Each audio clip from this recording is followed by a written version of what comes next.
we're setting sail on one of the most romanticized, misrepresented, and misunderstood chapters in world history. No, not knights, not pharaohs, not Romans with fancy sandals. We're talking about pirates, the real ones.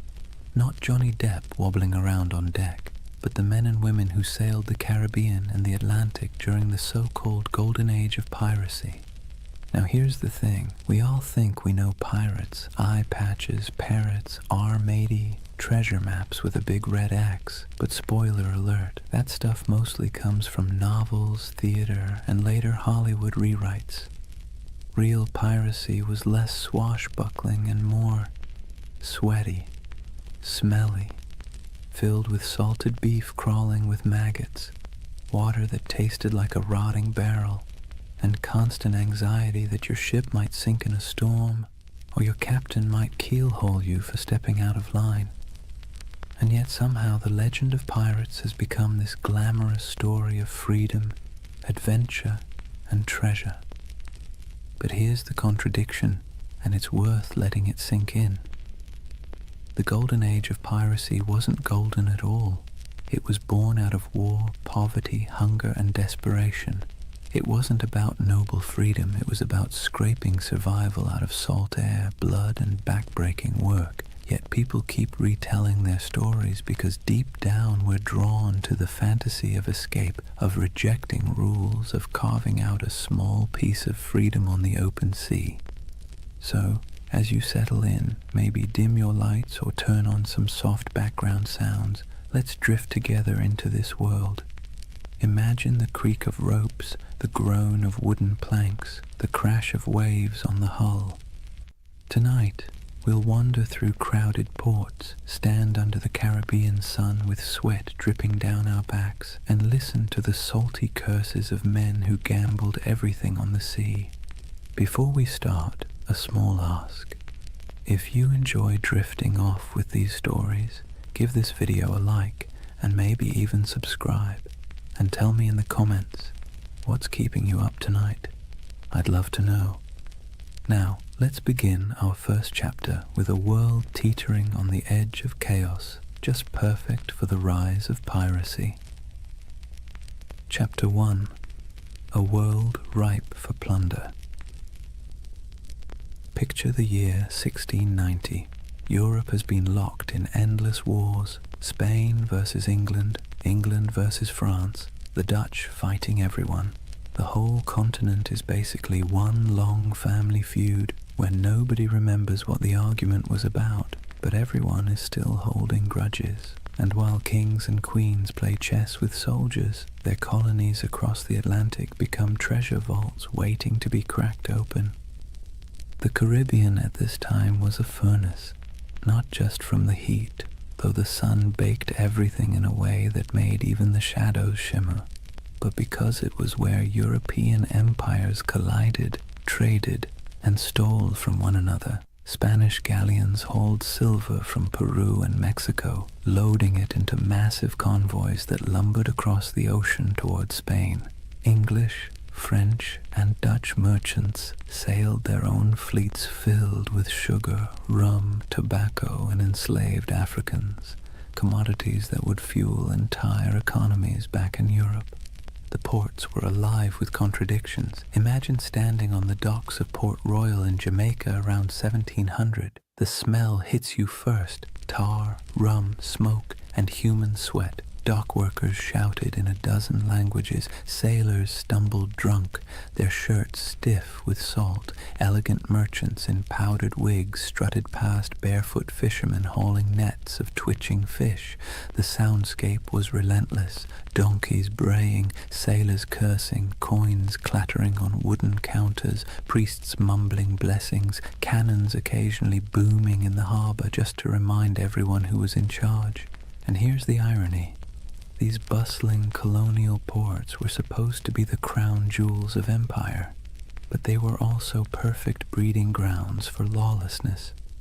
Governments thousands of miles away tried to impose order, but the reality was chaos. Governors took bribes, soldiers deserted, officials looked the other way when merchants smuggled contraband.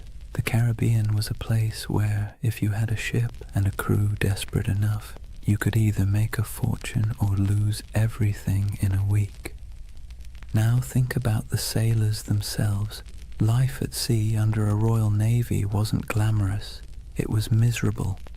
Sailors were often press-ganged, basically kidnapped into service, dragged aboard ships against their will. Conditions were horrific. Cramped hammocks, weevil-infested bread, floggings for minor offences. Pay was late, if it ever came at all, and if you happened to survive the voyage, chances were you'd be discharged with nothing but a few coins jingling in your pocket and a body half ruined by scurvy. So when word spread that some sailors had gone rogue, ditched their oppressive commanders, seized ships, and struck out as freebooters, it sounded less like criminality and more like rebellion.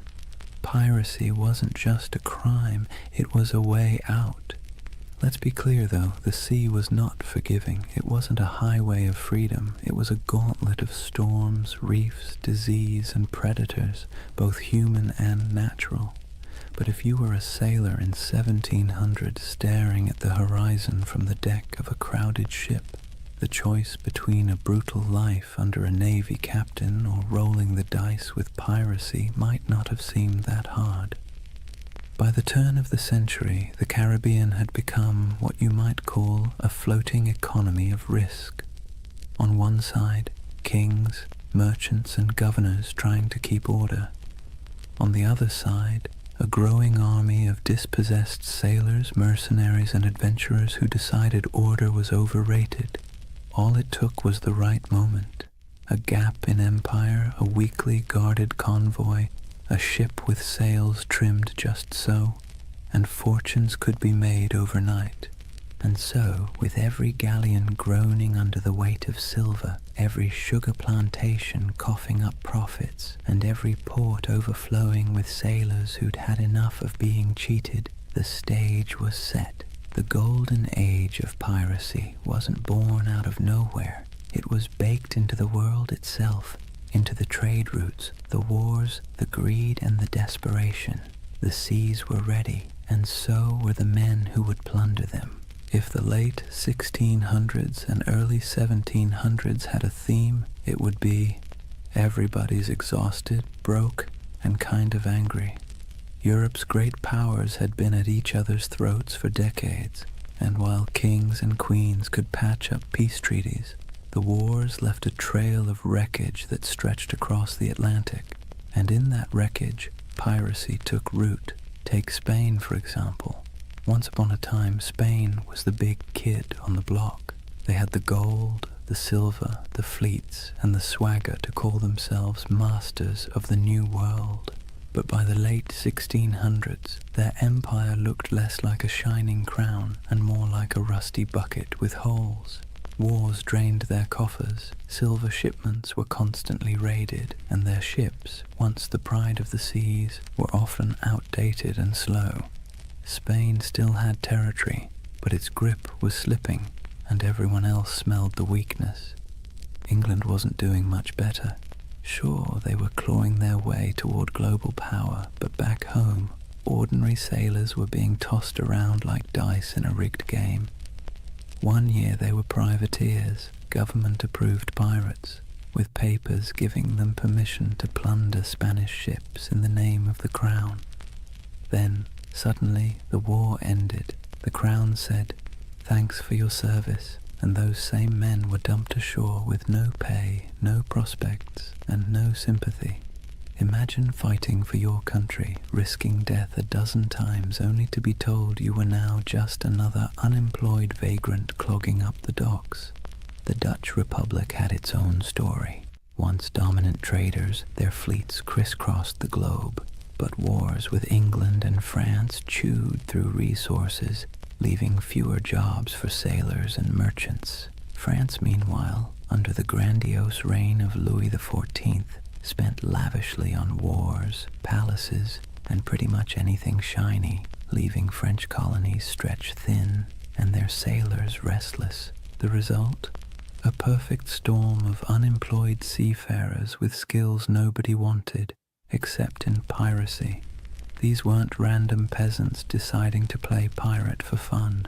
These were trained men, veterans of naval battles, gunners who could load a cannon in seconds, carpenters who could patch a hull under fire, navigators who could steer through reefs in the dark, armies of skilled but bitter men, all with the same problem. No empire wanted to pay them anymore. And here's where it gets ironic. These empires had essentially created their own monsters. When Spain and England handed out letters of marque, those little slips of paper that legalized piracy during wartime, they encouraged men to attack enemy shipping. Privateers like Sir Francis Drake in the 1500s became national heroes. But once peace returned, those same activities suddenly became criminal. Imagine working for Uber, then one day Uber shuts down and declares, by the way, anyone still driving is now a car thief. That's what happened to thousands of seafarers who had been told plunder was patriotic until it wasn't. So what do you do when the wars end, your government abandons you, and you still have the skills to handle a ship and fire a cannon? You keep doing what you know best, but now for yourself. You keep raiding ships, you keep seizing cargo, you keep living by the sword, or in this case, the cutlass. Piracy wasn't just desperation, it was habit. It was a profession that governments themselves had encouraged and then tried to disown. This collapse of empire control didn't just happen on land. At sea, the very roots of trade were fragile. Convoys of Spanish galleons might be well defended, but smaller ships carrying sugar or rum often sailed alone. Merchant captains wanted profit, not protection, and cutting corners left them exposed. Add in tropical storms that could scatter fleets like confetti, and suddenly the Caribbean looked less like the King's Ocean and more like a buffet table for anyone bold enough to take a bite. And let's not forget the colonies themselves. Governors sent from Europe often cared more about lining their own pockets than enforcing the law. Some even welcomed pirates, so long as they brought in enough gold or shared enough loot. For struggling outposts like Nassau in the Bahamas, pirates weren't a nuisance, they were the economy. It's hard to enforce anti-piracy laws when half your town depends on stolen goods to survive, so piece by piece the mighty grip of empire loosened. Spain couldn't patrol all its waters. England's navy was stretched thin. France was distracted by continental wars. The Dutch were in decline. And into that vacuum sailed the pirates, men who saw the weakness of kings and decided to crown themselves instead. The collapse of empires didn't just make piracy possible, it made it inevitable. The seas were full of treasure. The navies were too thin to guard it, and the men who knew how to seize it had nothing left to lose. Out of that mix came not just scattered rogues, but an entire era, the so-called Golden Age of Piracy, when men and women from a dozen nations chose the black flag over the king's flag. Let's be clear, piracy didn't appear out of thin, salty air. It was the awkward child of privateering, a sort of legal piracy that governments were perfectly happy to use when it suited them. To understand how privateers turned into pirates, you have to look at how the lines between hero of the crown and villain of the seas were about as thin as a ship's rope after a rat problem. Privateering was, in theory, simple. A government at war, say England against Spain, would hand out a letter of marque. This was a fancy slip of paper saying, "Go ahead, raid enemy ships, keep a cut of the loot, and send us our share." It was piracy, but with paperwork. Sir Francis Drake did it in the 1500s, sacking Spanish ports and coming home loaded with plunder. England called him a knight. Spain called him a criminal. One man's pirate was another man's patriot. Fast forward to the late 1600s, and the system was still in play. Privateers swarmed the Caribbean and Atlantic during wars, seizing sugar shipments, Spanish galleons, and anything else they could get their hands on. The Caribbean became a giant chessboard, and privateers were the pawns, expendable but useful. As long as the war lasted, they were tolerated, even celebrated. But here's the twist. Wars end. And when they did, governments suddenly didn't need these men anymore. One day you're proudly waving the flag of your nation, attacking the enemy, and selling stolen goods back to friendly ports.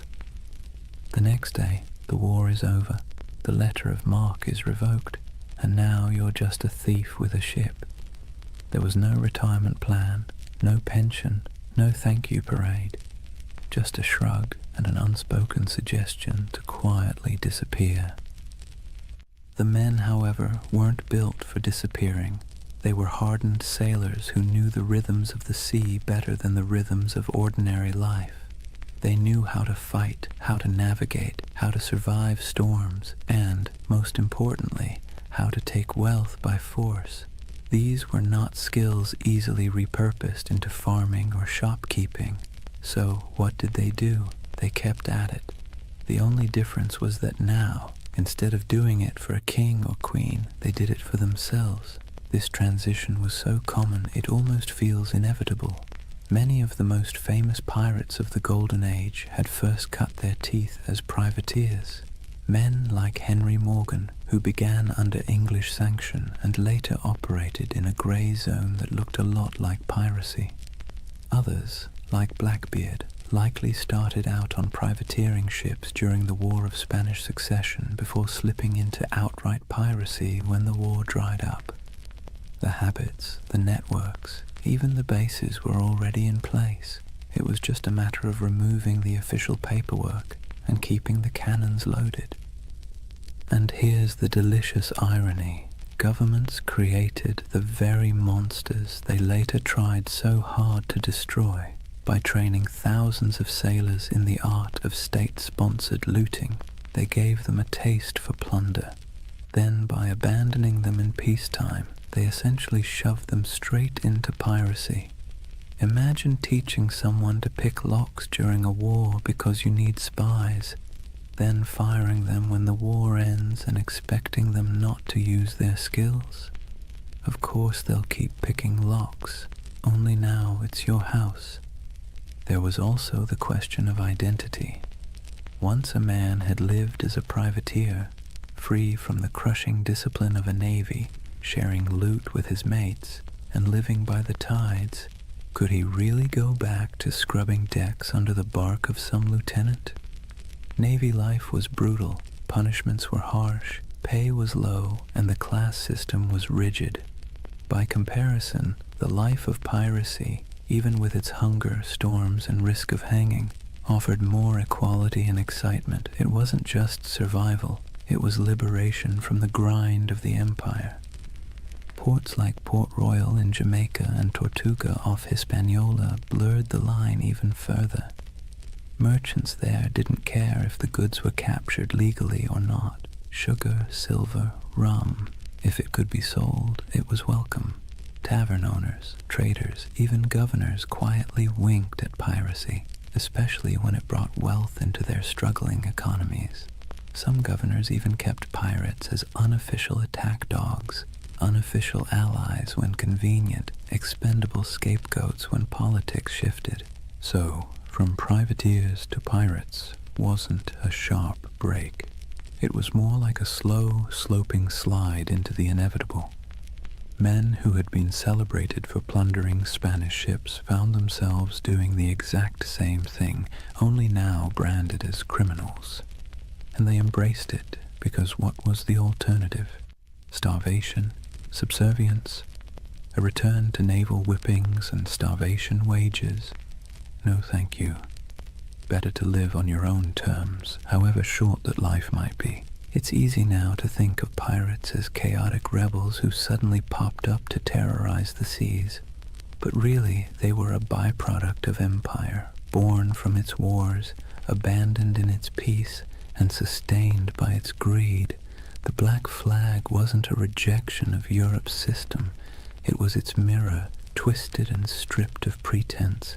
So when we picture those ragged sails appearing on the horizon, it wasn't random lawlessness at sea. It was the logical conclusion of policies that blurred morality for convenience. Privateering was piracy in a fancy coat, and piracy was privateering with the coat torn off, and for the men who lived it, there wasn't much difference at all. Now let's imagine, for a moment, what happens when thousands of unemployed sailors, disgruntled privateers, and general misfits all end up in the same place. No law, no oversight, no queen wagging her finger from across the ocean. Just wide open seas, islands thick with sugarcane and palm trees, and ports desperate for trade, even if that trade came dripping with blood. Welcome to the Pirate Republic, a loose patchwork of havens across the Caribbean that briefly turned outlaw life into a kind of anti-establishment experiment. The most famous of these havens was Nassau, on New Providence Island in the Bahamas. Today it's a tourist destination with beach chairs and cruise ships. Back then, it was more like a dusty stage set built for chaos. The island's harbor was shallow, perfect for the smaller, nimble pirate ships, but treacherous for the heavier navy vessels. That natural advantage made Nassau nearly untouchable, and so it blossomed into the unofficial capital of piracy. If London was the beating heart of empire, Nassau was the loud, drunken laugh echoing across the Atlantic. Life in Nassau was a strange mix of desperation and freedom.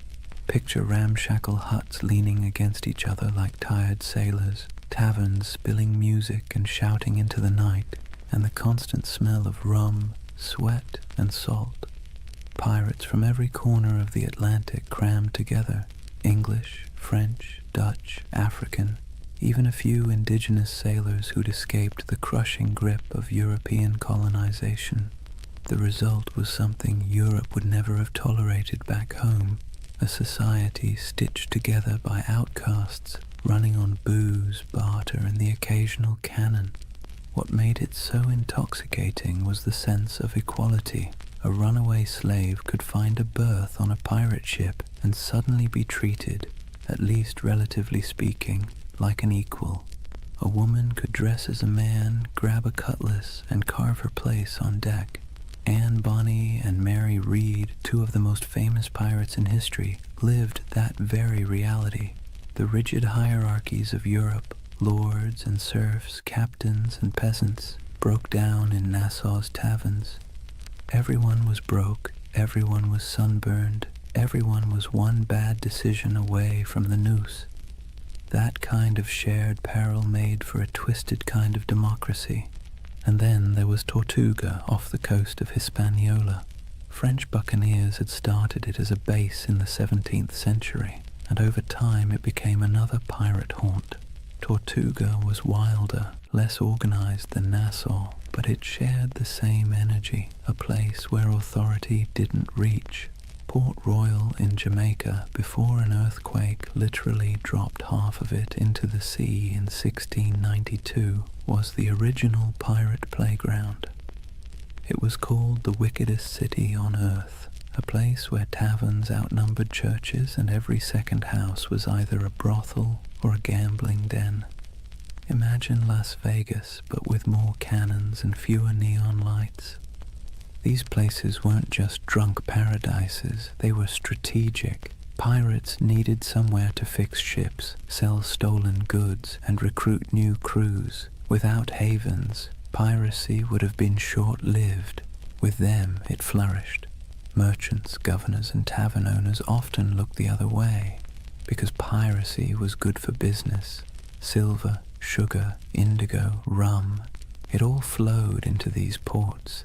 And once it was in the market, who really cared where it had come from?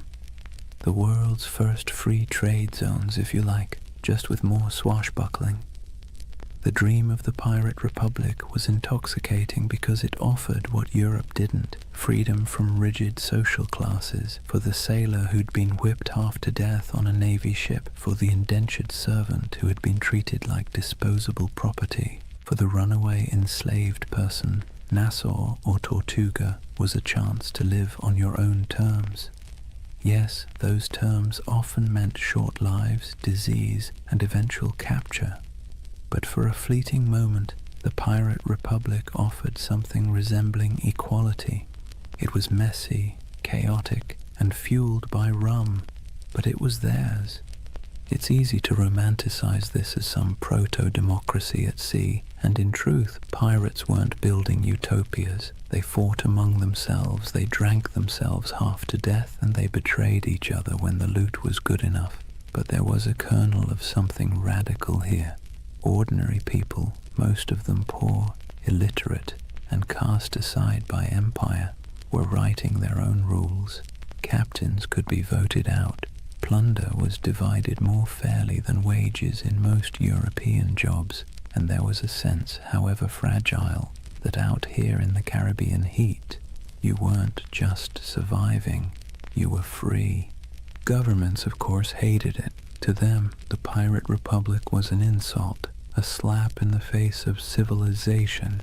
They saw it as a cancer spreading across the Caribbean, undermining trade and embarrassing the crown. And so, predictably, they began plotting its destruction. But for a brief, shining decade or two, the dream held. A world of tattered sails and lawless harbors, where outcasts became rulers, if only of themselves. So when you hear the phrase Pirate Republic, don't imagine marble halls or noble ideals. Imagine crowded taverns with lantern light flickering on sweat-streaked faces, mugs of grog slamming onto wooden tables, and the hum of 50 different languages mixing in the night. It wasn't a nation in any official sense, but it was a community, strange, fragile, reckless, that gave piracy its beating heart. By the early 1700s, piracy wasn't just a nuisance. It was a global scandal. Imagine you're a London merchant who's just sent off a ship full of sugar from Barbados. You're already dreaming about the profits, about the clinking of coins on your counting table. Then word arrives that your ship was intercepted somewhere between Tortuga and Nassau by a crew of outlaws who now plan to sell your precious cargo at a discount in the very next port. Frustrating, absolutely. Embarrassing, even more so. And it wasn't just London merchants, Dutch traders, French planters, Spanish governors. Everyone had a stake in the Caribbean economy, and pirates cut into all of them like barnacles on a hull. News of piracy spread quickly, carried in letters, pamphlets, and gossip that traveled almost as fast as the ships themselves. In coffee houses in Amsterdam or taverns in Boston, people swapped stories of Blackbeard's blockade of Charleston or of Bartholomew Roberts capturing hundreds of vessels. Pirates became both feared and oddly admired, the same way we talk about celebrities who behave badly. They were disruptive, scandalous, but undeniably fascinating. Governments tried to project strength, but the truth was they were embarrassed. The Caribbean was supposed to be proof of European dominance, a playground of plantations, trade, and naval power. Instead, it was crawling with independent outlaws who mocked imperial authority with every stolen sail. Spain, already stretched thin across its empire, struggled to protect the treasure fleets. England, riding high after victories in European wars, now had to explain why ragged men in patched coats could blockade entire colonial cities. France and the Dutch weren't faring much better. In a world obsessed with image, piracy made the great powers look incompetent. What made it worse was that ordinary people were often rooting for the pirates, at least quietly. Think about it. If you were a poor sailor in Bristol, or an indentured servant in Jamaica, or even a small-town farmer in Virginia, Who would you rather cheer for? The faceless merchants and noble families who controlled your taxes, or the ragtag crews who thumbed their noses at authority and spread the loot, sometimes literally, among the lower classes? Pirates had a populist appeal. They were villains to the elite, but folk heroes to the downtrodden. Ballads were written, stories were exaggerated, and every port town knew someone who claimed to have once seen, or maybe even joined, a pirate crew. That uneasy admiration worried rulers as much as the piracy itself. It wasn't just about stolen goods anymore. It was about stolen loyalty. If too many sailors chose piracy over honest naval service, if too many colonists chose to trade with outlaws instead of legal merchants, the whole system could unravel. In this sense, the Pirate Republic wasn't just an economic threat. It was a political one. It represented a kind of freedom, however messy, that stood in direct contrast to empire. And so, as the first decade of the 1700s drew to a close, the world was watching. Governors wrote desperate letters to their monarchs begging for naval reinforcements. Merchants lobbied for protection. Admirals were dispatched with orders to stamp out the scourge.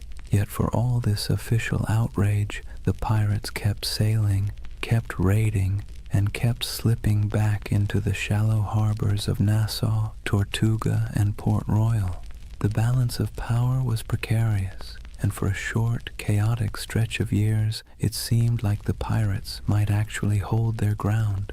But as with all things in history, nothing so audacious lasts forever. The seeds of the pirates' downfall were already being sown, even as they toasted their freedom with mugs of grog under the Caribbean moon. Kings and parliaments were growing tired of being mocked. Naval patrols were growing stronger, and alliances, those fragile bonds between men who lived by theft and rum, were starting to fracture under the weight of greed. For now, though, the world watched in equal parts fear and fascination. Pamphlets painted pirates as monsters with hearts of stone, while tavern songs turned them into legends.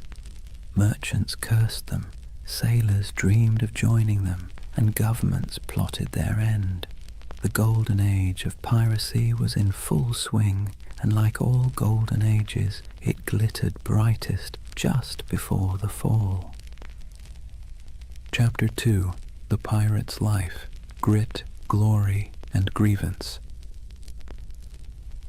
So, let's get something straight right at the start. Life on a pirate ship was not a Caribbean holiday. You've probably seen the romantic paintings. Glorious sails catching the wind, dramatic sunsets, and dashing figures with cutlasses gleaming. But if you were actually there, you'd spend less time admiring the view and more time trying to keep your stomach from revolting at the smell of rotting food. The pirate's life, while freer than serving in the Navy or laboring on a plantation, was still back-breaking, filthy, and endlessly uncomfortable. Imagine waking up below deck in the humid Caribbean heat. The air is thick, cloying, and full of the stink of unwashed bodies, damp wood, and tar. The ceiling is so low that you can't even stand upright. Rats scuttle across the beams, and you can hear the groan of the ship as it shifts against the waves. The pirate life didn't come with feather beds. You'd likely be sleeping on rough planks, maybe with a scrap of canvas for a blanket if you were lucky. Every day began with the creak of ropes, the bark of orders, and the endless rhythm of labor needed to keep a ship moving. Food was its own special kind of torture. Pirates stole plenty of supplies from captured ships, but unless you were lucky enough to raid a fresh merchantman recently, meals were, let's say, monotonous. Salted beef, so tough you could use it as a weapon. Hardtack, which was basically a cracker but harder than stone and often infested with weevils. Grog, a mix of watered-down rum, was the drink of choice, not because it tasted good, but because plain water went bad quickly in the heat. If you were lucky, you might snag some fruit or vegetables before they spoiled, but scurvy was always lurking like an uninvited guest. Teeth loosened, gums bled, and bones ached from the lack of vitamin C. Daily chores weren't glamorous either. Pirates weren't just fighting and drinking, they were sailors first. That meant scrubbing decks, mending sails, climbing rigging slick with salt spray, and bailing water from the hold during storms. And storms, by the way, were constant reminders that the sea itself was often more dangerous than any enemy. A hurricane could scatter a fleet in hours, leaving survivors clinging to driftwood while their dreams of plunder sank to the bottom. And yet, for all this hardship, men, and a few women, chose it willingly. Why? Because compared to life in the Navy or under the whip of a plantation master, piracy offered something intoxicating: freedom. On a pirate ship, you weren't at the mercy of a cruel officer with a whip. You weren't paid starvation wages while some admiral or merchant lined his pockets. Instead, you had a say in decisions, a share of the loot, and a chance, just a chance, to change your fortune. The hardship was the same, but the dignity was different. Entertainment helped break the monotony. Pirates loved music, fiddles, pipes, and drums when they could get them. They told tall tales, gambled with dice and cards, and sang bawdy shanties that echoed across the waves. Some ships even kept pets, parrots, monkeys, or stray cats, both for company and for laughs. And of course there was always rum. Rum was less a drink than a coping mechanism, numbing sore muscles, smoothing frayed nerves, and sometimes sparking brawls that left men with more bruises than treasure. But make no mistake, life aboard a pirate ship was a constant balancing act between freedom and discomfort. The same deck where you danced to a fiddle tune at night might be awash with seawater or blood the next morning. The same comrades who shared their food with you today might vote you out tomorrow if you crossed the wrong line. It was a world where everything was unstable. The sea, the supplies, the alliances, and that instability defined the pirate's existence. So, yes, the Golden Age of Piracy glittered, but the day-to-day life was about sweat, salt, hunger, and a kind of stubborn resilience. You didn't become a pirate because it was comfortable. You became one because, for all its stink and danger, it gave you control of your own fate, at least for a while. Here's a funny thing about pirates. They were some of the most democratic people of their time, not in the sense of voting booths and campaign speeches, but in a rough, practical way that actually mattered to the men living on those creaking decks. Imagine that. While monarchs squabbled over crowns back in Europe and kings claimed they ruled by divine right, pirates were out on the high seas voting on who got to be in charge. When a crew formed, the first order of business wasn't just raiding a Spanish galleon. It was drawing up what they called the Articles. These were pirate constitutions, handwritten agreements that spelled out everything from how loot would be divided, to punishments for theft, to the share of compensation if you lost a limb in battle. And yes, pirates had a kind of early insurance system. If you lost an arm, you might get 600 pieces of 8, a leg, maybe 800. It wasn't exactly health insurance with a friendly provider, but it was better than what the average soldier got on land, which was nothing at all.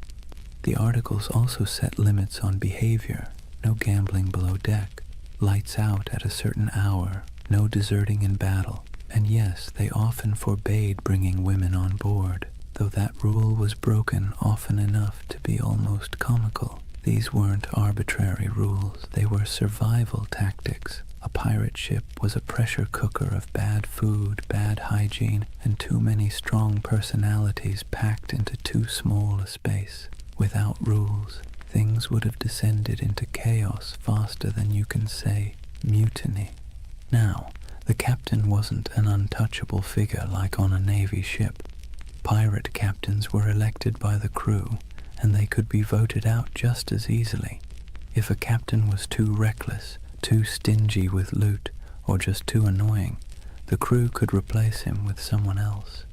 This was radical for the 17th and 18th centuries. Imagine a farmhand in Europe marching up to his landlord and saying, "Sorry mate, we've had a vote and you're fired." Unthinkable. But on a pirate ship, that was just Tuesday. Of course, the captain still held real authority in battle. When cannonballs were flying and boarding parties were scrambling across decks, someone had to make quick decisions. But outside of combat, his power was checked by the quartermaster. The quartermaster was like the ship's accountant and judge rolled into one. He handled supplies, settled disputes, and distributed plunder according to the articles. He was the balance to the captain, ensuring one man didn't hoard all the power or all the silver. Speaking of plunder, here's where pirates really stood out.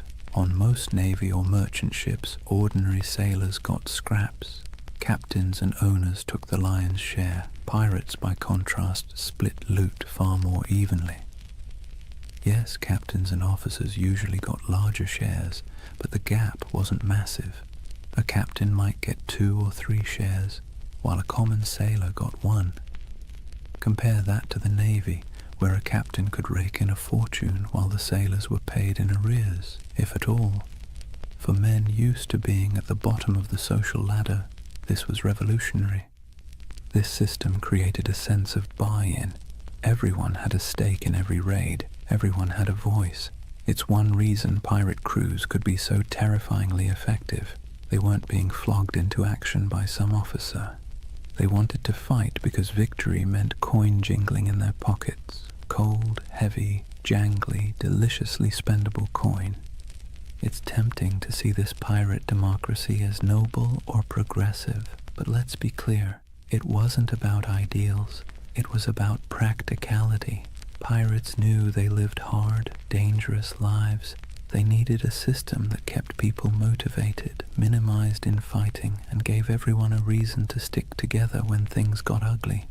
Fair shares and voting rights weren't about enlightenment. They were about survival. Still, there's something oddly charming about it. At a time when peasants were tied to land and sailors in navies were practically prisoners, pirates carved out their own rough republics. Nassau in the Bahamas was famously called a pirate republic, and while that sounds grand, it was mostly a sandy haven of broken-down taverns, makeshift huts, and a whole lot of rum. But for the men who had once been whipped by naval officers or cheated by merchant captains, it was paradise. So picture it. A ship rolling gently on the waves, men gathered on deck, a set of articles being read aloud by lamplight, each pirate nodding, agreeing to the rules, knowing that at least here, on this rough plank of wood floating in a dangerous sea, their voice mattered. It wasn't democracy as we think of it today, but it was a kind of freedom most of them had never known before. One of the most brilliant things pirates ever did wasn't about cannons or cutlasses, it was branding. Pirates understood that half the battle was won before the first shot was fired, and their greatest weapon wasn't always steel, it was fear. They cultivated it, packaged it, and sold it with skulls and crossbones. Let's talk about the Jolly Roger. That iconic black flag wasn't just for show, it was psychological warfare. Picture yourself as a merchant sailor in the Caribbean.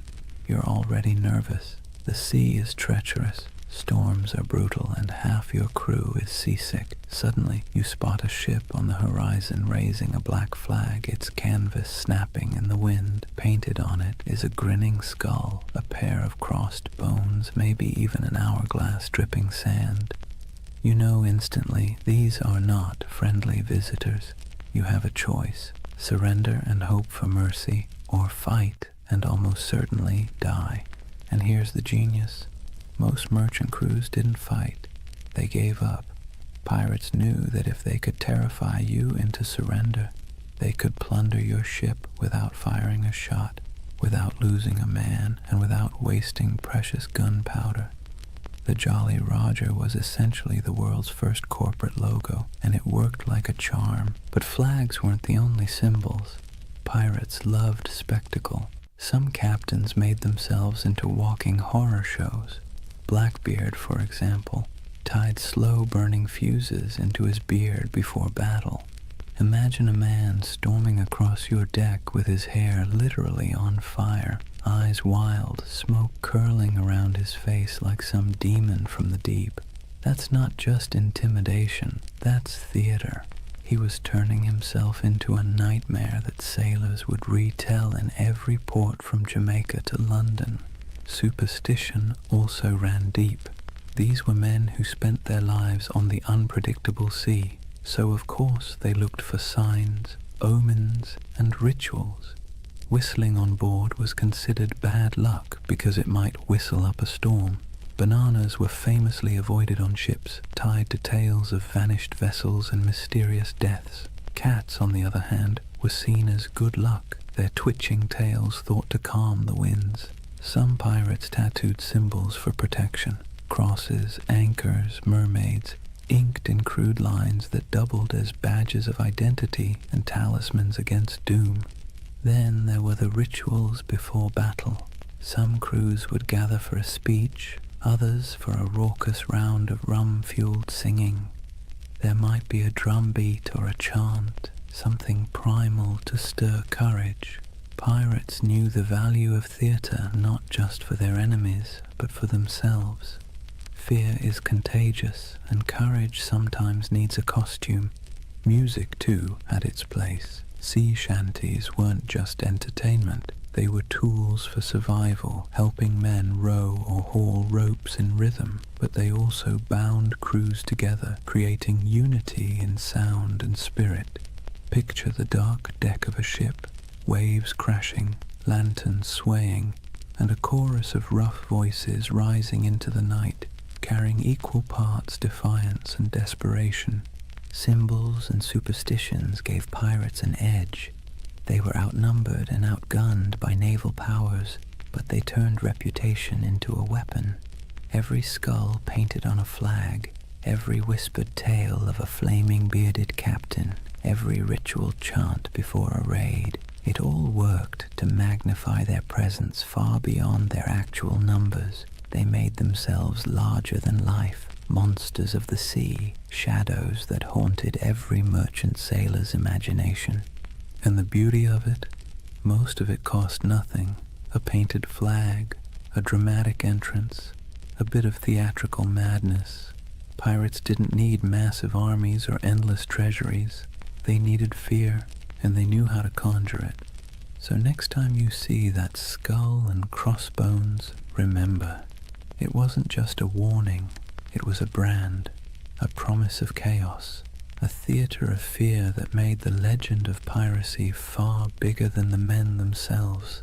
For all the flags and fiery beards, life aboard a pirate ship wasn't just about battle. In fact, most days weren't spent fighting at all. They were spent doing the very ordinary, very human things that bound a crew together, eating, talking, laughing, and finding scraps of comfort in a world made of salt and splinters. Let's start with food, because nothing unites or divides a crew faster than the question of dinner. Pirate diets were, to put it politely, uninspiring. Salted beef or pork, rock-hard ship's biscuit crawling with weevils and barrels of dried peas were the staples. Water turned slimy after a few weeks, so rum, watered down into grog, became the drink of choice. The thing is, pirates ate much the same as navy crews or merchant sailors, but they sometimes had an advantage. Because pirates plundered fresh food and drink whenever possible, they could actually eat better than the men they robbed. A captured merchant ship might yield cheese, citrus fruit, coffee, sugar, or even delicacies like cocoa or spices. For a brief time, life on the high seas could taste a little less like mold and more like luxury. But food was more than sustenance. It was ritual. Sharing a meal created unity. Imagine a crew gathered on deck, bowls in hand, gnawing at salted meat and joking about who got the biscuit with the most maggots. It was grim humor, sure, but humor all the same.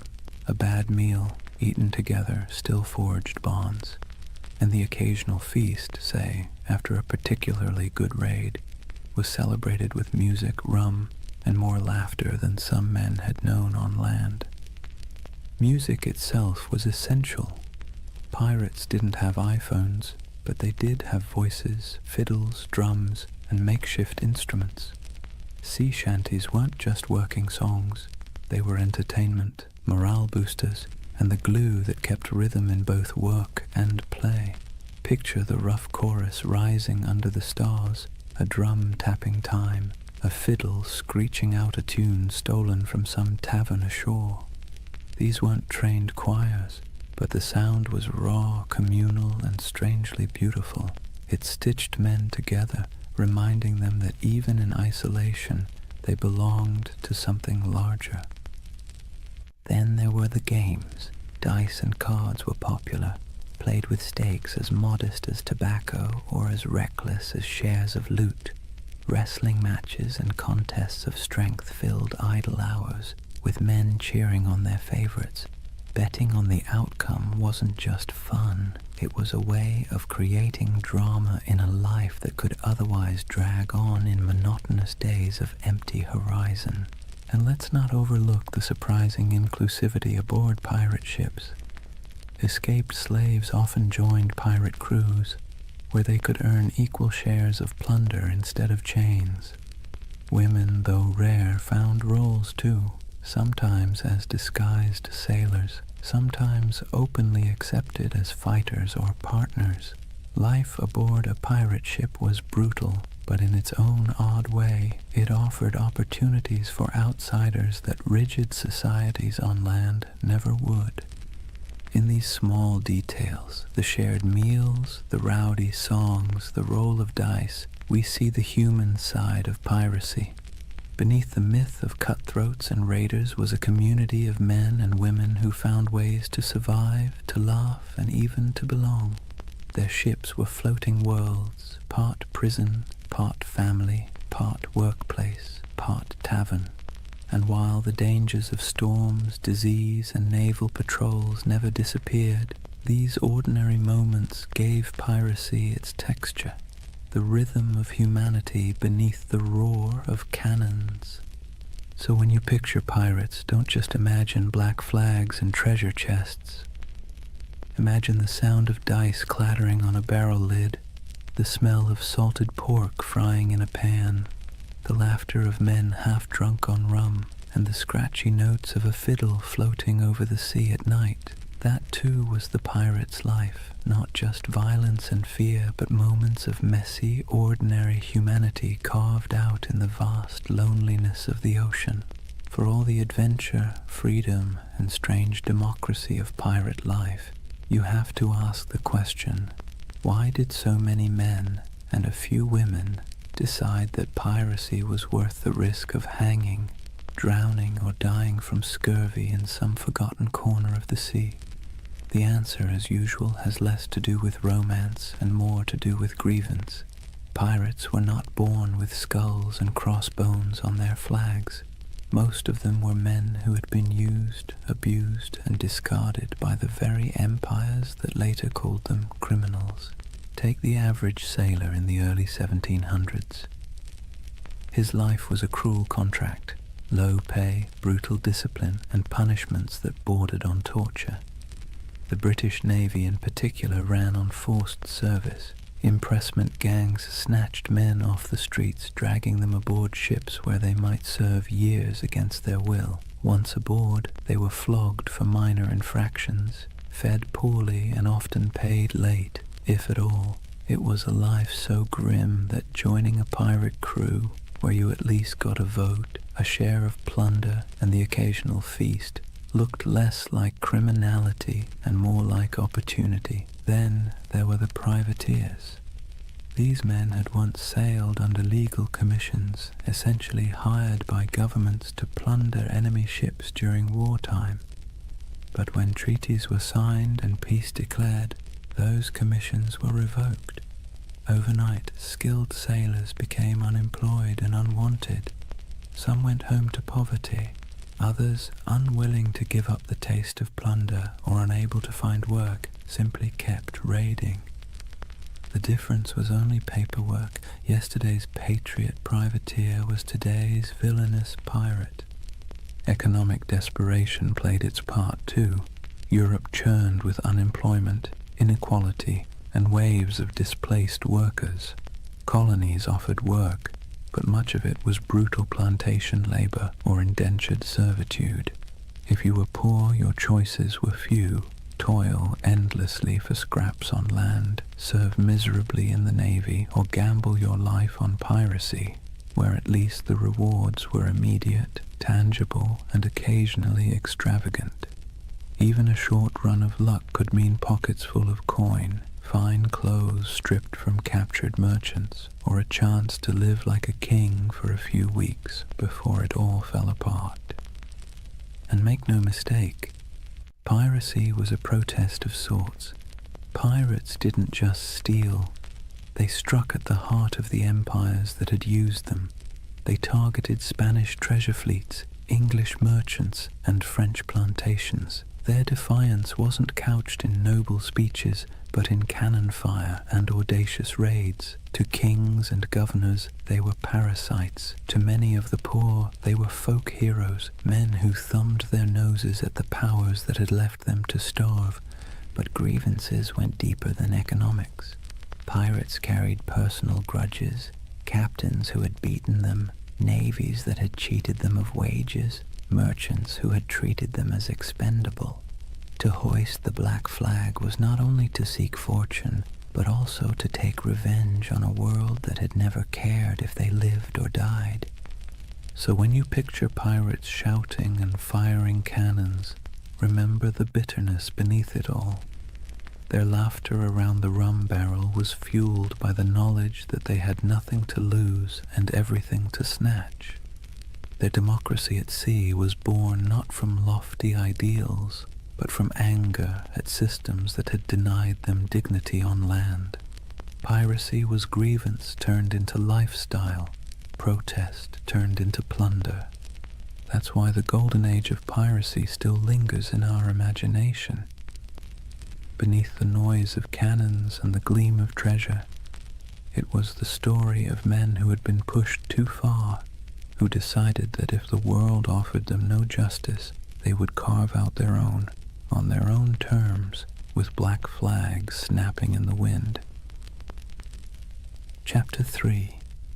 Legends of the Black Flag. If the first half of piracy's golden age was about survival, grievance, and reinvention, the second half was about faces, human faces, twisted into masks of legend. Because when we talk about pirates, we rarely remember the ordinary nameless sailor swabbing the deck or the hungry man who joined a crew for a share of bread and rum. We remember the icons, the ones whose names still echo like thunder across centuries: Blackbeard, Calico Jack, Anne Bonny, Mary Red, and Bartholomew Roberts. They were larger-than-life figures, painted by both truth and exaggeration, until they became less people and more symbols of defiance. Take Edward Teach, better known as Blackbeard. He understood something fundamental about human nature. Fear gets results. He grew his beard long and black, twisting it into braids tied with slow-burning fuses. Before battle, he would light them so smoke curled around his face, making him look like a demon rising from the sea. The truth? He may have killed fewer men than you'd think, often relying on intimidation to win without a fight. But his legend was so terrifying that many surrendered without firing a shot. It was theater as much as piracy, and it worked. Then there was was Calico Jack Rackham, named for his fondness for bright, flamboyant clothing made of calico. He wasn't the most successful pirate, nor the most ruthless, but he had something else: charisma. He cultivated an image of style, flair, and daring, hoisting a version of the Jolly Roger with crossed swords beneath a skull. His exploits were bold but often bungled, yet his story endures because of the people he sailed with. Two of the most famous women pirates in history, Anne Bonny and Mary Red, broke every rule written by their time. Both disguised themselves as men when necessary, fought alongside their crewmates, and shocked the world by simply existing in a profession supposedly reserved for brutal men. They cursed, they carried pistols, and they demanded to be treated as equals. Stories tell of Anne shouting at her fellow pirates during a fight, furious that they were cowering below deck while she and Mary stood on, firing back at attackers. Were all the tales true? Probably not. But the image of two women wielding blades under the black flag has been impossible to forget. And then there was Bartholomew Roberts, Black Bart. Unlike Calico Jack, he was ruthlessly effective. Roberts captured more than 400 ships in his career, making him arguably the most successful pirate of the era. He dressed extravagantly, wore a crimson waistcoat in battle, and carried himself with the stiff pride of a gentleman gone rogue. He turned piracy into a system, drilling his men like a navy and enforcing discipline that other captains might have laughed at. If Blackbeard was terror and Calico Jack was style, then Roberts was efficiency, a man who turned plunder into a full-time industry. These figures didn't just survive, they thrived because they understood the power of story. Pirates lived and died quickly, but their reputations could sail farther than any ship. Merchants whispered their names in fear, tavern-goers retold their exploits in drunken awe, and pamphleteers in London exaggerated every detail to sell more copies. Legends inflated as fast as the sails of a ship in strong wind, until the line between man and myth blurred completely. So when you picture the Golden Age of Piracy, don't just imagine faceless crews swarming merchant ships. Picture these icons at the prow, beards smoking, calico shirts blazing with color, women fighting defiantly against all odds, crimson jackets flashing in the sun. They were performers as much as criminals, masters of spectacle, writing themselves into history by sheer audacity. That's why they endure, not because they lived long lives, they didn't, but because they played their roles so well that centuries later we still remember their stage. If pirates were actors on the stage of the sea, then Edward Teach, Blackbeard, was the undisputed director of horror. He understood better than almost anyone else that violence wasn't always necessary if you could make your enemies believe it was inevitable. His greatest weapon wasn't his cutlass or pistols, but the terrifying image he constructed of himself. Imagine this. You're a weary merchant sailor, your ship heavy with sugar and rum, when you spot a vessel in the distance. Its sails are patched but full, its hull dark and looming, and then you see him. A giant of a man with wild, coal-black hair and a beard so thick it looks like it's swallowing his face. He's tied slow-burning fuses into his braids, sparks spitting, smoke curling around him as if he's stepped straight out of hell. The sight alone is enough to send shivers through the toughest crew. Guns are loaded, cannons are aimed, but more often than not, the merchant ship simply lowers its colors and surrenders. Why fight when the devil himself has shown up to collect? Here's the funny part. For all his terrifying image, Blackbeard wasn't actually the most bloodthirsty pirate. In fact, his ledger of confirmed kills was surprisingly slim compared to others. He didn't need to spill blood when his performance did the work for him. He crafted a persona so fearsome that it did the fighting long before the first cannonball flew. Think about it. Would you rather battle a man who looked like your neighbor or a smoke-shrouded demon who seemed to revel in chaos? Most captains chose the wiser option and handed over their cargo. Blackbeard also knew the value of spectacle beyond the battlefield. He cultivated stories about himself, feeding into his myth. He'd fire pistols in the air just to startle his own crew. He once blockaded the entire port of Charleston, South Carolina, holding the city hostage until he was supplied with medicine. This wasn't just piracy, it was theater on a grand scale, a demonstration that one man and a few ships could humiliate an entire colony. It was both ridiculous and awe-inspiring. But beneath the smoke and noise, Blackbeard was a practical man. He divided plunder with some fairness, treated his crew as partners more than slaves, and knew when to negotiate. He wasn't some mindless brute. He was calculated.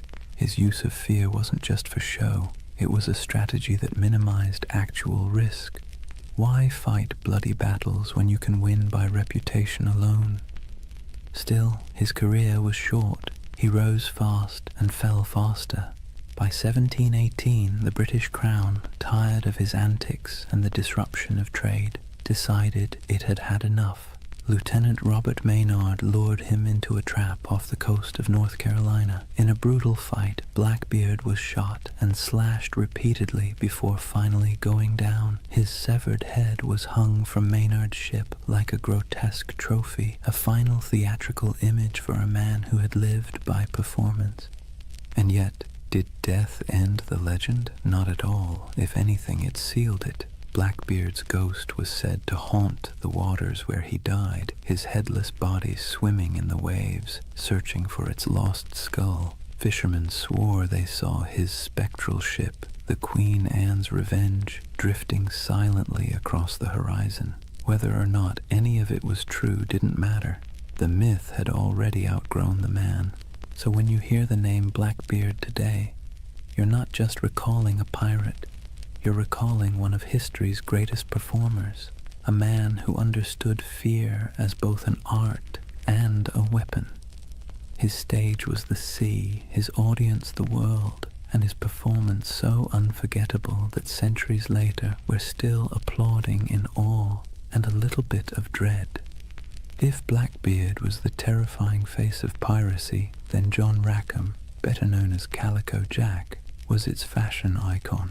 The man wasn't particularly fearsome, nor was he especially successful compared to others, but he had something almost as valuable as gold: style. His nickname came from the brightly patterned calico coats he wore, loud enough to be seen from a mile away. It was a choice that said, I may not be the biggest or the baddest, but I'll be the most noticeable. And in a world where fear and reputation kept you alive, being memorable mattered. Calico Jack's story would likely have been a footnote in the annals of piracy, if not for two extraordinary women who joined his crew, Anne Bonny and Mary Read. Their presence turned his otherwise average exploits into a legend that has fascinated people ever since. Anne Bonny was born in Ireland, but grew up in the Americas, the daughter of a wealthy planter. She had a fiery temper and a restless spirit. Stories say she once stabbed a servant girl with a kitchen knife, though the truth is hard to pin down. What we do know is that she wasn't content with the role society expected of her. Marrying a small-time sailor didn't calm her spirit. Running away with Calico Jack did. She traded the plantation house for the rolling deck of a pirate ship, proving herself as fierce with a blade as any man. Mary Red's tale was even stranger. Born in England, she was disguised as a boy from childhood so her family could inherit money. She grew up living as Mark Red, working as a soldier and sailor. By the time she crossed paths with Calico Jack and Anne Bonny, Mary had long since mastered the art of slipping between identities. When she joined their crew, she initially kept her disguise. But Anne, curious and bold, discovered the truth. Instead of turning her away, Anne accepted her, and the two became close allies.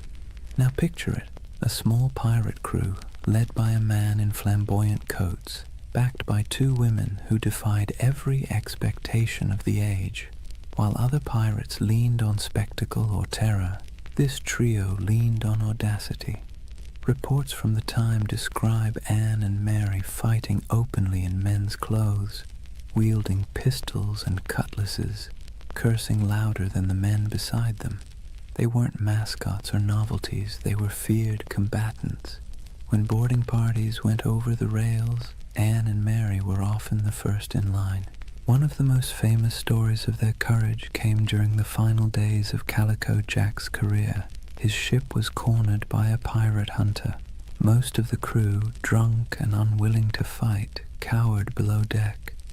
But Anne Bonny and Mary Read fought ferociously, shouting at the men to come up and defend themselves. Outnumbered and abandoned, they couldn't hold out forever. The ship was captured, and the crew taken to trial in Jamaica. Calico Jack was sentenced to hang, and before his execution, Anne Bonny reportedly delivered the coldest line in pirate history. She told him, "If you had fought like a man, you need not be hanged like a dog." Brutal but fair. Anne and Mary both escaped the noose by pleading the belly, claiming they were pregnant, which delayed executions. Mary fell ill and died in prison not long after. Anne's fate is more mysterious. Some say her wealthy father intervened to free her, and she lived out her days quietly. Others imagine she slipped back into obscurity, perhaps even finding another ship to sail under a new name. The truth is lost, but the legend remains. Together, Calico Jack, Anne Bonny, and Mary Read embodied a different side of piracy. Not the sheer terror of Blackbeard, but the wild defiance of people unwilling to live within the boundaries society had drawn for them. They weren't the richest or most feared pirates of their age, but they became symbols of rebellion, of choosing freedom over obedience, even if that freedom came at the cost of the gallows. And maybe that's why their story still resonates. Pirates are remembered not just for plunder, but for the dream of living life on your own terms, no matter how brief or dangerous that life might be. When people imagine pirates, they often picture chaos, rowdy drunkards waving swords, shouting curses, and stumbling around the deck. But not all pirates fit that mold. Some, strangely enough, insisted on discipline, manners, and even a touch of elegance. Enter Bartholomew Roberts, also known as Blackbart, the most successful pirate of the Golden Age. Not in legend, but in sheer numbers, the man captured over 400 ships in his career. That's not exaggeration, that's bookkeeping. Roberts wasn't the kind of pirate who stumbled into the life because he liked rum and adventure. He was originally a skilled navigator, forced into piracy when his ship was taken. At first, he wanted nothing to do with it, but the pirates saw his talent with charts and stars, and when their captain died, they elected Roberts as the new leader. He reportedly said he didn't much care for the pirate life, but since it offered a short life but a merry one, he might as well make the most of it. That short life turned out to be remarkably eventful. Roberts stood out for several reasons. For one, he had standards. He banned drinking on his ships, which sounds downright heretical for a pirate crew. He also enforced strict rules against gambling, desertion, and even bringing women aboard. His ships ran more like naval frigates than floating taverns, and yet his men respected him because under his command they grew wealthy and untouchable. He also had a flair for presentation. While Blackbeard relied on smoke and fire to terrify, Roberts leaned on fashion. He dressed in fine silks, wore a crimson waistcoat, and carried himself with aristocratic dignity. Imagine him standing on the quarterdeck looking more like a nobleman than a pirate, with the Jolly Roger snapping in the wind behind him. His enemies saw not a ragged bandit, but a man who looked born to command. And command he did. Roberts didn't waste time on small targets. He hunted big merchant convoys and naval ships, taking prizes in the Caribbean, West Africa, and even the coast of Brazil. His reach was global. He was so effective that insurance rates for Atlantic shipping skyrocketed. Governments cursed his name, and merchants prayed never to see his sails on the horizon. Roberts also innovated. He used smaller, faster ships to outmaneuver larger warships, and he created a distinctive black flag showing a figure holding an hourglass, a grim reminder that time was running out for his enemies. His leadership was sharp, his men drilled, and his tactics effective. If piracy had generals, Roberts was one of them. But despite his elegance and order, he wasn't merciful. Roberts's raids often ended in executions or burning ships. His reputation sharpened not just by his appearance, but by his ruthlessness. Yet unlike Blackbeard's wild terror or Calico Jack's flamboyant defiance, Roberts's menace came with a chilling professionalism. He was less devil of the seas and more CEO of piracy. His downfall came, as it often did, from the tightening noose of empire. In 1722, near the coast of Africa, the British Royal Navy finally cornered him. During the battle, Roberts was struck by grapeshot and killed instantly. His men, knowing what capture meant, dressed him in his finest clothes, weighted his body with chains, and cast him into the sea, denying the Navy the satisfaction of displaying him in death. Bartholomew Roberts's reign lasted only a few short years, but in that time he reshaped piracy. He proved it could be efficient, disciplined, and terrifyingly successful. More than Blackbeard, more than Calico Jack, he showed that piracy wasn't just chaos on the waves. It could be a well-oiled machine, run with precision and purpose. And in a way, Roberts's legacy marks the peak of piracy's power. After his death, the Golden Age began to dim. The seas grew less welcoming to outlaws, and the balance of terror shifted back to the empires. But for a moment, one elegantly dressed pirate managed to turn the oceans into his empire, and he did it not with smoke or theatrics, but with order, discipline, and an iron will. If pirates were remembered only for their hunger, sickness, or sunburn, the Golden Age wouldn't have stuck in our imagination. What really carved them into legend were the moments when ragged crews on creaking ships went toe-to-toe with empires and lived to tell the tale.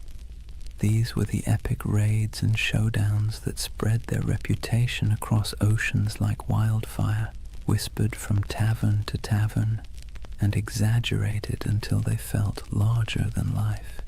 Let's start with the Caribbean, where Spanish galleons groaned under the weight of treasure hauled from the New World. These ships were floating vaults, packed with silver from Peru, gold from Mexico, and spices from across the empire.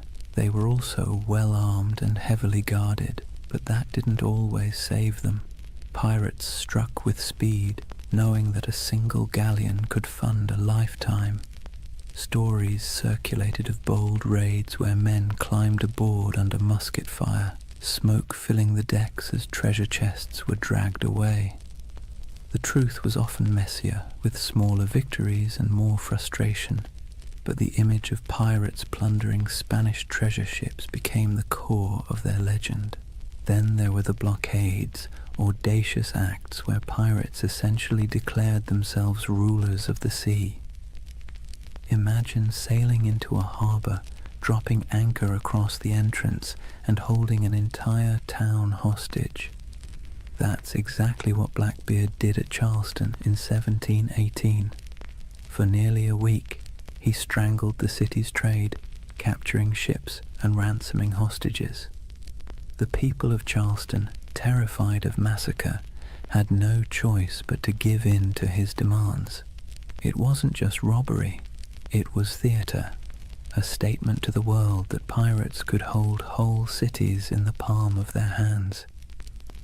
Other raids were more brutal, like the infamous attack on Ouida on the coast of Africa by Bartholomew Roberts. Roberts stormed the harbor, seizing ships, killing crews, and leaving smoking wrecks behind him. His reach across continents showed how piracy had gone global. It wasn't just the Caribbean anymore. It was the Atlantic, Africa, Brazil, anywhere trade sailed and wealth moved. But the stories weren't just about treasure. They were about battles fought against impossible odds. Pirate crews often faced warships far larger than their own. When they won, it wasn't just luck, it was tactics. They fought dirty, boarding quickly, using fear and confusion as weapons. A Navy captain might train for years to master a cannon broadside, but pirates knew how to turn desperation into an edge. Their greatest victories weren't about gold. They were about proving that outcasts and runaways could stand against the giants of empire. Of course, these showdowns didn't always end well. For every successful raid, there were failed ones, with crews scattered, captured, or killed. Yet somehow, it was the victories that stuck in memory. Sailors retold the stories in candle-lit taverns, each time with a little more smoke, a little more fire, a little more treasure. And as the tales grew, so too did the aura of piracy. It's worth pausing to think about why. Pirates didn't win many wars. They didn't topple kingdoms or rewrite maps, but they became symbols because of these moments when they defied the odds, even briefly. They lived in the cracks between empire and chaos, and their raids and blockades became stories of small men standing up to vast powers. That's the kind of tale that sticks, even when the facts get fuzzy. So whether it was Blackbeard choking a city, Roberts storming a harbor, or nameless crews slipping away with treasure under the moonlight, these epic showdowns kept the legend alive. And while empires eventually struck back in those brief, violent, theatrical moments, it was the pirates who ruled the seas. Chapter 4. The End of an Era. For all the bravado of pirates waving black flags and swaggering into taverns, their freedom was always temporary. The Golden Age of Piracy wasn't built on strength, it was built on neglect. The empires of Europe had been too busy fighting each other to deal with the nuisance of rogue captains. But once the wars settled and merchants began counting their lost profits, the patience snapped. Suddenly, the same kings and governments who once winked at piracy decided it was a scourge that had to be eradicated. Picture the mood in London, Paris, and Madrid in the early 1700s. Merchants stormed into government halls, waving reports of ships lost, insurance rates skyrocketing, and ports paralyzed by blockade. Politicians, who once quietly enjoyed pirate loot filtering through colonial markets, now heard the complaints of bankers and shipping magnates, and when money complained, rulers listened. What followed was a coordinated crackdown, an imperial revenge tour. Naval patrols that once turned a blind eye now prowled the Caribbean. The British Royal Navy, tired of seeing its reputation mocked by half-drunken rogues, sent heavily armed frigates to hunt pirates with relentless focus. Spain, long humiliated by raiders stealing its treasure fleets, tightened its convoys and poured resources into coastal defenses. Even France, which had once tolerated privateers operating on its behalf, began closing off safe harbors. The age of indulgence was over, but it wasn't just the ships, it was the laws. Governments realized they needed not only cannons but also courts. Piracy was declared a universal crime, meaning that any nation could capture and prosecute pirates, regardless of where the crime occurred. Admiralty courts popped up across the Caribbean, in Jamaica, in Nassau, in Charleston, offering swift, brutal justice. No long trials, no sympathetic juries, just a quick hearing, a guilty verdict, and the inevitable walk up the gallows. For men who had once toasted their freedom in Nassau taverns, the sight of bodies hanging along harbor entrances was a chilling message. The retaliation wasn't always fair, nor was it always accurate. Sailors unlucky enough to be mistaken for pirates were sometimes swept up in the dragnet, condemned alongside the guilty. Colonial governors eager to prove their loyalty to crown and profit made examples whenever possible. A pirate's end was no longer a quiet slip into obscurity. It was designed to be a public warning, a spectacle meant to terrify anyone thinking of hoisting the Jolly Roger. And yet the crackdown revealed something ironic. For all the talk of pirates as savage criminals, many common folk sympathized with them. They saw governments that taxed them harshly, navies that conscripted them unwillingly, and merchants who grew fat while ordinary sailors lived on scraps. Pirates, for all their brutality, had lived outside that system, at least for a while.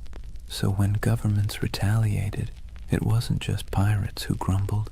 It was the people who sometimes saw in those outlaws a shadow of their own frustrations. But sympathy wasn't enough to save them. Once the combined might of Europe's navies and courts turned fully against piracy, the end was only a matter of time. The sea that had once seemed wide open suddenly felt crowded with warships. The harbors that had once welcomed became hostile, and the taverns that once rang with pirate songs now whispered of hangings. The retaliation had begun, and with it, the Golden Age of Piracy was sailing into its final storms. The retaliation wasn't just abstract policy, it had names, faces, and bloody finales. The Golden Age of Piracy closed not with a quiet fade, but with dramatic hunts that read like the last acts of a tragic play. If pirates had been the rock stars of the seas, their final chapters were their public downfalls, staged for maximum effect. Take Edward Teach, better known as Blackbeard. His reputation had grown so outrageous that even his enemies described him with a shiver of reluctant admiration. He cultivated fear like an artist, braided his beard with smoking fuses, glared from beneath a tangle of hair, and moved through battle with pistols strapped across his chest like a walking arsenal. But in the end, fear was not enough. In November 1718, the British Navy decided Blackbeard had outlived his usefulness as a legend. Lieutenant Robert Maynard sailed out from Virginia with a pair of sloops and cornered him off Ocracoke Island. The battle was brutal and up close, fought with pistols, cutlasses, and grit, and though Blackbeard fought like a demon, he fell. His head was hung from Maynard's bow as proof, a grotesque trophy meant to tell every sailor what became of even the fiercest pirate. But Blackbeard wasn't the only one. Across the Atlantic, Bartholomew Roberts, Black Bart, was sailing at the peak of his fame. Unlike Blackbeard's flair for theater, Roberts was all about efficiency. He raided with precision, commanded fleets of captured ships, and dressed in flamboyant crimson coats that made him as much a spectacle as his raids. He captured more ships than any other pirate, nearly 400 by some counts, yet even he couldn't outrun the noose tightening around piracy. In 1722, the British Navy cornered him off the coast of West Africa. A cannon shot cut him down mid-battle. His men, fearing what the British would do to his body, buried him at sea almost immediately, sending their captain to the depths before his enemies could claim him as a prize. And then there was Nassau. For years it had been the pirates' dreamland, a ramshackle republic of grog shops, makeshift huts, and lawless camaraderie where men and women reinvented themselves under the black flag. But in 1718, Woodes Rogers, backed by the British Crown, sailed in as governor. His arrival marked the beginning of the end. Pirates were given a choice: accept a royal pardon and live, or resist and hang. Many, weary of the chase, accepted, others fled, and a handful fought to the bitter end, only to be cut down. The pirate republic evaporated almost overnight, replaced by British order, courts, and gallows. These final hunts didn't just kill individual men, they killed the dream. Piracy had thrived on the cracks between empires, on the moments of chaos when law couldn't keep up with ambition. But as the empires recovered, they sealed those cracks. The end of Blackbeard, the fall of Roberts, and the capture of Nassau were not just events, they were symbols. Symbols that the era of pirates ruling the seas was closing, replaced once again by the iron grip of empire. Still, in taverns and whispered stories, their names lingered. Blackbeard's ghost was said to haunt Ocracoke. Roberts was remembered as the most efficient pirate who ever lived, and Nassau became a half-mythical place, a memory of freedom in an age of order. The final hunts had claimed the bodies, but the legends were already slipping beyond reach, sailing into something no navy could kill: myth. When the nooses were tightened and the bodies left swinging in the Caribbean sun, it wasn't just individual men who were gone, it was a way of life. The end of piracy marked the closing of a strange, brief experiment in freedom and rebellion. But like all endings, it was not complete. Something was lost, yes, but something also remained. So, what was lost? First, the fragile dream of equality at sea. On land, society was suffocatingly rigid. Kings at the top, peasants at the bottom, and 1,000 unspoken rules about who could eat what, wear what, or even look at whom. But on a pirate ship, things were startlingly different. Captains were elected, loot was shared, and even the least skilled sailor had a voice in the Articles of Agreement. When piracy ended, that floating democracy sank with it. Back came the brutal hierarchy of naval life, where sailors were whipped into obedience and officers strutted about like petty kings. The sea, once a frontier of possibility, reverted to another arm of empire. Also lost was the illusion of safe passage for merchant ships. For 2 or 3 decades, the Caribbean and Atlantic had felt like waters where danger lurked behind every horizon. Every fat merchantman sailing out of Havana or Port Royal lived in fear that a black flag might rise from the waves. The end of piracy reassured investors, merchants, and kings, but it also stripped the seas of a strange kind of excitement. The stories that once terrified crews would, in time, thrill readers instead. But for the men who lived it, the sudden absence of that uncertainty was like a silence, comforting to some, suffocating to others. And let's not forget the pirate havens themselves. Nassau, Tortuga, Port Royal, these places lost their wildness. Nassau was brought under British law, Tortuga became just another colonial backwater, and Port Royal, once notorious as the wickedest city on earth, was tamed after earthquakes and hurricanes tore it apart. The rowdy taverns, the lawless marketplaces, the smoky wharves where men from every corner of the Atlantic rubbed shoulders, all faded into memory. In their place came customs officers, naval patrols, and clerks counting barrels of molasses with joyless precision. Yet, for all that was lost, so much remained. Pirates had stamped themselves into the imagination of the world, and that stamp proved impossible to erase. Their names lived on in court transcripts, sailor songs, and whispered tales in dockside taverns.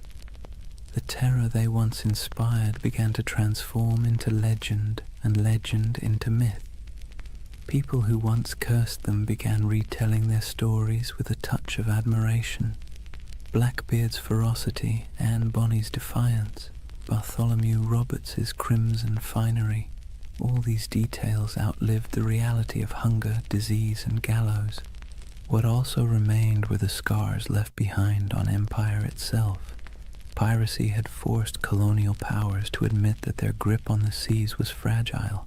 They had to pour money into patrols, fortifications, and treaties. In a way, pirates had been the most honest critics of empire. They exposed its weaknesses, exploited its greed, and thrived on its contradictions. Even in defeat, they left a mark, a reminder that power is never absolute, and that resistance, even in the form of theft and chaos, can rattle the mighty. And then, of course, there was the cultural inheritance. Pirates gave us more than just a few colorful tales.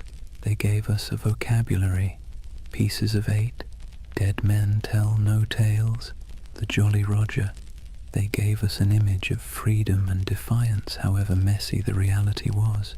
They gave us a vision of men and women who lived outside the law, who thumbed their noses at kings and corporations, who carved out fleeting moments of liberty in a world dominated by authority. That vision survived long after the hangings were over. So yes, much was lost when piracy ended, but perhaps what mattered most remained.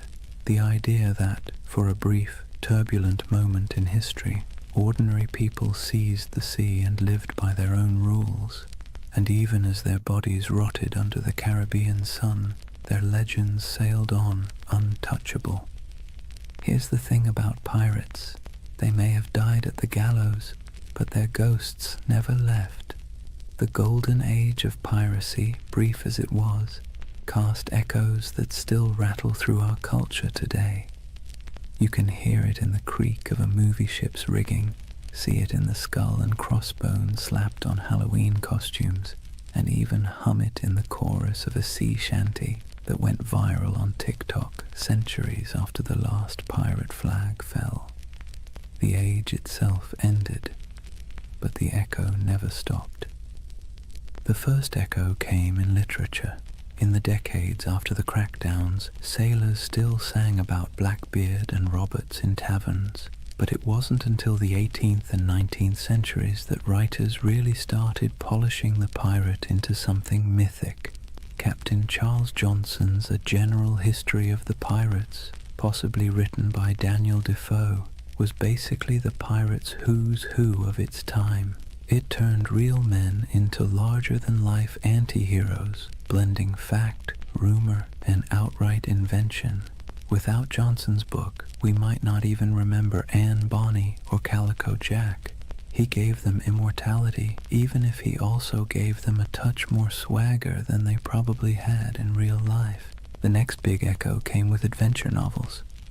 Robert Louis Stevenson's Treasure Island didn't just echo the Golden Age, it amplified it into something permanent. Long John Silver's Crutch and Parrot, the buried treasure maps marked with X, the idea of pirates talking in a peculiar accent. These weren't direct from history, they were creations, echoes distorted into legend, and yet they stuck so firmly that even today, when you picture a pirate, you're probably picturing Stevenson's imagination more than anything Blackbeard ever did. The echo spread into song and theater, then into Hollywood. Errol Flynn swung from rigging with suspiciously clean teeth.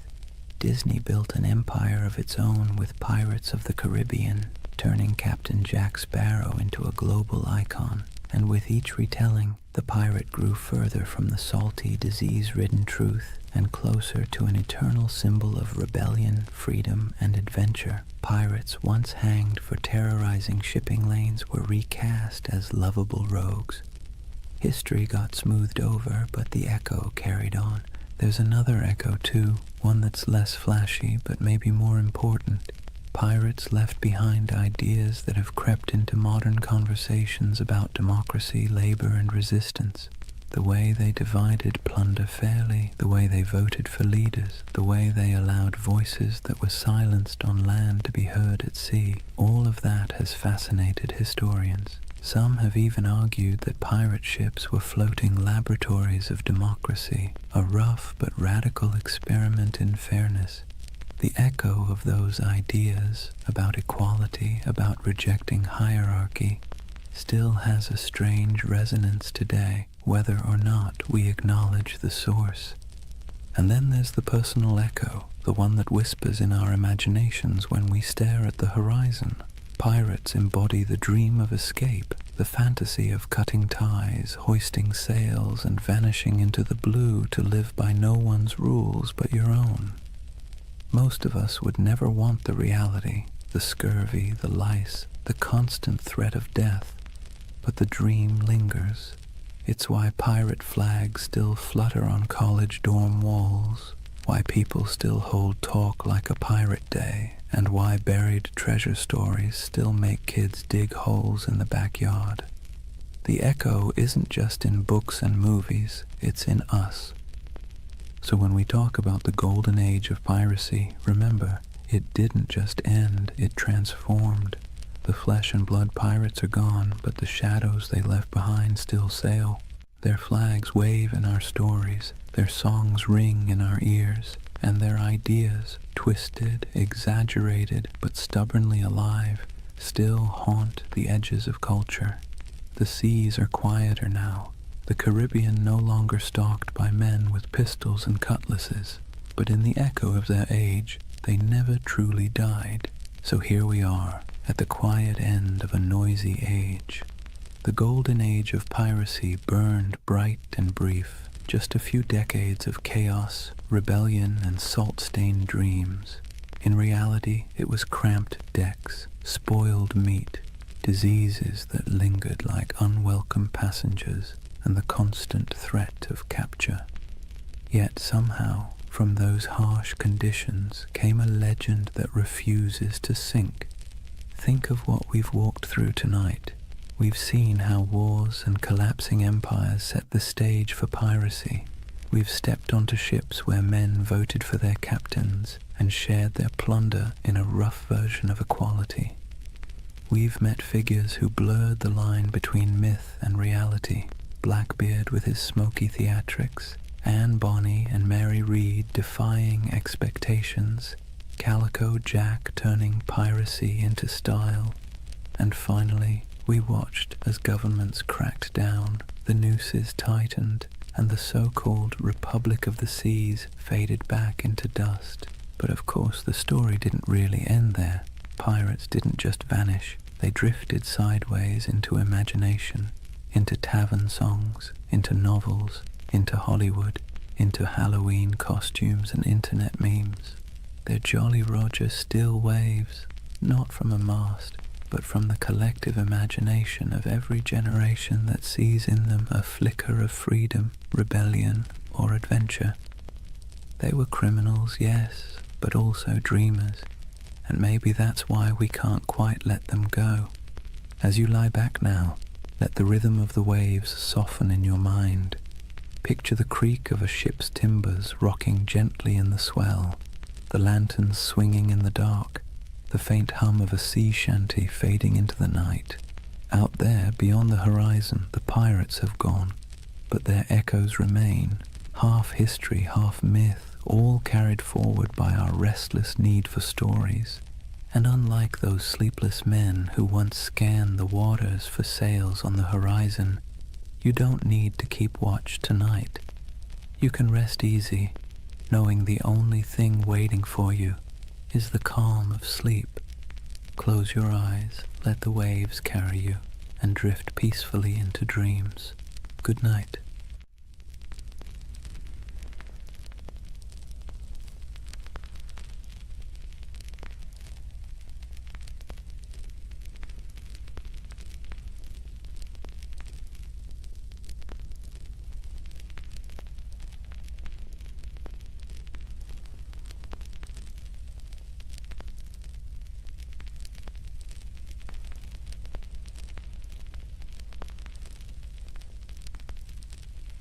Hey guys, welcome back to the Sleep Atlas. Before we start tonight's journey, take a moment, dim the lights, let the noise of the day dissolve.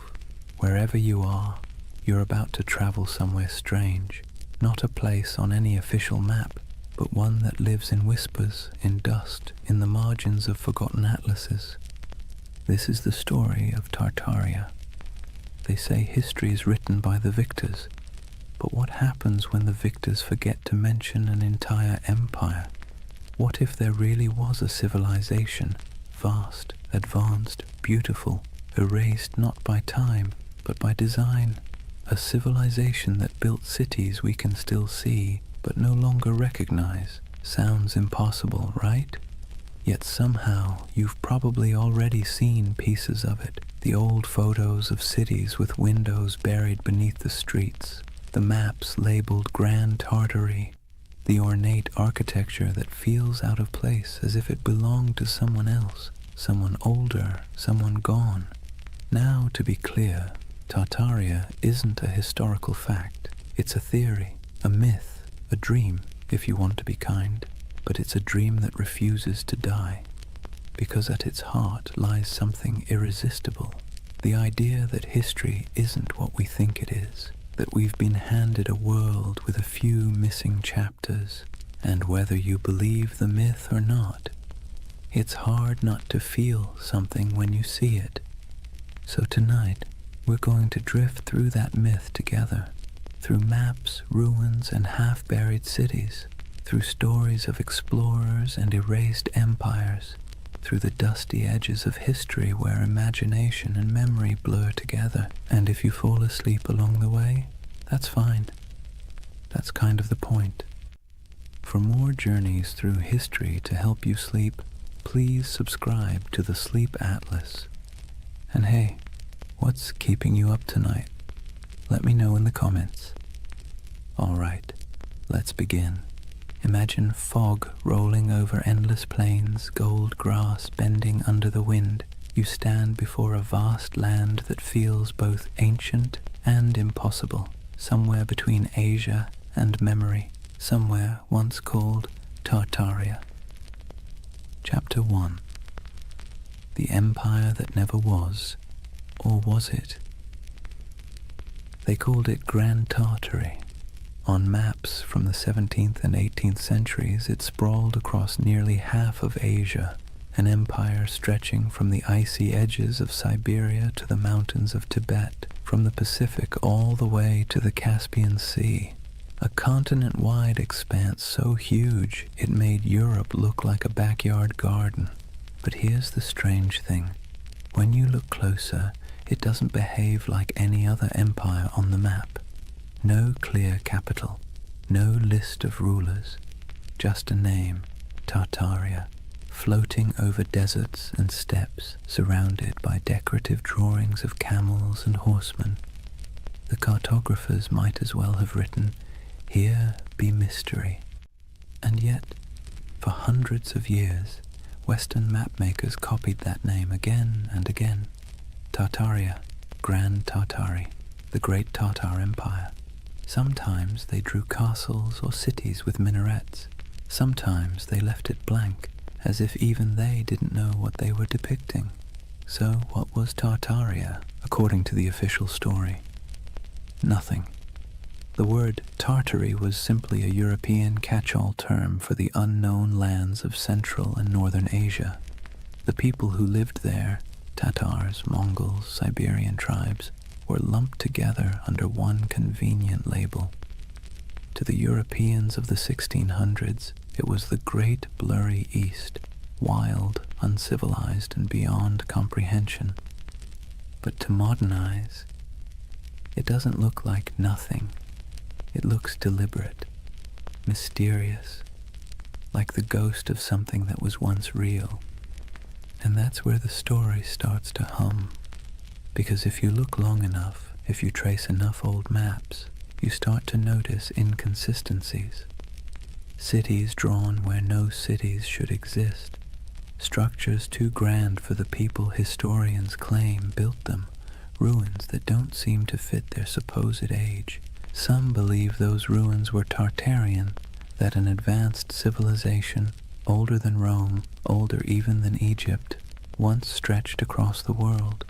They say its architecture was sophisticated, its technology almost magical, free energy, perfect symmetry, towering buildings powered not by fire or water but by something lost, something we can no longer name. It sounds absurd, but then you see the photos, black and white images from the late 19th century, cities under construction except everything already looks finished, cathedral-sized buildings supposedly built in a decade, though even modern machinery would struggle. Streets half-buried, windows below ground level, as if the earth itself had swallowed the first floors. That's where the mud flood theory enters. According to believers, some great cataclysm, maybe natural, maybe man-made, swept across the world in the 1800s, burying entire cities in mud and erasing all evidence of this lost empire. When humanity dug out afterward, we inherited the world we think we built. In other words, the Victorians didn't build all those ornate cities. They unearthed them. It's easy to roll your eyes, but it's also strangely poetic, because even if Tartaria never existed, the feeling behind it, that something monumental was lost, is very real. And part of why this myth persists is because, well, history does lose things. Entire civilizations have vanished before. The Minoans, the Indus Valley, the Olmecs, people who built incredible cities, traded across oceans, and then disappeared, leaving nothing but stones and speculation. So maybe the idea of Tartaria isn't so far-fetched. Maybe it's a reflection of that same human ache, the need to fill in the gaps with something beautiful. Imagine wandering through a European city at dusk. The sky is pale gold, pigeons circle over rooftops. You walk down a street where the buildings rise like cathedrals, domes, arches, pillars carved in perfect balance. It all feels too good, too symmetrical, too ancient to have been born in the soot and smoke of the industrial age. For a moment you wonder, did we build this, or did we inherit it? The theory of Tartaria taps into that quiet doubt, the sense that somewhere along the way, humanity rebooted, restarted, forgot, and the mud flood is a metaphor for time, for amnesia, for the way civilizations bury their own pasts under layers of progress. It's an idea that's equal parts eerie and comforting, because if there really was a forgotten golden age, maybe the world isn't as random as it seems. Maybe we've been here before. Maybe we'll find it again. And even if it's all a myth, it's a myth that asks good questions. Who decides what counts as history? How much of what we know is just the version that survived? So as we drift deeper into the story, try not to worry about what's true or false. Just imagine the possibility. A civilization erased not by war, not by time, but by forgetting. A memory whispered by wind over empty plains. The empire that never was, or maybe the one we no longer remember. Imagine you're an explorer in the late 1700s. You've left behind the comfortable parlours of London or Paris, the powdered wigs, the smoky taverns, the endless debates about civilization and progress. You're trudging through a landscape so vast it feels like the sky itself is falling toward the horizon. This is the world early explorers called Tartary. Endless plains, windswept deserts, forests that swallow sound. You could ride for weeks without seeing a soul, yet somehow you never feel alone. There's something in the air, the sense that once something grand was here, something old, something that had the decency to leave quietly. Western explorers were baffled by what they found. Vast stone ruins scattered through Central Asia, half-buried fortresses, walls that seemed to go nowhere. Nomadic tribes spoke of ancient cities lost to storms and floods, old temples built by hands they could no longer name. And yet, in their journals, these explorers rarely admitted confusion. Europeans of the Enlightenment were not fans of mystery. They preferred tidy explanations. Primitive people, ancient ruins, nothing to see here. Still, a few of them couldn't quite let it go. In 1755, the English geographer Emmanuel Bowen published a map labeling nearly the entire interior of Asia as Great Tartary. To the west lay Little Tartary, and further south, Independent Tartary. Even China was labeled part of the Great Tartar Empire. Historians later claimed it was simply ignorance. Cartographers didn't know what else to call it. But if you're a conspiracy-minded insomniac scrolling through old atlases at 3 a.m., it starts to look deliberate, like someone drew a curtain over half the world and wrote, "Don't ask." Those maps became the backbone of the Tartarian legend. The idea that there was once a sprawling civilization across Siberia and Central Asia, erased from history and memory alike. And when explorers traveled through those regions, what they described often sounded contradictory. They found nomadic tribes living in tents, herders, hunters, perfectly ordinary people. But they also found traces of things that didn't fit. Ancient irrigation systems, half-buried brickworks, strange mounds that hinted at forgotten settlements. The farther they went, the more surreal it became. In Siberia, there were reports of colossal ruins swallowed by forests.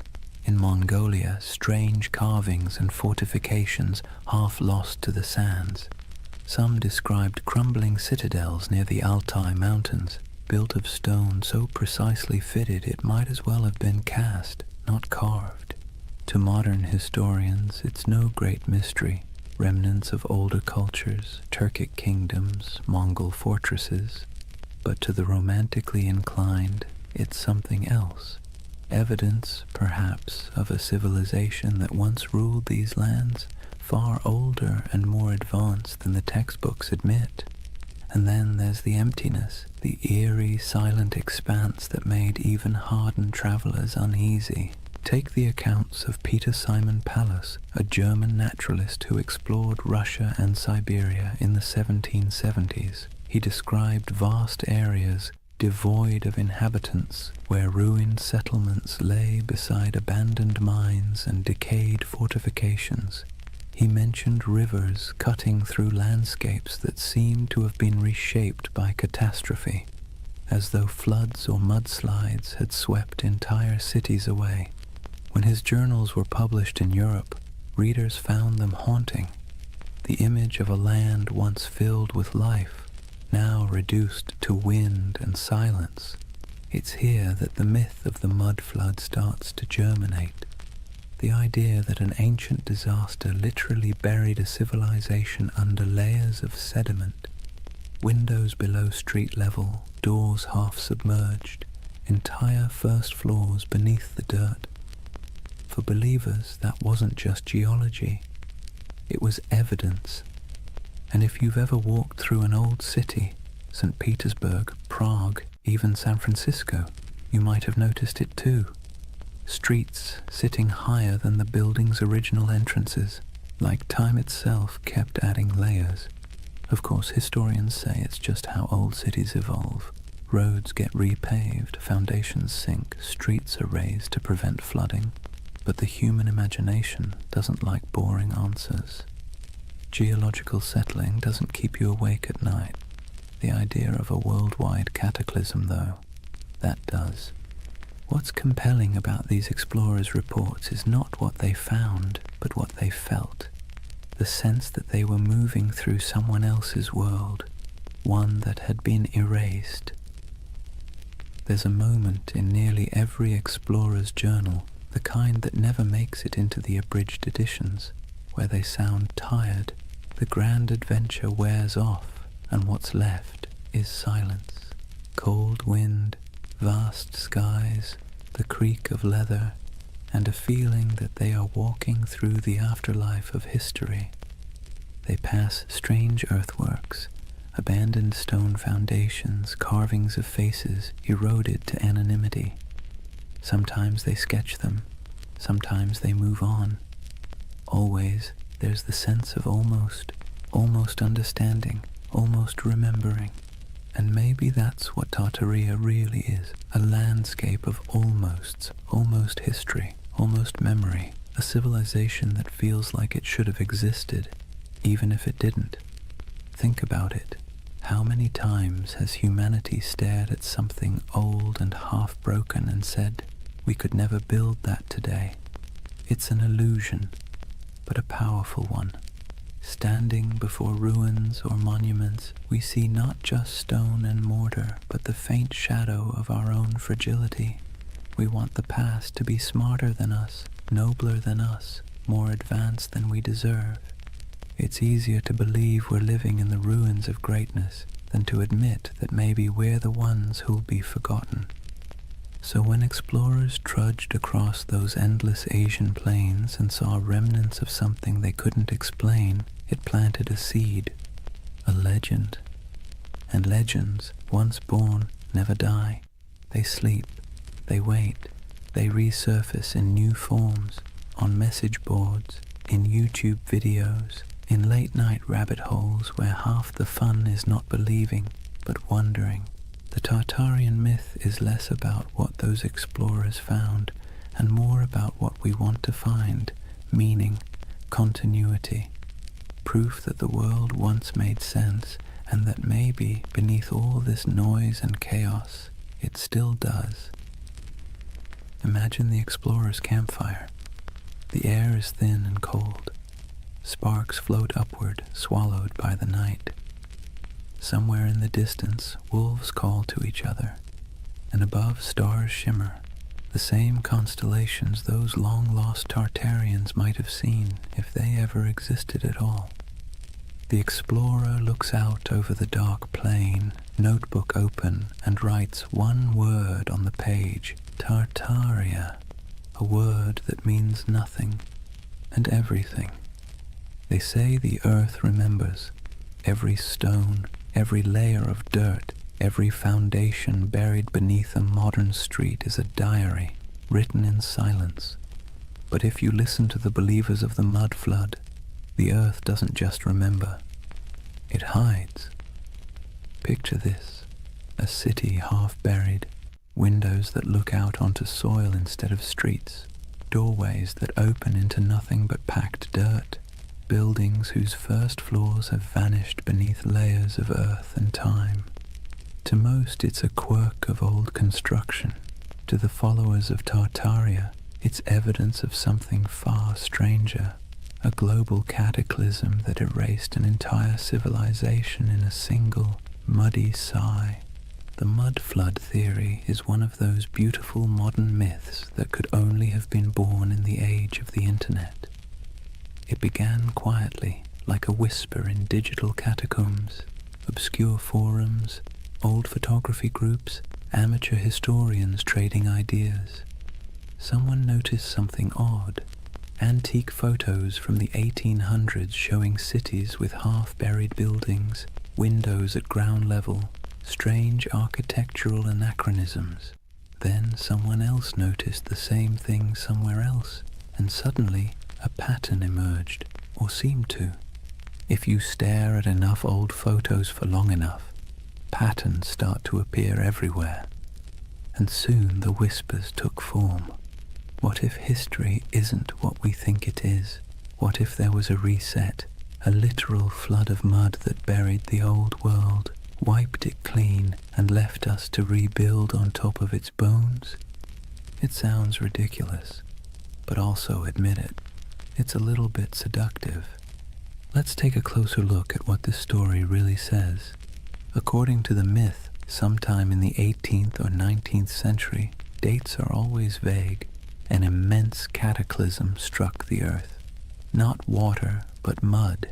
Thick, heavy, suffocating mud that rolled over cities like a blanket. swallowing buildings, streets, even entire civilizations. What survived was what we now call our world, a reset civilization built atop the ruins of the one before. The theory claims we are the survivors of an amnesiac world living in the shadow of a forgotten age. And once you start looking for it, you see it everywhere. Old photographs of St. Petersburg, where neoclassical buildings seem to have half their height underground. Doorways that lead nowhere in Istanbul. Strange window wells in San Francisco. Cathedrals whose ground floors appear oddly misaligned with the modern streets around them. The world, it seems, is full of buried stories. But here's where the magic, or the mischief, lies. Context. Cities grow, streets rise, pavements get repaved, foundations sink, earthquakes shift land. Engineers, bless their pragmatic hearts, have been dealing with that since ancient Mesopotamia. It's normal, but the human imagination doesn't want normal. It wants wonder. It wants the cosmic version of a plot twist. And so the mud flood became that twist, a grand, tragic reset that could explain the strangeness of the world, the impossible beauty of old architecture, the missing centuries, the ruins that look too modern to be ancient and too ancient to be modern. It's not hard to see why the theory stuck. It scratches two primal itches, the fear that we've forgotten something vital, and the hope that once humanity reached heights we can barely comprehend. It's a bedtime story for adults who no longer trust bedtime stories. Imagine it, the great cities of the past humming with energy and knowledge, star-shaped fortresses aligning with the heavens, towers crowned with gilded domes, machines powered not by coal or electricity but by sound, magnetism, or divine geometry. A golden age washed away in silence, leaving behind half-buried clues for the curious to rediscover centuries later. It's haunting, isn't it? The thought that the ground beneath your feet might be hiding a version of civilization more graceful, more harmonious, and, let's be honest, less exhausting than this one. The most poetic versions of the myth don't even insist on global destruction. They suggest something subtler. That time itself buried Tartaria. That the mud is just metaphor. The weight of centuries pressing down until memory sank into soil. That our cities grew atop their bones, and we live in their echoes without even realizing it. But even the literal believers, the ones who pore over 19th century photographs and Google Earth screenshots, are chasing something more than evidence.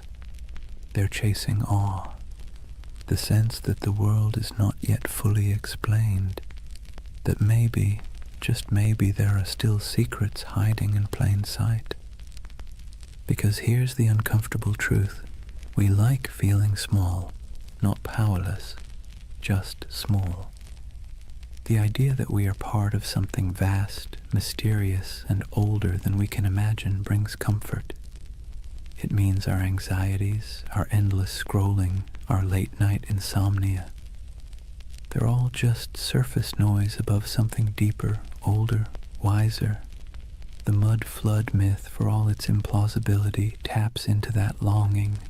It's also, in a strange way, an act of defiance. In an age where algorithms decide what we see and experts tell us what to believe, the mud flood says, "No, I'll look for myself." It's a rebellion of curiosity, however misguided. And curiosity, even when it wanders off the map, is still one of the noblest human instincts. There's another reason the mud flood myth feels oddly soothing. It provides closure. History as we know it is messy. It's full of gaps, contradictions, burned archives, and lost languages. But if you say, it was all wiped out by a cataclysm, suddenly everything makes sense. The missing records, buried, the inconsistent architecture, survivors of the old world. The sense that things used to be better? Proof of what we lost. It's a complete narrative, simple, self-contained, emotionally satisfying. And if you whisper it softly enough, it almost sounds plausible. But let's pause for a moment. Imagine walking through one of these mud-flood cities today. St. Petersburg in winter, snow falling over pale facades, the streets gleaming under the dim orange glow of street lamps. You pass a row of 18th century buildings, their ground floors half below street level, the windows dark and shuttered. And for a second, just a second, you feel it. The hum of something ancient, the faint vibration of time layered upon time. You know rationally that the explanation is boring, centuries of road repairs and architectural evolution. But your imagination doesn't care. It leans closer, it listens, it wants to believe. That's the quiet power of myths like Tartaria. They live not in evidence, but in emotion. And emotion, not logic, is what builds civilizations, or stories of them. So when someone insists the world was buried in mud a few hundred years ago, it's tempting to laugh, but look closer, and you'll see what they're really saying. They're mourning something they can't name. They're trying to make peace with the feeling that something's missing. That modern life, bright, loud, and efficient, feels a little hollow, as if the real story is still underground. And maybe, in a metaphorical way, it is. Not beneath our cities, but beneath our certainty. History is the soil we stand on, and every generation adds another layer. The deeper you dig, the older the questions get, until eventually you realize that the mud was never hiding the past. It was making it. The world is built on burial, and everything beautiful is, in some sense, reclaimed from the dirt.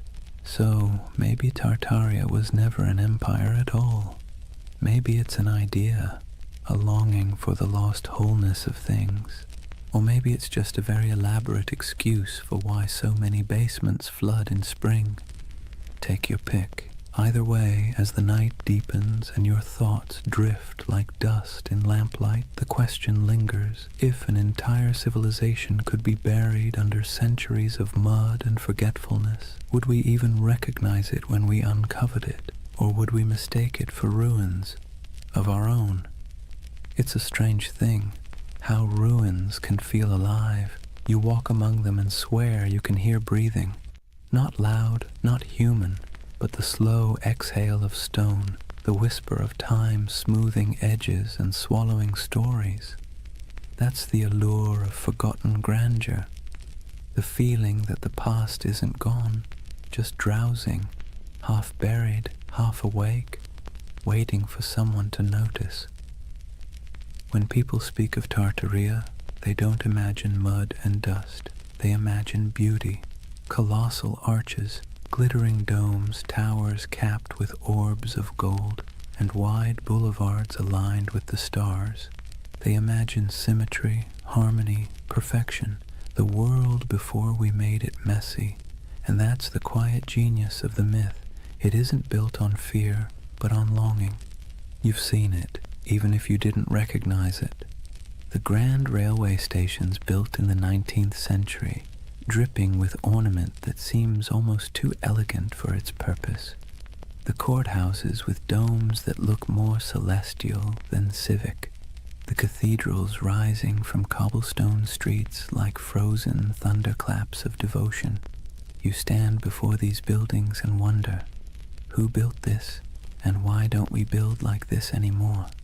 That question is the ember that keeps Tartaria glowing in the imagination, because it feels wrong that we've forgotten how to make beauty on that scale.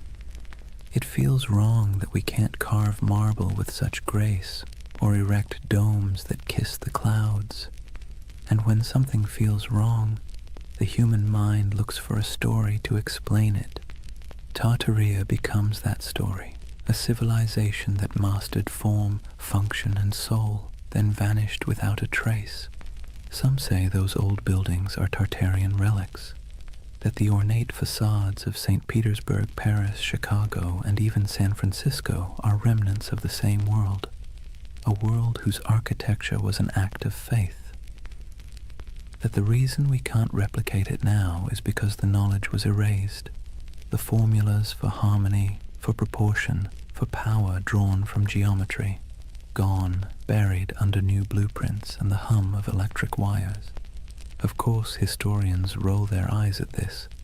They'll tell you, patiently, that these buildings were designed by very real architects, that neoclassicism was an artistic movement, not evidence of a hidden empire, that the beauty of those domes and arches came not from secret knowledge, but from mathematics, sweat, and a lot of unpaid apprentices. And they're right, technically. But here's the thing. Beauty doesn't care about technicalities. The Tartarian myth persists because these buildings feel different. They hum at a frequency modern architecture doesn't. Walk past a concrete office block and your mind slides off it. Walk past a century-old opera house and you slow down without meaning to. You feel something, a pulse. Maybe it's nostalgia, maybe it's resonance, maybe it's just the echo of a time when craftsmanship was an act of worship. But whatever it is, it feels alive.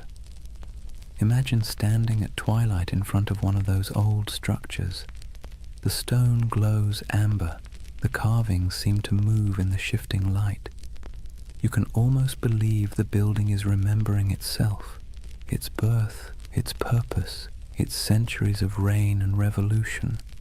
That's the spell of forgotten grandeur. The architecture isn't just old, it's haunted by the idea of meaning, and when meaning vanishes, mystery rushes in to fill the space. Tartaria thrives in that mystery. It offers an explanation for why the world feels simultaneously ancient and amnesiac, why progress sometimes feels like forgetting, why the cities of the past, those that survived wars, plagues, and fires, still look more eternal than anything we've built since. Modern life gives us glass towers and efficiency. Tartaria promises something slower, something that glows, a civilization that built not for profit or speed but for resonance, structures designed to outlast memory itself. It's an irresistible dream, because whether or not Tartaria existed, the feeling it represents is real, the ache for beauty that doesn't apologize for existing, for craftsmanship that outlives its makers, for a sense of belonging to something both vast and intentional. That's why the myth never fully dies. People share photographs of star-shaped forts, cathedrals that look like spaceships, and ornate courthouses buried halfway underground, whispering, "Look, this can't just be random." And maybe they're right, though not in the way they think, because what they're really seeing isn't proof of a lost empire. It's proof of a lost mindset. A time when humanity built upward and outward with a kind of faith we've since replaced with convenience. Take St. Isaac's Cathedral in St. Petersburg. It looks like it shouldn't exist.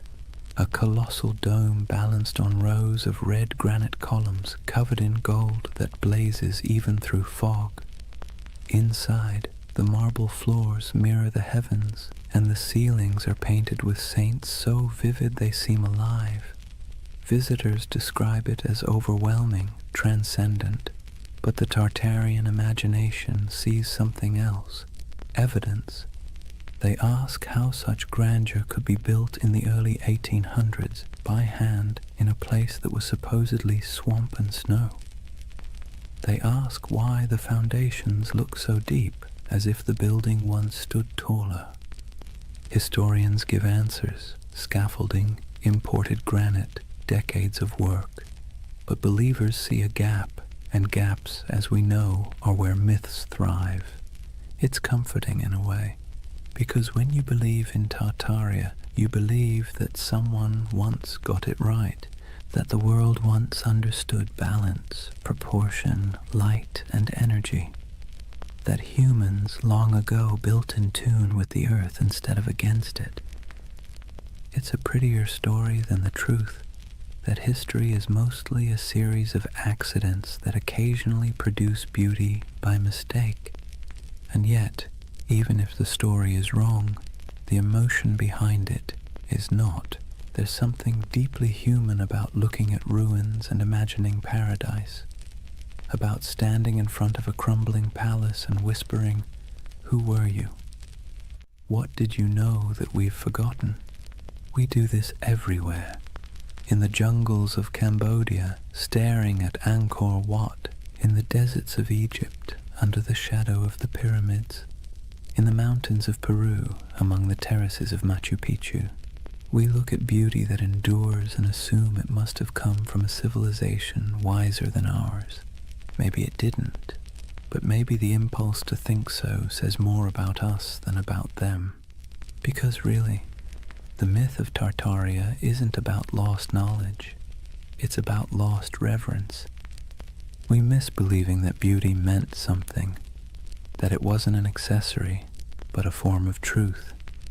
That stone could hold memory, and domes could sing. So when you see those impossible old buildings and feel that small, unexplainable ache, don't rush to fill it with conspiracy. Let it linger.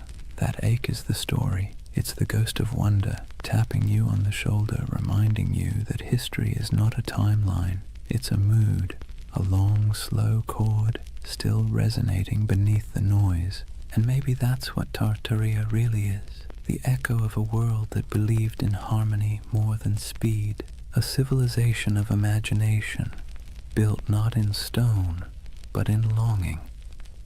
So as you drift deeper into this story, eyes heavy, thoughts softening, remember this. Whether Tartaria was real or not, the beauty it promises was. You can still walk through it, touch it, breathe it in brick and marble and dusk. It's there, waiting quietly behind every ornate facade and every buried window. Forgotten grandeur, humming in the walls. There's something strange about ideas that shouldn't survive, yet somehow do. Tartaria is one of them. Every few decades it slips back into conversation like a ghost that refuses to stay buried. A whisper here, a map there, a photograph that feels off. Too ornate, too advanced, too forgotten. It persists not because it's proven, but because it's beautiful. You see, real history doesn't linger in our imaginations the same way myths do. Facts settle, myths breathe, and Tartaria breathes in the spaces history forgot to fill. It's almost poetic, how a rumor can live longer than an empire. How a half-remembered word on an antique map, Tartary, can spark entire worlds in the modern mind. Because the truth is, humans don't remember data. We remember stories. And this one, it's irresistible. A world erased. A golden age hidden beneath our feet. The paradox of Tartaria is that it survives precisely because it never existed. A real empire would have ended, decayed, been replaced, but something that never was can never truly die. It hovers in imagination, endlessly renewable, unprovable, untouchable. The perfect myth for the digital age, weightless, viral, and infinitely remixable. Scroll through YouTube or Reddit and you'll see it. Old photographs of grand cityscapes labeled Tartarian architecture, posts about star forts and buried windows, endless debates about free energy, hidden cataclysms and lost technology, thousands of comments beneath them, people saying things like, "I've always felt something was off about history." It's not about belief, it's about belonging. The myth offers comfort to anyone who looks at the modern world and feels like something essential slipped through our fingers. Maybe that's the real allure. Tartaria gives shape to a feeling we all have but rarely admit, that somewhere along the way, humanity traded mystery for machinery. We built faster, higher, louder, but maybe not better. We paved over silence, replaced curiosity with certainty, and called it progress. And when that certainty began to crack, when our cities started to feel soulless, our histories fragmented, people began looking backward, not for answers, but for meaning. It's easy to mock that impulse. Historians roll their eyes, scientists sigh. But behind the internet rabbit holes and Photoshop theories lies something genuine, a hunger for enchantment, a longing to believe that the past wasn't just dirt and survival, but art and light and knowledge we've somehow misplaced. And in that sense, Tartaria isn't a conspiracy, it's a lullaby, a story people tell themselves when the modern world feels too sterile, too linear, too loud, a bedtime tale for adults who sense that truth might not always fit inside textbooks. Think about it. We've mapped the Earth, decoded the genome, photographed black holes, and yet we're still drawn to mystery. It's like a gravity our species can't escape. Tartaria gives us that gravity in soft, dreamlike form. A lost world that never judges, never contradicts, never ends, because it was never real enough to die. But here's the thing, even myths can tell truths. They tell us what we miss, what we value, what we quietly wish could come back. When people imagine Tartaria, what they're really longing for isn't a lost empire, it's coherence. A sense that the world once made sense, that knowledge was sacred, that beauty and purpose weren't at odds. In a way, Tartaria is less about history and more about therapy, a collective daydream for a civilization that feels spiritually jet-lagged. We scroll through endless feeds, flickering between wars, gadgets, and memes, and somewhere inside a voice whispers, "Wasn't there supposed to be more than this?" Tartaria answers softly, "Yes, there was, or maybe there could have been." And so the myth persists, traveling through forums and documentaries and late-night conversations, wrapping itself in fog and marble. It survives because it speaks to something the Enlightenment forgot, that mystery itself has value, that not knowing is sometimes more comforting than knowing. But here's the paradox. Tartaria's greatest gift isn't in proving itself true. It's in reminding us that belief is part of what makes us human, that even in an age of algorithms, we still crave wonder. We still want to stand before something vast and say, "I don't understand, but it feels sacred." Maybe that's why late at night you find yourself staring at photos of old cities, their streets glimmering with gaslight, their domes fading into fog, and feel that tug in your chest. It's not nostalgia for Tartaria. It's nostalgia for awe, for the feeling of being small beneath something magnificent, something that doesn't explain itself. So as you lie there now, the room dim, the hum of the modern world soft around you, imagine that somewhere, beneath centuries of soil, beneath stories and skepticism, there's a quiet city still dreaming. Its towers shimmer faintly under the weight of time. Its fountains murmur in forgotten languages, and if you listen long enough, you can almost hear it, the heartbeat of the world before we named it. They called it Tartaria. Maybe it never was, but its echo, soft, patient, luminous, still lingers. Drift with it for a while. Let the questions fade. You don't need answers tonight, only the wonder. Chapter 2. The Real Tartars, Nomads, Empires, and Misunderstood Worlds. Let's take a breath. We've wandered through the fog of myth, through maps that hum with impossible empires and ruins that seem to remember more than they should. But now it's time to peel back the dream and look at the ground beneath it, the soil, the wind, and the people who actually lived there. Because behind every legend lies something real, even if it's been twisted beyond recognition. So let's step out onto the steppe. Imagine yourself standing somewhere between Russia, Mongolia, and Kazakhstan. Not today, but thousands of years ago. There are no borders here, no lines on a map, no marble cities, just horizon, an ocean of grass rolling under a sky so wide it makes you dizzy. The air smells like dust and horses. The sound of wind is constant, threading through tall stalks of feather grass. This is the birthplace of what Europe once called Tartary. Not a single empire, but a world of motion, a civilization without walls. To Western minds, this landscape always felt alien.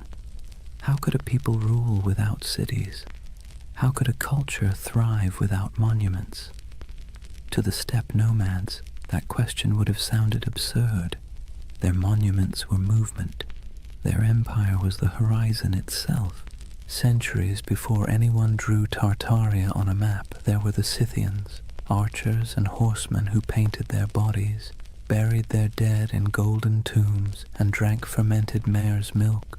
The Greeks feared them, the Persians tried to conquer them, and yet they moved like smoke, impossible to hold. Herodotus called them a people who have no towns, no walls, no fixed abode, as if that made them lesser. But in truth, it made them free. The Scythians mastered the horse long before Rome even dreamed of chariots. They stitched their world together with leather, not mortar. They carried fire in bronze cauldrons, slept beneath felt tents, and worshipped gods of wind, sun, and sky. To them, the land wasn't empty. It was alive, a vast breathing plain where everything connected through motion and story. After the Scythians came the Sarmatians, then the Huns, then the Turkic Khaganates. The names shifted, but the rhythm stayed the same. Nomads rising like storms, surging westward, reshaping everything in their path. They raided, traded, intermarried, and vanished into the mist again, leaving behind only graves and legends. And so, by the time medieval mapmakers in Europe began sketching the world, this enormous, ungovernable space had already become a myth. To them it was a blank, the unknown lands beyond the Christian world, filled with monsters, giants, and Tartars. That word, Tartar, wasn't even theirs. It came from outsiders, likely twisted from the name of a Turkic tribe, the Tatars, with a dash of poetic menace added. Medieval Europeans thought it sounded like Tartarus, the Greek underworld, so they called these nomads Tartars, as if they'd come from hell itself. You can almost hear the shiver in the name, but the truth was far more complicated and far more interesting. These weren't demons, they were people. Traders, horsemen, mothers, poets. They lived lives as rich as any Roman senators, just measured differently. Picture a nomadic camp at sunset. The steppe glows gold. Horses graze on the horizon, their coats shimmering in the low light. Fires crackle as women stir pots of milk and millet. Children chase each other between felt tents, yurts, their laughter carried by the wind. Men return from herding, their bows slung over shoulders, dust clinging to their boots. The air smells faintly of smoke and grass.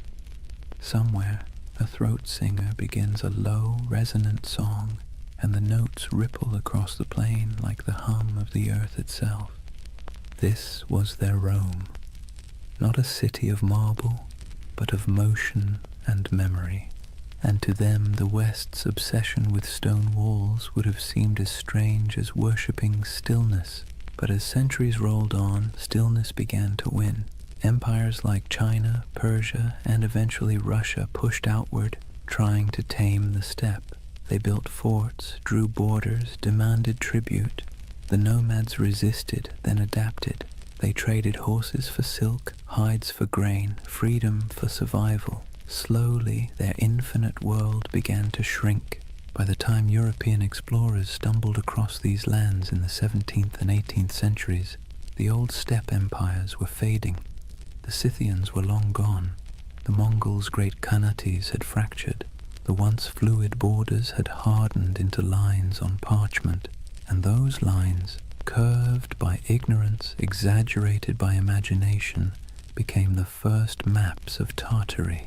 To the west, it looked like a mystery, an empire that wasn't quite there, a vast, seemingly empty space once teeming with civilizations that had vanished. But to those who lived there, it wasn't emptiness, it was memory.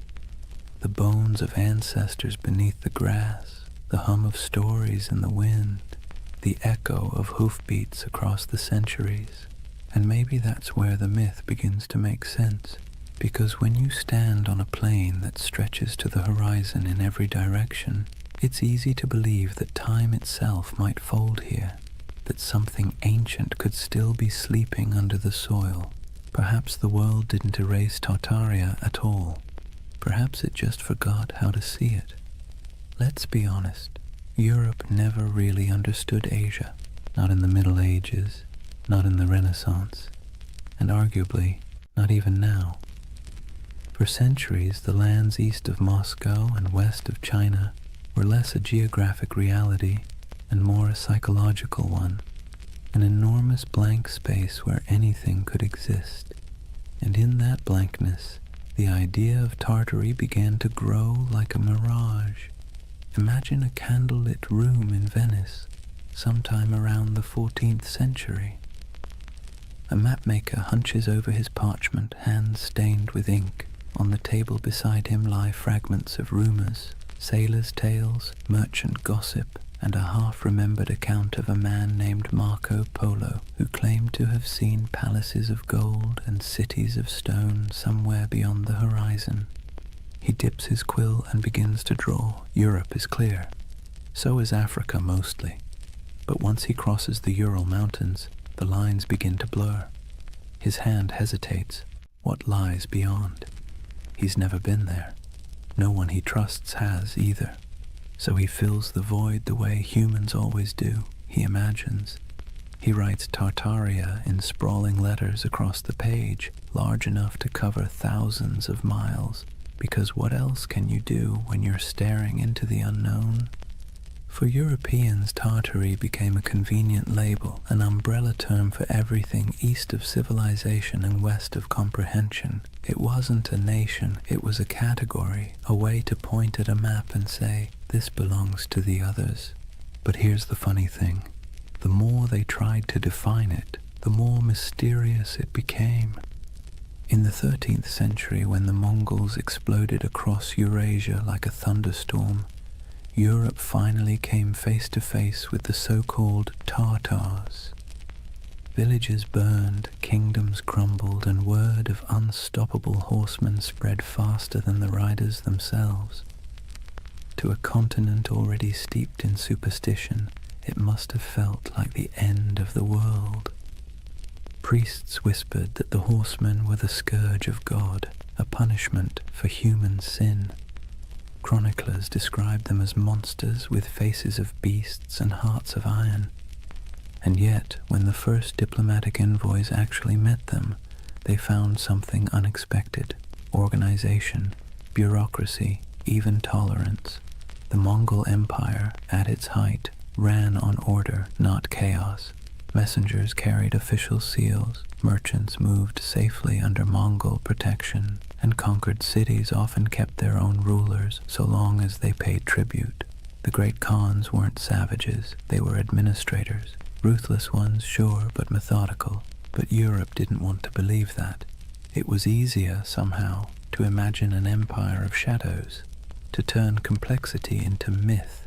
So the name Tartary stuck, not as a real place, but as a kind of warning, a whispered reminder that beyond the edge of the familiar world, something vast and unknowable waited.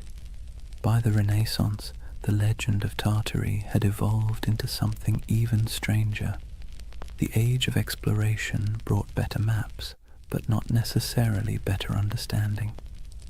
Cartographers began drawing Great Tartary, Little Tartary, and Chinese Tartary across their globes, carving up Central Asia into neat territories that existed mostly in imagination.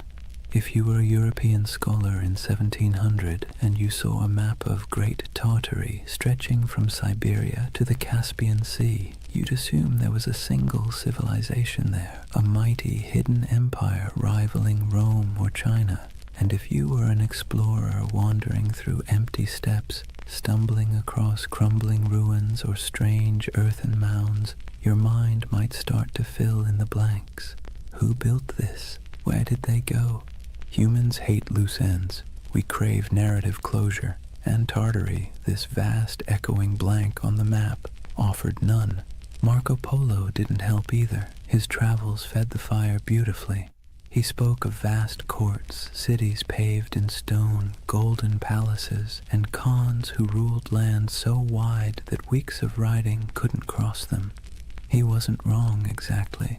The Mongol Empire really was that enormous. But when his book was copied, translated, and retold, his words grew elastic. People read his tales and imagined something grander still, a civilization older than memory, hidden beneath layers of dust and time. You can almost see it, the way myths grow like vines around facts. Even the Enlightenment couldn't kill it.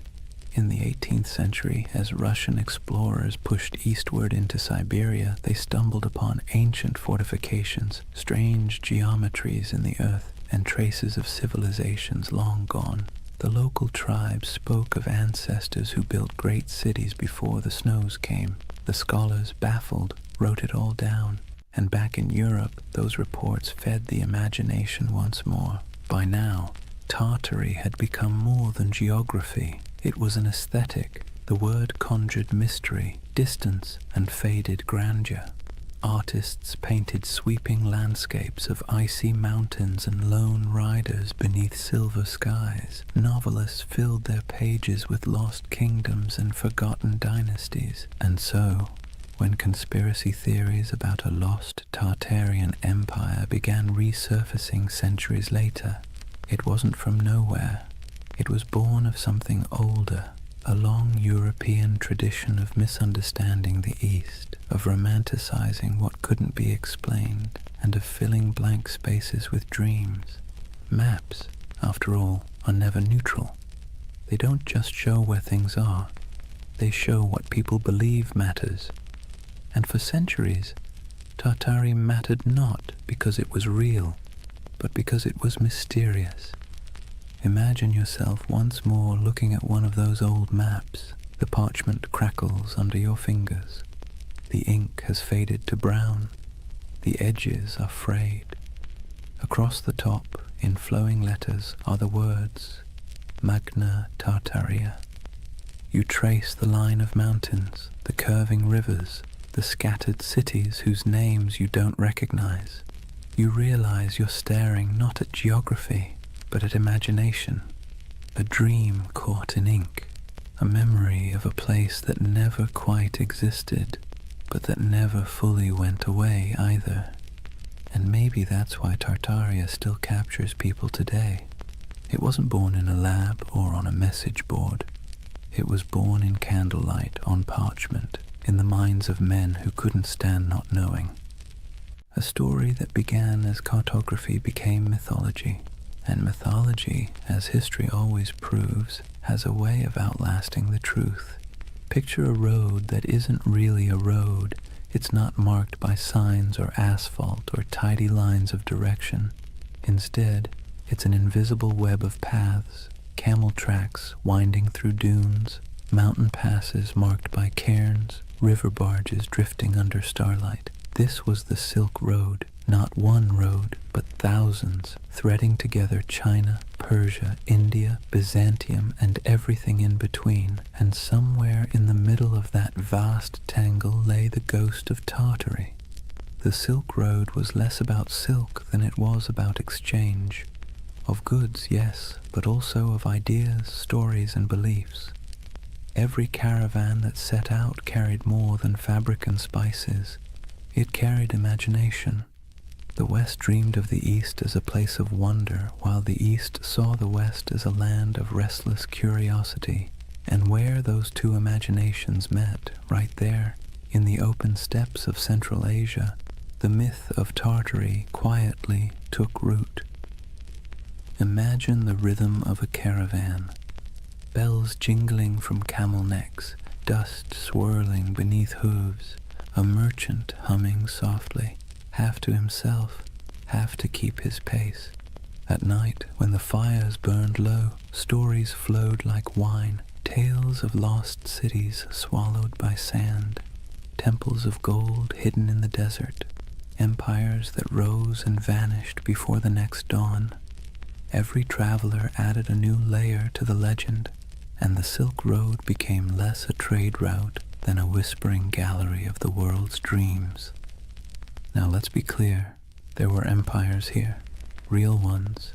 The Scythians, Parthians, Sogdians, Kushans, and of course the Mongols, civilizations that thrived for centuries, building fortresses, minting coins, and carving art that fused Greek realism with Persian geometry and Indian grace. These were the real architects of what Europe would later call Tartary. But to a traveler passing through, the borders blurred. One city's language faded into another's. One god's statue looked suspiciously like a god from somewhere else. The world felt unified and strange all at once. The Silk Road had a way of softening distinctions. It made neighbors of distant worlds. Greek philosophers' ideas found their way into Buddhist monasteries. Chinese silk wrapped Roman senators. Persian astronomers charted the same stars that guided caravans across the steppe. But myths travel even faster than silk. When a merchant from Samarkand sold a roll of fabric in Venice, he didn't just trade goods, he traded worlds.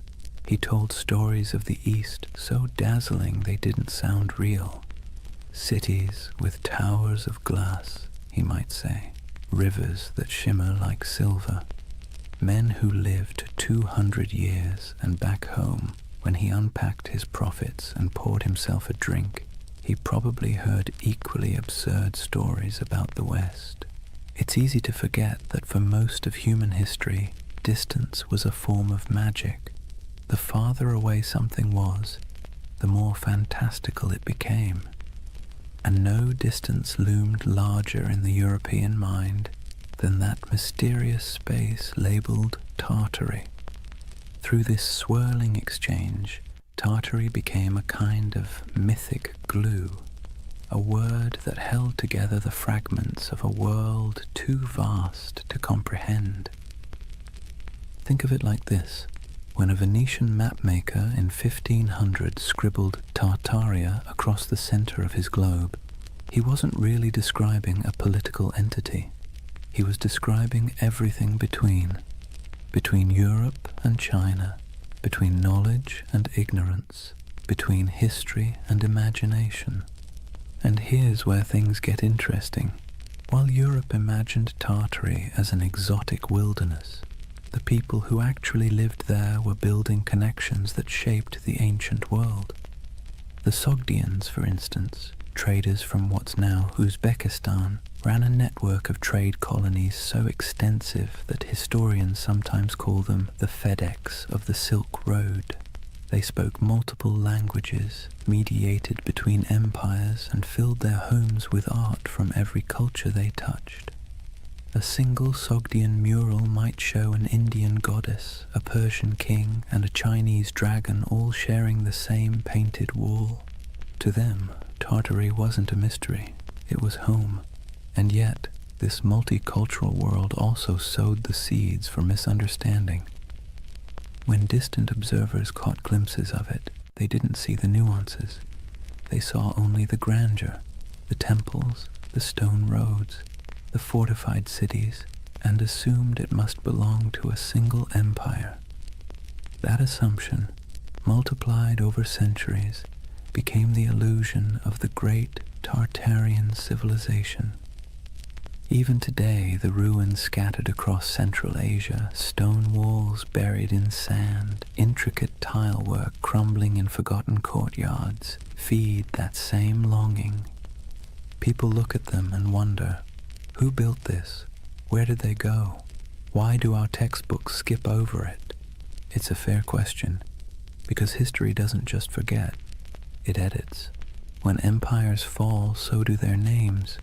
When borders shift, so does memory. The Mongols became the Tatars became Tartars. And eventually, Tartary became a convenient shorthand for the unknown. But beneath all that confusion was something real. A network of humanity that spanned continents. Imagine standing on a hill somewhere near Bukhara around the 10th century. The air smells of dry sage and smoke. Below you, the road shimmers in the heat, lines of travelers winding toward the horizon. A caravan from China passes one from Persia. A monk from India shares a meal with a soldier from Byzantium. Coins from Rome jingle beside jade amulets from the East. It's not an empire. It's not chaos. It's something in between, a living, breathing web of connection. And that's what Tartaria really was. Not a kingdom lost to mud, but an echo of this interconnected world. A dream of unity before maps divided it into pieces. The Silk Road gave birth to the myth by accident, because connection always looks like magic when seen from afar.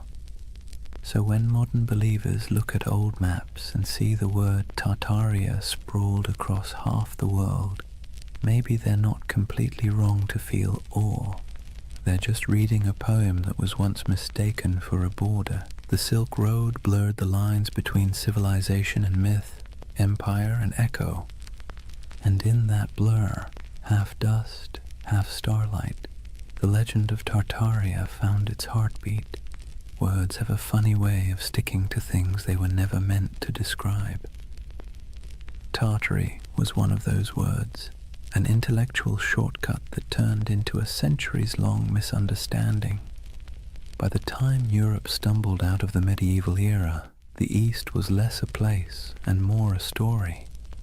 Monks copied maps showing vast lands labeled Tartaria, shaded in pale yellows and browns, with scribbled notes like, "Here be dragons," or "Land of Giants."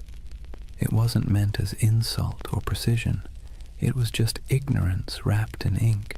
But ignorance dressed up nicely enough can look like authority. When Marco Polo returned from his travels in the late 1200s, he told Europe about the magnificence of the Mongol Empire. Golden palaces, porcelain cities, and roads so smooth you could roll a wagon for days without breaking an axle. His descriptions, half wonder, half exaggeration, lit up Europe's imagination. And when cartographers began to draw what he described, they needed labels. Cathay for China, Ind for India, and for everything else in the vast cold space north of Persia and east of Russia, Tartary. Let's be clear, Europe didn't know what Tartary was, but that didn't stop them from acting like they did. To Western minds, Tartary became a convenient placeholder for the unknown. It wasn't a country, it was a concept, a blank canvas where explorers, missionaries, and chroniclers could project whatever they needed to believe about the world beyond their reach, and what they needed, more often than not, was mystery. Maps from the 16th and 17th centuries show it sprawling across the top of the world like a sleeping giant. Great Tartary, Independent Tartary, Chinese Tartary, Little Tartary, names multiplying like rumors. To anyone who studied those maps, the message was clear. Beyond the borders of civilization lay a vast land of danger, wealth, and the unknown. And there's something deeply human about that. When faced with uncertainty, we name it. We box it in with words, even if those words are wrong. To Europeans of the early modern world, Tartary became shorthand for all the places they hadn't yet conquered, understood, or categorized. It was an intellectual convenience, a linguistic shrug. Everything out there. If you were a 17th century scholar in London and someone mentioned the Tatars, you might imagine fur hats, horsemen, frozen tundra, and endless plains. You wouldn't know the difference between a Mongol prince in Karakorum and a nomad in the Kazakh steppe. To you, it was all Tartary, but that flattening, reducing countless cultures into a single word, had consequences. It erased identities, histories, and languages in the Western imagination long before any empire actually reached those lands. Imagine an atlas from the 1700s, lying open on a polished oak table. The continents are familiar enough now. The Americas are roughly shaped. Africa's coasts are charted. But look at Asia, and you'll see something odd.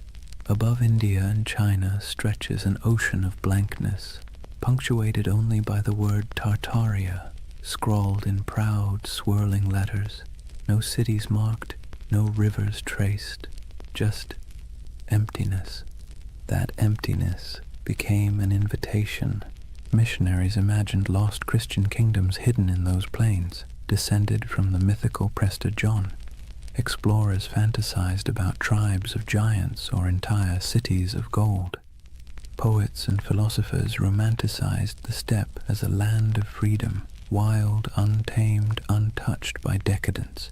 And over time, that fantasy hardened into pseudo-history. Tartary wasn't just a blank spot anymore, it was a world view. Even the word itself carried a sting. Derived from Tatar, it got twisted into Tartar, echoing the Greek Tartarus, the underworld.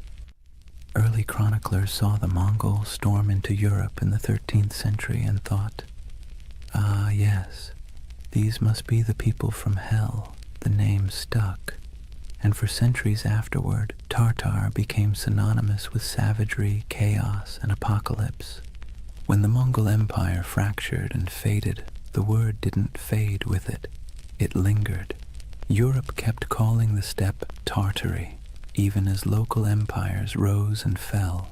The Golden Horde, the Timurids, the Kazakh Khanates. To the west, these nuances didn't matter. The name Tartary swallowed them whole. The irony.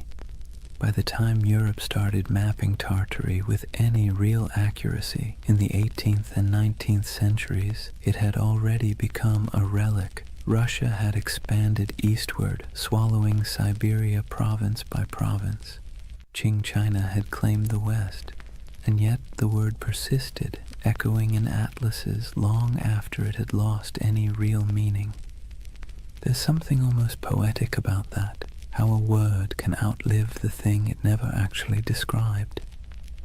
And it's here that the modern myth of Tartaria quietly germinated, because when those old maps resurfaced centuries later, digitized, color-corrected, and posted online, they seemed to show something uncanny. A vast empire covering half the world, cities we've never heard of. Borders that no modern historian could explain. To the curious eye, it looked less like a cartographic mistake and more like a cover-up. Why don't they teach this in school? People asked. How could such a massive empire just vanish? But the answer, as with most things, is simpler and somehow more mysterious. It didn't vanish. It never existed. Not as one empire, anyway. What vanished was understanding. What collapsed was the web of meaning connecting the real places, Siberia, Mongolia, Central Asia, to the word Tartary. The West's misunderstanding created a ghost, and the modern age brought that ghost back to life. There's an eerie beauty in that, a reminder that myths don't die. They just wait for technology to resurrect them. When you look at one of those antique maps, ink faded to sepia, the parchment curled at the edges, you can almost feel the hum of it, not as evidence of a conspiracy, but as a fossil of imagination. Tartary wasn't a lie. It was a mirror. It reflected Europe's fears, desires, and limits. and like all mirrors, the longer you stare into it, the more it stares back. By the dawn of the 18th century, the old mystery of Tartary was about to meet its slow death, not in battle, not in flames, but in bureaucracy, in borders drawn, treaties signed, and maps updated by men who preferred paperwork to poetry. It wasn't an erasure in the way myths like to imagine. No secret cataclysm, no forbidden knowledge sealed away by shadowy elites. It was something quieter, more mundane, and somehow more tragic. Tartary was about to be swallowed, not by time, but by empire. Let's set the stage. The year is 1721. Peter the Great has just declared the Russian Empire. He's reformed the army, modernized the navy, shaved the beards off his nobles, and built a brand new capital, St. Petersburg, on a swamp that would one day gleam like a mirror of Europe itself. Russia, once the frontier of the old Tartarian wilderness, now saw itself as its conqueror. And conquest, as Peter understood, was as much about naming as it was about fighting. Where the maps once said Tartaria, Russia began writing Siberia, Yakutsk, Omsk, Irkutsk. The empty spaces of imagination were replaced with administrative precision. Governors, garrisons, and census records. You can almost hear the scratching of quills replacing the crack of hooves across the steppe. This was empire by cartography. For centuries, Europe had peered east and seen a void. Russia filled it with coordinates. And just like that, the last breaths of Grand Tartary disappeared under layers of ink and decree. But here's the irony. While the West's maps were losing their mystery, the lands themselves were as unknowable as ever. Siberia wasn't tamed. It was endured. Frozen rivers, taiga forests, mountains that chewed up expeditions and spat them out as legends. To the empire, it was a treasure chest of resources, furs, minerals, and later oil. But to the people living there, it was home. The native tribes, the Evenki, Buryats, Yakuts, and dozens more, didn't think of themselves as Tartarians or Russians. They were simply themselves, and yet, in the tidy world of European cartographers, they became footnotes to someone else's empire. Take a moment to picture a Russian expedition in the mid-17th century, trudging through snow so bright it hurts to look at. The air burns the lungs, the dogs pant steam. A Cossack officer marks a new river on a map, proud that he's bringing civilization to the wilderness. But behind him, an old shaman watches silently, knowing that the land doesn't belong to anyone who needs to draw it to believe it's real. That's how Tartary truly vanished, not by disaster, but by documentation. The Enlightenment had arrived, and mystery was no longer fashionable. The world had to be measured, categorized, and explained.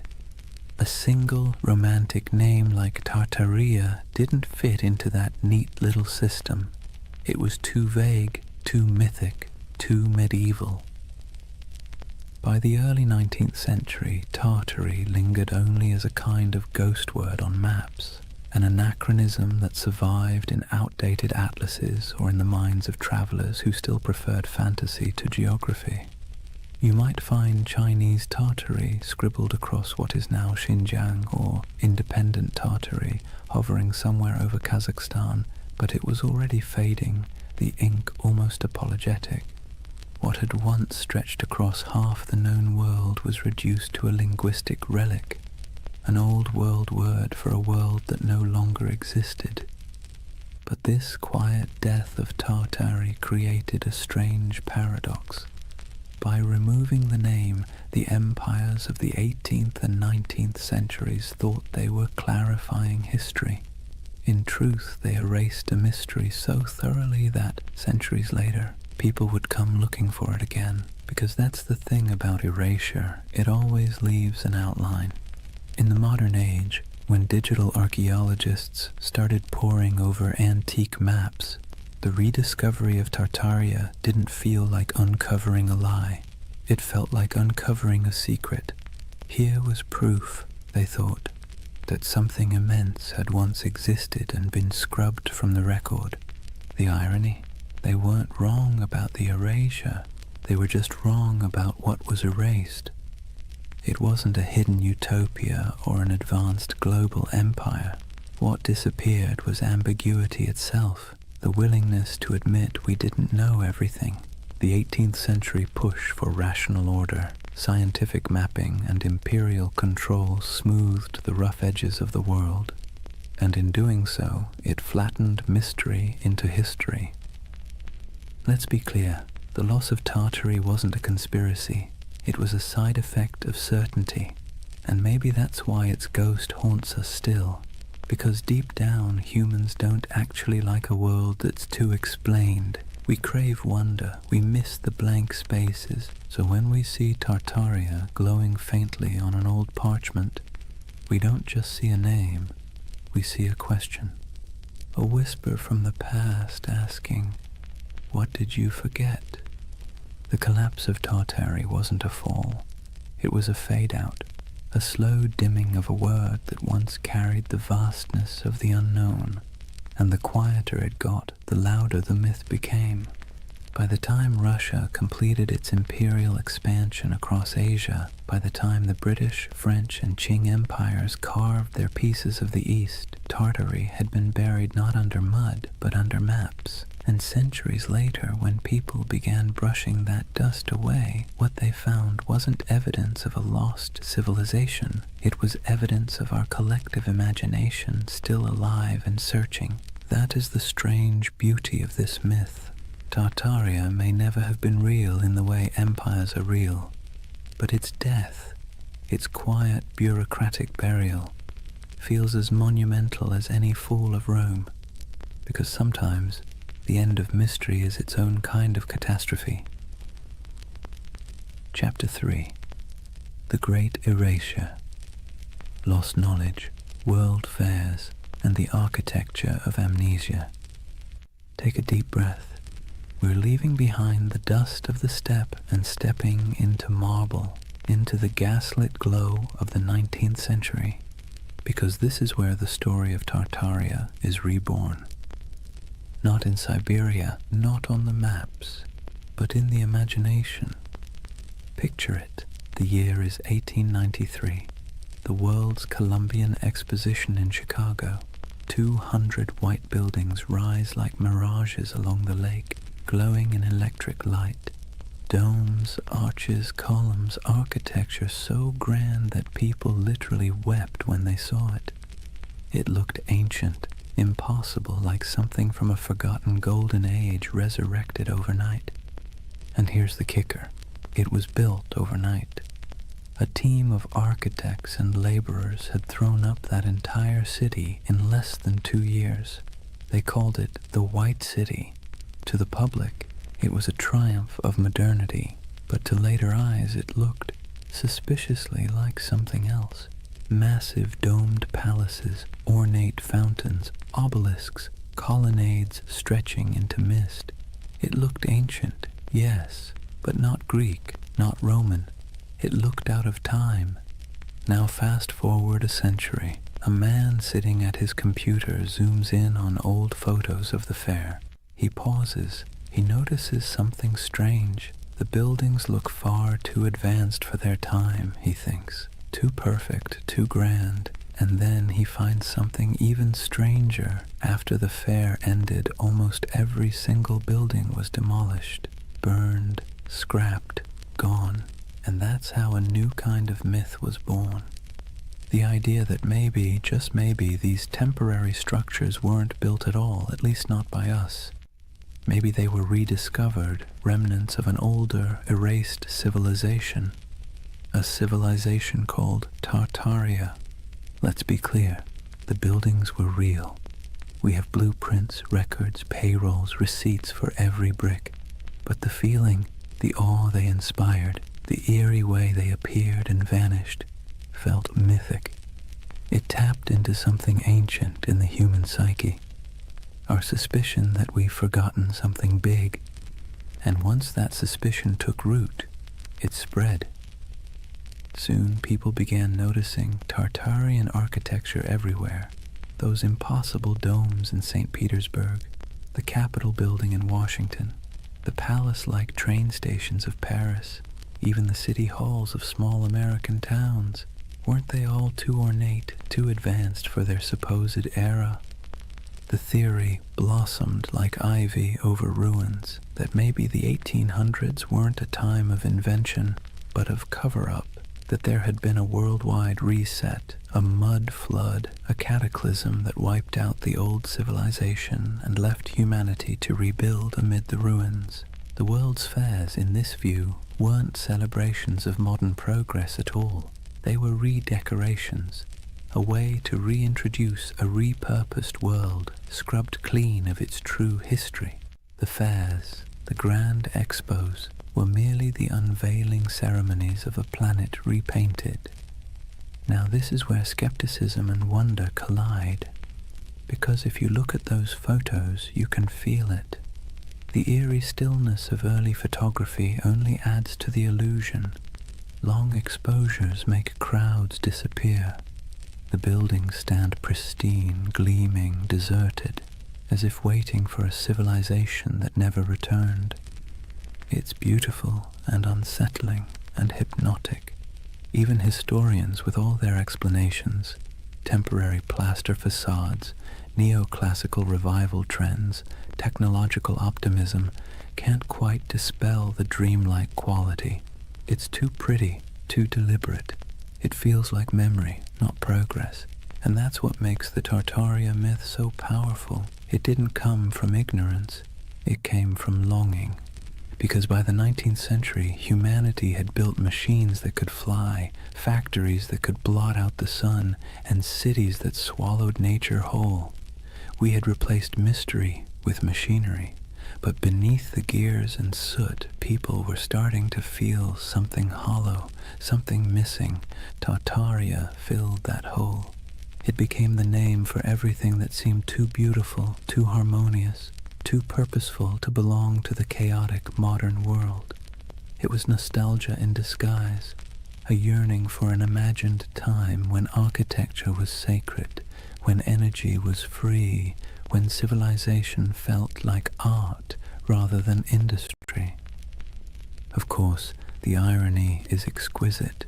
The people of the 19th century built those palaces themselves, but we, centuries later, look back and refuse to believe them capable.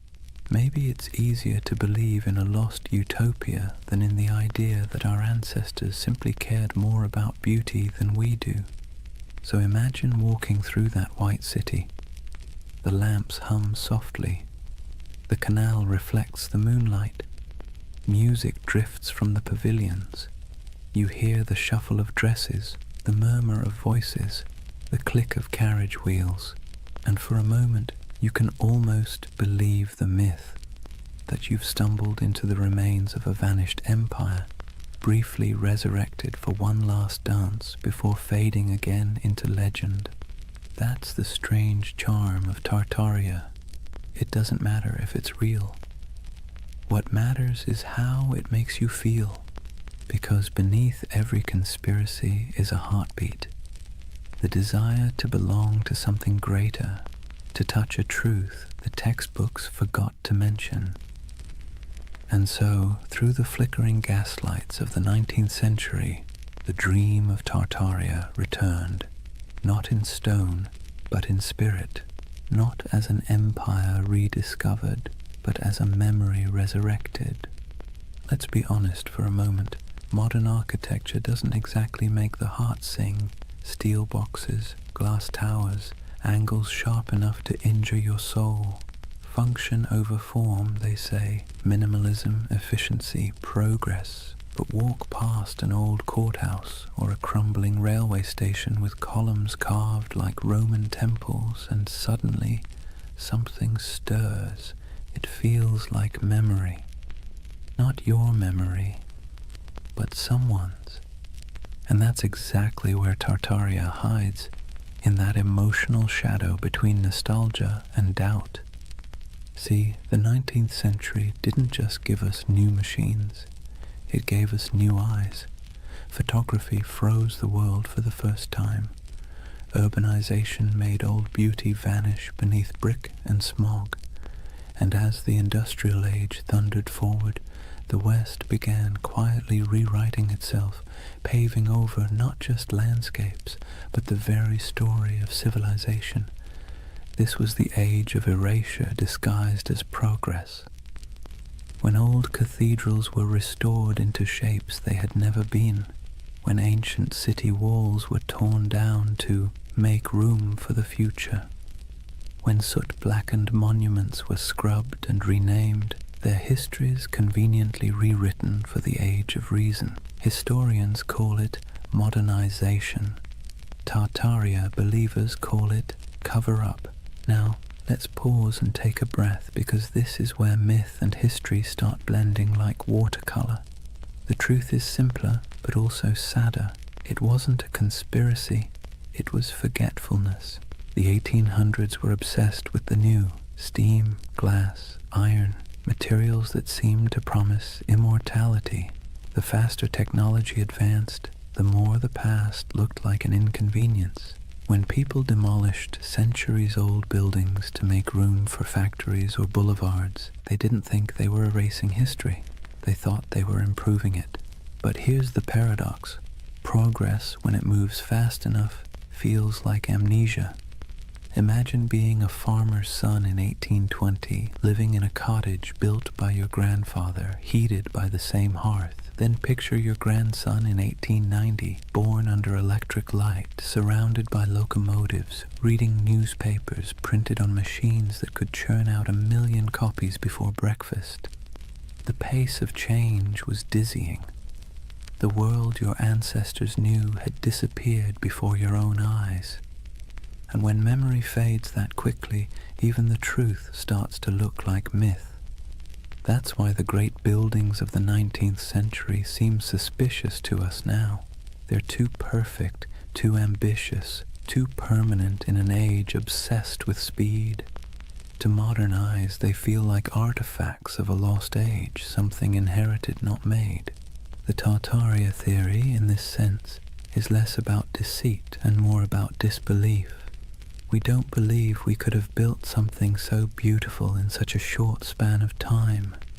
And perhaps we're right, but not in the way we think, because that beauty came at a cost. It came from child labor, industrial soot, and the quiet suffering of millions who laid bricks, carved columns, and forged iron in furnaces hotter than the sun. It came from colonial wealth siphoned from distant lands. The marble glimmered, yes, but it glimmered on the backs of the exhausted. So when modern minds gaze at that architecture and whisper, "This can't be human," they're half right. It wasn't built by ordinary humanity. It was built by empire. But myths rarely linger on exploitation. They linger on wonder. That's what gives the Tartaria myth its endurance. It erases guilt and replaces it with awe. Instead of confronting how we gained that grandeur, we imagine inheriting it from some ancient, harmonious civilization. A world without conquest, without industry, without soot. A world that built for beauty's sake alone. That's the secret comfort of believing in Tartaria. It allows us to dream of innocence without the blood, to long for sophistication without the cost. And it's not entirely foolish, because beauty is suspicious in the modern world. Think about it. When was the last time a new building made you stop and gasp? When was the last time a city skyline felt like poetry instead of spreadsheet logic? We live in an age that worships utility and scoffs at ornament. So when people look at those domed cathedrals, those train stations like palaces, those impossible star forts etched into the earth, they don't just see architecture, they see meaning, they see intention. And maybe that's what we've lost, the sense that building could be an act of reverence. The Tartarian lens turns architecture into scripture. It whispers that every arch, every dome, every hidden basement tells a story too big to fit inside textbooks. And whether that story is real or imagined, it soothes a modern ache, the feeling that progress has traded wonder for efficiency. So next time you see an old photo of St. Petersburg shrouded in snow or San Francisco City Hall gleaming in filtered sunlight, look closer, forget the dates, forget the facts, and just feel it. The silence, the symmetry, the faint pulse of something grander than logic. That's the hum Tartaria leaves behind, the ghost frequency of a civilization that may never have existed, but still haunts us with the possibility that it did. And maybe that's enough. Maybe the myth survives not because it's true, but because it's beautiful. Because deep down, beauty itself has started to feel like a conspiracy. Here's the funny thing about lost civilizations. They always seem to resurface when technology changes. The printing press revived Atlantis, television revived the pyramids, and the internet, well, the internet resurrected Tartaria, not in dusty libraries or archaeological digs, but in image boards, YouTube videos, Reddit threads, and algorithm-fed rabbit holes that feel half like history class and half like lucid dream. If the 19th century erased memory through progress, then the 21st century resurrected it through curiosity. The internet, for all its chaos, gave the world a second archive, a place where forgotten photographs, misfiled maps, and half-remembered myths could find each other again. And that's where Tartaria thrived, among digital ruins. Let's be clear, no mainstream historian believes in the Tartarian Empire, but belief doesn't need credentials, it needs emotion. And online, emotion spreads faster than evidence. It starts small. Someone scrolling through antique photos finds an image of a half-buried building, its windows strangely below street level. They post it with a caption, "Mud flood? Hidden history?" Someone else comments with an old map labeled Great Tartary, stretching across half of Asia. Another user adds photos of star forts, geometric fortifications shaped like mandalas carved into the earth.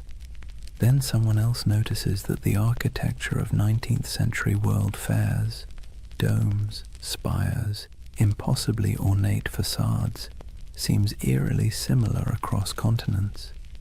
And suddenly, the pattern takes on life. A civilization that might never have existed begins to coalesce, not in ruins, but in pixels. It's fascinating to watch. The modern Tartarian myth isn't a single story. It's an ecosystem, a living organism built out of collective imagination. People piece together images, compare architectural styles, track supposed mud flood layers in Google Earth, and speculate about ancient technology, free energy, and global resets. And let's be honest, there's something soothing about it. It scratches the same itch that makes people organize puzzle pieces at 2 a.m. You start with fragments, photographs, engravings, forgotten buildings, and try to make sense of the world's dissonance. Why does history sometimes feel incomplete? Why do our cities seem to rest on older bones? Why does beauty feel borrowed? The Tartaria theory online isn't just conspiracy, it's therapy for disillusionment. See, we live in an age drowning in data, but starving for coherence. Billions of facts, timelines, and explanations float around like loose screws. But the more we learn, the less it feels like we understand. We've traded mystery for information, and somehow that doesn't feel like progress. Tartaria brings the mystery back. Scroll through its digital cathedrals, YouTube thumbnails of glowing domes and forgotten maps, and you'll see that what people crave isn't deception, it's wonder. the feeling that history still holds secrets, that maybe we haven't already found every answer, that maybe, just maybe, there's still magic left under the mud. And the internet, for all its cynicism, feeds that craving beautifully. Where old historians dismissed oddities as coincidences, the online world stitches them together with creativity. Star forts become energy hubs, domes become ancient power stations, mud floods become symbolic of global resets, metaphors for forgotten knowledge buried under modern noise. It's easy to laugh, but maybe we shouldn't, because behind every pixelated claim is something deeply human, the refusal to accept a world without mystery. The same impulse that made explorers sail off the map now makes people scroll through archives at 3 in the morning, chasing the ghost of a civilization that never left a skeleton behind. And there's something else, an aesthetic truth. Look at those old photos, the sepia skies, the faint haze, the impossible scale of those buildings. They feel dreamlike, like glimpses from another timeline where humanity built for eternity instead of quarterly profits. When people online say, "This architecture is too perfect to be from our timeline," what they're really saying is, "This feels like a dream I half remember." And that's what Tartaria has become, a collective dream stitched together from the past's photographs and the future's loneliness. Of course, the irony is delicious. The very technology that gave us infinite knowledge also gave us infinite uncertainty. The more we digitized our history, the more unreal it began to look. Old black and white photos uploaded at high resolution don't make history clearer. They make it stranger. The lighting, the shadows, the absence of movement, it all feels frozen, ghostly, like the world before electricity was somehow more alive.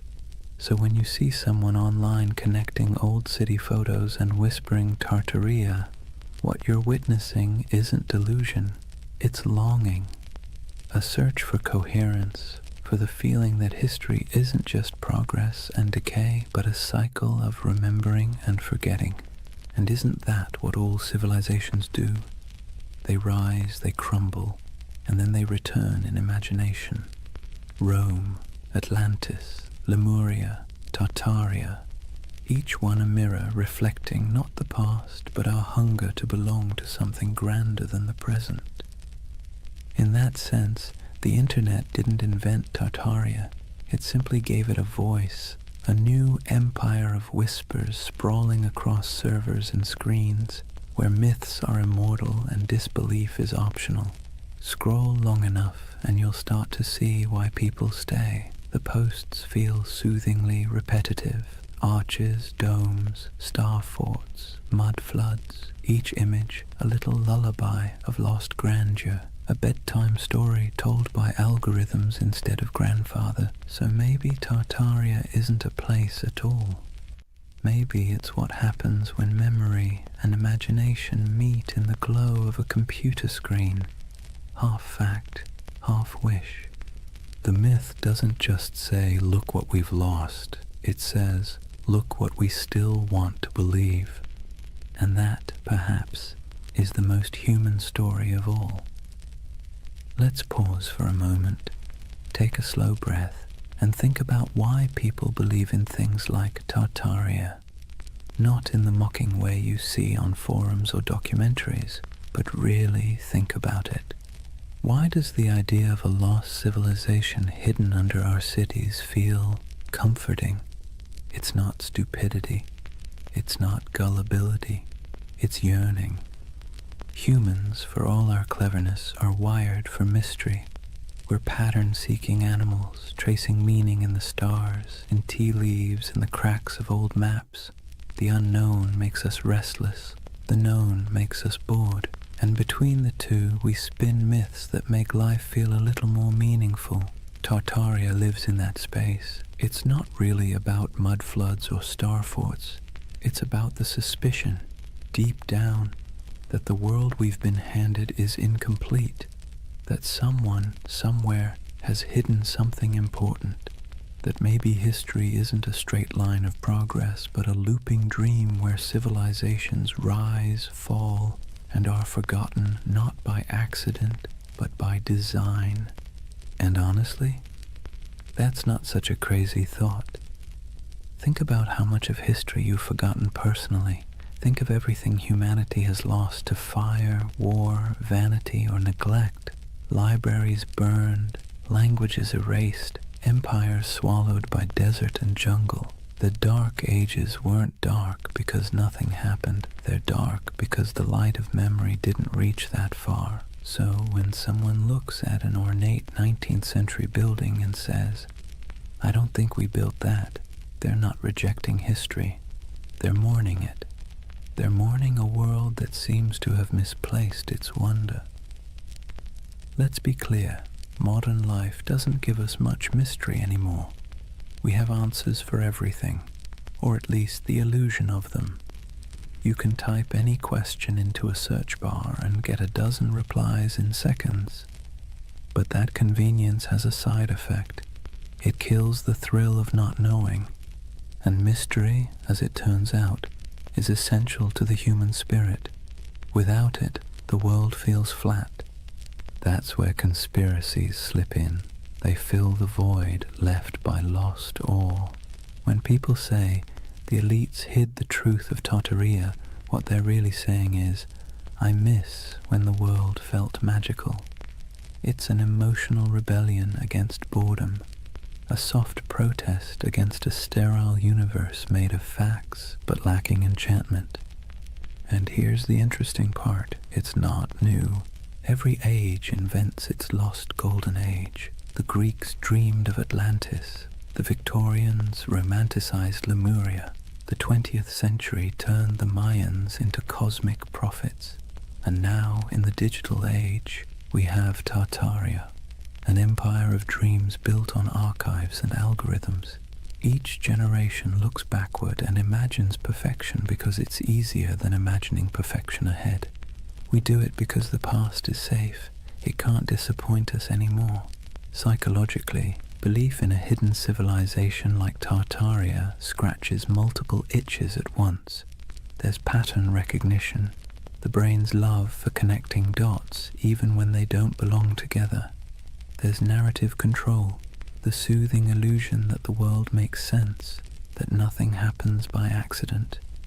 And there's nostalgia, the bittersweet ache for a world that may never have existed, but should have. And then there's trust. Modern institutions, media, government, academia, have lost credibility with the public. When experts say, that's impossible, a growing part of the population quietly replies, so was flight once. The more closed and dismissive authority becomes, the more open people become to alternative voices whispering, maybe they're hiding something. It's not that people trust random YouTube channels more than historians. It's that the channels sound human, curious, skeptical, fallible. The voice of official history often sounds cold, certain, and patronizing. The voice of the Tartaria believer sounds like someone sitting beside you late at night saying, "Look at this, doesn't it make you wonder?" And wonder is addictive. Once you feel it, it's hard to go back to plain explanations.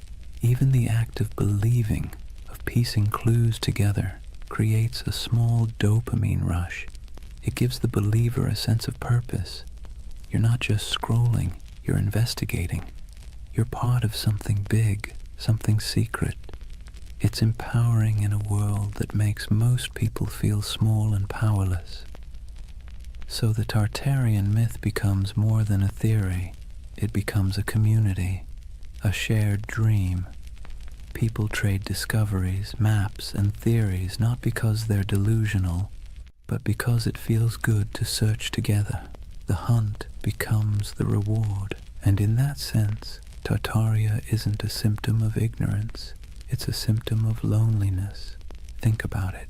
The more connected we are online, the less connected we feel in real life. Cities are crowded but isolating. News is constant but disorienting. Our modern world gives us everything except belonging. And so, people build belonging out of mystery.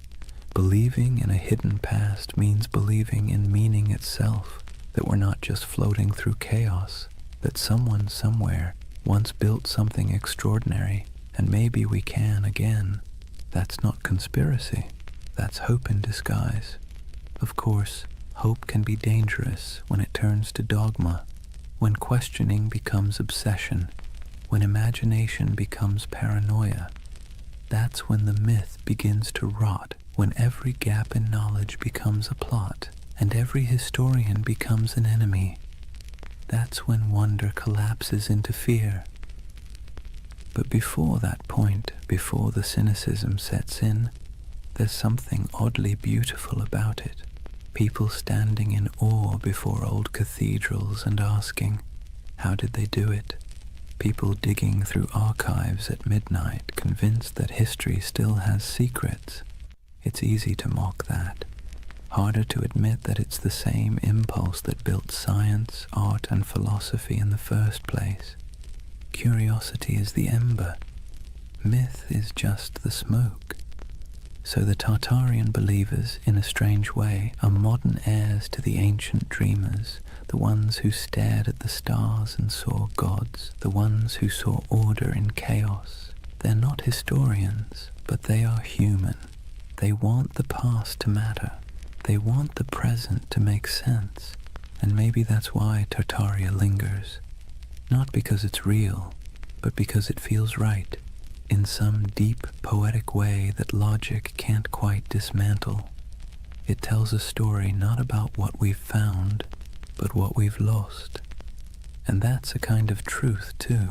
As the night deepens, imagine those endless digital threads, thousands of people across time zones, glowing screens reflecting in tired eyes, all dreaming together of a civilization that never was. Maybe they aren't crazy. Maybe they're just homesick for a world that once felt full of wonder. Let's take a breath here. After all this talk of vanished empires and buried cities, it's time to do what the best historians always do. Look carefully, quietly, and without agenda.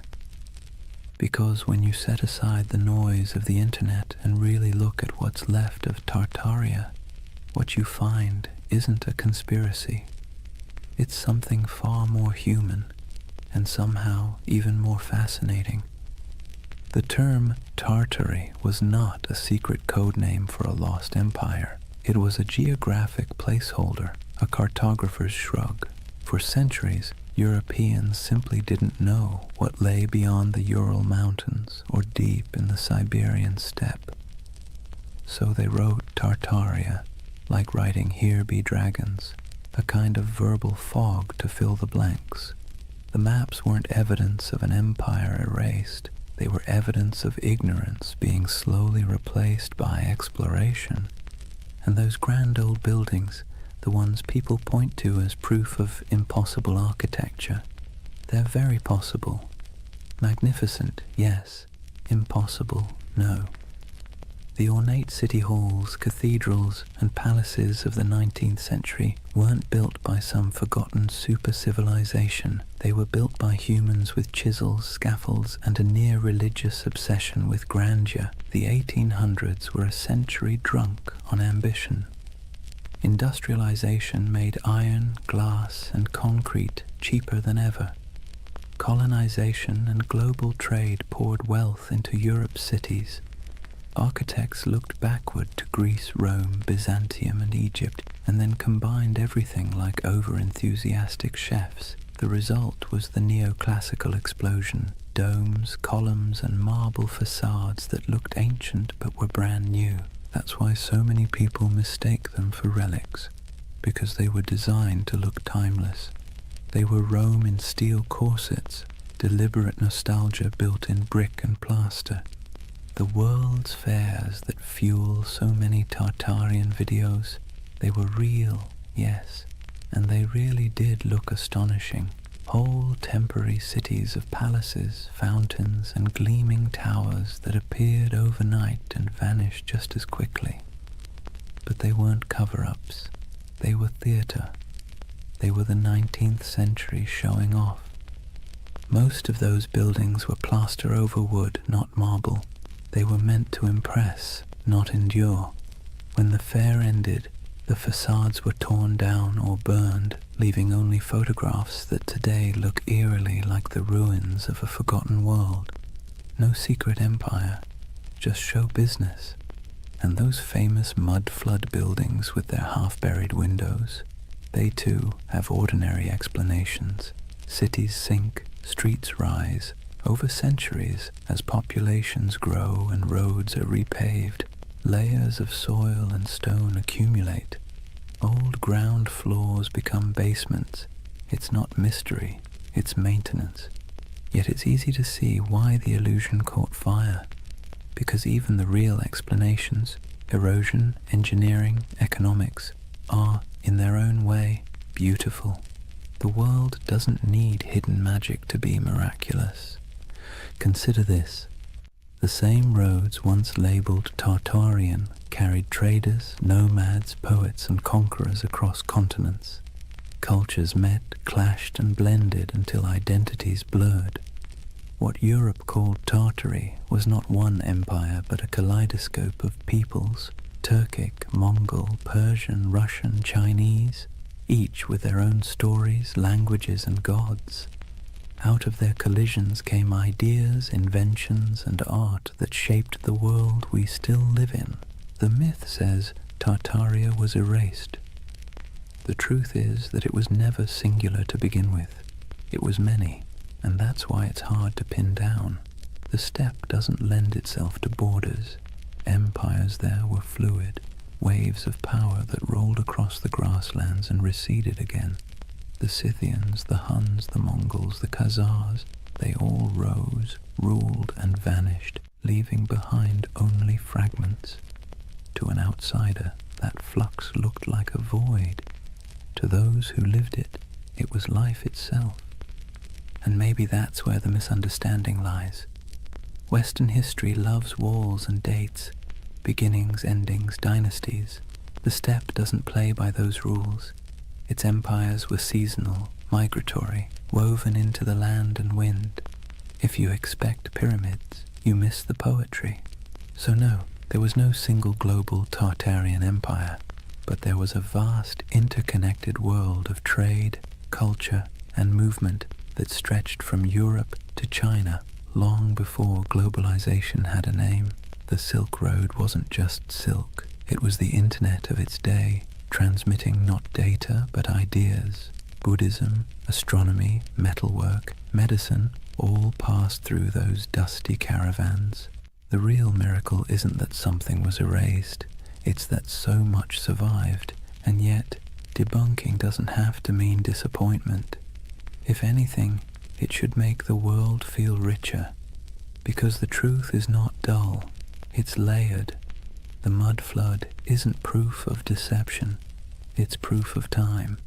The ornate buildings aren't relics of a forgotten empire, they're monuments to human excess. The missing maps aren't evidence of suppression, they're artifacts of discovery. And here's the quiet irony. Even the myth itself is part of history now. The videos, the forums, the believers, they've become a digital folklore, our century's way of myth-making. Future historians might study us and say, they dreamed of Tartaria because they were tired of concrete. Maybe that's what keeps the story alive. Not deceit, but desire. The desire for mystery, beauty, and meaning in an age that feels too catalogued, too explained. Tartaria is less a conspiracy than a collective poem, one line written in frustration, another in wonder. And perhaps that's how we should leave it, gently. The myth and the truth coexisting like twin shadows cast by the same fire. The factual story of history's shifting frontiers and the emotional story of humanity's hunger for lost splendor. So the next time you pass an old building with buried windows or stumble across an antique map marked Tartary, don't roll your eyes. And don't fall into the rabbit hole either. Just pause, look, feel the weight of centuries pressing quietly under your feet. Real or imagined, every layer of that soil carries a story. Because whether it's called Rome, Babylon, Atlantis, or Tartaria, the dream of forgotten empires never really fades. It just changes shape, waiting for someone new to wonder. Chapter 4. The Eternal City. Why We Dream of Lost Civilizations. Take a moment, close your eyes, and imagine you're standing in the ruins of a city that never existed. The stones are warm beneath your feet. The air hums faintly with the echo of 1,000 unrecorded stories, and the wind brushes against carved columns whose builders' names were never written down. It's a dream, but somehow it feels truer than waking. That's the strange comfort of Tartaria. Even after we've picked apart the facts, even after the history books have closed the case, the idea lingers. The notion that somewhere, sometime, humanity built something magnificent, a civilization unified, enlightened, and then, inexplicably, erased. It's the same instinct that makes us search for Atlantis, or Lemuria, or the lost library of Alexandria. A quiet yearning that whispers, maybe we used to know more, maybe we were better once. And let's be clear, this isn't foolishness, it's longing. Believing in Tartaria isn't really about maps or mud floods. It's about something deeper, the ache for lost harmony, for order in the chaos of modern life. When we look around at endless screens, broken systems, and cynical politics, it's easy to imagine that somewhere in the past, people had it figured out, that there was a time when beauty and wisdom ruled, before we traded them for convenience. The myth gives that feeling a shape.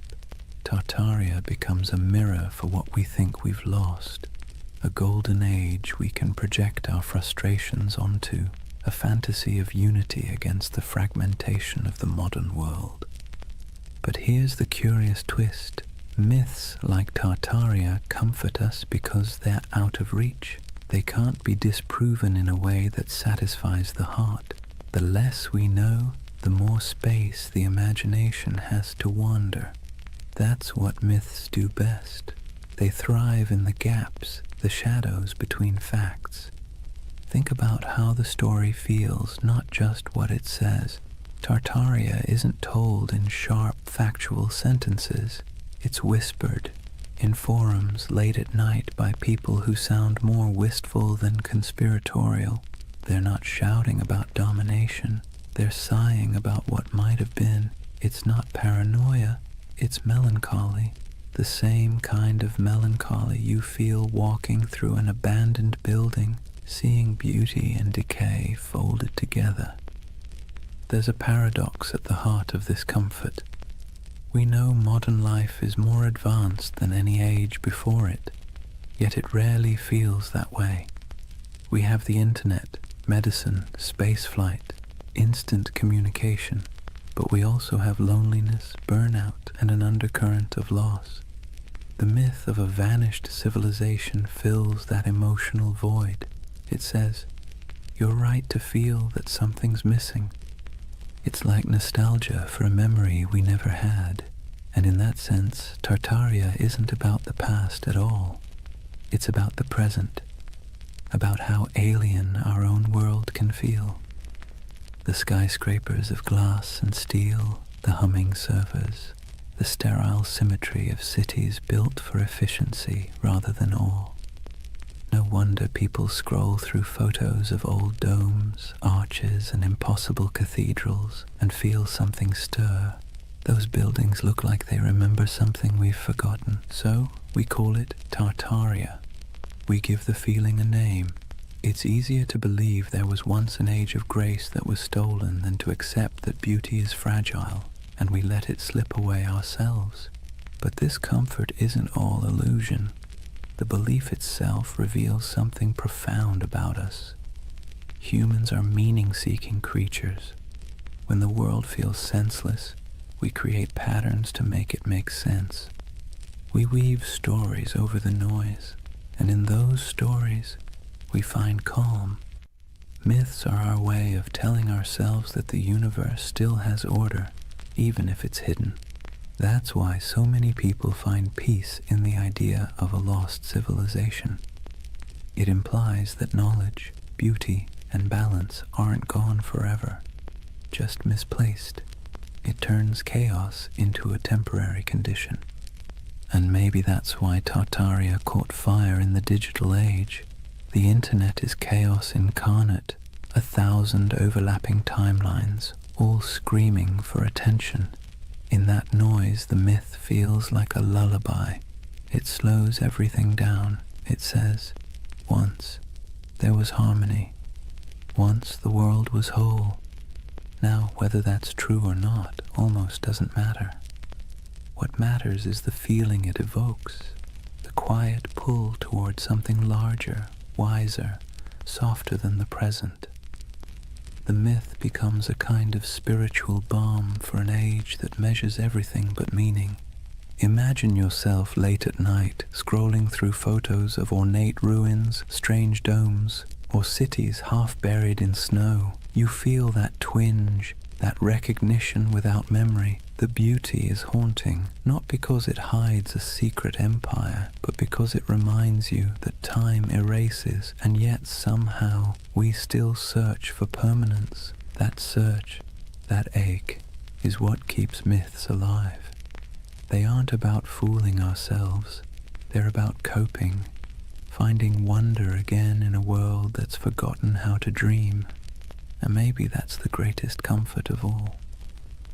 Tartaria might not have existed on a map, but it exists in us, in that quiet place between curiosity and longing, where we still hope that something grand and good once stood before the mud, before the noise, before the forgetting.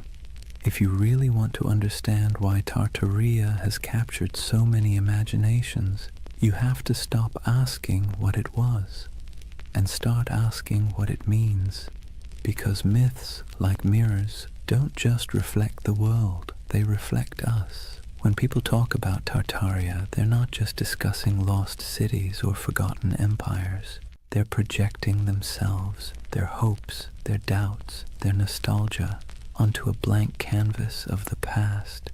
Tartaria becomes less of a place and more of a personality test for civilization. Think about it. To some, Tartaria represents a golden age of harmony and beauty, proof that humanity once lived in balance with nature and technology. To others, it's evidence of corruption and suppression, a story of truth hidden by elites and rewritten by victors. The same myth, two completely different reflections. It tells you less about history and more about what people want from it. And maybe that's the point.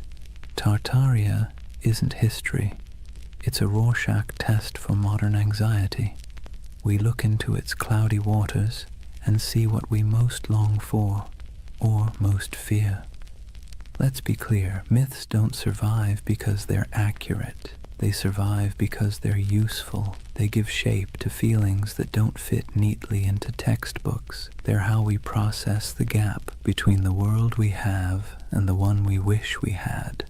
The idea of a lost, enlightened civilization comforts us precisely because it suggests that the world wasn't always this complicated. That maybe, somewhere back in time, people figured out the balance between science and spirituality, between art and function, between progress and peace. And if they could, maybe we can again. That's why you'll notice something poetic in the way Tartaria believers talk. It's not just data or dates, it's reverence. They speak of architecture the way others speak of cathedrals. They trace maps like pilgrimages. They aren't just arguing for history. They're mourning for something sacred. You can see it in the fascination with architecture, the domes, arches, spires, and towers that dot the myth. These buildings feel alive, don't they? Too beautiful to be merely functional, too symmetrical to be accidental. When people say, "There's no way we could build this today," what they're really saying is, we don't build like this anymore. We don't fill our world with beauty unless it serves a profit. The myth becomes a critique of our own era, disguised as nostalgia for another. Tartaria, then, is the mirror we hold up to our own cultural amnesia. We scroll through pictures of palaces and fairgrounds, domes and star forts, and we whisper, "How did we forget to dream like this?" The myth reflects not a lost empire, but a lost aesthetic soul. There's something almost therapeutic about that reflection. Myths like Tartaria allow us to grieve, not for people we've lost, but for possibilities. They let us feel that our yearning for meaning isn't crazy, that maybe it used to exist, that maybe someone, somewhere, built a world that made sense, and maybe that's why Tartaria feels more mystical than menacing.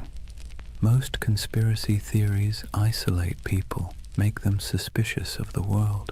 Tartaria, strangely, connects them. It invites wonder instead of fear. It suggests that the past might still hold beauty waiting to be rediscovered. But reflection cuts both ways. Myths also reveal our blind spots. When people claim that all grand architecture must have come from a lost civilization, they sometimes overlook the real genius of the humans who built it. The artisans, masons, and engineers who left their fingerprints in stone. The myth honors beauty, but erases the hands that created it. It's a paradox. In searching for greatness, we forget the greatness already recorded, and maybe that's the truest mirror of all. We live in an age obsessed with rediscovery, yet blind to what's in plain sight. We chase mysteries across continents while ignoring the ones humming beneath our feet, the hidden systems, the forgotten craftsmanship, the quiet brilliance of ordinary people. Tartaria, then, tells us something we don't often admit, that we don't fully trust our own civilization. We sense that something's off, something hollow beneath all the progress. So, we project our doubt backward into the comforting distance of myth. In the reflection of Tartaria, we see ourselves, advanced yet uneasy, connected yet lonely, powerful yet perpetually nostalgic. It's less about whether an empire was erased, and more about whether we've erased our ability to feel awe. Maybe that's why the myth persists, because deep down, we're not really searching for proof of Tartaria. We're searching for proof that humanity still knows how to build something beautiful and believe in it. And if myths are mirrors, then maybe looking at Tartaria long enough isn't about finding truth in the past, but rediscovering it in the present, in the domes still standing, the dreams still lingering, the stories we keep retelling because they make us feel a little less small. So the next time someone mentions the lost empire, don't argue, just listen, because behind every myth is a whisper of what we wish were real. And sometimes that wish tells you everything you need to know about the people dreaming it. Every empire, no matter how radiant, tells the same quiet story, one of ascent, arrogance, and entropy. Rome, Egypt, the Maya, the Mongols, the British, the Ottomans, and if you believe the whispers, Tartaria. The names change, the rhythm doesn't. Civilizations are like tides. They rise with clarity, crest with confidence, and recede with denial. It's not failure, it's physics. Even stars burn out, and they're made of far sturdier stuff than marble or pride. So maybe that's why Tartaria lingers in our collective imagination, because it fits the pattern too well. A lost empire swallowed by time, a forgotten people erased by cataclysm, a name that once filled maps and now feels like a ghost. It's familiar, almost comforting in its tragedy. Let's be clear though, No empire believes it's the one that's going to fall. Every generation thinks it's special, unique, immune to collapse because it has better technology, more data, smarter systems. But arrogance, like gravity, pulls everything back to Earth. If Tartaria existed, if even a fragment of the legend were real, its disappearance would have followed the same script as every empire's twilight. The small cracks first, corruption, complacency, overreach, then the slow decay disguised as progress, and finally the quiet moment when the last flame flickers out and the world simply moves on. You can almost imagine it, the final days of a grand civilization, not with war or fire, but with exhaustion, merchants still trading, scholars still writing, architects still sketching impossible domes for clients who will never pay. The end doesn't always come with thunder. Sometimes it's a sigh. And here's the thing. We need myths like Tartaria because they remind us that our own civilization isn't exempt. It's a soft warning wrapped in wonder. The idea that maybe, just maybe, we've been here before. Towering cities, vast networks, unshakable certainty, and lost it all to hubris and time.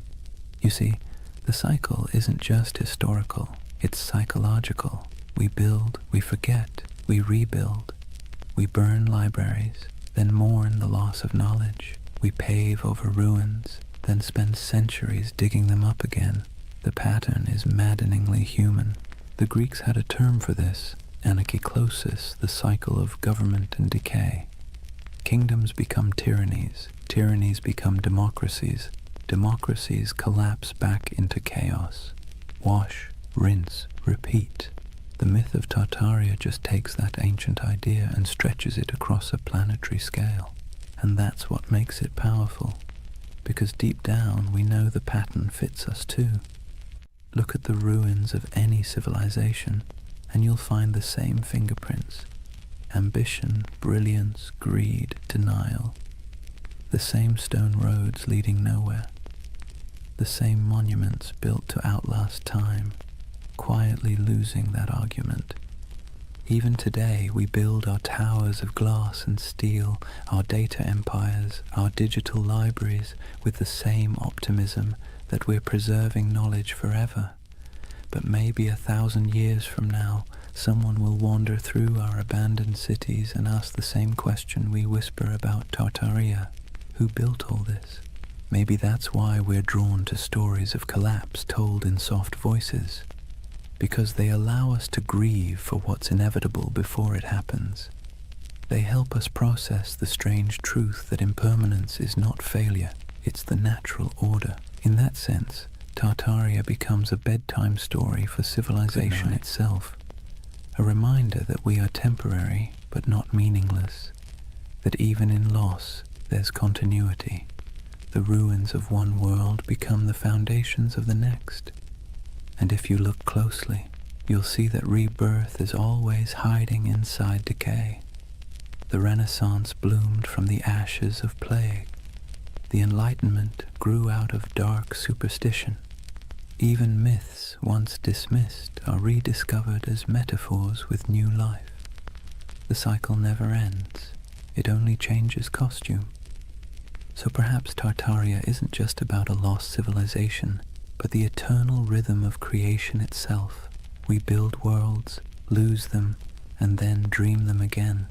Every myth, every ruin, every archive is a heartbeat in that endless pulse. Imagine standing at the edge of some forgotten city, moss creeping over marble, wind sighing through hollow windows, and realizing that this place once thought it was eternal too, that people once stood here, confident that their children's children would never forget their names. But the earth has other plans, and yet the beauty is in the persistence. Even in silence the stones whisper.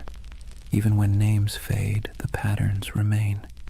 Every fallen empire becomes a lesson written in dust, and every myth like Tartaria is the echo of that lesson, trying to reach us before we make the same mistake.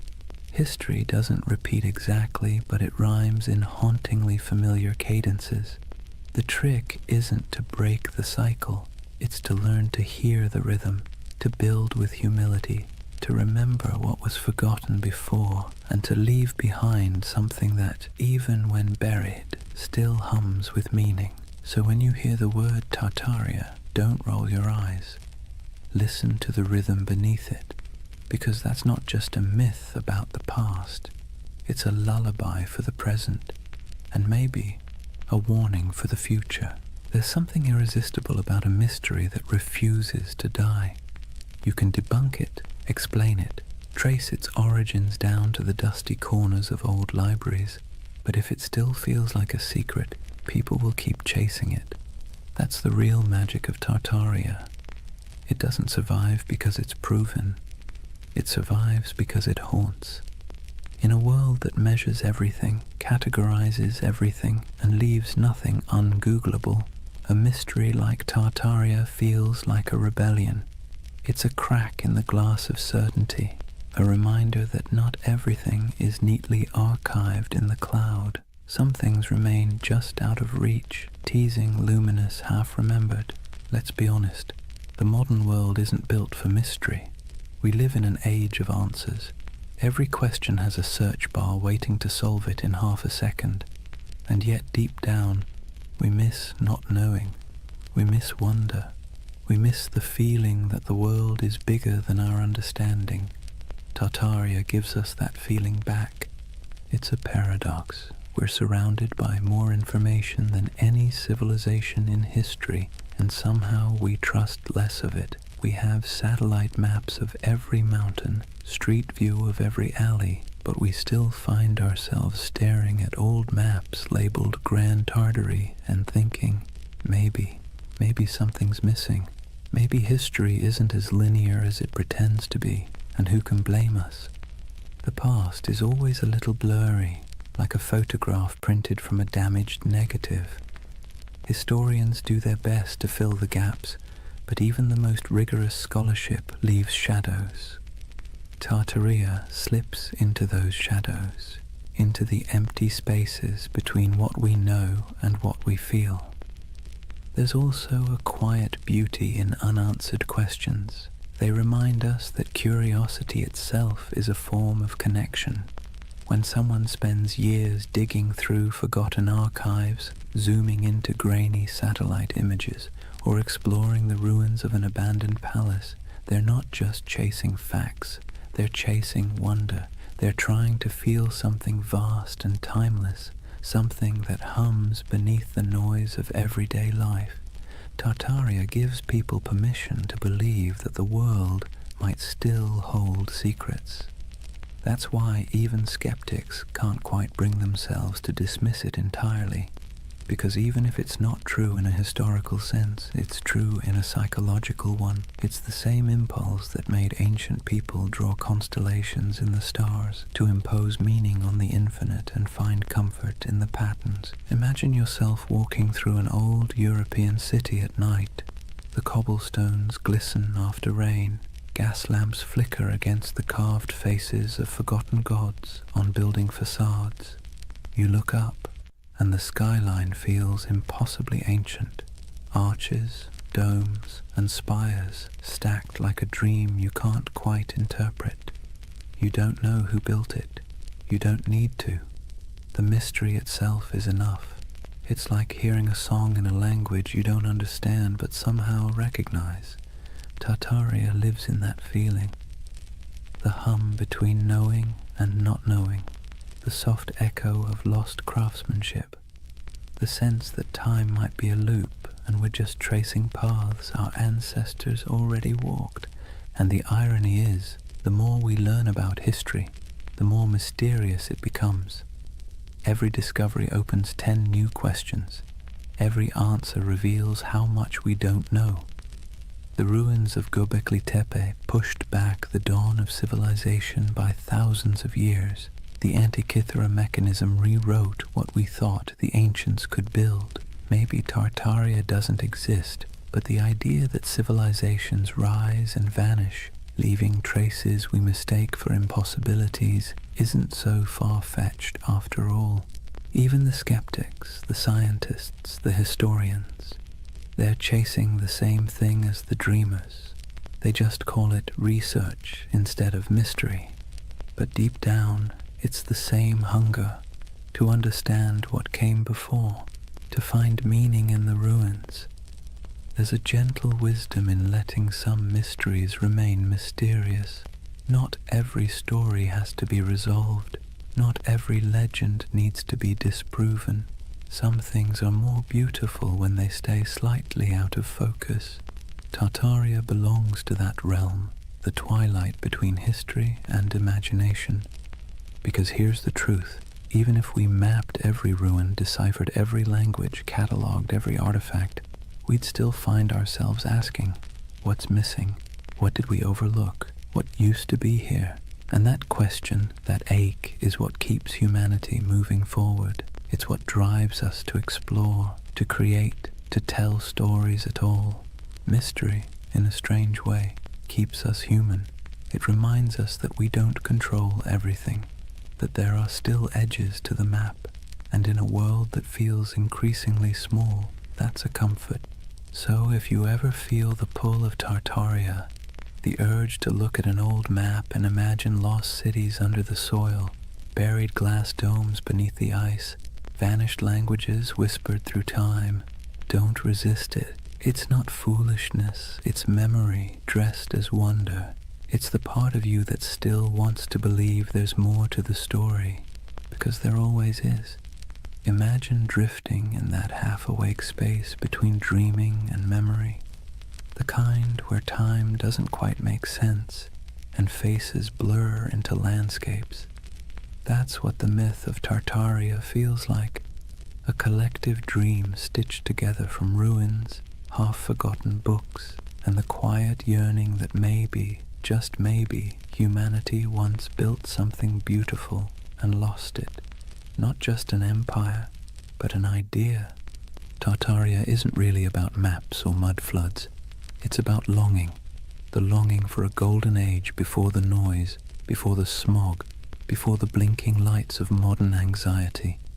A world where cities gleamed, not with plastic and neon, but with purpose, where architecture felt alive, humming with mystery, where the air itself seemed to remember something divine. When people talk about Tartaria, they're really talking about home, a home they've never seen but somehow recognize. It's tempting, isn't it, to imagine that once there was a civilization so advanced it left behind the blueprints of paradise, smooth white marble gleaming under perpetual sunlight, towers spiraling toward the heavens, not in arrogance but in harmony, streets where water flowed instead of traffic, and knowledge wasn't locked in institutions but breathed like air. The myth whispers that maybe humanity peaked, fell, and forgot, and maybe we're just children trying to remember the lullaby our ancestors sang before the storm. Let's be clear though, Tartaria, as the internet tells it, probably didn't exist, but the feeling of it does. That's what matters. Because myths are just dreams that cultures refuse to wake up from. They serve a purpose, especially in times like ours, when everything feels impermanent, synthetic, and accelerated. Tartaria slows the world down. It reminds us of the beauty of mystery, craftsmanship, and the sense that not everything has to be profit or progress. There's a kind of poetic justice in the way this myth took shape online, in the strangest corners of the internet. A digital ghost story for the digital age. Scroll long enough through photos of ornate buildings with impossible domes and buried windows, and you'll feel it too, that little flicker of awe. Even if your rational mind rolls its eyes, your imagination leans in. What if, it whispers, what if this really was part of something greater? The myth resonates because we're surrounded by ruins and don't realize it. The old train stations, the opera houses, the abandoned civic buildings with ceilings painted like cathedrals, they still stand, silent and out of place. They belong to an age that believed in permanence, in beauty as a civic duty, and compared to that, our world of glass and rectangles feels hollow. Tartaria becomes a name we give that feeling, the ache for artistry, for meaning carved in stone. But beneath the aesthetic nostalgia is something deeper, a memory not of buildings, but of belonging. When people say they erased Tartaria, what they're really mourning is the loss of connection, the sense that we were part of something coherent, meaningful, and vast. We feel fragmented now, nations arguing, truths dissolving, the past rewritten every week on social media. Tartaria becomes a symbol of unity we've misplaced, the dream that once we all spoke the same unspoken language, the language of creation instead of consumption. Maybe that's why the myth refuses to die. It's not a conspiracy, it's a yearning, a collective homesickness for a world that valued wisdom over noise. Whether it's a literal memory or a psychological echo doesn't matter. Myths like this are emotional fossils. They preserve what facts forget. If you strip away the maps and theories, what remains is something tender. The belief that we can do better, that humanity once built something sublime, not through domination, but through understanding, and that maybe we can again. It's less about recovering a lost empire and more about remembering how to build meaning into our world. And maybe, in a strange roundabout way, the myth is right. There was a flood, a metaphorical one, the flood of time, technology, and forgetfulness. It buried not cities, but attention. It drowned not buildings, but wonder. And now, through whispers of Tartaria, people are trying to dig it back up. Not the structures, but the feeling of awe they carried. Picture the end of the dream, an endless step at dusk. The horizon glows gold, and somewhere in the distance, faint towers shimmer through the haze. They're not ruins, not anymore, just echoes of possibility. You start walking toward them, though you know you'll never reach them. That's Tartaria, not a destination, but a direction. Not history, but hope. And as you drift toward sleep, remember this. Every civilization is both a memory and a prophecy. What we imagine today shapes what we build tomorrow. So maybe Tartaria isn't behind us. It's ahead, waiting to be remembered not as a lost empire, but as an invitation to build again, but slower, kinder, wiser, to carve beauty into the world and mean it this time. Because deep down, that's all the myth ever wanted, to remind us that the most eternal things aren't marble or empire, but imagination itself. The quiet, persistent dream that we came from something extraordinary, and that we can still be. So now, as the story fades and the dream of Tartaria settles like evening mist, take a moment, breathe slowly, let the world around you grow quiet. The hum of the present softens, and for a brief, weightless instant, it feels as though time itself exhales. What have we really been chasing tonight? A vanished empire? A mystery hidden in maps and marble? Or something smaller, quieter? Something that hums inside us when we stare at old buildings and feel inexplicably that we've been here before?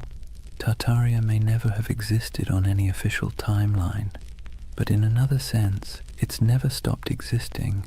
It lives in the empty plazas at dawn, when the light hits old stone just right, and the world feels ancient again. It lives in the symmetry of cathedrals, the curve of forgotten domes, the echo of a song hummed in a language no one remembers. It lives in us, the builders, the dreamers, the rememberers. And maybe that's the truth behind all forgotten civilizations. They never really vanish. They just move inward into the imagination. Every myth is a refuge, a way of saying, once we were capable of beauty. Once we remembered how to build with our hearts. So as you lie there now, listening to the quiet between sentences, imagine those impossible cities, half marble, half memory. The air is cool, the towers glow faintly, their reflections trembling in still water. Somewhere in the distance, bells ring soft as wind chimes, a civilization asleep, waiting to be remembered. Let yourself drift there for a while, between the known and the forgotten, between myth and truth, between what was and what could be, because that's where Tartaria lives, not in the history books, but in the gentle space between waking and dreaming. The world outside your window may look ordinary, but beneath it runs the same current that built empires, painted ceilings, and told stories by firelight. It's the same desire to make meaning from the chaos, to leave something beautiful behind, even if no one remembers who built it. So rest easy. You don't need to solve the mystery tonight. You don't need to decide what was real and what was legend. Just breathe and listen. The past has a rhythm, slow and steady, like the tide, like a heartbeat. It's the sound of humanity remembering itself. Tomorrow the noise will return, screens, traffic, chatter. But tonight belongs to silence, to candlelight, to the soft pulse of an imaginary empire that refuses to die. Tartaria is gone, but also eternal, an echo across time reminding us that wonder is its own kind of truth. And as your eyes grow heavy, think of it this way. Maybe the greatest lost civilization isn't buried under mud or stone. Maybe it's the one inside us, waiting to be uncovered again. A world built not from power, but from awe. Good night, dreamer. Sleep well under ancient skies. And if you find yourself walking through those shining cities again, don't rush. Stay a while. The empire of imagination is always open.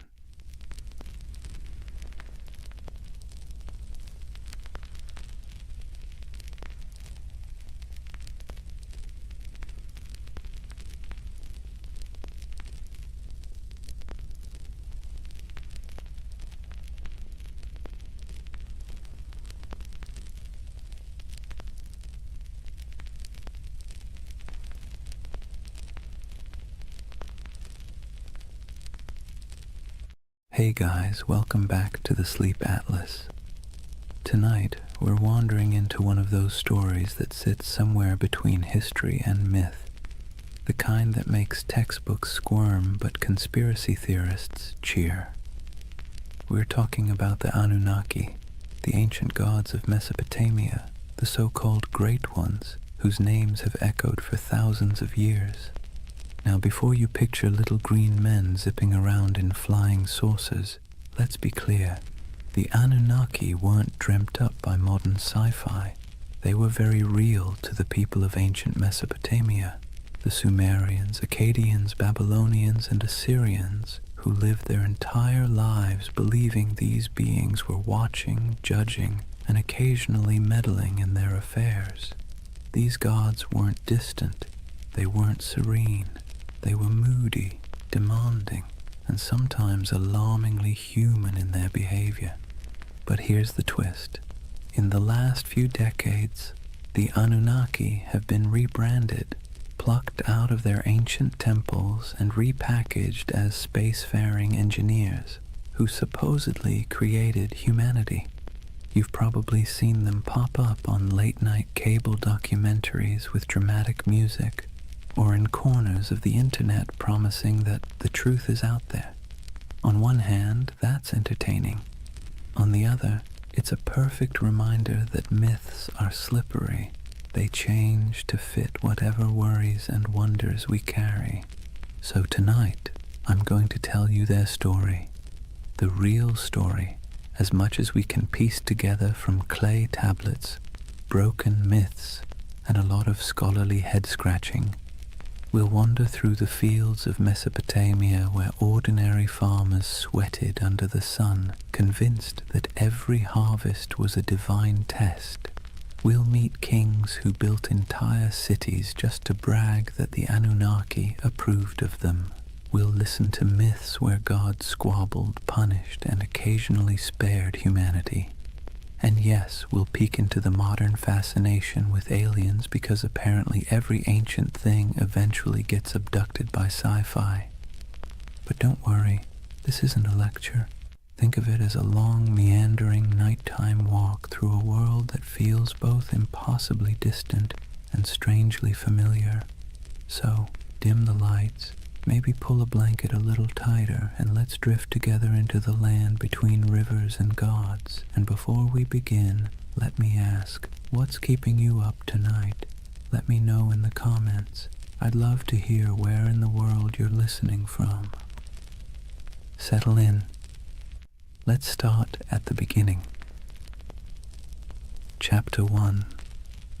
Life under the watchful eyes of the gods. Imagine yourself standing in the wide open plain of Mesopotamia, the land between the rivers, the Tigris to the east and the Euphrates to the west. The horizon stretches flat and endless, broken only by the shimmer of heat and the twisting bodies of those unpredictable rivers. The air is heavy, thick with dust and the smell of damp reeds. Somewhere in the distance a donkey brays, and over all of it an invisible weight hangs in the air, the belief that the Anunnaki are watching. To the people who lived here thousands of years ago, the rivers weren't just water, they were divine moods made liquid. A generous flood meant the Anunnaki were pleased, a drought meant they were angry, a sudden storm that flattened your barley fields. That was a cosmic tantrum, the gods reminding you who really ran the show. Every harvest, every illness, every successful birth or sudden death was interpreted as a sign that the Anunnaki were either blessing or punishing humanity. Daily life unfolded under this constant sense of scrutiny. Farmers trudged barefoot through muddy fields, wooden plows dragged by weary oxen. Every furrow cut into the soil was not just work, but an offering. An unspoken prayer that the Anunnaki would let the grain grow. Scribes bent over clay tablets in the shade of temples, scratching wedge-shaped symbols into wet clay, convinced that the gods valued their careful accounting of grain, beer, and taxes. Mothers tucked their children into reed mats at night with stories of Inanna and Enlil, half myth, half warning, because even bedtime carried reminders that the gods were keeping score. The landscape itself reinforced the idea. Towering ziggurats rose above flat mud-brick cities, stepped pyramids painted in bright colors that have long since faded. To climb one was to ascend closer to the heavens, to the Anunnaki who supposedly convened in their council chambers above. At the base, ordinary people shuffled forward with offerings, bowls of grain, jars of beer, bleating goats, hoping that their small sacrifice might earn a flicker of divine favor. And through it all, the question lingered. Were the gods ever satisfied? The answer, most of the time, was no. If the Anunnaki were pleased, life was merely tolerable. If they were displeased, life became unbearable. It was a kind of spiritual anxiety disorder written across an entire civilization, one that never let you forget that your fate was being judged by beings you couldn't see but definitely believed in. So here's the paradox of Mesopotamia and of the Anunnaki themselves. They gave people a framework to explain the chaos of life, but they also kept everyone permanently nervous. Imagine waking up every day knowing that your job performance review wasn't coming from your boss, but from a pantheon of unpredictable, immortal beings with the power to ruin your entire year. Comforting? Not exactly. Necessary? Absolutely. That was life under the watchful eyes of the Anunnaki, and it was only the beginning. Now that we've set the scene, the dust, the rivers, the nervous glances toward the heavens, let's lean into the daily grind of keeping the Anunnaki happy. Because if there was one thing everyone in Mesopotamia agreed on, it was that the gods were needy. Think of the Anunnaki less like distant divine beings and more like an extended family of very spoiled aristocrats. They didn't simply exist in the background of your life. They were treated as if they lived right there in the city with you, lounging in temples that were really more like mansions stocked with food, drink, and endless attention. Priests fed the gods' statues elaborate meals. They clothed them in fine garments. They bathed them, sang to them, and even tucked them into bed at night with rituals designed to assure the gods that yes, they were adored. And here's the kicker, the gods didn't actually eat the food, wear the clothes, or drink the beer. The priests did. But in the logic of the time, that was the point. The offering wasn't about literal nourishment. It was about respect, about demonstrating submission to the divine order. Imagine working all day in a scorching field, hauling baskets of barley, and then handing over a chunk of your hard-earned harvest to a temple where priests would cook it up in front of a golden statue. You didn't get to enjoy the meal. The gods did, or so you were told. This wasn't optional. Failing to make offerings wasn't just rude, it was dangerous. Skip your temple duties, and you risked angering a god who could retaliate with a bad harvest, a plague, or a flood. It was like living with an unpredictable landlord who might torch your house because you didn't bring them enough bread. And so, day after day, people dragged their grain, their livestock, their jars of beer, and their prayers into the temple courtyards, hoping the divine egos were stroked enough to leave them in peace. Markets reflected this cycle of giving and appeasing. Merchants sold incense imported from far-off lands, exotic woods for temple furnishings, and precious stones for idol adornment. Whole industries thrived not because people needed goods for themselves, but because the gods supposedly needed them. The economy of worship was real, and it was heavy. And then there were the rituals, constant, exhausting, and often bewildering. Priests performed chants, sacrifices, and ceremonies to interpret the gods' moods.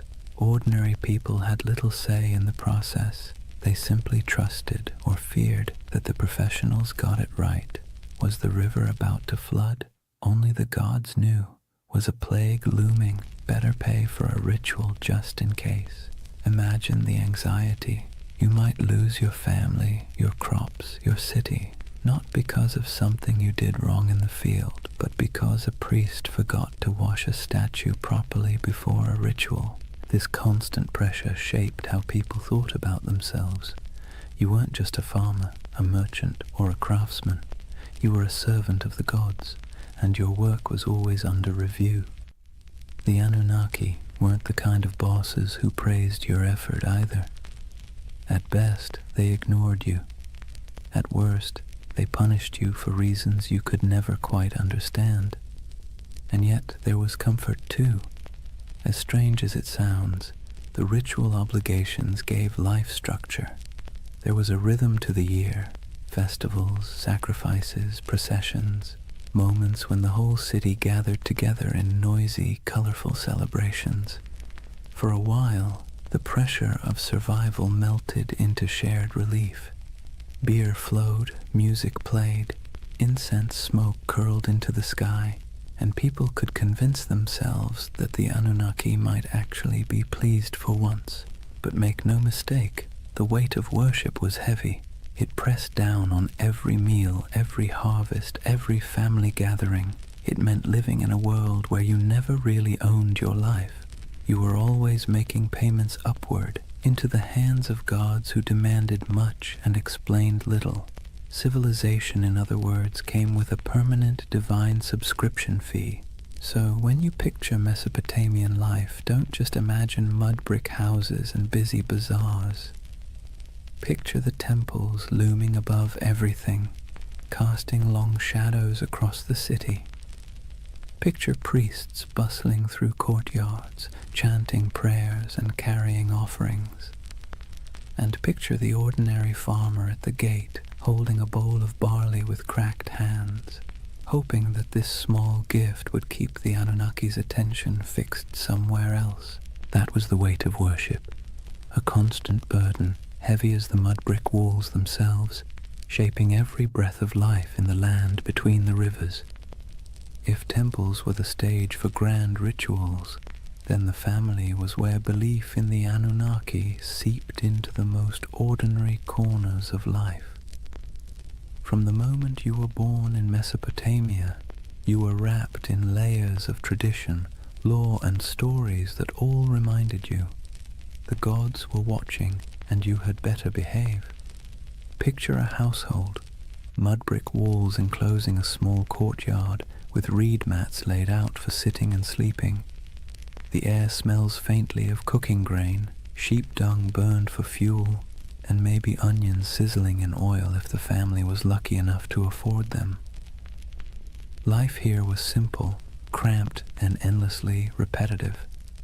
Yet, hovering over every task, grinding flour, weaving wool, teaching children their chores, was the belief that the Anunnaki were present, judging not just cities or kings, but households too.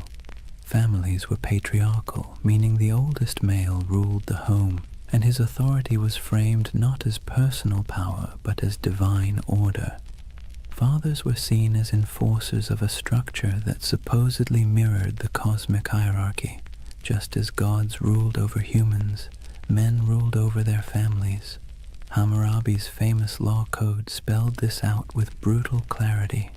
Wives owed obedience, children owed respect, and failure to comply could bring harsh consequences. This wasn't just social convention. It was written into the laws that claimed divine backing from the gods themselves. Mothers carried their own weight, of course. They were the backbone of the household, weaving, grinding, managing food stores, raising children, and passing on the stories that glued the family's beliefs together. Bedtime wasn't a cozy session of fairy tales. It was an education in fear and respect. Children were told myths of Inanna descending to the underworld, of Enlil sending storms, of the Anunnaki judging souls in the afterlife. These stories weren't entertainment so much as early compliance training. The message was clear: live properly or the gods will notice. Children's lives reflected this constant training. Boys learned the family trade early, whether that meant trudging in the fields, selling goods in the marketplace, or, if you were very lucky, scratching cuneiform signs into clay tablets under the harsh eye of a schoolmaster. Girls learned weaving, cooking, and managing the household, roles that prepared them to keep the rhythm of worship alive in the next generation. Even play wasn't free of divine oversight. Children carved little clay figurines of gods and heroes used in games that blurred the line between fun and reverence. Faith wasn't just whispered in prayers, it was baked into family rituals. Before meals, small offerings of grain or beer might be set aside for the household gods. Amulets were hung by doorways to ward off demons.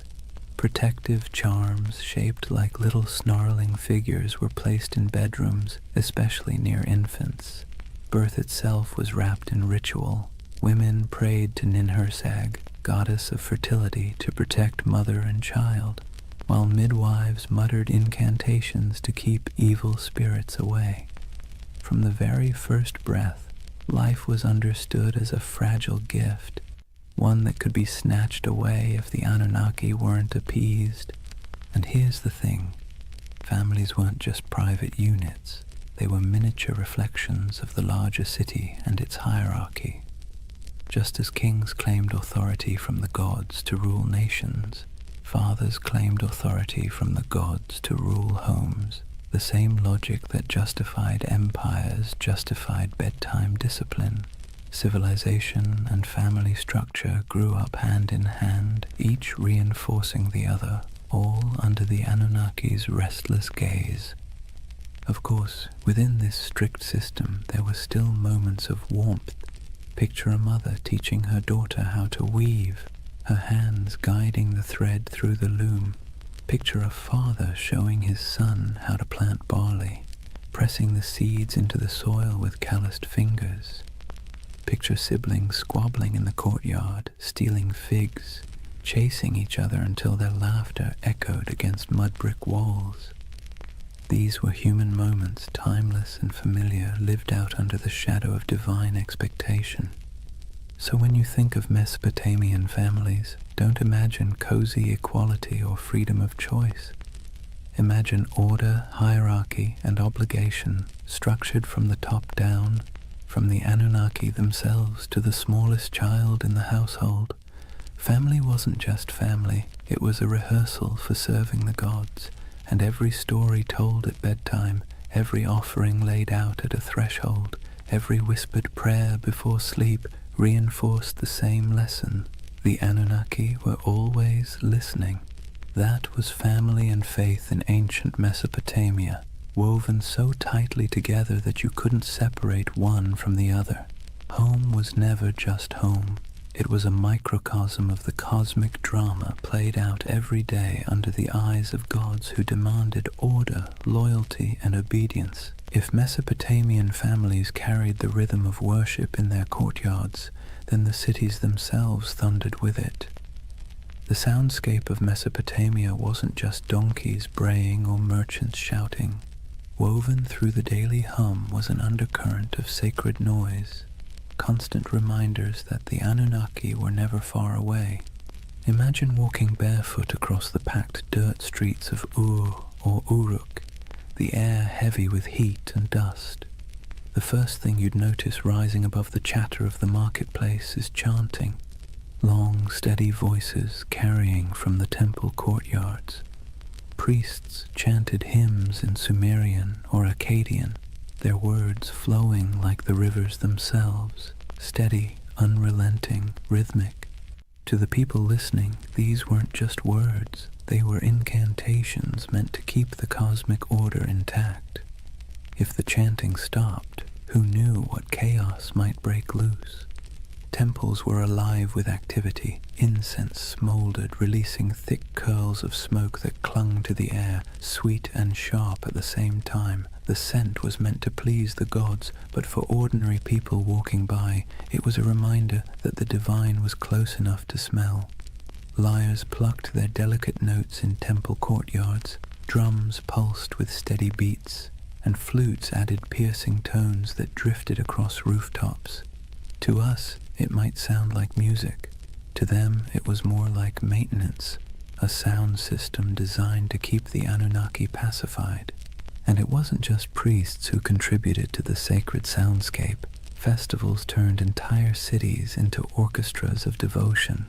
Imagine crowds gathering for a procession, voices rising together in chants, bells clanging, animals bellowing as they were led toward sacrifice. The ziggurat loomed above it all, terraces echoing with footsteps as priests climbed higher to offer food, drink, and prayers to the gods at the summit shrine. From miles away, travelers could hear the echo of music, the low murmur of thousands of voices, and know they were approaching a city where gods were fed daily like pampered royals. But the sounds weren't always grand. Sometimes they were intimate and unsettling. Picture a priest muttering over the body of a sick child, reciting spells to chase away spirits. Picture whispered prayers at dusk, entire families speaking softly into the night air as oil lamps flickered. Picture the hush that fell when an omen was announced, the crowd quieting to hear the words that might decide whether the gods were pleased or furious. In these moments, sound wasn't background, it was the bridge between humans and the Anunnaki. The irony is that these sounds, sacred chants, booming drums, whispered prayers, blurred together with the noise of the city. A donkey braying outside a temple, a merchant shouting about his wares as priests sacrificed a goat, children laughing while incense smoke rose into the sky. The sacred and the ordinary overlapped constantly, like two melodies played at the same time. For Mesopotamians, there was no separation between daily life and sacred life. Every sound was part of the same chorus, one directed at keeping the gods content.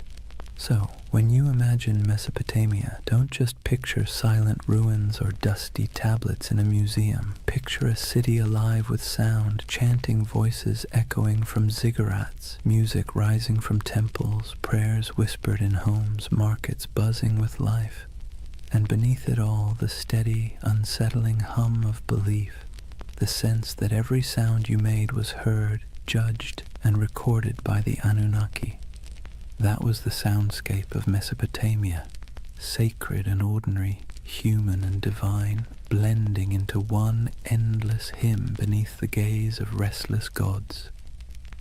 So far we've walked the fields, stepped into homes, and stood in the courtyards of temples. But if there's one thread tying all of Mesopotamian life together under the watch of the Anunnaki, it's struggle.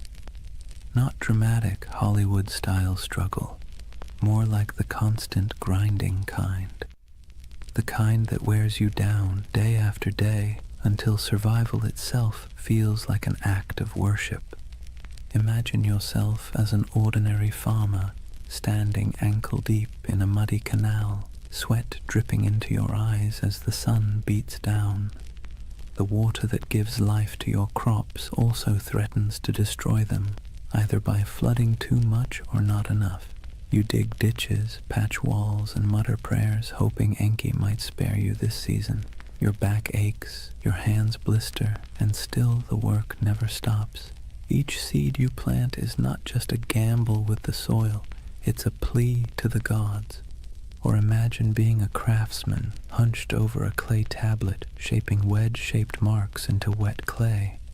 Maybe you're writing receipts, tallying debts, or recording temple rations.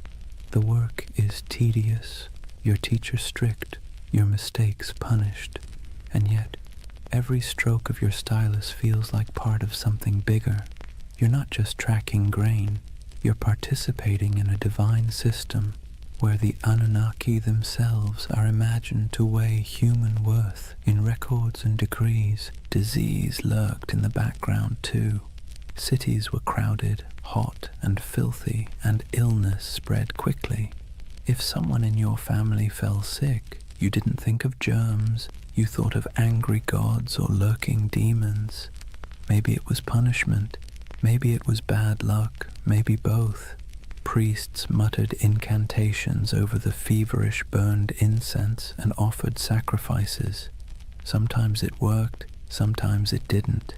Either way, you believed your life was being tallied by powers you couldn't see. And then there was the simple, unshakable anxiety of living in a land where nothing stayed stable for long. Floods, droughts, raids from neighbors, every threat felt like it came with divine approval or divine neglect. You might work tirelessly, live faithfully, and still watch your field wash away overnight. It's no wonder that Mesopotamian myths constantly circle back to the same themes. Humans struggling, gods displeased, chaos always around the corner. But within that struggle, there was resilience. People endured. They dug new canals after floods, rebuilt homes after raids, prayed louder after disasters. Families bound themselves tightly together. Neighbors leaned on one another in the marketplace, and communities clung to rituals that gave their world meaning. The Anunnaki may have loomed like stern overseers, but the people found ways to keep living, laughing, and even celebrating in the cracks between their hardships. So, when you picture Mesopotamia under the eyes of the Anunnaki, don't imagine endless golden fields or carefree abundance. Imagine sweat-soaked tunics, cracked hands, and weary faces that still lifted toward the ziggurat at dawn. Imagine humanity trying, failing, and trying again, all while believing that somewhere, far above or deep below, the Anunnaki were watching, measuring, and deciding their fate. That was the human struggle, a constant effort to carve order out of chaos, meaning out of hardship, and survival out of a world that felt forever precarious. And in that struggle, civilization itself was born. Chapter 2. The Gods Who Ruled the Skies and Earth. If life in Mesopotamia felt like a constant test, then the examiners were the Anunnaki. These weren't gentle guardian angels or abstract philosophical ideas. They were the great gods, beings who sat at the very top of the divine food chain, descended from the union of Anu, the Sky Father, and Ki, the Earth Mother. To the Mesopotamians, the Anunnaki weren't distant background characters. They were judges, enforcers, and supervisors, always peering down like cosmic landlords who never forgot to collect rent. The word itself, Anunnaki, has a heaviness to it, something that sounds like it should be whispered by torchlight. Ancient scribes described them as the 50 great gods, though their numbers shifted depending on which city you asked. Some texts placed them in the heavens, others in the underworld. In either case, their role was clear. They were the arbiters of fate, the beings who decided whether you lived to see another harvest or whether your name would vanish into dust. Picture it like a cosmic council chamber.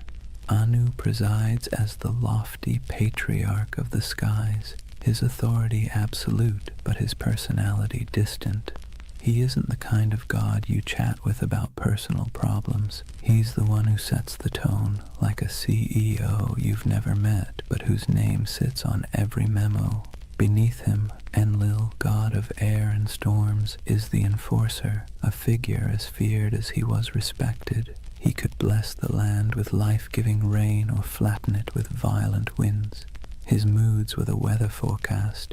Ea, or Enki, the clever god of wisdom and water, often played the role of fixer, the one who bent the rules when the council's decisions were too harsh. Ninhursag, the mother goddess, embodied fertility and nurturance, though even she could be stern when humanity overstepped. The Anunnaki weren't imagined as serene or harmonious. Their council was more like a divine courtroom full of debates, rivalries, and power plays. They were the ones who weighed the fates of kings and commoners alike. If a ruler conquered a rival city, it was because the Anunnaki permitted it. If a plague swept through the streets, it was because the Anunnaki had signed off on the punishment. Their decisions rippled down into every corner of daily life, from the canals of farmers to the palaces of kings. And while ordinary people couldn't see them directly, their presence was everywhere. Every temple inscription invoked their names. Every prayer carried their authority. Every law code claimed their approval. Kings ruled not because of military might alone, but because they claimed to be chosen by the Anunnaki. To question their power was to question the gods themselves, and that was a career-ending move, if not a life-ending one. So, when you picture Mesopotamian religion, don't imagine a single figure like Zeus hurling thunderbolts or a kindly creator painting the skies. Imagine a boardroom full of moody, powerful beings, each with their own agenda, each wielding immense influence over humanity. Some offered guidance, some unleashed terror, and all demanded constant recognition. The Anunnaki were both the architects and the auditors of civilization, and their signatures were stamped on everything that survived from Mesopotamian life. They weren't just gods in stories. They were the living framework of reality, the background hum of existence. and under their watchful eyes, humanity took its first halting steps into what we call civilization. If the Anunnaki were the great gods of Mesopotamia, then their stories were the epic sagas that gave life meaning and, frankly, kept people both entertained and terrified. These weren't bedtime tales meant to lull you to sleep. They were cautionary dramas about power, mortality, and what happens when you cross the wrong god on the wrong day. Take Inanna, also known as Ishtar, the goddess of love, war, and everything messy in between. Her most famous story is the descent into the underworld. Imagine her striding into the shadowy realm ruled by her sister Ereshkigal, Queen of the Dead. But there's a catch. At each of the 7 gates she passes through, she must remove an item of clothing or jewelry. By the time she arrives before her sister, she's stripped bare, not just physically, but of her power and protection, and the Anunnaki, acting as judges in the underworld, condemn her. She's struck down, lifeless, and the world above begins to wither without her presence. Only through divine trickery and intervention does she return, but not without a price. Her lover, Dumuzi, is dragged down to take her place for part of the year. It's a story about death and rebirth, about the cycles of fertility and decay, but also about how even the mightiest goddess isn't immune to the stern judgments of the Anunnaki. Then there's Enlil, the god of storms, whose power was as unpredictable as the weather he ruled. In one tale, he decides humanity has become too noisy. Seriously, that was their crime, just existing too loudly, and pushes for their destruction. You can imagine a farmer shaking his head at this, muttering, "We break our backs in the sun, and still the gods complain we're too chatty." But it wasn't just petty annoyance. The Anunnaki gathered as a council to decide humanity's fate, and their verdict carried the weight of life and death. Enki, the god of wisdom and water, often acted as a counterbalance. He was the sly one, slipping humanity a lifeline when the other gods turned cruel. He whispers secrets to mortals, helps heroes survive floods, and generally makes sure that civilization doesn't collapse entirely under the divine equivalent of poor management. His rivalry with other Anunnaki, especially when their decrees seemed harsh, created the tension at the heart of many myths. Without him, the stories would end a lot sooner, usually with humanity wiped off the map. The Anunnaki didn't just sit around in myths as background figures. They were portrayed as active enforcers of cosmic law. They're described as judges in the underworld, weighing the souls of the dead.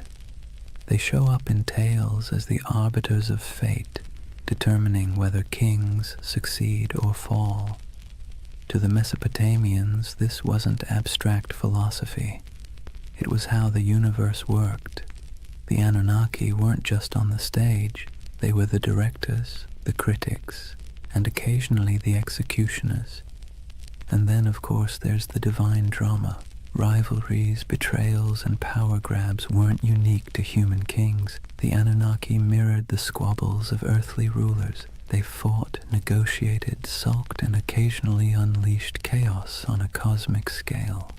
Every myth reinforced the idea that the universe was not run by serene, detached beings, but by temperamental gods with very human flaws. So, the mythic storylines of the Anunnaki weren't simple tales. They were the scripts by which Mesopotamians understood their place in the world. When you planted your crops, you remembered Inanna's descent. When storms raged, you muttered prayers to Enlil. When you needed a glimmer of hope, you looked to Enki. These stories explained why life was fragile, why the gods were fickle, and why survival always felt like it balanced on the edge of divine whim. If Mesopotamian myths were the great campfire stories of their day, then the Epic of Gilgamesh was the full-length box set, multi-season, full of drama, cosmic cameos, and the occasional existential crisis. And tucked into this saga, Just behind the swagger of Gilgamesh himself, you find the fingerprints of the Anunnaki. They weren't the stars of the show, but they were always present, quietly pulling strings, stamping judgments, and reminding humanity who was really in charge. Gilgamesh, king of Uruk, is portrayed as 2/3 divine, 1/3 human, a math equation that somehow worked in Mesopotamian mythology but would make your high school algebra teacher sweat. Despite his divine heritage, he still lived under the gaze of the Anunnaki. His strength, his ambition, even his arrogance, all of it was tolerated but not entirely unchecked. The Anunnaki weren't about to let one man, no matter how mighty, get away without consequences. Take his quest for immortality. After the death of his companion Enkidu, Gilgamesh is swallowed by grief, staring mortality in the face, and in that grief he sets out to find Utnapishtim, the Mesopotamian Noah, the one mortal granted eternal life after the great flood. But here's the twist. Utnapishtim's story is inseparable from the Anunnaki. It was they who decreed the flood to wipe out humanity, annoyed once again by our collective noisiness. It was they who sealed the fate of countless villages, and it was Ea, sly Ea, who bent the rules by whispering to Utnapishtim, helping him survive in a boat loaded with animals. Without that divine trickery, there would be no flood hero, and thus no quest for Gilgamesh to undertake. When Gilgamesh finally finds Utnapishtim, he's told in no uncertain terms that immortality isn't for him. The Anunnaki themselves had decreed it. When the gods created man, they allotted him death, but life they retained in their own keeping. That line is essentially the fine print of existence. Humanity got the mud bricks, the barley, the back-breaking labor. The gods kept immortality for themselves. Tough luck. Even the great adventures within the epic, slaying Humbaba, guardian of the cedar forest, or killing the bull of heaven after Inanna sends it to punish him, circle back to the gods' involvement. The Anunnaki weren't background noise. They were the referees, deciding when Gilgamesh had crossed a line and when his hubris deserved punishment. The death of Enkidu, for instance, is the direct result of divine judgment. The Anunnaki convene and decree that one of the pair must die for their defiance. Enkidu becomes the casualty, and Gilgamesh, for all his divine strength, can do nothing but weep and rage. What's remarkable is how these stories resonate with us even now. The Epic of Gilgamesh isn't just about a king wrestling lions or digging canals. It's about humanity's oldest anxieties. Why we die, why we suffer, and why no amount of wealth or power can change those facts. And standing behind those anxieties are the Anunnaki, like cosmic administrators who handed humanity its most dreaded memo. Life ends, always. So, as Gilgamesh wandered deserts, scaled mountains, and crossed seas in search of eternal life, he wasn't just wrestling with his own fears. He was wrestling with the verdict of the Anunnaki, a verdict no mortal could ever overturn. His story wasn't just a king's adventure. It was a parable about the boundaries set by the gods and the futility of trying to break them. And in the end, Gilgamesh's great realization wasn't that he could cheat death, but that he couldn't. His city, his walls, his legacy, those would endure, not his body, which, ironically, is exactly what the Anunnaki seem to want. Humanity striving, building, suffering, and remembering, but never escaping. Civilization itself, with all its mud, sweat, and noise, became the immortality humans were allowed. If you've ever heard the story of Noah's Ark, you might think it's unique. One righteous man, one enormous boat, a zoo crammed 2 by 2, and a god who decided humanity needed a hard reset. But here's the thing, Long before the Bible put pen to parchment, Mesopotamia had already told its version. Several versions, in fact, and at the center of everyone, like judges sitting in an endless board meeting, were the Anunnaki. The earliest version we know comes from the Atrahasis epic. In this story, humanity isn't destroyed because of sin or even bad manners, but because of noise. Yes, noise. Apparently, humans were just too loud for the gods to get a decent night's rest. Picture the Anunnaki sitting in their divine chambers, grumbling like cranky landlords. These humans won't stop partying, yelling, clattering around with their plows. Enough. So they decide to wipe the slate clean. First they try droughts, then plagues, then famine, but nothing seems to stick. Humanity, stubborn as ever, bounces back. Finally, the Anunnaki pull the ultimate lever, a flood to drown every last village.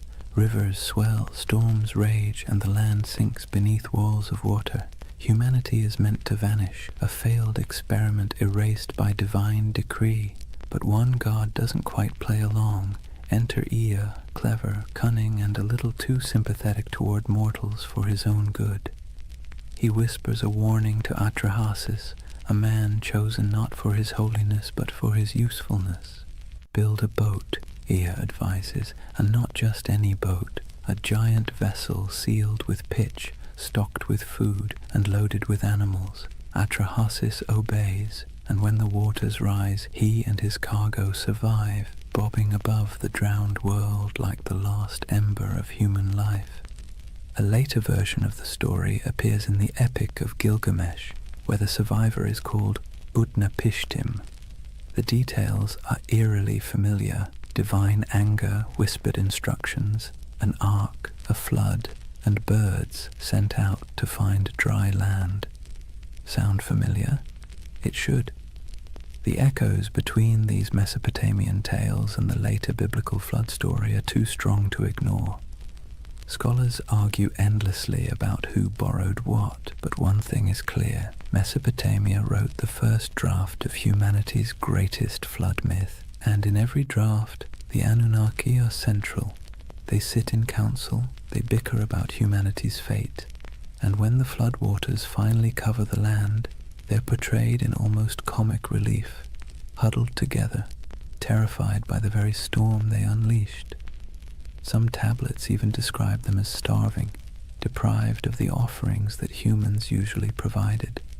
Without people bringing bread, beer, and incense, the gods themselves were suddenly cut off. The flood, in other words, was as inconvenient for them as it was catastrophic for us. The flood stories reveal something essential about how Mesopotamians saw the Anunnaki, as powerful but flawed, terrifying but needy. They could annihilate the world on a whim, yet still panic when their own survival was threatened. They were less like all-knowing deities and more like moody overlords with too much power and not enough foresight. For the people who told these stories, the message was clear. Humanity existed at the mercy of forces it could never control. Floods could sweep away entire harvests overnight. Droughts could starve villages. Life was precarious, fragile, and unfair. By embedding those anxieties into myth, the Mesopotamians made sense of the chaos. The Anunnaki weren't just random forces of nature. They were personalities you could bargain with, flatter, or, if you were lucky, find an ear to outwit on your behalf. And maybe that's why the flood myth has lasted so long. It resonates with the most basic human fear, that everything we've built, everything we've struggled for, can be washed away in an instant. The Mesopotamians wrapped that fear in the story of divine judgment, a story so powerful it sailed forward through time, carried on clay tablets, copied into scripture, and retold for millennia. So the flood wasn't just water rising, it was a story of humanity's fragility, the gods' capriciousness, and the desperate hope that someone, anyone, might survive to start over again. If you've ever sat through a corporate meeting where everyone jockeys for credit, interrupts each other, and tries to outdo the boss, congratulations, you already understand Mesopotamian divine politics. Because the Anunnaki, for all their cosmic authority, were basically the original middle managers of the universe, constantly bickering, scheming, and pushing their agendas. Let's be clear. The Anunnaki weren't serene, enlightened beings sitting in eternal harmony. They were more like a council of city-states writ large. Each had their turf, their loyalties, and their grudges. When they gathered, it wasn't kumbaya around the celestial campfire. It was more like a landlord's association deciding how much rent to raise while secretly planning who to stab in the back at the next vote. Take Enlil, for example, the storm god, known for being both immensely powerful and immensely irritable. He's often depicted as the one pushing for harsh judgments, floods, plagues, the occasional smiting. If you had to assign him a modern role, he'd be that boss who always thinks the best solution is fire half the staff and never sticks around to clean up the mess. Then you've got Ea, or Enki, the god of wisdom and water, who often played the role of the office saboteur. Whenever Enlil wanted to wipe out humanity, Ea would sneak behind his back, whispering to mortals like Atrahasis or Utnapishtim.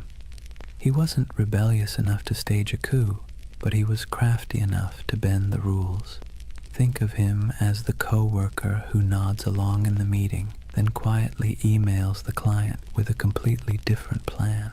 And of course, Inanna, also known as Ishtar, the goddess of love, war, and chaos incarnate. She didn't just play politics, she was politics. One moment she's seducing rivals, the next she's unleashing the bull of heaven on Uruk, because Gilgamesh bruised her ego. If the Anunnaki had a group chat, you can bet Inanna was the one sending messages in all caps at 3 a.m. This divine drama mirrored human politics almost perfectly.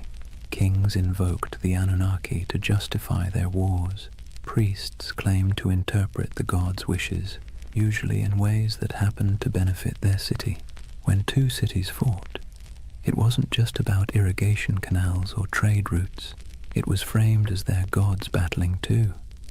The human squabbles were just the earthly reflection of celestial office politics.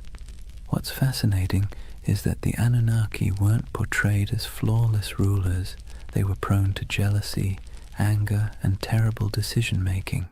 They punished entire populations for petty grievances. They feasted on offerings while mortals starved. They demanded loyalty, but offered little security in return. Sound familiar? That's because the people who invented these myths knew exactly what it felt like to live under rulers who acted the same way. The gods were a cosmic mirror of their kings, only with bigger egos and the ability to drown the world when annoyed. And yet this chaos wasn't just accepted, it was baked into the worldview. For Mesopotamians, the divine council was messy because life was messy. The Anunnaki didn't represent a utopia, they represented reality, unpredictable, unfair, and exhausting, but also the only system anyone knew. So the next time you picture Mesopotamian religion, don't imagine calm temples and peaceful hymns. Picture a smoky back room, gods arguing over humanity's fate, each angling for influence while pretending to act for the greater good. That was the drama of divine politics, and it shaped every flood, famine, and fleeting moment of human survival. Chapter 3. Myths, Mysteries, and Alien Theories. Before we dive into modern theories about aliens with laser beams building ziggurats, let's ground ourselves in how the people of Mesopotamia themselves actually understood the Anunnaki, because for them, these weren't space visitors or sci-fi saviors. They were the very fabric of existence. The Anunnaki were the great gods, descended from Anu, the sky, and Ki, the earth. They weren't casual background deities. They were the stern judges, the cosmic accountants of fate. Picture them sitting on a celestial council bench, scribbling down humanity's behavior like the universe's first HR department, except the performance reviews were terrifyingly final. They decided who lived, who died, and how the world ticked. But here's the twist. They weren't abstract. They were woven into every corner of daily life. A farmer digging an irrigation canal didn't just worry about weeds or floods. He worried about whether the Anunnaki were pleased with his offering of grain. A merchant weighing silver in the bazaar wasn't just concerned about fair trade. He wondered if the gods of fate were tallying his honesty. The Anunnaki weren't far away. They were breathing down your neck in every deal, every harvest, every storm cloud on the horizon. Temples were their houses, but also their workplaces. Priests acted as caretakers, feeding the statues daily meals, dressing them in embroidered garments, and bathing them in ritual purity. Imagine treating a carved stone figure as if it were your very picky, very powerful roommate who might throw a tantrum if dinner was late. That's the relationship Mesopotamians had with their gods, equal parts reverence and anxiety. The Anunnaki's role stretched beyond the fields and temples. They were tied to fertility, justice, and even the underworld. In some myths, they sit as judges in the realm of the dead, weighing the shadows of human lives like bureaucrats processing endless paperwork. Not exactly a comforting image, but then again, Mesopotamian religion wasn't about comfort. It was about explaining a world that was dangerous, unpredictable, and constantly shifting. And the rituals reflected that. People poured out libations of beer, laid down offerings of bread, burned incense, and sang hymns to keep the divine machine running. Festivals were not just moments of joy, they were mandatory maintenance on the cosmic engine. Skip a ritual, anger a god, and suddenly your canal might collapse or your child might fall sick. So when we talk about the Anunnaki, the ancient understanding wasn't glamorous, it was anxious. These weren't benevolent guardians handing out blessings. They were moody overseers, cosmic bosses whose whims dictated survival. And humanity's job was simple, if exhausting. Keep them fed, keep them clothed, keep them entertained, and maybe, just maybe, they wouldn't ruin your week. In other words, the Anunnaki were less about lofty spirituality and more about survival management. They reflected the world their worshippers lived in, harsh, unstable, unpredictable, but impossible to ignore. So let's clear the fog a bit. When we talk about the Anunnaki, what do we actually know from the ground?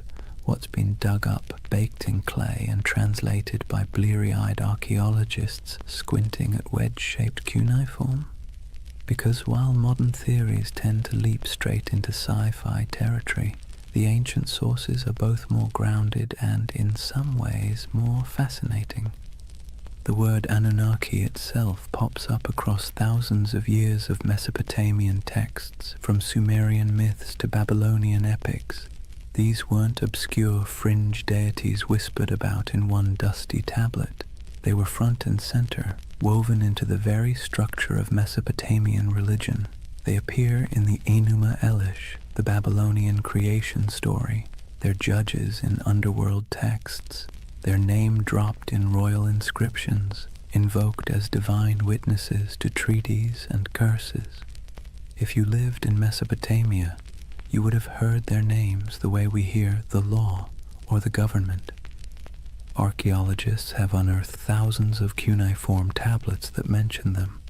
Some are myths, some are hymns.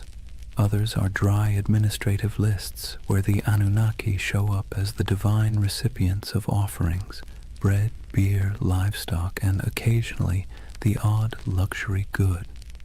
Imagine seeing your gods listed alongside taxes in a spreadsheet carved into clay. That's how real they were to the people of the time. Visually, the evidence is trickier. Unlike Egyptian gods with instantly recognizable animal heads, the Anunnaki weren't locked into one iconography. Sometimes they're represented as human-like figures in elaborate robes with horned crowns, a symbol of divinity. Other times, they're mentioned collectively, more as a divine council than as individuals with distinct faces. Reliefs from places like Assyria show gods flanking sacred trees, holding ritual objects, or hovering in winged forms. Whether every winged figure should be read as Anunnaki is debated, but what's certain is that these divine images were meant to remind worshippers of cosmic hierarchy, gods above, humans below, no exceptions. Then there are the ziggurats themselves, the massive step temples that dominated Mesopotamian skylines. While we can't slap a label on the bricks reading Anunnaki headquarters, the texts make clear these structures were dedicated to them and their kin. Priests, trained scribes, and entire economic systems revolved around the upkeep of these temples. Archaeological digs at Ur, Uruk, and Babylon show storehouses stuffed with offerings, workshops producing ritual goods, and courtyards where processions would wind past colossal altars. These weren't quaint little shrines, they were institutions, part Wall Street, part Vatican, part government office, all in the name of gods like the Anunnaki. Of course, the tablets don't answer every question. They leave gaps. Frustrating gaps that modern minds love to fill with speculation.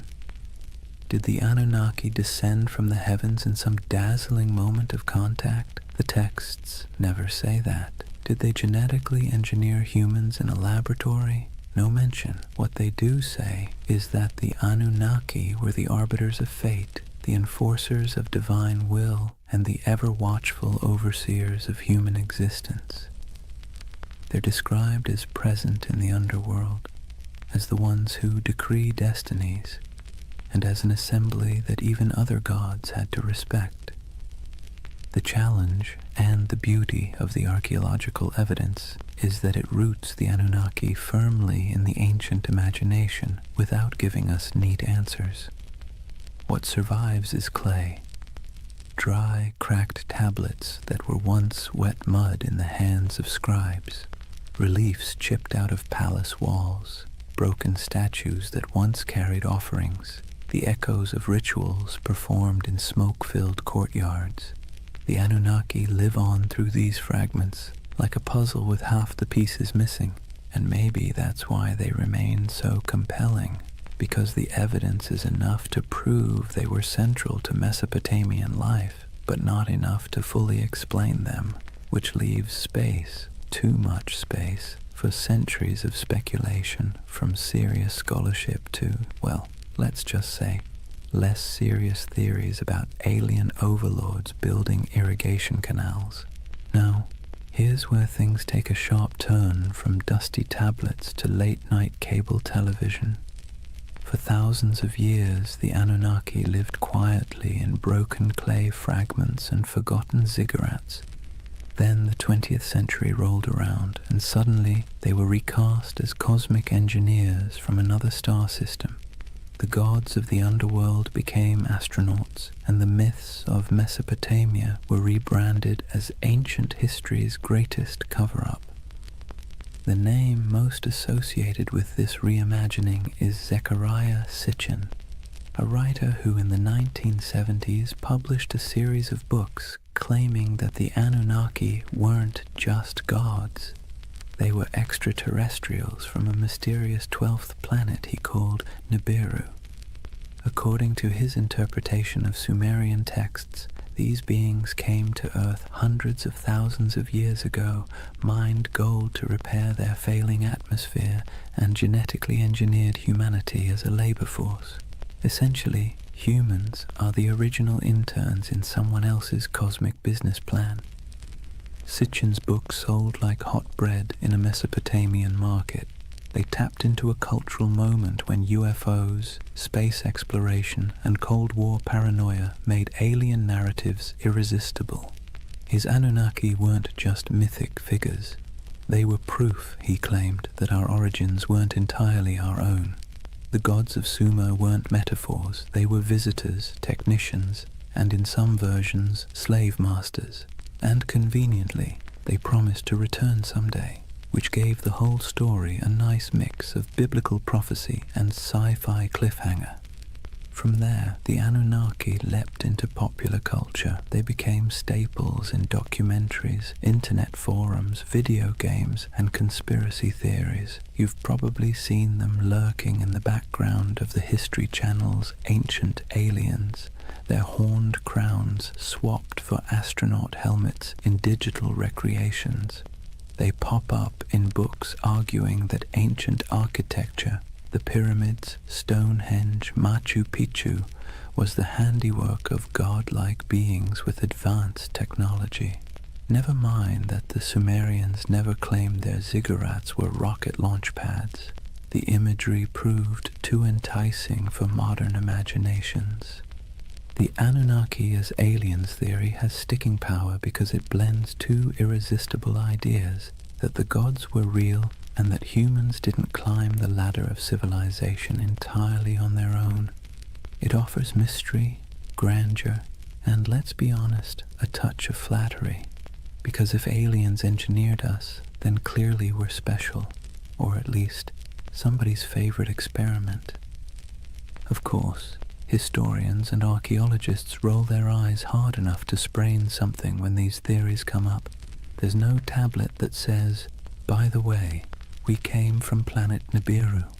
There's no evidence of spaceports in Ur or genetic labs in Babylon. The texts talk about floods, fate, rituals, and divine councils, not interstellar travel. But for many people, that's part of the fun. The gaps in the evidence are fertile ground for imagination, and Sitchin's Anunnaki filled those gaps in a way that captured millions of readers. It's worth pausing, though, to ask why. Why did the Anunnaki, of all the gods in human history, become the poster children for alien theories? Why not the Greek Olympians, or the Norse pantheon, or the Aztec deities? Partly it's because Mesopotamia is so old. These myths stretch back to the dawn of writing, which makes them feel like they contain hidden truths, the first draft of humanity's story. And partly it's because the Anunnaki were always portrayed as remote, judgmental overseers, an image that lends itself easily to the idea of superior beings from elsewhere. So, in the modern imagination, the Anunnaki have been rebranded, no longer just the moody gods of grain and flood. They're star travelers, geneticists, and absentee landlords of Earth. Whether you buy it or not, you have to admit, it's a heck of a career change for a bunch of ancient underworld judges. So, let's weigh the scales. On one side, we have archaeologists with dirt under their fingernails, carefully piecing together tablets baked 5,000 years ago. On the other, we have modern storytellers claiming the Anunnaki were gold-mining astronauts with a taste for human DNA. Which side is right? Well, that depends on whether you prefer your history served with clay dust or with tinfoil hats. First, the debunking side. Professional Assyriologists, those are the folks who actually read cuneiform, not just squint at it until it looks like spaceships, are nearly unanimous. The alien Anunnaki theory has no basis in the texts. The tablets describe gods with human emotions, divine councils, underworld judges, and mythic battles. They don't describe rocket launches, orbiting planets, or genetic splicing. The so-called translations used by Sitchin and his followers are, to put it gently, extremely creative. Imagine reading a cookbook, ignoring the ingredients list, and deciding it's actually a secret guide to time travel. That's about the level of scholarship we're talking about. Historians also point out that Mesopotamian myths are not unique in describing gods coming from the heavens or shaping humanity. Nearly every culture personified natural forces, storms, floods, fertility, death, as divine beings. The Anunnaki fit neatly into this pattern. Their role as overseers of fate and cosmic order makes sense in a world where rivers could make or break your survival overnight. They were not literal engineers from outer space. They were metaphors dressed in horned crowns. And yet, here's where the believing side makes its case, not necessarily because the evidence is strong, but because the allure is irresistible. People love mysteries. We love the idea that official history only tells part of the story, and we especially love the idea that ancient civilizations had secrets we can barely comprehend. The Anunnaki as aliens theory scratches all those itches. It takes the gaps, the missing pieces in the archaeological record, and fills them with rockets, DNA labs, and interstellar empires. And let's be honest, the official scholarly version isn't exactly sexy. The Anunnaki were stern gods who oversaw the underworld and enforced cosmic order doesn't exactly sell 1 million paperbacks. The Anunnaki were aliens who built humanity as their labor force and promised to return. Now that gets you a book deal, a History Channel interview, and a lifetime supply of conference invitations. What's fascinating is how both sides talk past each other. Scholars insist, rightly, that there's no evidence for aliens. Believers insist, also rightly in their own way, that the mysteries of Mesopotamia leave plenty of room for speculation. And between those poles, the Anunnaki themselves sit in silence, their names carved into clay, waiting for us to argue over them. Maybe that's the real takeaway here. Not whether they were gods, judges, or astronauts, but the fact that the Anunnaki are still sparking debate thousands of years later. They're still being reinterpreted, reshaped, and reimagined to suit the anxieties and fascinations of every age, whether that's Bronze Age farmers worrying about floods, or modern readers worrying about aliens in the night sky. So are they aliens? Almost certainly not. Are they fascinating? Absolutely. And in the end, whether you lean on the side of clay tablets or cosmic spaceships, you're participating in the same tradition the Mesopotamians started, using stories to make sense of a world that always feels a little bit out of our control. Here's the thing, whether you side with the cautious archaeologists or the ancient astronaut crowd, one fact is undeniable. The Anunnaki have staying power. Thousands of gods have come and gone, their names forgotten, their temples reduced to rubble, but somehow the Anunnaki still loom in our imagination, stubbornly refusing to fade. Why? What is it about this particular group of deities that continues to haunt us? Part of the answer lies in timing. The Anunnaki belong to the very earliest chapters of human history. When we talk about them, we're not just talking about some late add-on to mythology. We're talking about gods that walked hand in hand with the invention of writing, cities, and law. They're baked into the foundations of civilization itself. To imagine them is to imagine the dawn of human organization, when the rules of existence were still being scribbled on clay for the very first time. That alone gives them an aura of primordial authority. Another part is their personality. Unlike distant creator gods who retreat into the heavens after making the world, the Anunnaki were meddlesome. They judged, they punished, they demanded offerings. They were nosy landlords of human destiny, constantly keeping score. And let's be clear, that resonates because it feels familiar. Who hasn't felt like life is governed by forces beyond your control, demanding rent, setting impossible rules, and punishing you when you fall short? The Anunnaki embody that eternal human anxiety that someone powerful is watching and that your fate is never entirely your own. Then there's the modern twist. Once writers like Sitchin recast them as aliens, the Anunnaki slipped neatly into our age of science fiction. Suddenly they weren't just gods in dusty temples. They were interstellar overlords, genetic engineers, perhaps even visitors who might return. That storyline dovetails perfectly with our cultural obsessions, UFO sightings, government cover-ups, the dream that humanity's origin story has a cosmic footnote. The Anunnaki became flexible enough to serve both the skeptic and the dreamer, the scholar and the conspiracy theorist. But maybe the deepest reason they captivate us is because they stand at the intersection of myth and mystery. They are ancient enough to feel weighty, mysterious enough to feel open-ended, and human enough to feel relatable. They bridge the gap between the world we know and the world we suspect might exist just beyond our understanding. Whether as gods, symbols, or aliens, the Anunnaki invite us to ask big questions about control, destiny, and the possibility that humanity isn't entirely steering its own ship. And so they linger on broken tablets in dusty museums, on the shelves of UFO bookstores, in memes, podcasts, video games, and documentaries.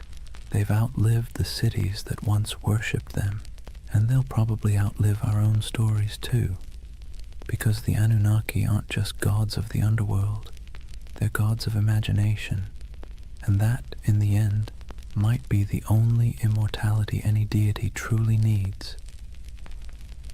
Chapter 4. Legacy, Splendor, and Echoes in Time. If you were a Mesopotamian king, life wasn't just about managing crops or worrying about canal maintenance. That was for everyone else. Your main job, besides bragging in stone, was to convince people that the Anunnaki were firmly in your corner. Ruling wasn't just politics, it was theater, and the Anunnaki were the ultimate stage props. Step into the palace of a Babylonian ruler and look at the walls. Carvings show the king standing tall, flanked by divine symbols, winged discs, horned crowns, stars etched above his head. These weren't decorative doodles, they were bold advertisements. The message was simple: I don't just rule because I say so, I rule because the gods, the Anunnaki themselves, have given me the keys to the kingdom. If anyone dared question it, well, they weren't defying just a man, they were defying the cosmic order.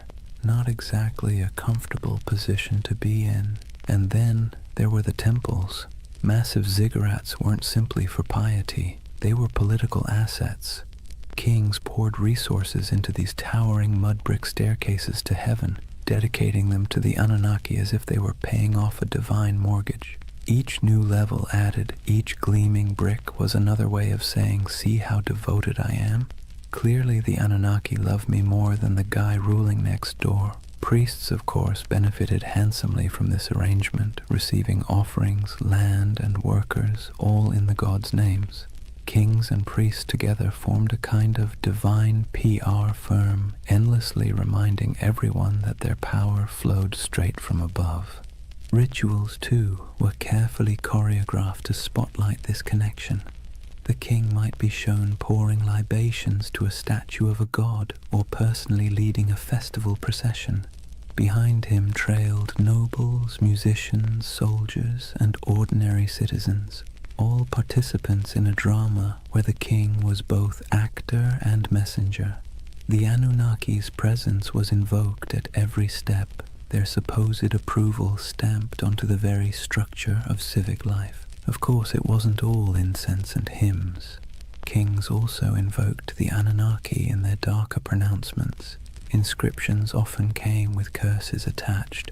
Whoever defaces this monument, may the Anunnaki destroy his seed, wither his fields, and turn his name to dust. Nothing like a little cosmic threat to keep people from messing with your statues. The Anunnaki became both benefactors and enforcers, tools for rulers to extend their grip long after their actual armies had gone home. To the elite, the Anunnaki were less distant deities and more political allies. Their approval justified expansion, conquest, and the construction of monumental architecture. Their names adorned treaties, their authority sealed laws, and their imagined presence loomed over courts and councils. Ordinary Mesopotamians might have seen the Anunnaki as stern judges of fate, but for kings they were a brand, one you invested in heavily because without it your power was just another mud-brick palace waiting to crumble. And so when you think of Mesopotamian splendor, banquets with honey cakes and music, dazzling gates covered in glazed brick, kings reclining in luxury, remember that every goblet raised was, at least on paper, raised in honor of the Anunnaki. The gods were everywhere, woven into the very fabric of elite life, both as protectors and as the ultimate marketing department. Let's step outside the palaces for a moment and see how different life looked depending on where you stood in Mesopotamian society. Because while kings and nobles could commission inscriptions boasting about their cozy relationship with the Anunnaki, ordinary people experienced those gods in very different, far less glamorous ways. Start with the farmer. He rises before dawn, trudges barefoot through mud, and pours out a portion of his precious grain as an offering. That handful of barley might be the difference between feeding his family through the week or going hungry, but the ritual isn't optional. The Anunnaki need to be kept happy, or at least not too angry, and so sacrifices are made. For him, the gods are stern overseers whose moods swing with the floods, the plagues, and the weather. His prayers are not about glory or legacy. They are desperate petitions for rain, for healthy crops, for the survival of his children. Now step into the temple courtyard. Here, priests oversee elaborate offerings, roasted lamb, beer poured into bowls, incense rising in aromatic clouds. Nobles and kings show up too, parading gifts of gold and silver, dedicating massive feasts in the gods' names. On the surface, it looks like everyone is worshipping the same deities, but the scale is entirely different. Where the farmer gives a clay bowl of bread, the king gives an entire bull. Where the laborer prays for enough water to survive the season, the ruler prays for divine sanction to conquer a neighboring city. Same gods, very different wish lists. And that's the irony. The Anunnaki were invoked as protectors of the entire community, yet the experience of worship was stratified. For the elite, ceremonies doubled as political theater. A grand feast for the gods also reminded the crowd who had the wealth to host it. Statues clothed in embroidered robes weren't just signs of piety, they were signs of power, gifts only rulers could afford to lavish. The gods, in other words, could be co-opted into a luxury brand. For ordinary people, the relationship was more anxious, even exhausting. You lived in constant fear of offending the divine, often through mistakes you didn't even understand. Did you skip a ritual unknowingly? Did a bad dream mean you had angered a god? The Anunnaki were less symbols of splendor and more reminders of how small, fragile, and vulnerable your life was. While kings used the Anunnaki to justify authority, you used them as insurance, however unreliable, against catastrophe. So picture the contrast. In the palace, banquets lit by oil lamps, honey cakes dripping with syrup, nobles reclining as musicians play, the king raising a jeweled cup to the gods. In the commoner's home, a dim reed fire, a bowl of barley porridge, children sleeping on mats while parents whisper prayers that the river won't flood that night. Both acts are framed as honoring the Anunnaki, but the emotional reality could not be more different. And yet, this inequality was accepted because it was dressed in the language of religion. If the Anunnaki had chosen to bless the king with riches, then clearly the king deserved it. If a farmer struggled, well, perhaps he had failed to please the gods properly. Religion became the great explainer of inequality, smoothing over cracks by wrapping them in divine will. The gods, it seemed, loved hierarchy just as much as kings did. That divide between the opulence of elite worship and the bare-bones devotion of ordinary people reveals something profound about Mesopotamian civilization. The Anunnaki weren't just deities of the skies and underworld. They were instruments of power woven into the daily grind of survival for some and the dazzling spectacle of glory for others. Nothing lasts forever, not even gods. For centuries, the Anunnaki dominated Mesopotamian imagination. They judged in the underworld, presided in temples, and loomed over every prayer, curse, and clay tablet. But slowly, quietly, they began to fade, not because people suddenly stopped believing in gods altogether, far from it, but because new powers, new empires, and new religions rolled in, sweeping the old names into the shadows. It began with conquest. Mesopotamia was never an isolated bubble. It was a crossroads where Persians, Greeks, and eventually Romans stamped their own cultures onto the land. Each wave of rulers brought new pantheons, new rituals, and new myths. The Anunnaki, once the unquestioned arbiters of fate, were slowly blended, reshaped, or outright replaced. A Babylonian might once have whispered prayers to Inanna or Enlil, but by the time of the Persians, attention shifted toward Ahura Mazda. Later, under Hellenistic influence, Greek gods elbowed their way into local imagination, blending awkwardly with the old Mesopotamian figures. The Anunnaki became echoes, half-remembered names tucked into older hymns and inscriptions, less feared than they once were. Even in the myths, they began to shrink. In the earliest texts, the Anunnaki were grand, mighty judges of humanity, controllers of storms and harvests. But later, their roles were downplayed, reinterpreted, or demoted. Some became minor underworld deities, their names appearing only in lists or rituals, stripped of personality. Others were absorbed into the identities of more dominant gods like Marduk, who rose to prominence in Babylon. It's as if the divine stage grew crowded, and the Anunnaki were pushed to the background, while new stars took the spotlight. Part of their decline came from the simple fact that memory is fragile.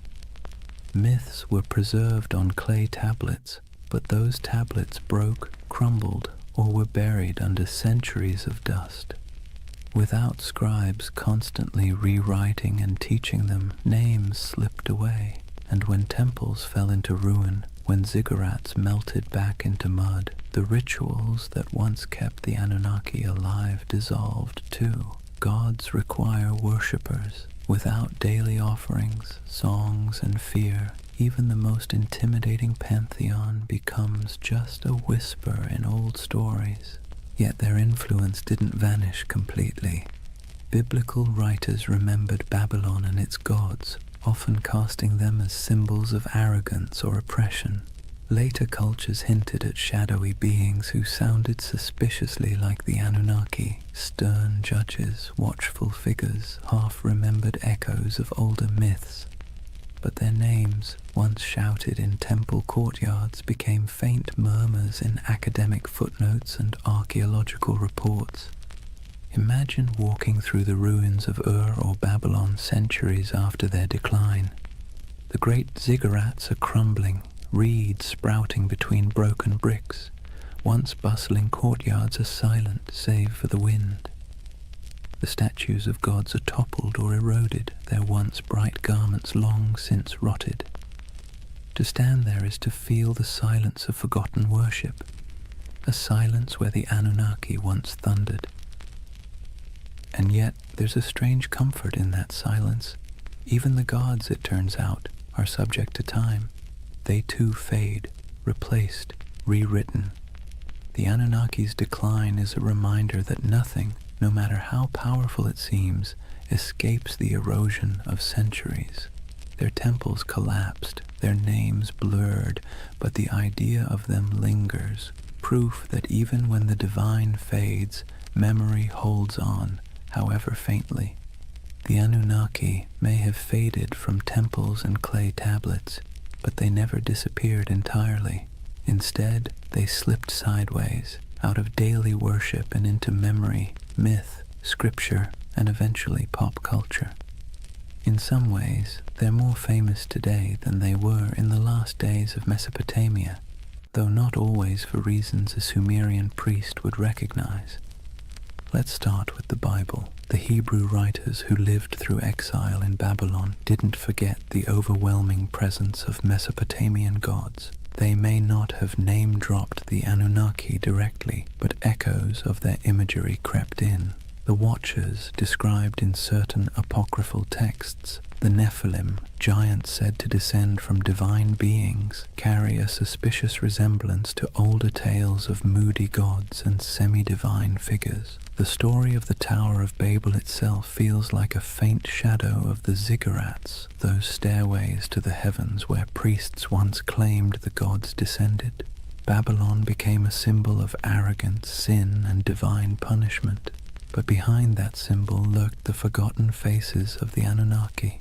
Fast forward a few millennia, and the Anunnaki were dusted off, not by priests or kings, but by authors with a taste for the mysterious. In the 20th century, writers like Zecharia Sitchin gave them a brand new identity, not just gods, but aliens. According to his theory, the Anunnaki were advanced beings from another planet, here to engineer humanity as a labor force. Never mind that Mesopotamian texts say no such thing. This reimagining stuck, feeding directly into the world of ancient astronaut theories. Suddenly, the Anunnaki weren't forgotten deities of grain and underworld judgment. They were interstellar overlords with spaceships, genetic labs, and a taste for gold. Do scholars roll their eyes at this? Absolutely. Archaeologists point out that Sumerian inscriptions mention plenty of gods, but none of them arrive in rockets or dabble in DNA splicing. Still, the theory has traction because it taps into a deep human itch, the sense that our past hides secrets, that civilization began not just with mud and sweat, but with some kind of hidden intervention. The Anunnaki, rebranded as cosmic engineers, became perfect fodder for late-night documentaries, YouTube rabbit holes, and endless speculation about what if. And it didn't stop with conspiracy books. The Anunnaki found their way into movies, video games, and novels. They appear as shadowy gods in fantasy series, as alien overlords in science fiction, as mysterious powers in role-playing games. Their very name carries weight, ancient, strange, vaguely menacing. You don't even need to know who they were to feel a flicker of intrigue when you hear it. It's ironic, really. In Mesopotamia, the Anunnaki were feared as judges, overseers, the divine middle management who ensured humanity never forgot its place. Today, they're debated in podcasts, plastered across memes, and occasionally turned into boss battles on a PlayStation screen. From temple chants to digital avatars, that's quite a career arc for a pantheon. But here's the bigger question. Why do they still haunt us? Why do people, thousands of years later, still turn to the Anunnaki as symbols of hidden knowledge, ancient power, or cosmic conspiracy? Maybe it's because they embody both sides of human imagination, the sacred and the strange, the myth and the mystery. They were never gentle gods. They were moody, demanding, unpredictable. In that sense, they feel closer to us than the serene, distant gods of later traditions. They remind us of a time when the divine was messy, imperfect, and perhaps a little terrifying. And in that imperfection, they remain endlessly fascinating. So whether you see them as forgotten deities, misunderstood myths, or interstellar overlords with questionable management skills, the Anunnaki endure. They're still here, not in temples of mud brick, but in our stories, our media, our restless curiosity, and maybe that's their real legacy. Not the rituals of the past, but the questions they leave us with in the present. So here we are, at the end of a long walk through the world of the Anunnaki. From their thunderous presence in Mesopotamian temples to their quiet afterlife in pop culture, they have proved to be more than just forgotten gods. They are a mirror of how humans explain the unexplainable, manage fear, and weave stories to make sense of chaos. Think about what the Anunnaki represented to the people who first told their stories. They were the ones who judged the living and the dead, who decided whether floods would come, who weighed the worth of humanity day after day. They were terrifying, yes, but they were also familiar. They quarreled like humans, demanded food and drink like humans, punished and forgave like humans. In their flaws, they reflected the world of their worshippers. Life in Mesopotamia was harsh, unpredictable, and full of petty dramas, so naturally their gods were too. Fast forward to today, and the Anunnaki still serve the same role, just in a different costume. Some people see them as symbols of divine mystery, others as aliens with secret blueprints for human evolution, others as archetypes of forgotten myths.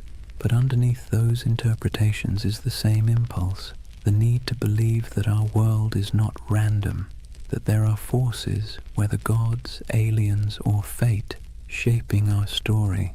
And here's the irony. In searching for the Anunnaki, what we really uncover is ourselves.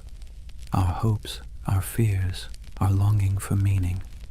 Whether in temple hymns, clay inscriptions, or late-night conspiracy videos, the Anunnaki are less about the gods and more about the humans who imagined them. They tell us that from the very beginning, we've been restless. We've wanted answers, we've wanted control, and when the rivers of life flooded or dried, we looked upward, to the sky, to the gods, to the stars, and tried to explain it. So why do they still haunt our imagination? Maybe because they embody the uneasy truth of civilization, that progress comes with anxiety, that knowledge comes with questions we can't quite answer, that power, whether divine or human, is always precarious. The Anunnaki remind us that even at the dawn of history, people wrestled with the same feelings we carry today: awe, fear, wonder, doubt. And as you drift into sleep tonight, let that thought settle in gently. The Anunnaki may be gone, their names eroded by time, their temples reduced to dust, but the echoes of their stories still ripple through us, not as warnings from stern gods, but as reminders of our own humanity. The rivers rise and fall, empires bloom and crumble, gods fade, then return in new disguises. Yet the rhythm of life carries on. In the quiet of your own night, you don't need to worry about divine judges weighing your worth. You can rest easy, knowing you are part of a story that stretches back to those ancient voices who once whispered prayers under starlit Mesopotamian skies. They too feared the night, they too searched for meaning, and in that connection, across thousands of years, maybe we find the most peaceful truth of all.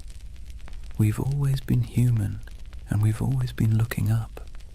And so, we come to the end of our long journey with the Anunnaki.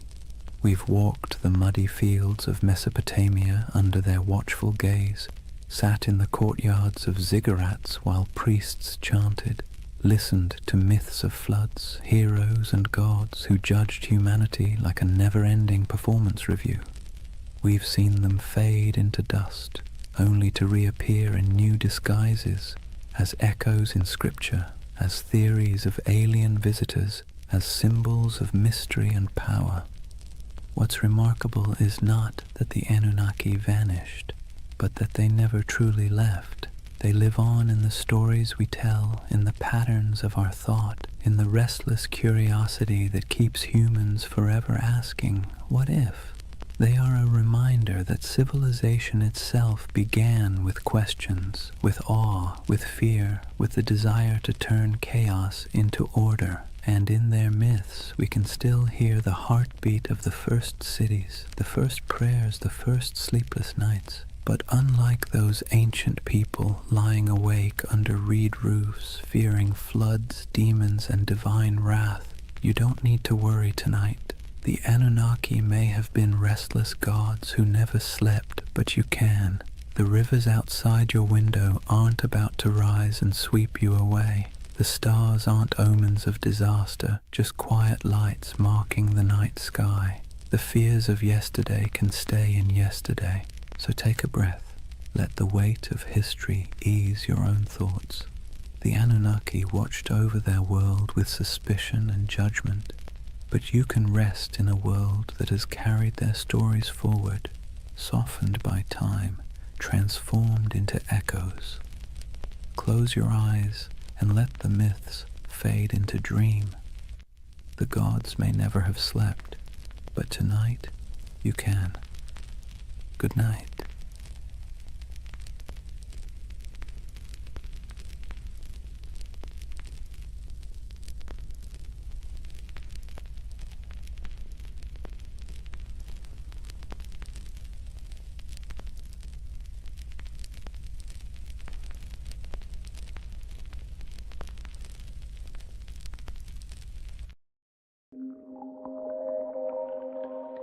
Sometimes history hides things so enormous that we only notice them when we leave the planet.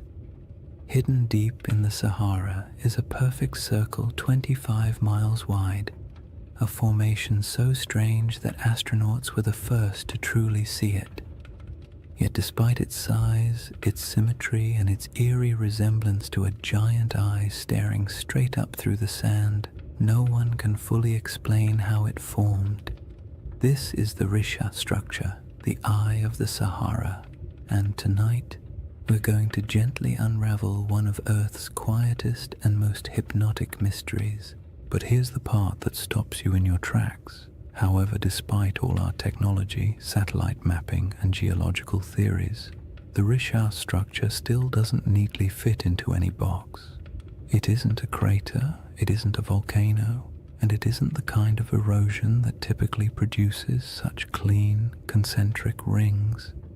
And yet there it sits, alone in the desert, looking just organized enough to make your brain whisper, "Wait, who made that?"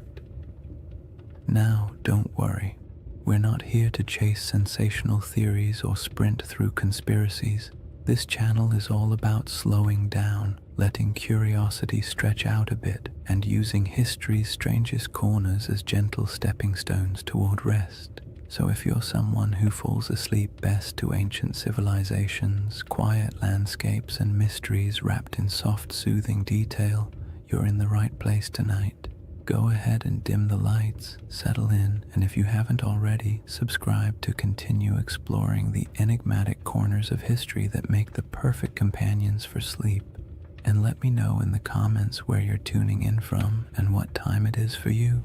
I really do love seeing the entire world checking in. Tonight's journey starts with the moment humanity first encountered the Rishat structure. Not from the shifting dunes below, but from hundreds of miles above the Earth, where astronauts stared down at the Sahara and spotted something that absolutely shouldn't have been there. From that strange cosmic discovery, we'll move slowly backward through time to the lush green Sahara that existed long before the desert we know, to the geological puzzles that still bother scientists, and eventually to the gentle whispers of an ancient legend you may already be thinking about. So take a breath, let your shoulders relax, and whenever you're ready, we'll begin with Chapter 1, the moment we first glanced down from orbit and saw the eye looking back. Chapter 1. The Eye That Shouldn't Exist. Imagine looking down at Earth from orbit, the Sahara stretched beneath you in soft, endless waves of gold. From up there, the desert doesn't look harsh or unforgiving. It looks calm, like a giant sleeping creature under a pale blue sky. Astronauts have always taken moments to stare at the planet that way, partly out of awe, partly out of boredom, and partly because when you're strapped into a metal capsule moving faster than anything humans were ever meant to travel in, looking out the window is one of the few activities that doesn't involve switches, checklists, or mild existential dread. But during one of those early missions in the 1960s, a crew noticed something unusual, a shape far too large, too perfect, and too strange to ignore. Down on the desert floor, there was a circle, a perfect circle, 25 miles across, spiraling outward in broad rings that looked almost architectural. Not a crater, not a mountain, not a lake, just a massive, quiet symbol pressed into the land, so large that the only way to truly see it was to leave the planet entirely. To those astronauts, it looked like an eye staring straight back at them from the surface of Mauritania, the Richat structure, though it didn't have that name yet. At the time, it was simply that giant thing nobody expected. From a distance of hundreds of miles, the symmetry was unmistakable: perfect curves, clean rings, a massive pupil-shaped center. It had the kind of geometry that makes your brain immediately start asking questions it can't answer. Why is it so round? Who carved it? What force makes a shape like this in a place so empty?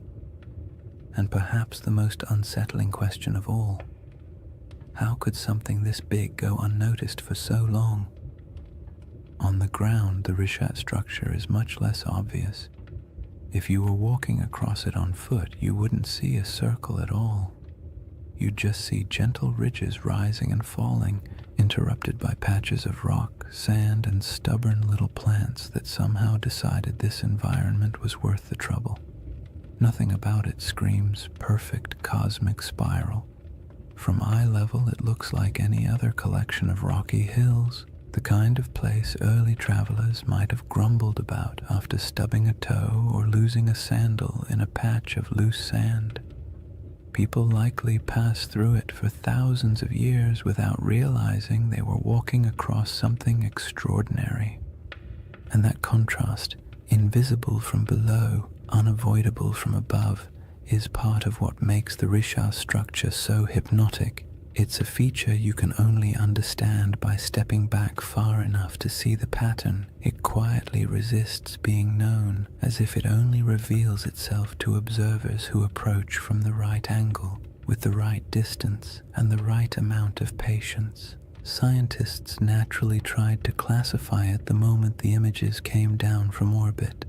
Their job, after all, is to put everything neatly into categories, like very polite librarians of the natural world.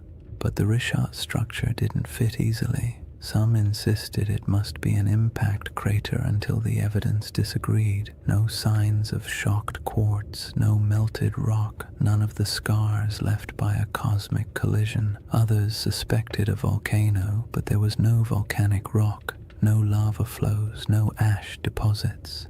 Then came theories of uplift, erosion, domes, collapses, each one working nicely for the first few sentences before quietly falling apart upon closer inspection.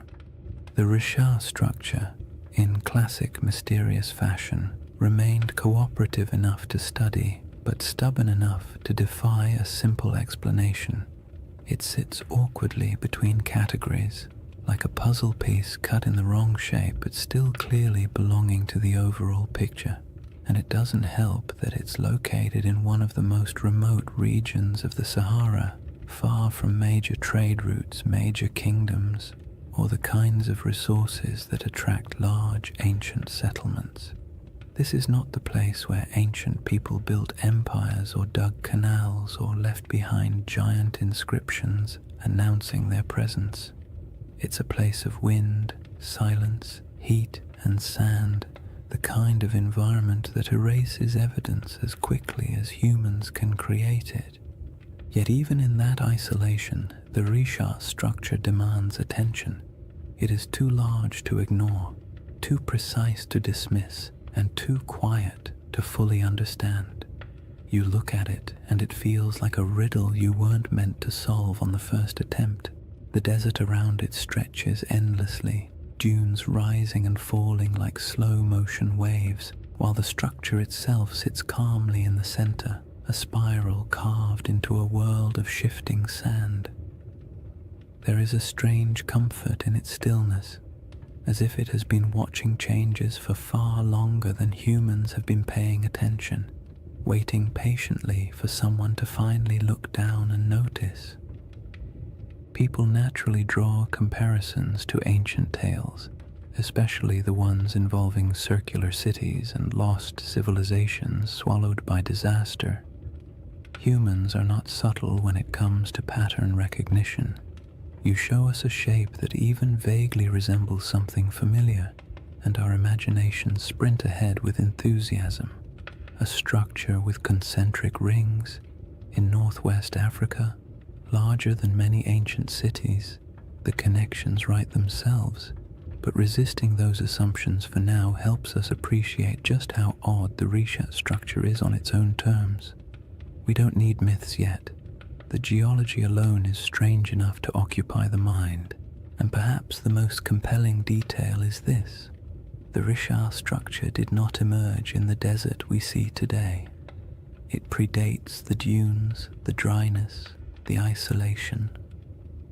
It formed long before this region became a barren expanse, back when the land was green, watery, and alive. Understanding what this place used to look like changes everything about how we interpret the structure, because the environment around it wasn't always harsh silence. There was a time when this region held rivers, lakes, animals, and early humans whose daily lives unfolded under a sky that seems impossible when compared to the Sahara's modern emptiness. The Risha structure watched all of that. It watched ecosystems rise and fall, climates swing from wet to dry and back again, people migrate across its slopes, and entire landscapes vanish beneath shifting dunes. Before we compare it to any myth, we have to travel back to that older world, the Sahara before the Sahara, to see what the eye looked like when it was surrounded not by sand, but by life. To understand why the Risha structure feels so uncanny, you have to set aside the modern Sahara entirely. The desert we picture today, an endless, shimmering expanse of heat and sand, is actually one of the youngest landscapes on the planet. For most of human existence, this region wasn't a wasteland at all. It was green, fertile, and astonishingly alive. Picture wide grasslands rolling out to the horizon, with clusters of acacia trees and patches of wetlands where birds gathered in noisy flocks. Picture rivers meandering through valleys, carrying cool water across a landscape thick with the smell of damp soil after summer rains. And somewhere in the middle of all that, the Risha structure sat quietly, not as an isolated monument in an empty desert, but as part of a thriving environment full of sounds, movement, and human life. This ancient green Sahara wasn't a brief, lucky moment in history. It was part of a repeating cycle caused by subtle shifts in Earth's orbit and tilt, changes that alter the intensity of monsoon rains across Africa. Every so often, rainfall increases enough to transform the desert into a lush savanna. During these humid periods, lakes stretch across thousands of square miles, rivers intersect the plains, and the entire landscape becomes something you'd associate more with national parks than the modern Sahara. One of these lakes, Lake Megachad, grew so large it dwarfed most modern bodies of water. Today it's reduced to a fraction of its former size, but the ancient shoreline is still visible from space, ghostly arcs etched into the ground. People lived in this green Sahara, not mythical super beings or forgotten high-tech civilizations, just ordinary families doing the same things humans have always done, carrying water, tending fires, raising children, arguing about small chores, making tools because stores wouldn't exist for another 10,000 years. They carved rock art showing giraffes, cattle, and hunters. They painted scenes of life that would feel familiar even now. Herders guiding animals, groups traveling together, children playing near pools of water. These paintings sit today in silent caves and overhangs, reminders that the desert once held a different world entirely. In that greener age, the Risha structure would have been part of daily life, not an object of wonder, not a sacred shape, not a giant spiral people tried to decode. Just land from the ground. The structure doesn't appear circular. You only see ridges and slopes, gentle arcs rising and falling like the ribs of a giant slowly sleeping beneath the surface. Early humans would have walked across it without a second thought. Maybe they used its higher points as lookout spots to scan for animals. Maybe they sheltered in its inner valleys when storms rolled through.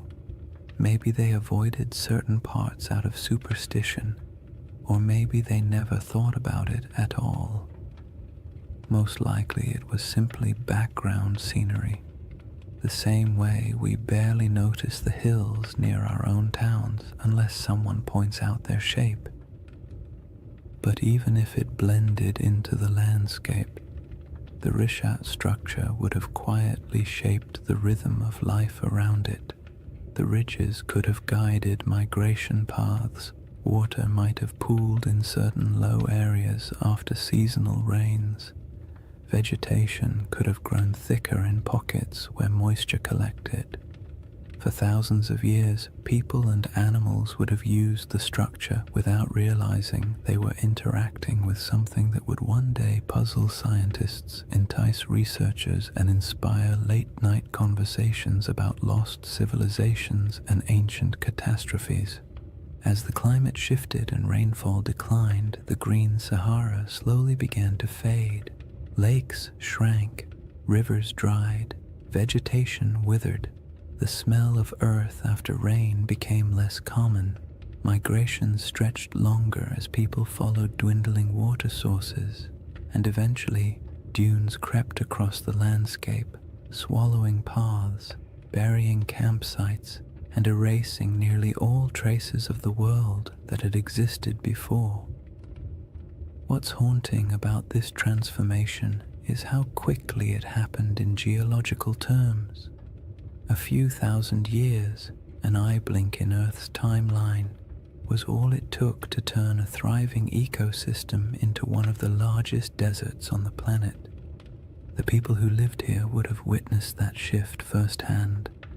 Generation by generation, they watched lakes retreat, animals disperse, and once reliable seasonal patterns collapse. Oral traditions from various African cultures still contain echoes of climates changing, waters disappearing, or ancestral migrations driven by environmental upheaval. Stories stretch and distort across centuries, of course, but they often carry a spark of truth at their core. And it's not unreasonable to imagine that somewhere in the long, layered history of this region, memories of a circular landform in a once wet landscape might have eventually become a distant, reshaped legend.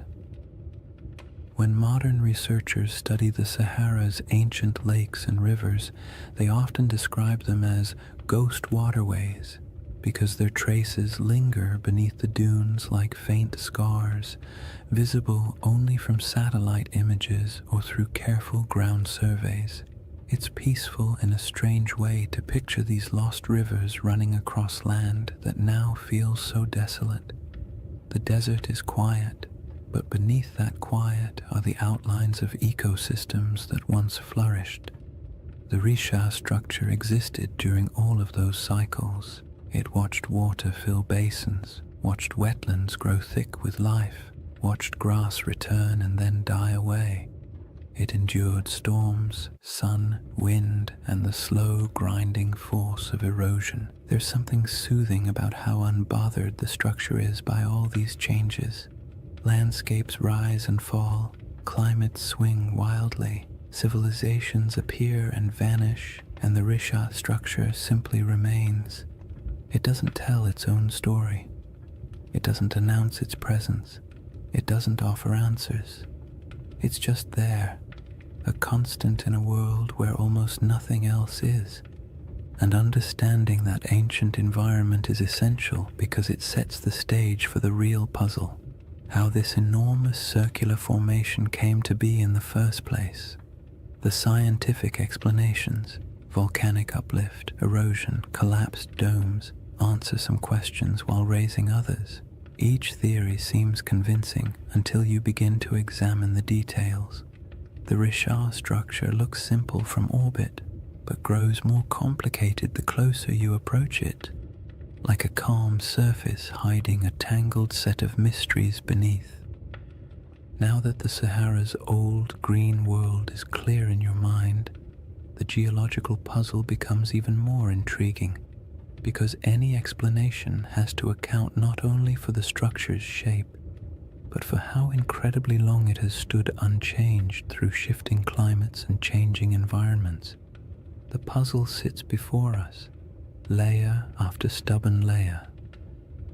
Once you've pictured the Sahara as it used to be, wet, green, alive, and almost unrecognizable, the Risha structure becomes even stranger, because whatever formed this enormous circle had to withstand everything nature threw at it. Floods, droughts, storms, shifting climates, and entire ecosystems rising and collapsing. And yet it remains, not as a faint trace or a distorted outline, but as a nearly perfect set of rings still visible from space. That kind of durability demands an explanation, and scientists have certainly tried to provide one. The trouble is, each explanation works well for a few minutes before quietly unraveling under closer inspection, as if the Earth itself had decided to play a slow geologic prank on everyone who studies it. The first idea scientists proposed was the most obvious: an impact crater. Something big, something dramatic, something that would have made an enormous noise if anyone had been around to hear it. A meteorite slamming into the ground would create a circular depression, after all. And the Sahara is certainly large enough to have attracted its fair share of flying space debris. But the Rishat structure doesn't behave like a crater. Craters have distinct signatures, very specific patterns of shock, melted rock, and high-pressure minerals that act like the universe's version of a calling card. And the Risha has none of those. In fact, the rocks at its center aren't melted or crushed at all. They're simply there. Old, eroded, stubbornly normal. Not the sort of rocks you'd expect to find at the scene of a cosmic collision. So the meteor theory quietly excused itself from the conversation, and the next geological explanation stepped forward: a volcanic eruption. Volcanoes can create circular features after all, and their plumbing beneath the earth can sometimes produce domes, bulges, and ringed formations. Perhaps the Risha structure was an ancient volcanic dome, the remains of a magma chamber swelling beneath the surface before cooling and collapsing. But again, the evidence refuses to cooperate. There's no volcanic rock, no basalt flows, no ash layers, no hardened lava tubes, nothing that says, yes, once upon a time fire erupted here. The region around the Rishat structure is geologically calm. Too calm for the kind of drama that volcanoes tend to bring into the world. The next traditional candidate was an eroded dome, something called a geological uplift. Imagine a bubble pushing up from beneath the crust, slow enough to avoid attracting attention, then eroding away for millions of years until a circular pattern of rocks remains. This idea actually gets halfway close, because the Richard does contain different layers of rock exposed in circular patterns, almost like the inside of a peeled onion, but even this explanation feels incomplete. Uplifts don't usually produce such clean rings. Erosion is messy. Wind and water rarely work with architectural precision, and yet the Richat structure has rings so consistent that they appear intentional when viewed from above. The dome theory explains the general shape, but not the perfection of it, and certainly not its scale. A 25-mile wide circle is not something easily dismissed as coincidence. Even erosion has its limits when it comes to symmetry, and geologists who typically love tidy classifications had to admit the Richat structure was mostly behaving but not entirely cooperating, like a student turning in homework that looks suspiciously too neat compared to their handwriting in class. Then there's the age problem. The rocks that make up the Richat structure are incredibly old, hundreds of millions of years in some places, but the shaping of the structure itself, the exposure of its rings, is much younger, something pushed upward long ago, something eroded later, something left behind a pattern that would eventually catch the eye of anyone staring down from orbit. It's not a single event. It's a series of long, slow, overlapping processes, each stretching far beyond the human timeline. And yet even knowing that, the structure feels too deliberate. The more scientists studied it, the more the Richat structure revealed small curiosities. The center is oddly flattened. Some ring segments are more pronounced than others. The patterns of quartzite and softer stone alternate in ways that feel as though nature was following a set of instructions. But nature doesn't usually draw in spirals or circles unless something dramatic is happening. Impact, volcanism, collapse. But in this case, the evidence for anything dramatic is conspicuously absent. And then there's the perfect ring issue, the one that quietly bothers everyone who looks at the structure, even if they don't say it out loud. Circles in nature are rare at this scale. Random erosion doesn't create them, rivers don't carve them, wind doesn't sculpt them, and when you see one this large, this clean, and this old, it's hard not to feel like the earth briefly decided to act like a compass and draw a near-perfect shape in the sand. It's not surprising that the Richat structure often leaves people with a vague sense of unease, not fear, not dread, just the gentle discomfort of encountering something that feels too orderly in a world built on chaos. Geologically, the best explanation we currently have is that the Richat structure started as a circular uplift, a dome of ancient rock that rose slowly from the earth long before humans existed. Over tens of millions of years, wind and water eroded the softer materials, leaving behind harder rings of quartzite that resisted erosion. In essence, the shape is a natural accident, a byproduct of uplift plus erosion plus time. But even if this is the correct explanation, it still doesn't quite satisfy the imagination, because most uplifts don't look like this. Most erosion doesn't cooperate so neatly, and so the Richat structure lives in that strange middle space, scientifically explainable, yet visually suspicious, like a naturally occurring optical illusion, a formation that checks enough geological boxes to avoid being classified as supernatural, yet raises enough questions to spark curiosity in anyone who looks at it. It's the kind of feature that almost begs for a story or a legend, something to give meaning to its shape, even if that meaning exists only in the human mind. Once you've explored the geological explanations and realized none of them fully capture the structure's quiet strangeness, it becomes easier to understand why some people entertain a very different question. Not the scientific, what made this, but the mythic, does this remind me of something?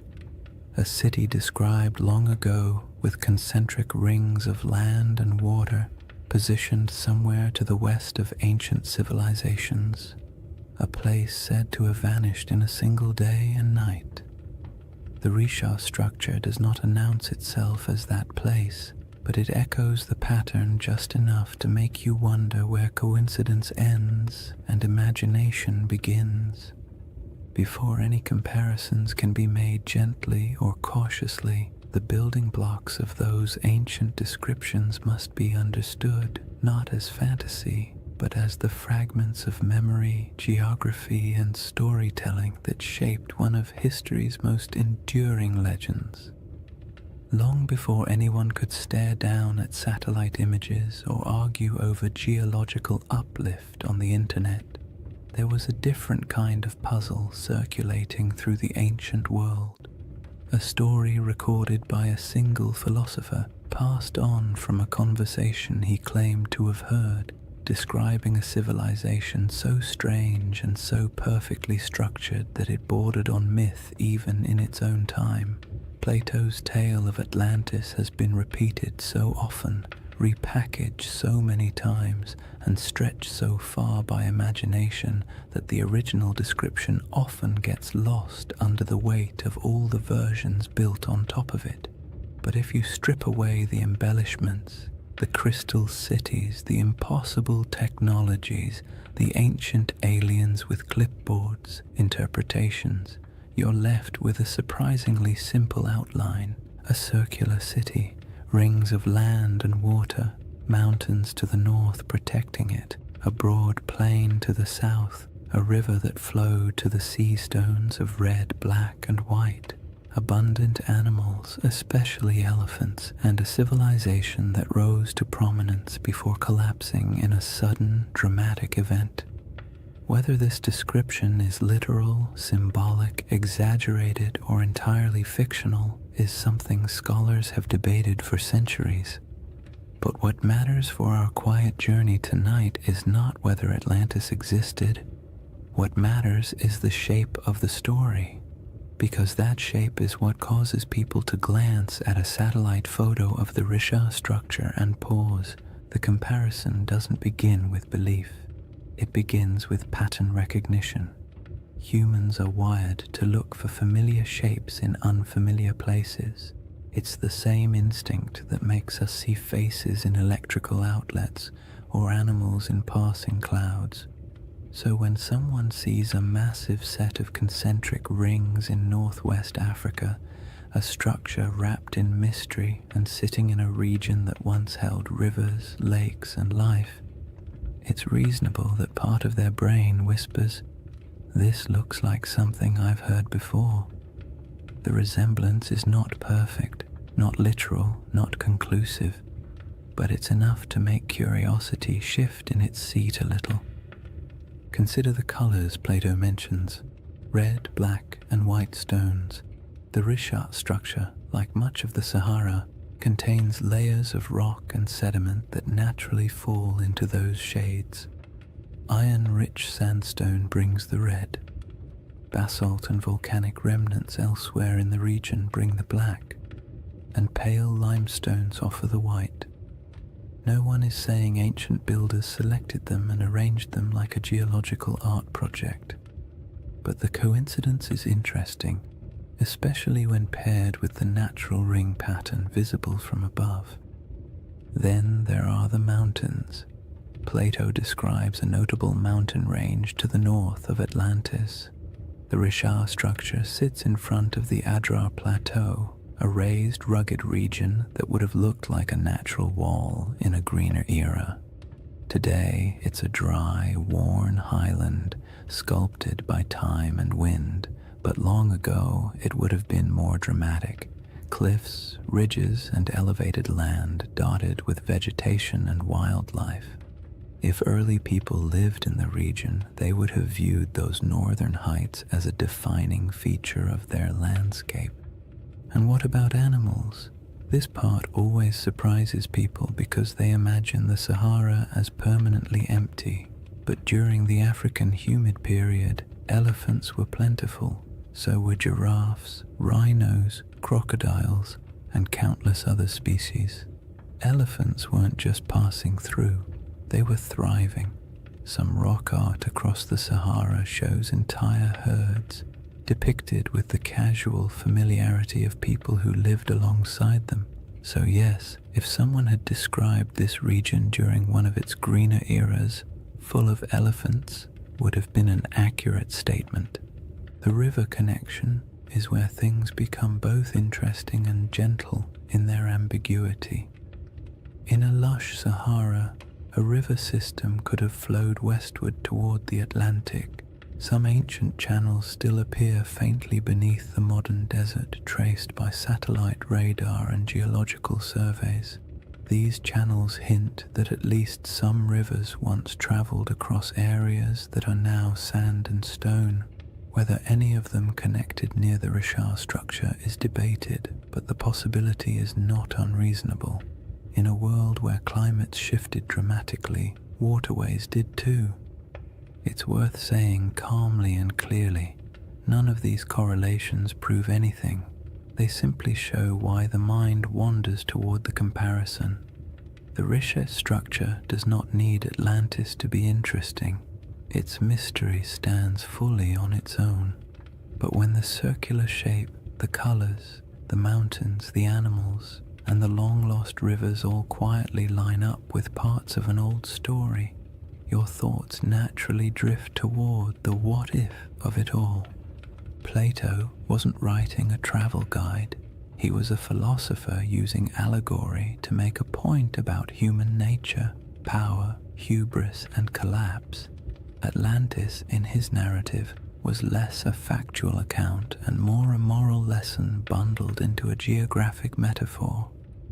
Yet even then, scholars have noted that ancient myths often embed distorted memories of older events. Storms, floods, migrations, or lost settlements folded into stories, generation after generation. Myths protect what history doesn't always preserve. They store impressions of landscapes that no longer exist. They embellish, exaggerate, simplify, and dramatize, but something recognizable occasionally survives inside them. The Richat structure doesn't have ruins. It doesn't have walls, canals, columns, marketplaces, or any of the features you'd expect of a large city. The environment around it would have been challenging even in greener times. And human settlements from that ancient period would likely have left fragile traces now erased by thousands of years of wind and shifting sand. So the idea of it being a lost civilization rests not on evidence but on the shape alone, the irresistible symmetry that triggers recognition even when no proof supports it. That's part of the comfort of this mystery. It doesn't demand belief. It simply invites curiosity.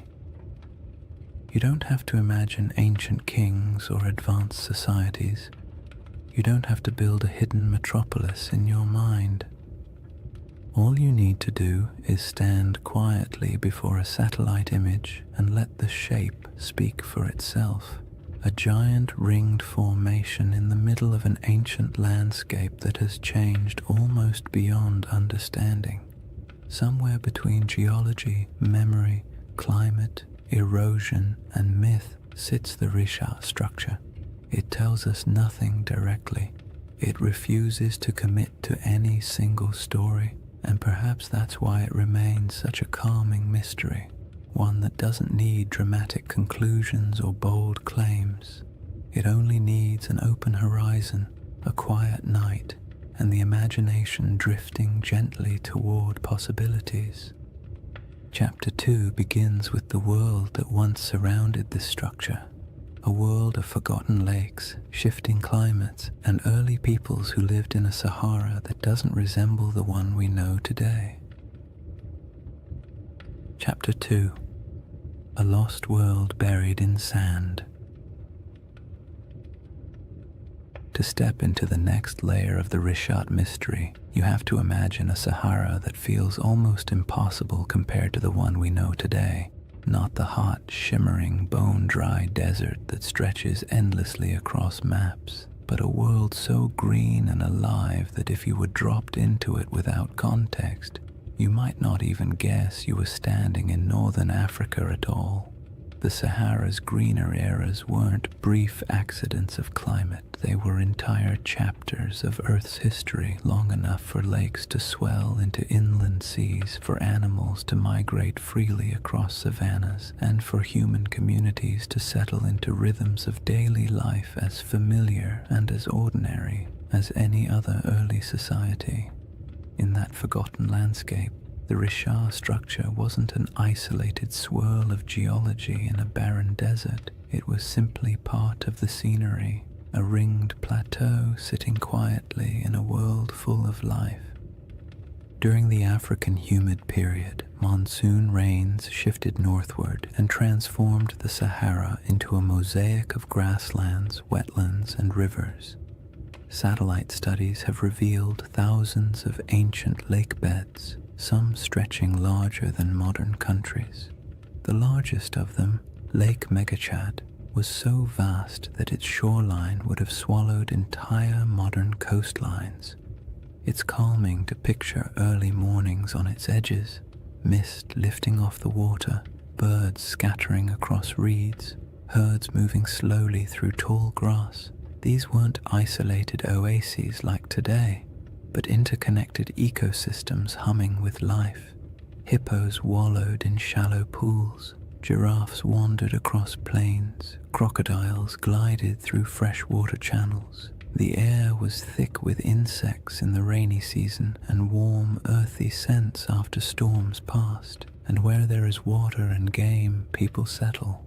Early human groups built small camps near river bends, moving seasonally with herds or weather patterns. Their lives weren't glamorous. They dealt with all the usual prehistoric frustrations: unpredictable weather, stubborn animals, unreliable food sources, and the constant inconvenience of tools that, despite countless hours of crafting, were still capable of breaking at the worst possible moment. Yet these people left behind some of the most beautiful artifacts the Sahara still holds: rock engravings and paintings showing scenes of daily life, hunters with bows, families with cattle, children playing near water. These artworks are serene, calm snapshots of a world that no longer exists, carved into stone that has stubbornly endured long after the lakes dried. When people imagine ancient civilizations, they picture dramatic stone cities, elaborate temples, complex political systems, the kinds of things that leave behind headlines in history books. But most ancient people, including those who lived in the Green Sahara, were just trying to get through the week without too much trouble. They managed herds, gathered plants, navigated seasonal routes, and dealt with occasional arguments about who forgot to maintain the fire or who accidentally let a goat wander off into the brush. Civilization doesn't have to look like marble pillars to be worth remembering. Sometimes it's found in the small, repetitive rhythms of daily life, the quiet rituals that define communities. And those communities were not isolated dots scattered randomly across a wet desert. They followed predictable paths. Rivers acted like highways, lakes acted like hubs. Fertile pockets of land created gathering points where groups traded, shared food, and passed down stories. Even without permanent stone buildings, these places had identities, regions where people knew how to track animals, where certain plants grew well, where rainfall was reliable, where the land felt generous enough for families to stay a little longer. In this setting, the Richard structure would have been noticeable, but not mysterious. Its slopes rose gently, offering views of surrounding plains. Its depressions may have caught water seasonally. Its ringed layers might have supported different kinds of vegetation depending on rain and soil. People could have camped along its edges, used its higher ground for scouting, or traveled across it without realizing they were walking across an enormous circular formation that future generations would discover only from space. It was a feature of the land, not a legend, a place you pass through while thinking about practical concerns, shelter, food, weather, instead of trying to decode the terrain beneath your feet. Some researchers have suggested that pockets of early Saharan cultures may have grown surprisingly sophisticated during particularly wet periods, not in the sense of monumental architecture or complex written languages, but in social networks, trade patterns, and livestock management. Evidence shows early domestication of cattle in the region, and groups may have practiced proto-agricultural techniques around wetlands and lake margins. These weren't lost empires. They were adaptable, resilient societies navigating a landscape that could shift dramatically over generations. The idea that a civilization could thrive here, disappear, and leave little trace isn't far-fetched at all. Wet climates draw people, harsh climates erase them. The desert isn't just unforgiving, it's efficient. Wind strips away organic material. Sand buries structures. Drought erases evidence of farming. Floods wash away tools. And time, paired with enough silence, can erase almost anything that isn't carved into stone. The Sahara has a way of taking the past, smoothing it out, and leaving behind a surface that pretends nothing was ever there. Even so, pieces of that older world survive: fossilized bones, pollen samples trapped beneath sand, ancient shorelines stamped faintly into the earth, and rock art that still shows people standing beside animals that haven't lived in this region for thousands of years. These fragments don't tell a complete story, but they do confirm one thing: the Sahara was once a place where human life thrived, not merely survived. And in that world, the Risha structure might have been a landmark of sorts, a subtle gate in the landscape, a recognizable formation people used to orient themselves, not a secret, not a holy site, and not the center of anything monumental, just a distinctive feature in a land full of water and vegetation. The idea that early groups might have navigated by it is peaceful to imagine. Small bands of families moving across plains, spotting the familiar rise of the rings in the distance, and knowing they were approaching water or shade or simply a place they'd passed through many times before. When the climate shifted and the world dried, those routes disappeared. Lakes shrank into nothing. Rivers retreated and carved new paths underground. Families moved south or west, following food and water.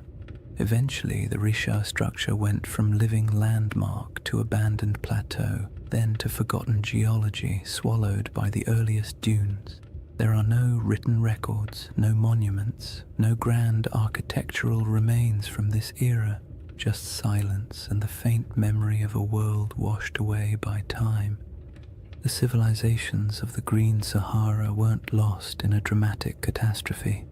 They faded gradually, quietly, as the rains weakened and the land transformed, and that gradual fading matters when we begin comparing ancient descriptions, lost worlds, and the shape of stories that survived long after the land itself changed beyond recognition. The timeline of that fading, and how closely it lines up with certain ancient myths, forms the next layer in the riddle. When people hear the word Atlantis, they often imagine something impossibly ancient, a civilization so old it might as well have existed when mammoths were still wandering around, being large, shaggy inconveniences. But Plato didn't describe Atlantis as a civilization from the dawn of time. He dated its downfall to around 9,600 BCE, a period surprisingly close to the end of the last ice age and, as it happens, surprisingly close to the moment when the Sahara began shifting into one of its long, humid phases.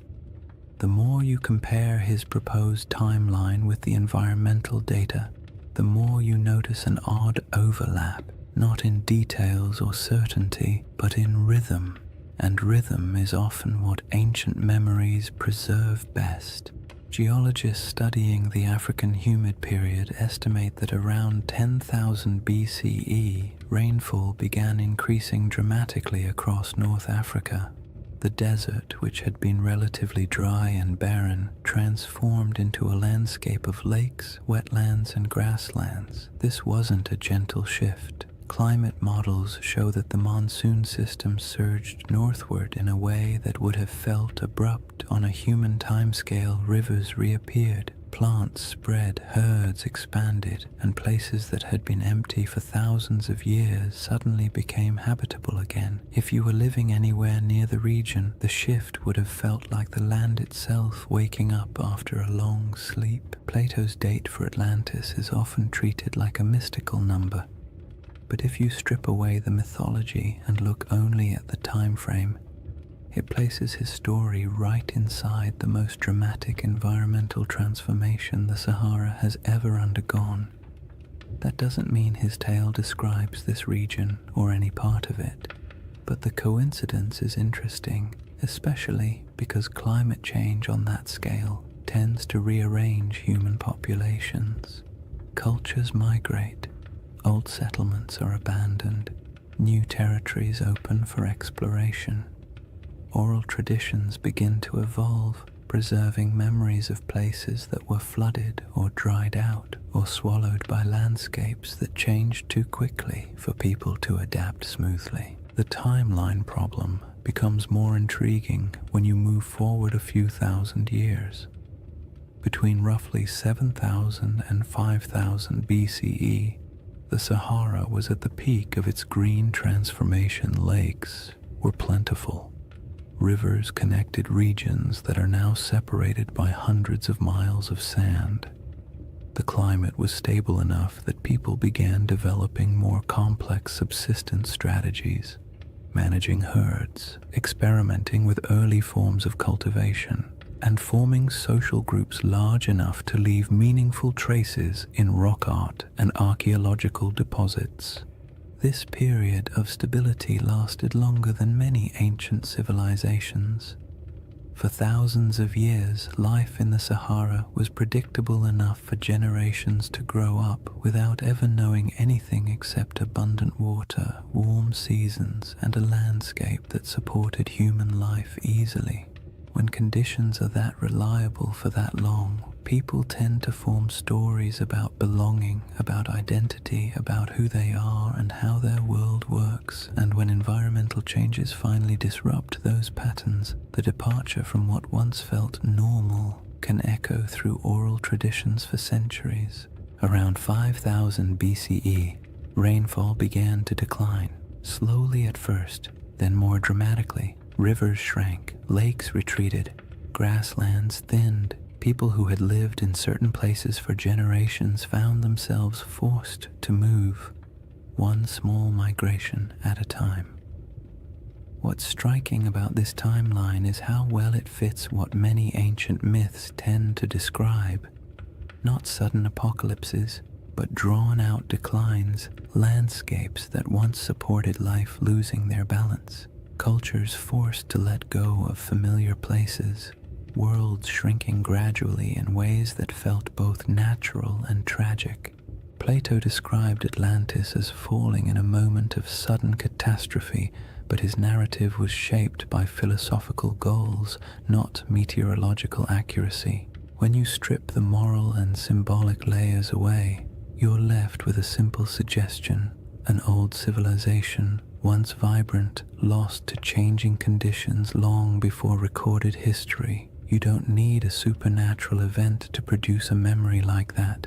All you need is a shifting climate. But the timeline problem isn't just about the humid period itself. It's also about the ancient coastline. During the era Plato places Atlantis, sea levels were dramatically lower. Coastlines extended far beyond their modern boundaries. Large parts of West Africa that are now underwater would have been exposed as dry land. Rivers would have flowed along different paths. Estuaries, marshes, and coastal plains would have existed where the ocean now rests. If someone in the deep past described a coastal landscape, that description would make little sense today unless you knew where the shoreline used to be. This matters because many interpretations of Plato's story assume that his geography reflects the world we see now, when in reality none of the modern coastlines apply. What he described could have been based on something that existed thousands of years before the Sahara dried, in a world with rivers and lakes stretching across land that is now considered lifeless. The Risha structure itself sits inland today, but in an earlier era, with different river networks and different coastlines, it might not have felt nearly as isolated. Human perception of geography is always shaped by local experience. A river can feel like a highway. A lake can feel like a boundary. A plateau can feel like a landmark that divides territories. When climates shift, those familiar markers vanish, but the stories about them can persist long after the landscape has changed beyond recognition. The most compelling part of this timeline overlap isn't the idea that Atlantis maps onto the Sahara, it's the realization that human memory, especially oral tradition, often stretches back further than we assume. Cultures pass down stories of floods, droughts, migrations, and disappearing lands without needing exact dates or written scripts. These stories evolve, take on symbolic meaning, and sometimes become cautionary tales. But the seeds of truth often remain embedded in the narrative. A changing coastline becomes a city swallowed by the sea. A drying river becomes the fall of a once great kingdom. A shifting climate becomes a punishment from the gods. Human imagination attaches meaning to change, especially when change feels larger than individual experience. The Risha structure sits quietly in the middle of this enormous timeline, a geological constant in a world that refused to stay still. Ancient people may have lived near it when the land was green. Their descendants may have moved away when the desert expanded. Their grandchildren may have carried memories of lost lakes or vanished rivers into stories told over fires in distant regions. Those stories may have drifted into different cultures over thousands of years, and by the time someone like Plato heard fragments of them, much of the original context would have faded, leaving only symbols and shapes. The timeline problem is not really a problem at all. It's a reminder. The Sahara we know today is young. The world Plato described was older than most of the settlements humans would later build. And between those eras, countless stories were lost, reshaped, or retold. When you compare timelines, climates, and ancient memories, the idea of a forgotten world in North Africa stops sounding fantastical and begins to sound, quietly, like something entirely plausible in a landscape that has reinvented itself so many times. The next piece of the puzzle lies in the maps, reports, and strange hints left by ancient writers who claimed that distant peoples lived beyond the Pillars of Hercules, in lands most Greeks had never seen. These records aren't proof, but they are clues, echoes of a world few modern people realize ever existed. Long before satellites, long before compasses, and long before anyone tried to draw the Sahara from anything resembling first-hand experience, ancient geographers took their best guesses about the world beyond familiar coastlines. Their maps were charmingly confident and wildly inaccurate, full of creatures that never existed, coastlines that wandered like drunk serpents, and entire regions labeled with vague phrases like lands unknown or people of strange appearance. Yet even within that imaginative chaos, certain patterns appear again and again. Rumors of distant nations beyond the Pillars of Hercules, stories of tall tribes, strange settlements, and river systems far to the west that no Greek or Egyptian explorer had ever reached. These fragments don't offer facts. They offer echoes, traces of a world remembered through second-hand conversations, traveling merchants, and stories that had already aged long before they were written down. Herodotus, often called the father of history and sometimes less generously the father of wildly entertaining exaggerations, wrote about mysterious peoples living beyond the familiar reaches of North Africa. He described tribes who were unusually tall, unusually pale, or unusually skilled at activities no one else could verify. He wrote of great rivers flowing through lands no Greek had ever visited, and of cities existing somewhere far inland beyond deserts that seemed too vast for ordinary travel. His accounts mix truth, rumor, and a healthy dose of "someone told me this, so here you go," but they reveal something important. The regions west of Egypt and Carthage were known to ancient writers only through layers of retelling and misunderstanding. They existed in the Greek imagination as distant, half-seen places where strange things could plausibly happen. Cartographers, centuries later, drew maps that included a massive region labeled as Libya or Ethiopia, words that covered almost everything south and west of the Mediterranean. Even when the rest of the world began to take shape on parchment, the Sahara remained a blank expanse into which map makers poured their guesses. Some thought it held great inland seas. Others believed it was home to tribal confederations wealthy in minerals. Medieval maps continued the tradition, referring to kingdoms of the West or lands of gold believed to lie somewhere beyond the desert. These weren't precise descriptions. They were memories filtered through trade routes, travelers' claims, and stories that drifted through cultures like windblown sand. The most interesting thing about these early references is not their accuracy, but their persistence. For thousands of years, people believed that lost polities existed somewhere in the interior of Africa. Some of these rumors later turned out to be distorted accounts of real kingdoms. The Ghana Empire, for example, or the early Sahelian states whose wealth came from gold and trade. But some rumors seem older, as if they preserve vague memories of societies that were already gone by the time written history began. It's not hard to imagine how this could happen if the Sahara once held lakes, rivers, and stable populations. Then early travelers from coastal regions might have heard stories about people inland who lived near great bodies of water. By the time those stories reached Greek scholars, the lakes might have dried, the migrations might have begun, and the cultures connected to those earlier landscapes might have dispersed. All that remained were fragments, not histories, just hints. Modern science adds another layer to this puzzle. With satellite imagery, researchers can trace ancient riverbeds beneath the desert. These paleo-channels, as they're called, snake across the Sahara like veins in an old, forgotten body. Some run directly from central North Africa toward what is now the Atlantic. Others branch into networks that once fed massive lakes. These rivers didn't disappear in a sudden catastrophe.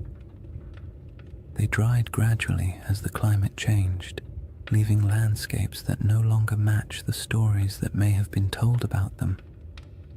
If early civilizations or large communities existed near these rivers, their memory would have been separated from their physical location by thousands of years, making it nearly impossible for later cultures to understand what the stories referred to. This disconnect between old memories and new landscapes is how myths form.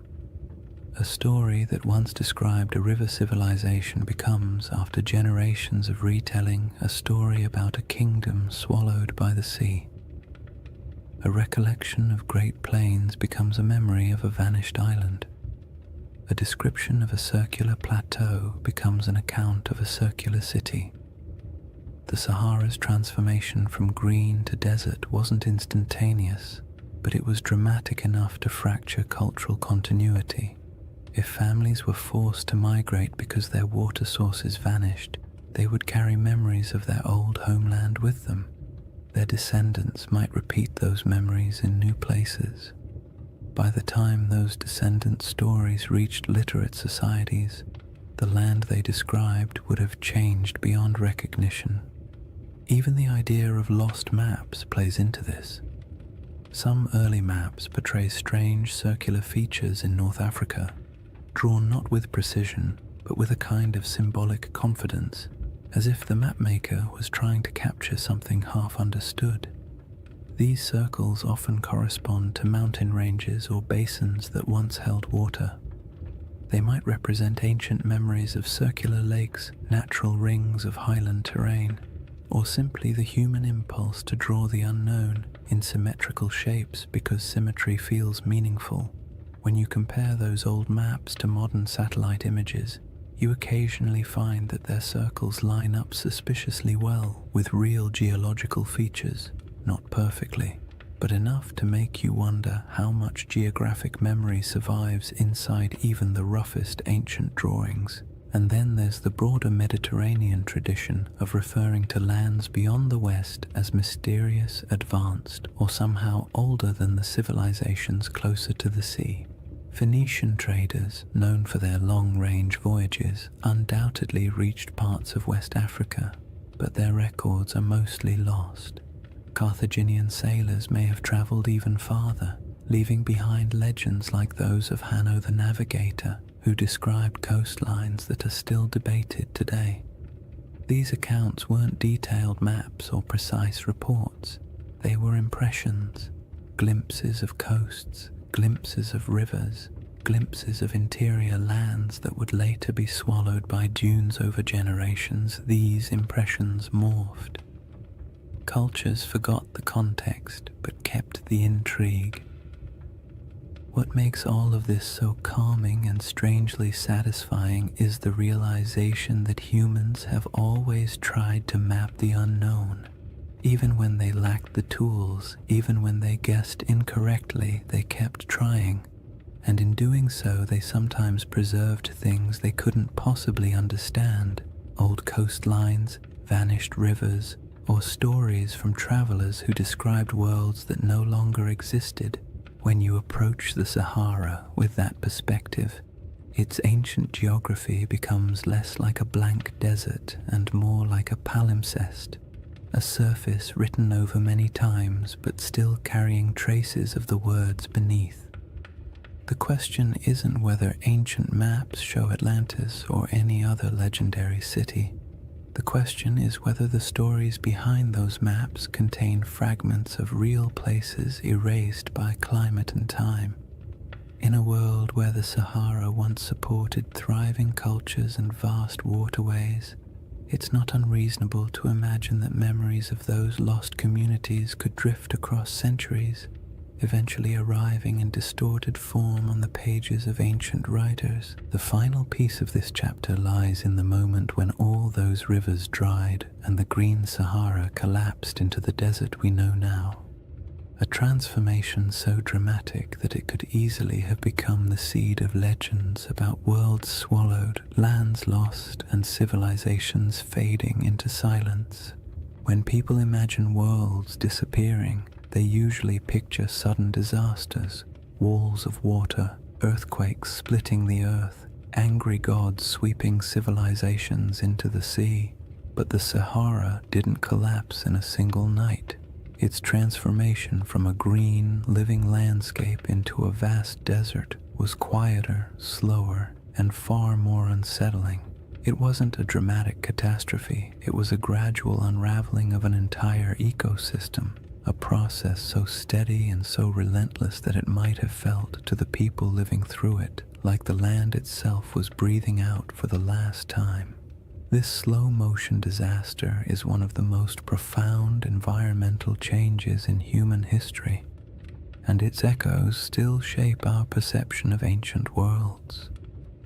The end of the African humid period began subtly. Rains that had once arrived predictably started coming later. Lakes that had always been full began to shrink just slightly around their edges. Wetlands that had supported birds, fish, and early settlements became patchier. People may not have noticed these first signs at all. One dry season feels like an anomaly. 2 in a row feel like an inconvenience. 3 or 4 begin to feel like a pattern. And before long, families who had lived near the same lake for generations might have found themselves walking farther and farther to reach the shore each year. As rainfall continued to decline, the lakes shrank dramatically. Rivers that had once flowed energetically across the plains became shallow streams, then trickling channels, then dry paths where children could walk without getting their feet wet.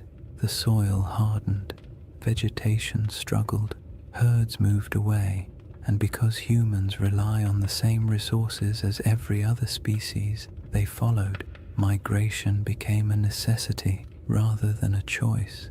People packed up their belongings, tools, baskets, simple ornaments, memories of what had once been, and set out in search of more reliable water. This wasn't an age of monumental architecture.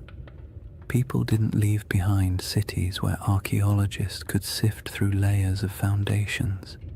What they left behind were stories, passed from one generation to the next. Stories of places that had been full of water, stories of rivers that used to run through valleys now swallowed by dust, stories of hunting grounds that disappeared so gradually it felt like watching a friend fade over time. These stories survived even after the landscapes themselves did not. And as families moved farther away, spreading into new regions, the memory of those green lands became a distant echo, reshaped by each retelling. If you could watch the Sahara's drying from a high vantage point, maybe even from the center of the Richard structure itself, the change would look like a slow retreat, lakes pulling inward decade by decade. Shorelines collapsing, riverbeds fracturing into networks of disconnected pools before vanishing entirely, grasslands thinning until the only plants left were the stubborn species adapted to drought. You would see the land lose color, then texture, then sound, until finally all that remained was the wind sweeping grains of sand across empty plains. But there were moments during this drying where the process didn't feel slow at all.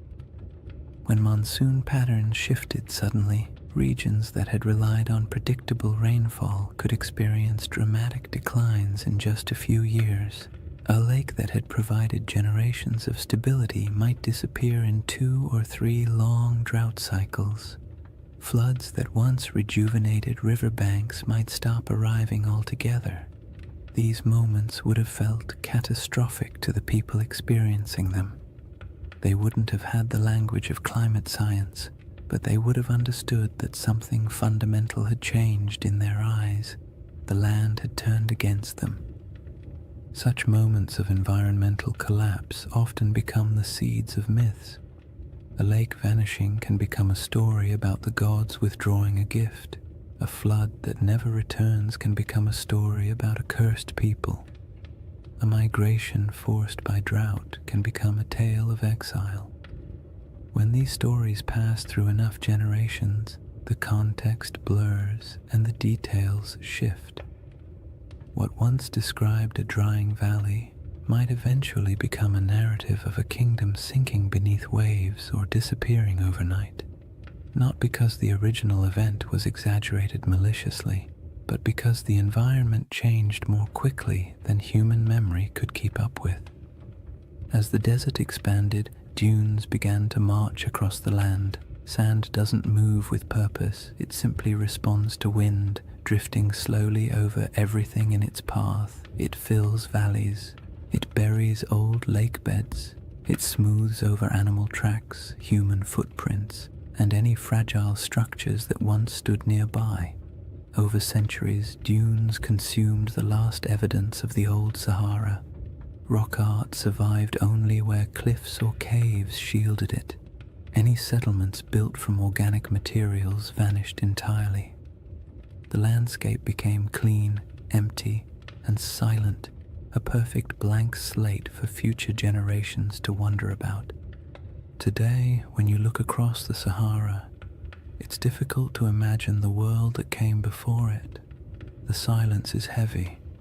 The land feels ancient in a way that suggests permanence, but permanence is an illusion.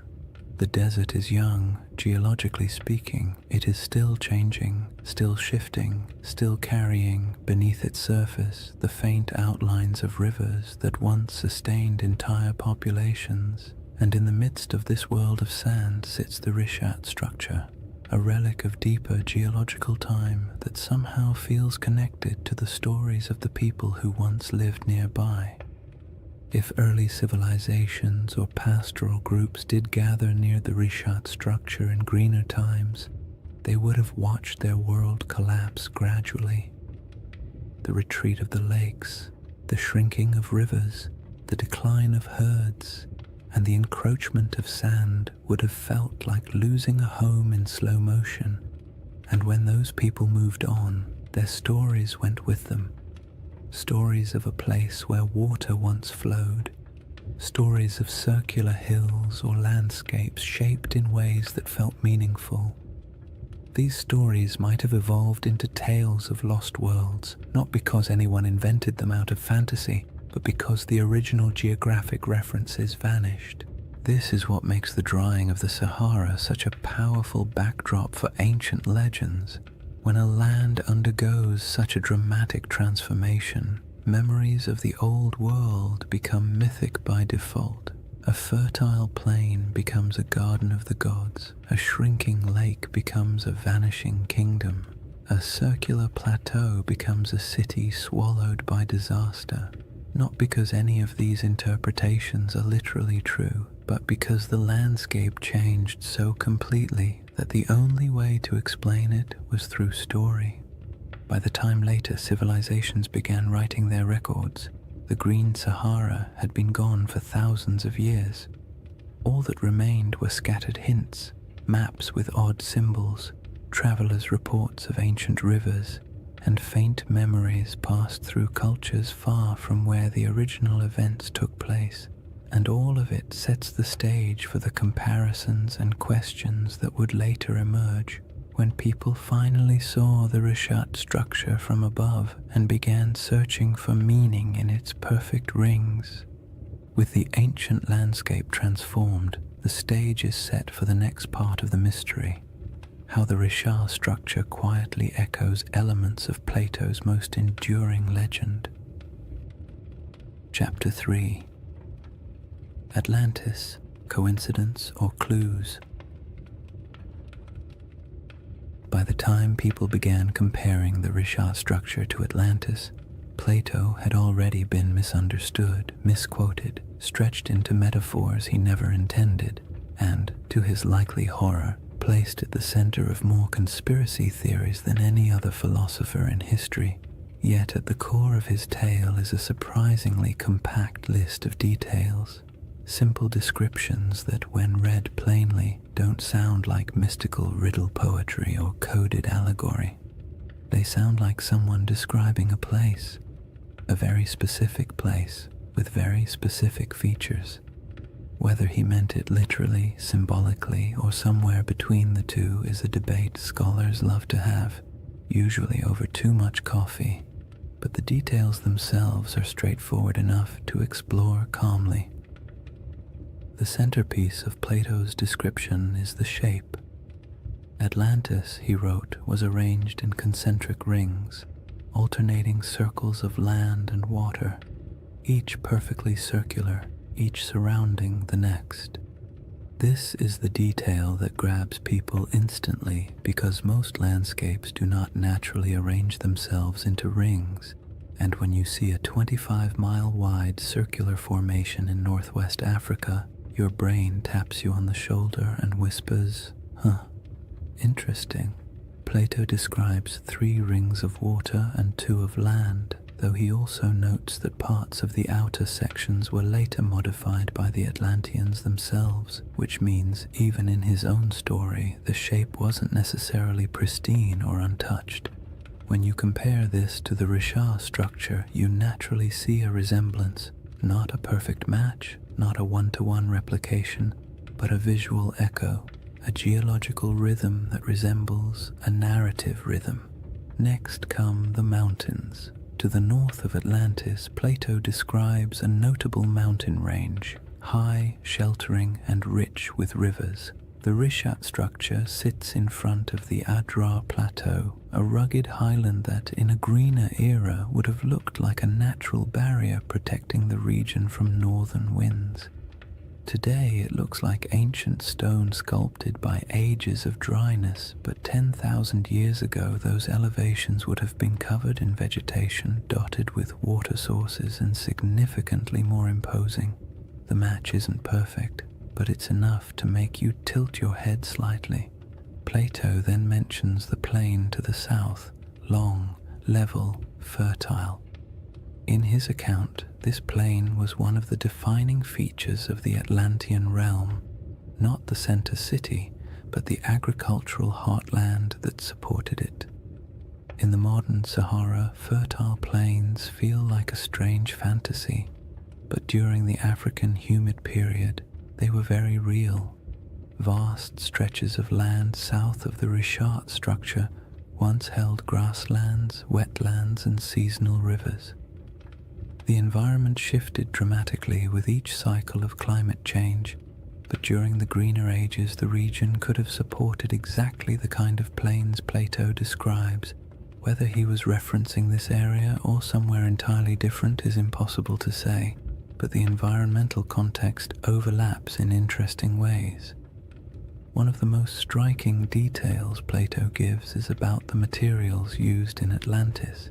He refers to red, black, and white stones, distinct colors quarried from the landscape and used for construction. The Richat region naturally contains these colors in abundance. Iron-rich sandstones provide reds, dark volcanic rocks and basalts provide blacks, pale limestones and quartzites provide whites. Again, this doesn't prove anything at all. It simply means the palette Plato described exists in the region, which is more of a quiet coincidence than a revelation. But it's the accumulation of quiet coincidences that tends to capture people's attention.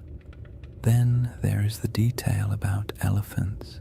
Plato notes that the island of Atlantis had many elephants, not a few, not occasional sightings, but many today. The idea of elephants in the Sahara feels absurd, a contradiction to the very concept of a desert.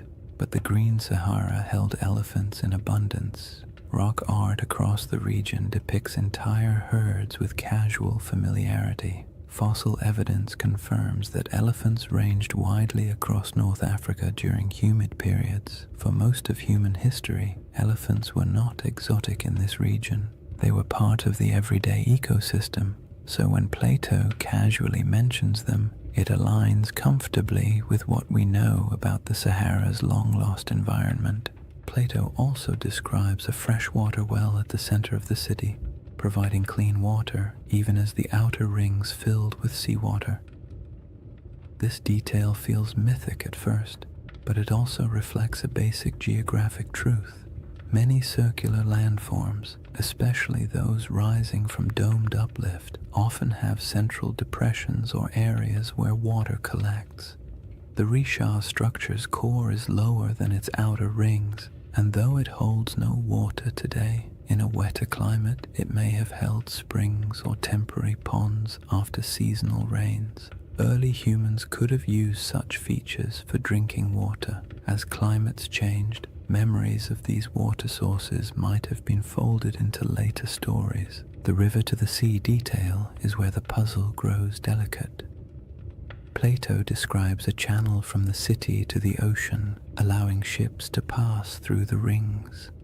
The Richat structure is inland today, very inland, but ancient river systems in the region once flowed toward the Atlantic. Satellite imagery captures paleo-channels that trace ancient waterways westward. The landforms no longer match these paths because the Sahara has reshaped itself repeatedly, but it is not impossible that rivers once connected this region to coastal plains that have since eroded, drowned, or shifted beneath rising sea levels. All these details create a gentle sensation. Not belief, not certainty, just curiosity. Plato's list is simple enough that it can't be mapped cleanly onto any one place. It can describe a landscape long gone, a symbolic metaphor, or a region badly distorted by oral tradition before ever reaching Greek ears. His text leaves just enough room for interpretation and just enough specificity to make pattern-seeking minds perk up when they see a satellite photo of the Risha structure. The most important thing to remember is that Plato was not attempting to write a historical documentary. He wasn't giving coordinates or providing an atlas. His story was part philosophical argument, part political commentary, and part inherited memory. He may have drawn from older Egyptian traditions or misunderstood travel accounts or combined several cultural memories into one dramatic narrative. But within that narrative lies a pattern: rings, plains, mountains, colors, elephants, rivers that align loosely, gently, and intriguingly with what once existed in parts of North Africa. What makes this segment of the mystery so soothing to explore is the absence of pressure. You don't need the Risha structure to be Atlantis. You don't need the description to match perfectly. All you need is the simple awareness that Plato left a list of clues describing a place that may have existed in the deep past, a place shaped by water, climate, geography, and memory. And when you place those clues beside a quiet, circular geological formation surrounded by a desert that used to be alive, it becomes easy to drift into a state of gentle wonder, the kind that invites curiosity without demanding conclusions. Once you've examined Plato's clues and quietly accepted that some of them line up with the Rishat structure in a pleasantly suspicious way, the next step is to look at the smaller oddities, the details that don't prove anything on their own but linger in the mind like faint fingerprints on ancient glass. These are the features that make researchers pause, tilt their heads slightly, and say something academic like, "Well, that's interesting." They don't demand conclusions, they simply refuse to be ignored. One of the strangest among them is the presence of ancient salt deposits inside the Risha structure. In a desert environment where rain is scarce and water evaporates quickly, salt isn't surprising by itself. What is surprising is the suggestion that the salt layers within the structure formed through processes involving ancient water bodies.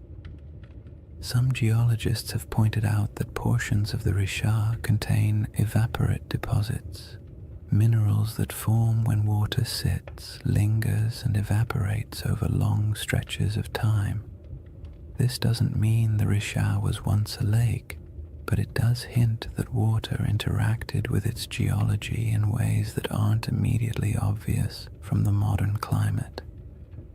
When you picture the Sahara during a humid phase, rivers flowing, lakes filling, storm clouds gathering, it becomes easy to imagine water pooling in the structure's circular basins, creating the kind of environment where salt layers could slowly accumulate.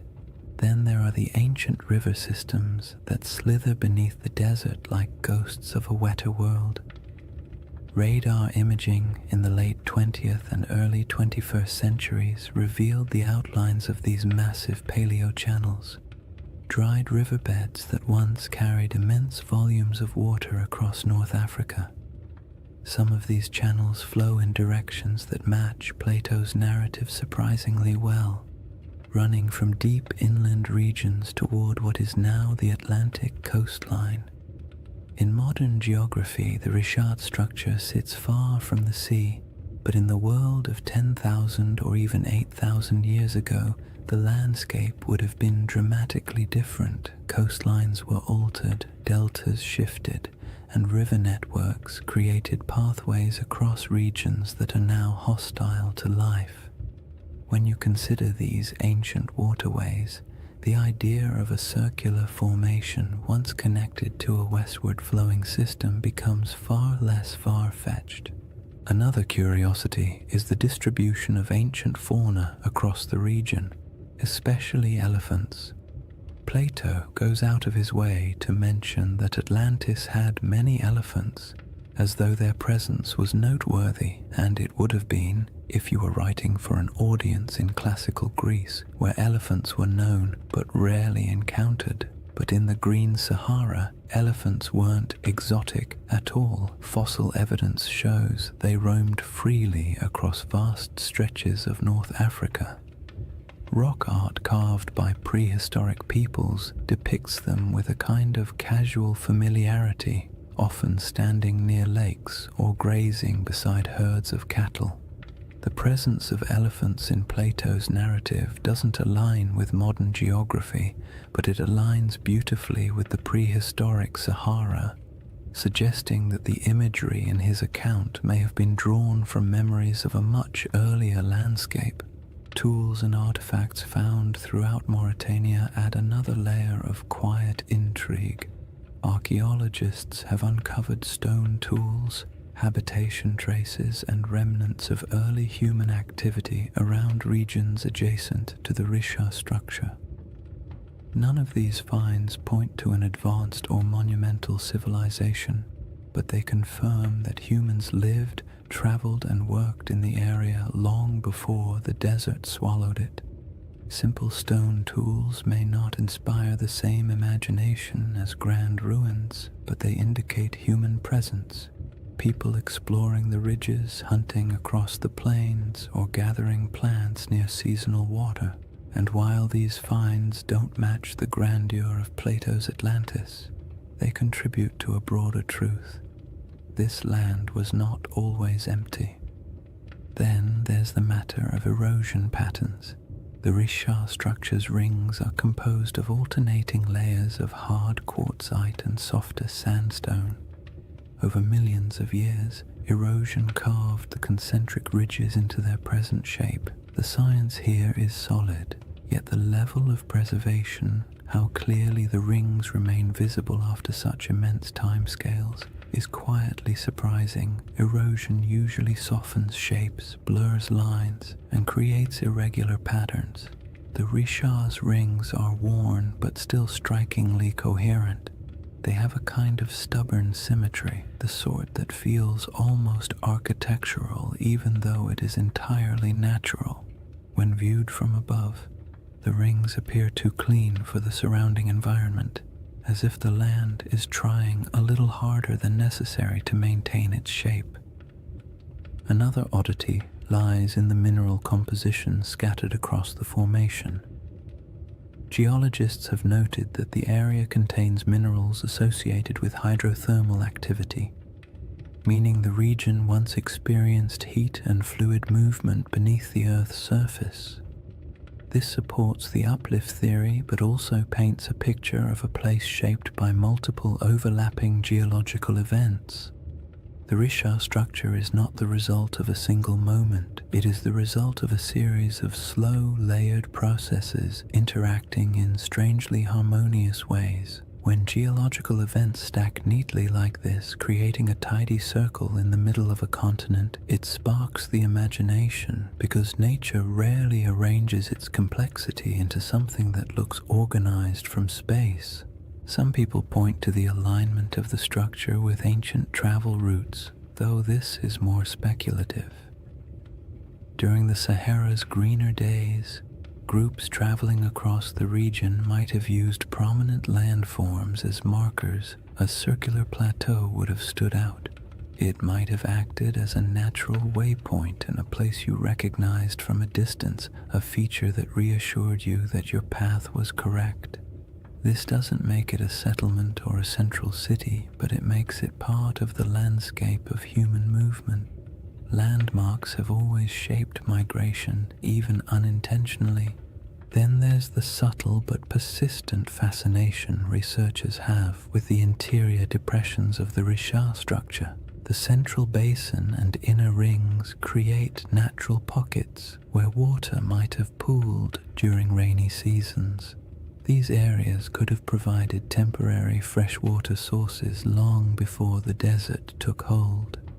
If early communities ever camped here, the structure might have served as a resting place, a place where the land, by pure coincidence, gathered the elements people needed to survive.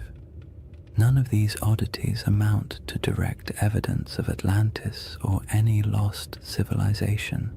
They don't point to architecture, writing, or engineering. They don't claim that the Richat structure is anything more than a geological formation shaped by erosion, uplift, and deep time. But taken together, these small details create a sense of place, a landscape shaped by water, life, and environmental transformation. A place where memories of a greener world might have lingered long after the land grew silent. A place that feels like it carries the whispers of older stories, even if those stories can never be proven. What remains after examining these clues is not certainty, but the soft, contemplative feeling of a mystery that refuses to resolve too neatly. That's the charm of the Richat structure, not that it answers questions, but that it invites you to keep asking them slowly and without urgency, the same way the desert allows time to drift without needing conclusions. After exploring the curious parallels and intriguing coincidences, it's important to settle into the other side of the discussion, the quiet, grounded, scientifically steady side, the side that takes a deep breath, adjusts its glasses metaphorically, and says, "All right, let's not get carried away." Because while the Richat structure is visually compelling and undeniably mysterious in its aesthetic, the case against it being anything remotely like Atlantis is just as strong as the case that makes people wonder in the first place. And acknowledging that doesn't make the mystery less soothing. In fact, it makes it more balanced, more realistic, and more grounded in the rhythm of nature rather than the drama of myth. One of the simplest arguments against the Richat-Atlantis connection is the absence of ruins. No foundations, no walls, no pottery fragments, no structural remnants of any kind. If a major civilization once existed here, even one without monumental stone architecture, we would expect to find some trace of it. People leave things behind: tools, shards, fire pits, bones, carvings, symbolic objects, something. The Sahara is harsh, but not harsh enough to erase every sign of human activity. If a dense population had lived here, small nomadic encampments leave faint traces. Farming settlements leave soil signatures. Even temporary villages create debris. But inside the Richat structure, archaeological evidence is scarce, scattered, and entirely consistent with occasional prehistoric habitation rather than a populous, organized city. Another clear issue is scale. Plato describes Atlantis as a powerful naval civilization capable of launching fleets, influencing foreign regions, and maintaining a capital city large enough to impress outsiders. This would require infrastructure, labor specialization, long-distance trade, and durable materials. The Green Sahara did support human life, but the evidence we have, stone tools, simple camps, modest cultural artifacts, points to pastoral and hunter-gatherer lifestyles rather than elaborate urban systems. There were no harbors, no shipyards, no canal networks, and certainly no signs of advanced engineering. The gap between the archaeological record and the expectations for a sprawling maritime empire is wide. calm and fairly conclusive. Geology presents its own firm counterpoints. The reshaped structure is understood through a series of geological processes involving uplift and erosion. Its rings aren't artificial. They are layers of sedimentary rock carved gently over millions of years by wind and water. The symmetry of these rings feels uncanny when viewed from orbit, but up close, the terrain reveals irregularities, breaks, inconsistencies, and natural erosion patterns that would make any idea of artificial construction almost impossible. Nature has had a very long time to perfect this formation. It didn't need architects. It needed time, pressure, shifting plates, and the slow sculpting of weather. The age of the rocks is another point of conflict. Many layers of the Richat structure date back hundreds of millions of years, far older than anything humans could have shaped. The uplift likely occurred tens of millions of years ago. Even the youngest erosional processes are far older than the timeline of human civilization. If Plato's account referred to an advanced society around 9600 BCE, the Richat's geological history simply does not align. Humans were not carving rings into uplifted domes while mammoths still roamed the northern forests. The idea collapses under the sheer weight of deep time. There is also the question of context. Atlantis, as Plato describes it, was a hub of Atlantic navigation, a power that interacted with Mediterranean societies, but the Richat structure sits far inland, even accounting for ancient coastlines. Even at its closest connection, this region would have required extensive river systems or routes across wide plains, and while ancient rivers existed, the logistics of sustaining a large maritime civilization so far from stable ocean access are difficult to justify. Plato's Atlantis was a sea power. The Richat region was, at best, a freshwater-rich inland landscape during humid periods. Another important point comes from understanding Plato himself. His dialogues, Timaeus and Critias, are philosophical works, not historical treatises. Atlantis serves as a metaphorical lesson about societal hubris, moral decay, and the consequences of unchecked ambition. Ancient Greek writers often crafted allegorical narratives in grand mythic terms. They weren't necessarily recording precise histories. Even if Plato drew inspiration from older Egyptian stories or folk memories of distant lands, his purpose wasn't to document geography, it was to illustrate ideas. Seeing Atlantis as literal misses the genre he was writing in. Then there's the lack of supporting historical records. No Egyptian writings describe a circular coastal city matching Plato's description. No Phoenician traders mention it in their maritime logs. No Carthaginian accounts reference such a settlement. In a region with extensive interactions between early Mediterranean and African cultures, a highly advanced city would almost certainly have left some mark in oral or written traditions beyond Plato's single dialogue. The silence is telling. All these points form the steady, sensible, scientifically grounded case against the Richat structure being Atlantis or any ancient lost civilization. Yet none of them make the structure less fascinating. The Richat stands out precisely because it embodies contradictions, visually striking but geologically ordinary, evocative of myth yet entirely natural, surrounded by desert but shaped by water in the deep past.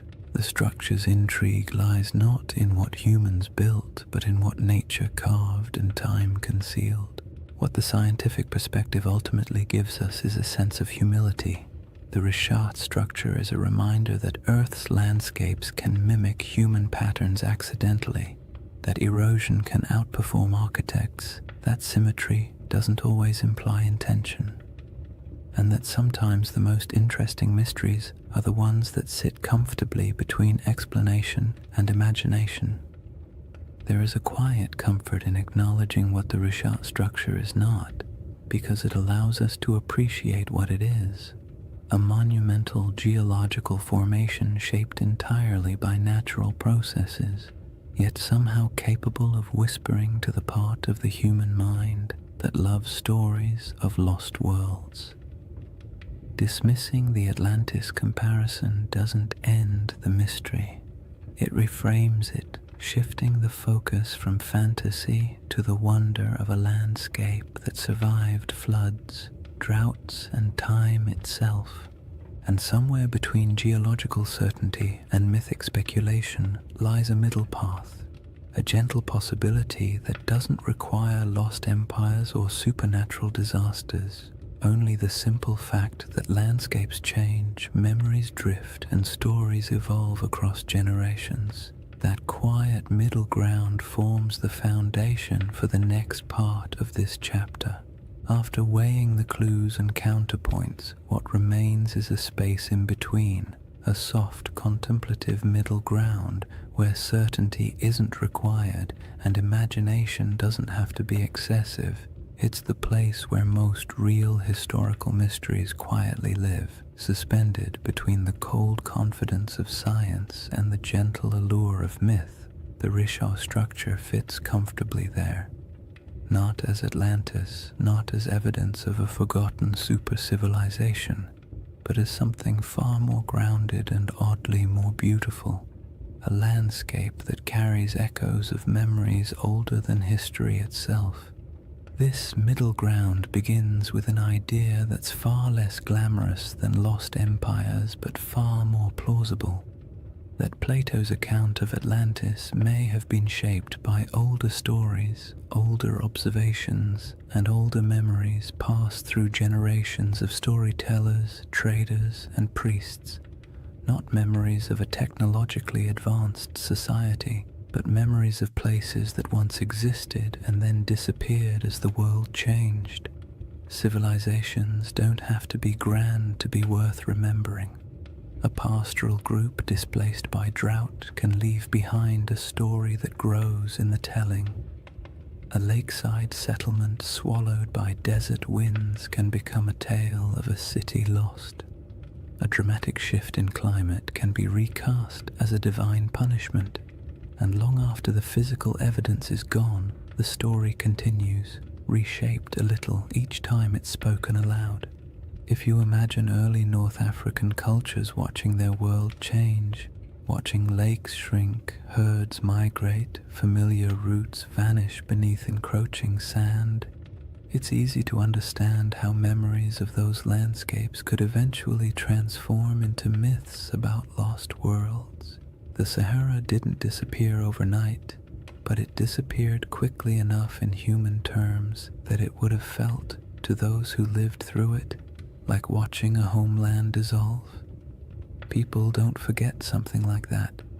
They carry it into new regions, tell it to their children, bury it in rituals and cautionary tales, and as those stories move from one culture to another, details shift, embellishments form, and simple memories become larger narratives.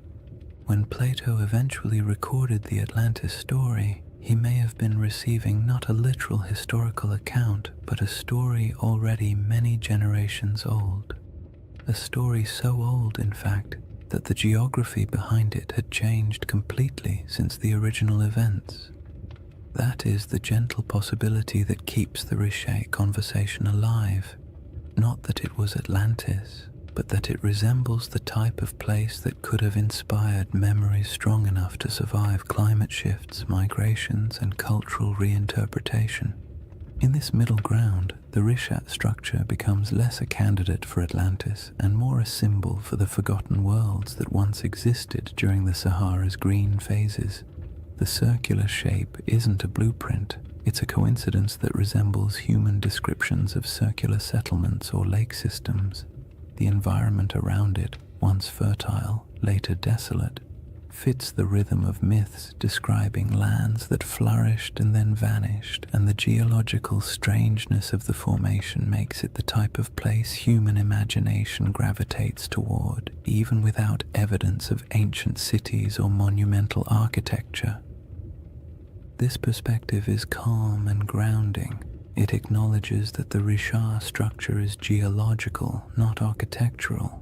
It embraces the idea that natural formations can inspire awe without requiring supernatural explanations, and it allows space for the possibility that human stories, especially the very old ones, often preserve impressions of landscapes altered or erased by time. In this view, Atlantis isn't a lost city waiting to be excavated. It's a cultural memory of a world transformed. The middle ground also makes room for one of the most fascinating aspects of human storytelling, our tendency to merge different memories into single narratives. Imagine an Egyptian priest hearing tales from travelers who claim their ancestors once lived in a land where water flowed through concentric valleys. Imagine those memories mixing with other stories of disappearing lakes, ancient floods, or regions swallowed by drought. Imagine Plato hearing a version of that tale centuries later, filtered through generations of reinterpretation. By the time he wrote it down, the story would have been a blend, part geography, part metaphor, part nostalgia for a world the teller never saw. This blending of truth and tale is not deception. It's how oral traditions work. Details shift, landscapes become symbols, natural disasters become moral lessons.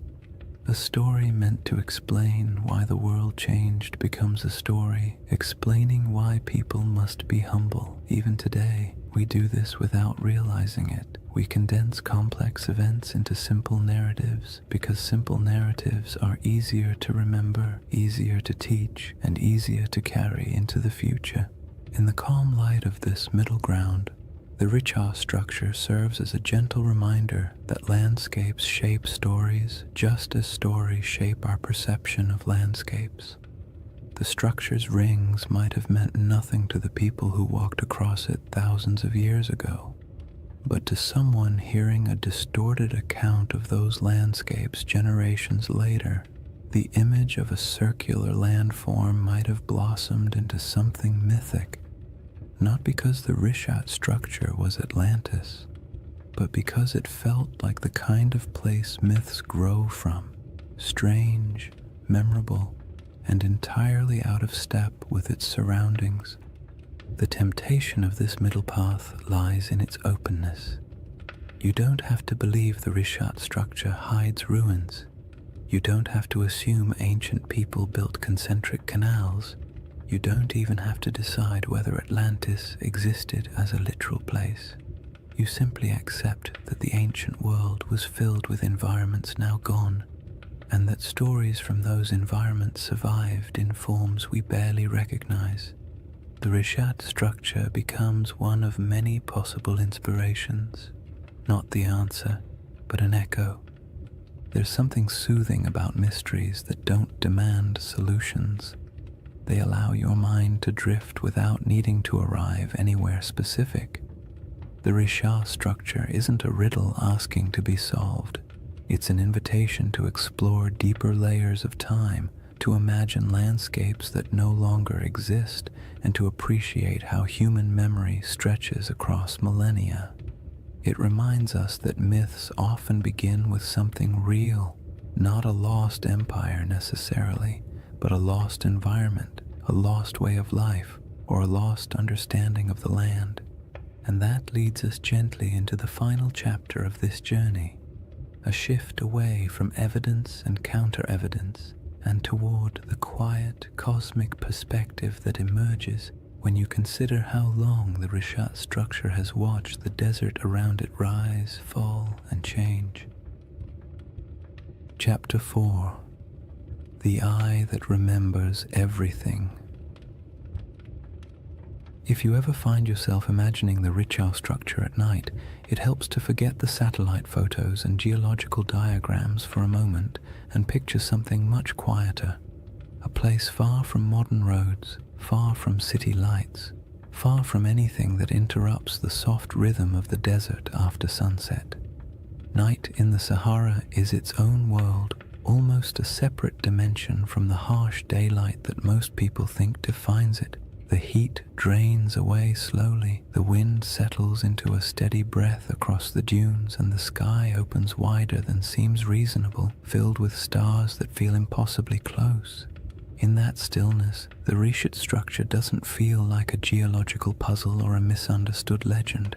It feels ancient in a way few places do, as if it has been sitting patiently through eras, watching everything change around it while remaining almost unchanged itself. Standing at the center of the formation under a clear sky would feel like standing inside a natural observatory. The circular ridges rise around you, not high enough to trap you, but just high enough to create the sense of being in a vast stone bowl. The curves would guide your gaze upward toward the sky, making the stars appear as though they are swirling in unison with the rings below.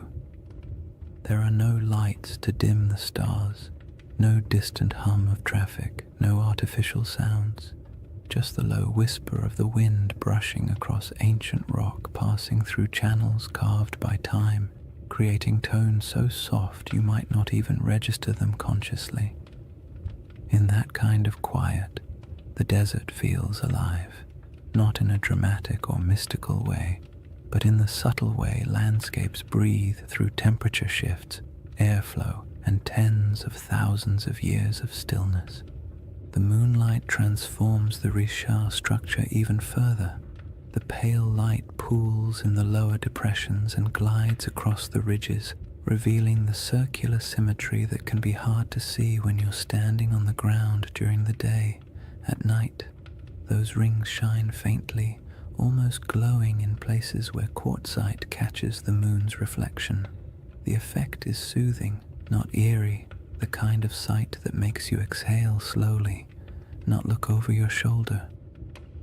The desert has always been a place where time feels soft and stretched, and inside the Rishat at night, that feeling only deepens, as if the land is gently reminding you that it has existed far longer than any human story about it. There is something comforting about how little the Risha structure demands.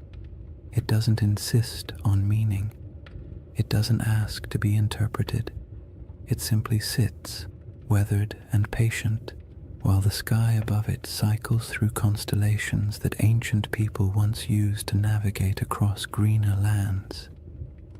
Thousands of years ago, when the Sahara was still alive with lakes and grasslands, early humans would have looked up at the same stars, using them to track seasons, migrations, and time.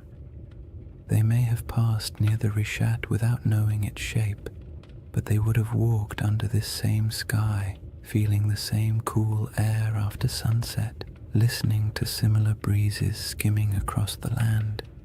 In that sense, the desert night turns the Risha structure into a bridge between eras, not because anything connects them physically, but because the sky has remained one of the few constants across the entire sweep of human history. If you were to sit on one of the ridges and look out into the darkness, you would see nothing but the silhouettes of dunes shifting gently in the moonlight. The horizon softens at night, blending sky and sand into a single muted line. It's the kind of scene that encourages introspection, not analysis. You don't wonder who built the structure or whether it held palaces or temples. You simply feel the weight of time, not as something heavy or intimidating, but as something vast and calming. The world has changed so many times, and the Risha has been here through all of it, absorbing the silence, weathering the storms, and watching the land around it transform. The desert's silence isn't empty. It holds layers of memory, not the kind you can excavate with tools, but the kind that lingers in atmosphere. The silence feels old, as if it carries a faint awareness of the worlds that once existed here. Lakes reflecting starlight, animals moving across grasslands, families gathering near fires that burned in a landscape now gone. The nighttime air feels thick with that invisible history, yet it doesn't demand your attention. It simply exists, like a soft background hum. The stars above the Rishat structure appear especially dense because of the region's extreme remoteness. The Milky Way stretches overhead like a pale river of light, echoing the rivers that once flowed across the Sahara during its humid phases. The longer you look, the more constellations seem to reveal themselves, and the more the structure on the ground feels connected to the cosmos above. The rings of the Rishat mirror the vast circular patterns in the sky, the arcs of the galaxy, the curvature of the horizon, the slow rotation of the Earth itself. It creates a sense of gentle symmetry between Earth and sky, a reminder that humans have always found meaning in patterns even when those patterns were accidental. It's easy to understand why people feel drawn to connect this ancient formation with legends. Standing inside the Risha at night could make anyone feel the urge to tell a story, not a sensational one, but a quiet one about the persistence of the land, the fragility of memory, and the way nature sometimes creates shapes that feel like symbols. In the soft glow of the moon, the structure doesn't look artificial, but it does look intentional in a way only nature at its most patient can achieve. What makes the Risha structure so soothing at night is the way it absorbs human curiosity without answering it. You can wonder about its origins, its place in mythology, its connection to past climates, or whether ancient people ever felt a hint of awe when passing near it. But the structure offers nothing back except the gentle assurance that it will still be here long after our questions fade into silence. In that sense, it becomes a reminder not of lost civilizations, but of time's quiet endurance, the slow, steady processes that shape the Earth far beyond human timelines. And as the night grows deeper and the air cools further, the Rishat structure settles into complete stillness, becoming not a mystery to solve, but a place to simply exist for a moment, to rest, to breathe, and to absorb the sense of calm that comes from standing in a landscape that has survived every climate, every story, and every shift the world has thrown at it.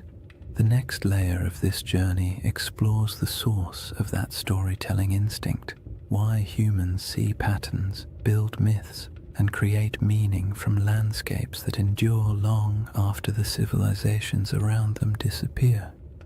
If you sit long enough inside the Risha structure, not literally of course, but in your mind, quietly imagining the desert night and the slow movement of stars overhead, you eventually drift into a very human question. Why do we tell stories about places like this? Why do certain landscapes, certain formations, certain patterns pull at the imagination more strongly than others? We don't look at an ordinary hill and assume it holds ancient secrets. We don't stare at a random cluster of rocks and start crafting mythologies, yet give us a perfect circle in the middle of a desert, or a mountain shaped like a face, or a forest that feels too symmetrical to be an accident, and our brains immediately begin weaving meaning into the shapes. It isn't irrational, it's instinctive. A deep part of how humans make sense of the world, especially the parts of it that feel older than our ability to explain them. That instinct begins with something simple: pattern recognition. Humans are exceptional at spotting patterns even when those patterns don't exist. It's a survival trait. Recognizing the difference between a harmless shadow and a predator hiding in the bushes was once a matter of life and death. Over time, that instinct expanded into art, religion, storytelling, and all the imaginative ways we try to connect the dots between what we see and what we feel. When early people saw the rings of the Rishat structure, perhaps not from the ground but from the gradual rise of surrounding terrain, they might have sensed an unusual regularity in its shape. Maybe not enough to interpret it as a city or a monument, but enough to remember it, enough to describe it, enough to make it feel distinct from the ordinary landscapes around it. The human imagination thrives on places that feel just slightly out of place. The Risha structure does exactly that. It's too round, too wide, too neatly layered to blend in with the rugged desert. It doesn't look artificial, but it doesn't look random either. It occupies a liminal space, natural but strangely intentional in appearance, and when a landscape hovers in that space, the imagination naturally steps in to fill the gaps. People project stories onto it not to deceive anyone, but because stories help us understand what feels beyond understanding. Storytelling is how humans anchor themselves in time, how they transform landscapes into memories, and how they preserve experiences that might otherwise vanish. This is why even the calmest, most scientific minds sometimes drift into gentle speculation when they look at places like the Rishat, not because they truly believe in lost empires hiding under millions of years of erosion, but because landscapes with unusual beauty evoke a sense of quiet wonder, and wonder is a fertile ground for stories. You don't need to imagine Atlantis rising and falling. You only need to imagine how it felt for early communities to live in a Sahara full of lakes and wildlife, passing by a strange circular plateau that looked different each season.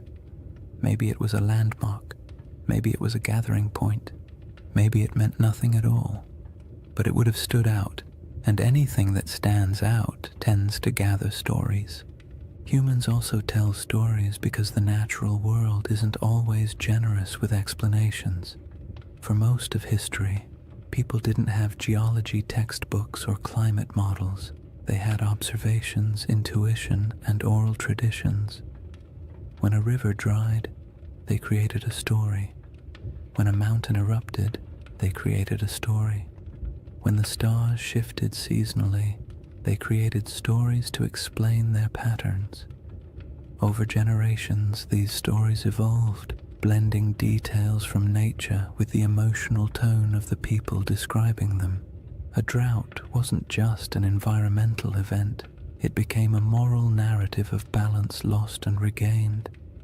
A vanished lake wasn't just climate change, it became a tale of a great flood or a divine warning, or a forgotten world swallowed by forces beyond human control. It isn't surprising that the Rishat structure, surrounded by a desert shaped by one of the most dramatic climate transformations in human prehistory, inspires curiosity bordering on myth. Long before Plato wrote about Atlantis, people across the Sahara would have witnessed environmental shifts so profound they could barely describe them. Shrinking lakes, migrating animals, the slow invasion of sand, these experiences leave emotional impressions. A landscape that once supported entire populations can fade into silence within a few generations, and when that happens, the stories that form afterward are rarely literal accounts. They become metaphors for loss, change, and the fragility of human presence. The act of storytelling also brings comfort. It creates order in places where nature seems chaotic. It offers meaning in events that feel senseless, and it allows cultures to pass knowledge from one generation to the next.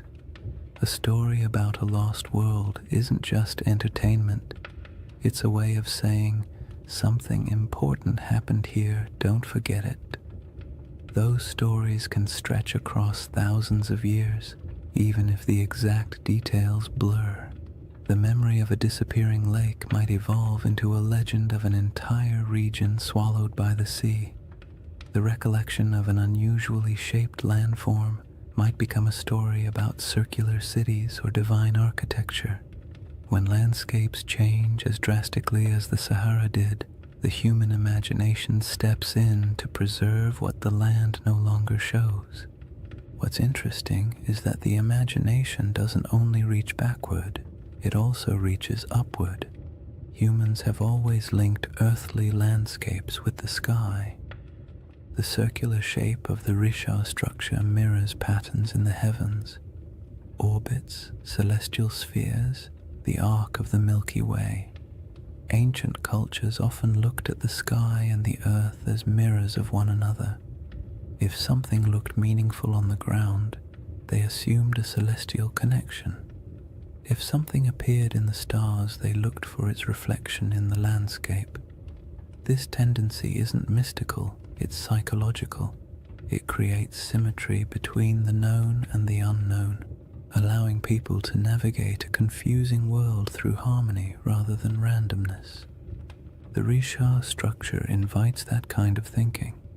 At night, when the stars swirl overhead and the rings below form a gentle spiral of shadow and light, it becomes easy to understand how the human imagination might link the two, not through elaborate theories, but through quiet intuition, through the simple feeling that a place shaped in circles must hold a story shaped in circles, through the awareness that landscapes sometimes look like symbols even when they are not, through the natural desire to connect the visible world with the invisible past. In the end, the human imagination isn't a flaw in our understanding of places like the Risha structure. It's a companion. It allows us to explore possibilities without insisting on answers. It lets us appreciate mysteries without demanding they be solved. And it reminds us that even when we know the scientific explanation for a geological formation, we can still feel wonder, still be moved by the beauty of its shape, and still tell stories about what it might have meant to the people who walked through a greener Sahara thousands of years ago. That instinct to remember, to reinterpret, to imagine, leads naturally into the next part of this journey, the way deserts protect, preserve, and occasionally conceal pieces of worlds that no longer exist, leaving behind not cities but quiet geological breadcrumbs for the patient observer. When people think of the desert, they often imagine it as a place that erases everything, wind sweeping across dunes, sand swallowing anything left on the surface, time grinding all traces of the past into dust.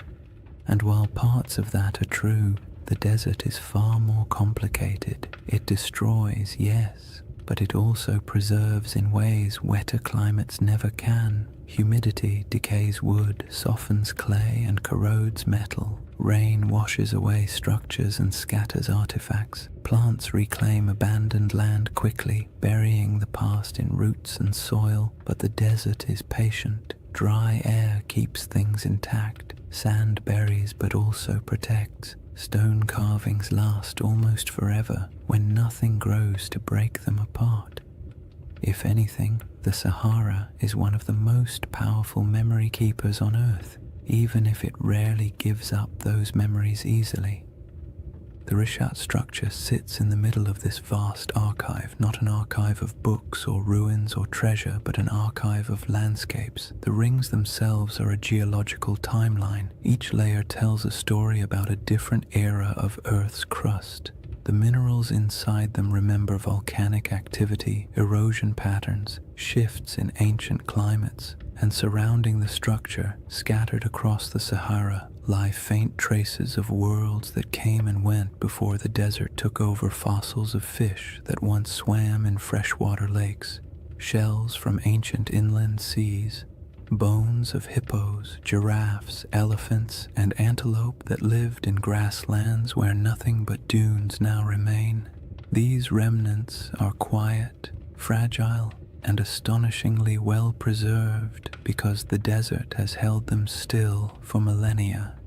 Even more delicate objects survive in surprising numbers. Stone tools left behind by early humans who walked across plains now buried under dunes, arrowheads, blades, grinding stones, small carvings. They're scattered, not concentrated, evidence of lives lived lightly on the land, following herds, collecting plants, moving when the seasons demanded it. None of these objects tell a story of a centralized city or a monumental culture, but they do tell the story of human persistence in a world that was constantly shifting around them. These tools have edges still sharp enough to cut. They were shaped by hands that lived in a climate we can barely imagine today. And the desert, indifferent to time, simply kept them. Then there are the rivers, or rather, the ghosts of rivers. Radar imaging reveals dozens of ancient channels beneath the Sahara's surface, some stretching hundreds of miles. These channels are not small trickles, but massive pathways carved by powerful flows of water. They show where life once concentrated, where animals gathered, where early humans traveled and settled, and though they're invisible from the ground, their presence beneath the sand acts like a geological memory, a map of how different the world used to be. Long after lakes vanished and grasslands withered, the shapes of these channels remained, buried but intact. The desert also preserves what might be called emotional landscapes, the subtle, atmospheric memory of places people once inhabited. Rock art in the Sahara captures these moments with eerie clarity, carvings of cattle, religious symbols, hunting scenes, boats gliding across water. Some images show animals that haven't lived in the region for thousands of years. Others depict rituals or daily activities of groups whose descendants migrated far away when the climate changed. These paintings survive because the desert air is too dry to dissolve the pigments. They are echoes etched into stone, fragments of human emotion fossilized in mineral form. And even though they don't correspond to Plato's Atlantis, they show how easily early cultures could leave behind traces that would confuse or inspire later generations. But the desert's preservation comes with a twist. It protects selectively. It keeps what nature builds, but rarely what humans build. Wood, cloth, bone, and plant materials decay quickly, stone lasts, but only if left untouched by wind.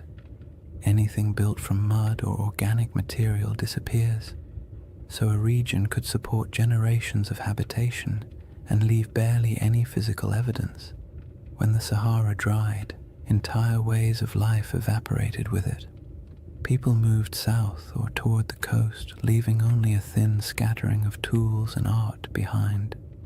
By the time later civilizations emerged in Egypt, Carthage, and the Mediterranean world, the memory of those Saharan cultures had already faded into rumor. What remained was the land itself, a massive desert holding fragments of forgotten worlds. The Risha structure in this context isn't a monument to something lost. It's a survivor from geological history that just happens to sit among the buried traces of human history. Its rings are not ruins, but reminders that the planet keeps records in stone long after humans forget. Its symmetry draws the imagination not because it hides a city, but because it stands out against the silence of the desert, a quiet landmark in a landscape that erases almost everything else. What the desert preserves best, strangely enough, is not artifacts or fossils, but absence. It preserves the feeling of worlds that used to exist but no longer do. It holds the echo of water where there is none. It holds the memory of animals that once roamed freely. It holds the imprint of climate cycles so vast they dwarf every human empire combined. When you stand in a place like the Rishat structure, the most powerful sensation isn't that something is buried beneath your feet. It's that something is missing. something that used to be here but isn't anymore. That sense of absence can be misunderstood as evidence of ruins or lost cities, but it's really just the desert doing what deserts do, revealing nothing and everything at the same time. And that is why this landscape inspires stories. Humans fill silence with meaning. We see the absence and imagine what might have once filled it. We see preserved fossils and picture thriving ecosystems. We see ancient riverbeds and imagine the people who walked beside them. The desert keeps just enough evidence to suggest what once existed, but not enough to tell the full story. And in that gap, wide, quiet, and centuries deep, the imagination takes over. This brings us to the final movement of this journey, a gentle widening of perspective, a step back from geology and fossils and myths, and into the broader cosmic calm that emerges when you stand in the middle of a desert night and realize just how ancient, patient, and enduring the earth truly is. When you step back from all the theories, the geology, the ancient climates, and the quiet wonders preserved by the desert, the Risha structure becomes something simpler. Not a riddle demanding an answer, but a reminder of how small we are against the scale of time. Standing in the middle of its rings, especially under the night sky, you can feel the weight of millions of years pressing gently around you, not in a frightening way, but in a calming, grounding way, the kind that makes your breath slow down without you meaning to, as if the land itself is inviting you to let go of the need for certainty. Because the truth is, the Rishat structure doesn't care what we believe about it. It existed long before humans tried to make sense of it, and it will exist long after our stories fade. The desert has watched entire civilizations rise and fall at its edges, while the eye of Africa simply remained what it always was, a geological formation shaped by pressures, erosion, and deep time. And yet, for something so indifferent, it has a remarkable ability to hold our attention, to stir our imagination, to make us lean forward and whisper, "What if?" That what if doesn't need to be answered. It's enough that the question exists. It's enough that something in a quiet corner of the Sahara can evoke wonder in people who will never stand beside it. We don't need Atlantis for the Risha to matter. We don't need a lost empire or buried ruins. The formation is compelling precisely because it sits on the edge of the known and the unknown, part science, part mystery, part myth, part memory. It invites you to be curious without demanding conclusions, and that is its most soothing quality.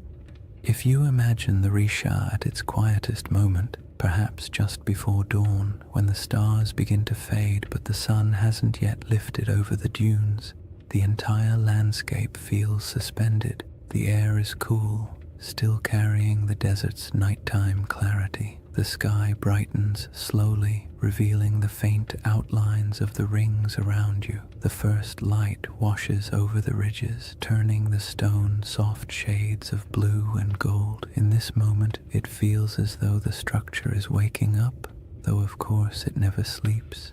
It simply cycles through light and darkness, warmth and cold, day after day, century after century, long after humanity stopped paying attention, and that quiet persistence is part of its allure. The Rishat structure doesn't ask for interpretation because it doesn't need us. It exists comfortably beyond our stories. We are the ones who project meaning onto it, who draw parallels, who search for patterns, and there's nothing wrong with that. Humans make meaning because it helps us navigate a world that rarely explains itself. But when you're standing in front of something so ancient, so vast, and so unaffected by our questions, the impulse to interpret eventually softens. You start to accept the landscape the way you accept the night sky, beautiful, mysterious, complete without needing answers. This is why the final feeling the Risha structure gives isn't excitement or fear or even curiosity. It's perspective, the kind of perspective that makes you realize how temporary human history is compared to geological time. Civilizations rise, cities flourish, myths form, and then everything fades. But the land remains. The Sahara has been green, then brown, then green again, then sand, then grass, then dunes. The world shifts constantly, but overspans so long that it's easy to forget. Human history is only a blink in the Earth's memory. When you imagine the Eye of Africa remembering, it's not literal, of course. Rock doesn't hold memories the way we do, but landscapes preserve patterns, scars, layers, and echoes of what came before.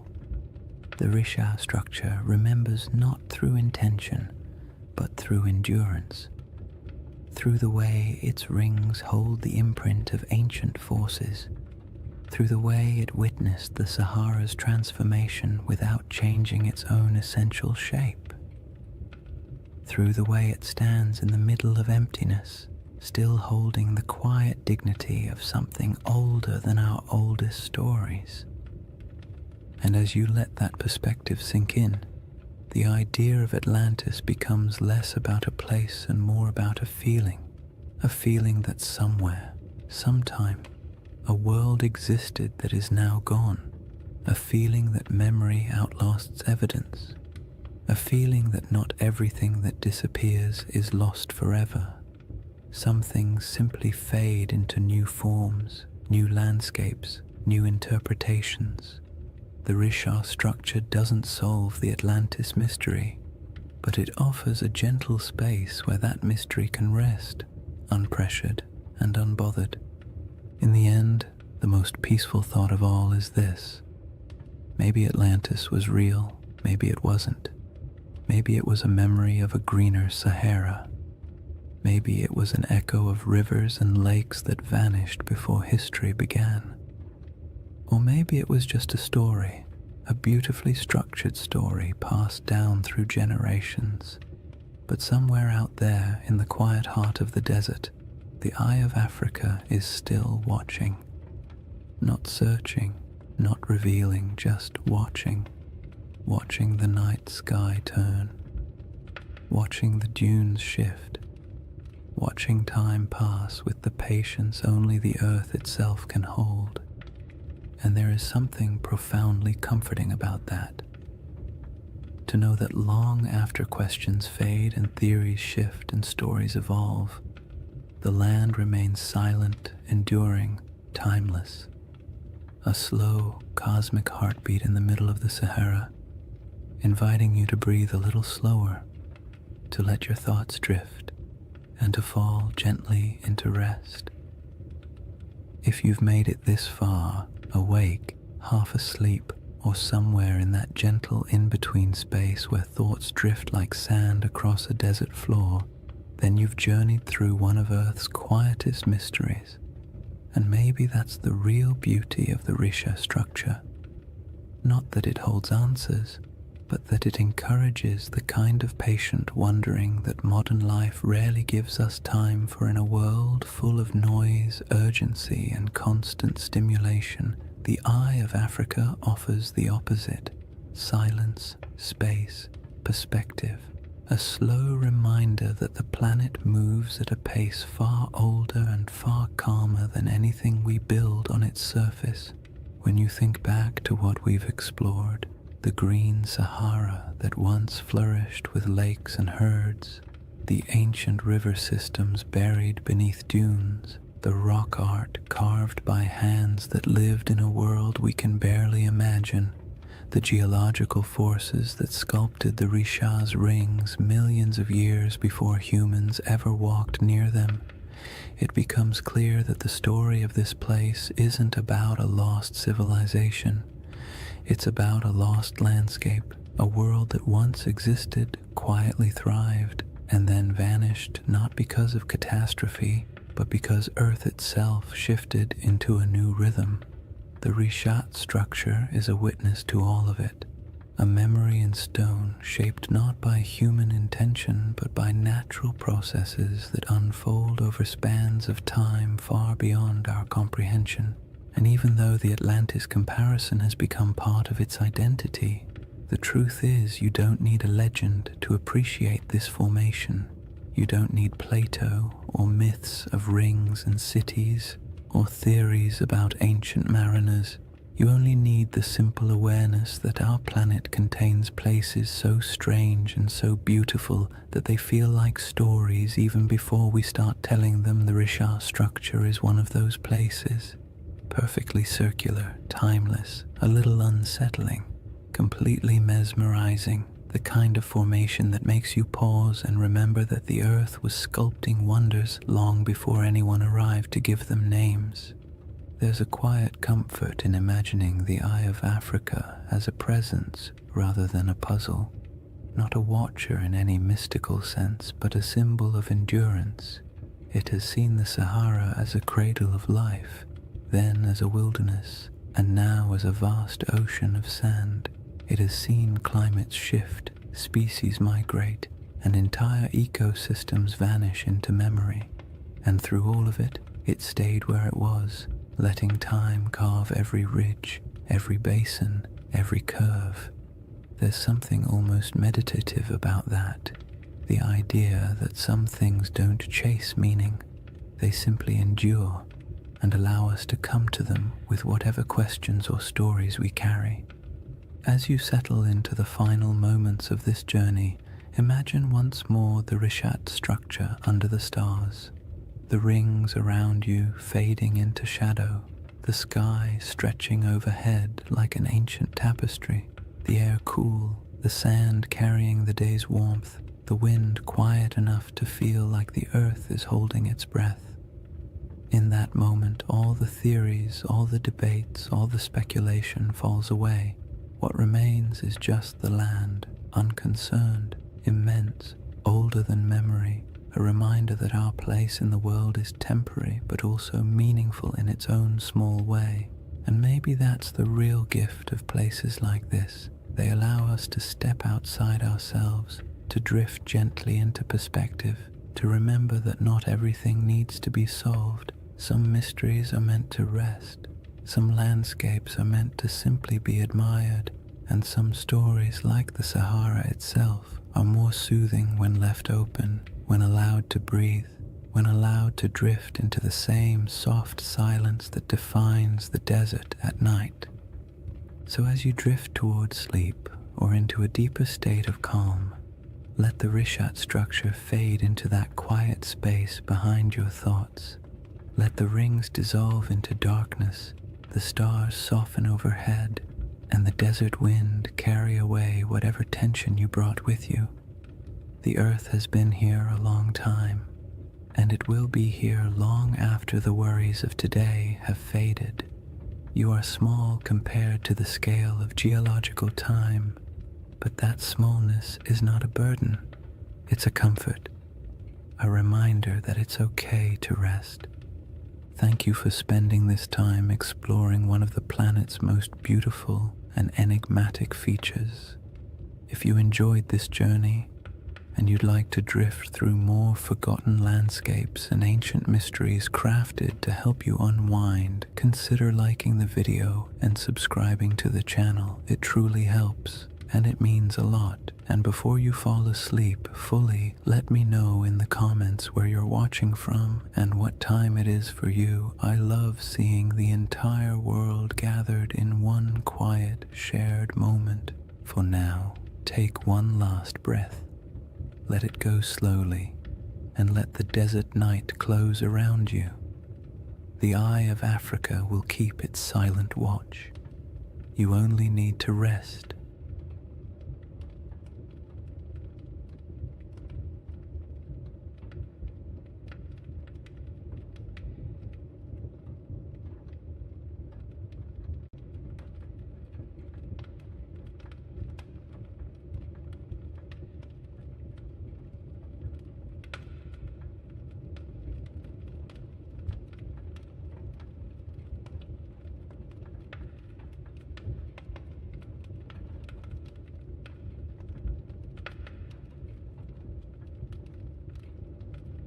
Hey guys, welcome back to the Sleep Atlas. Tonight, we're traveling back to one of history's strangest paradoxes, an army of monks, men who swore vows of poverty, chastity, and obedience, then marched into battle with swords gleaming in the sunlight and banners blazing red crosses against white, the Knights Templar. For the next 2 hours, you're not in the 21st century anymore. You're in the age of cathedrals and crusades, relics and rumors, faith and fear. And as always, if you enjoy these journeys through history that help you fall asleep, please subscribe for more nights like this one. It helps the channel, and it helps you find your way back when you need another story to drift away to. Now tell me in the comments, what's keeping you up tonight? Because tonight, we're going to talk about a brotherhood that was born in faith, drenched in blood, and consumed by legend. A story that begins not in a palace, but in silence. Imagine, a torch flickers in an underground chamber beneath Jerusalem. The year is 1119. The city still smells faintly of conquest, burned wood, incense, and the metallic tang of drying blood. 9 knights kneel in a circle. Their armor creaks as they bow their heads. One of them, Hugh de Payens, a French nobleman with eyes like chipped flint, swears an oath before God to live without wealth, without women, without fear, to protect the pilgrims traveling these deadly roads to the Holy Sepulchre. No music, no witnesses, just men and stone and the echo of words they can never unsay. That's how the Knights Templar began, or at least how history thinks they did. But as with most things that begin in the dark, the truth is more complicated. Chapter 1. The Secret Birth of a Holy Army. Jerusalem in 1119 was not a place of peace. The First Crusade had ended 20 years earlier, and what the Crusaders left behind wasn't holiness, it was chaos. The Holy City was technically Christian, ruled by a Latin king, but the streets were still littered with ghosts. Mosques had been turned into churches. Pilgrims from Europe wandered through the desert, barefoot and dazed, believing they were walking through the Bible itself. And everywhere, the tension between faiths hung thick as incense. The roads between the coast and the city were a nightmare. Bandits, raiders, and desert tribes preyed on travelers like wolves. Every year, hundreds of unarmed pilgrims set out from the ports of Jaffa or Acre to see the place where Christ had died, and many never arrived. It was a land where faith could get you killed faster than sin. Enter those 9 knights, poor, devout, and possibly bored noblemen from northern France. Their leader, Hugh de Payens, had fought in the Crusades and stayed behind when most went home. He and 8 companions approached King Baldwin II of Jerusalem with a strange request. They wanted permission to form a new order of knights, not to conquer, not to rule, but to guard.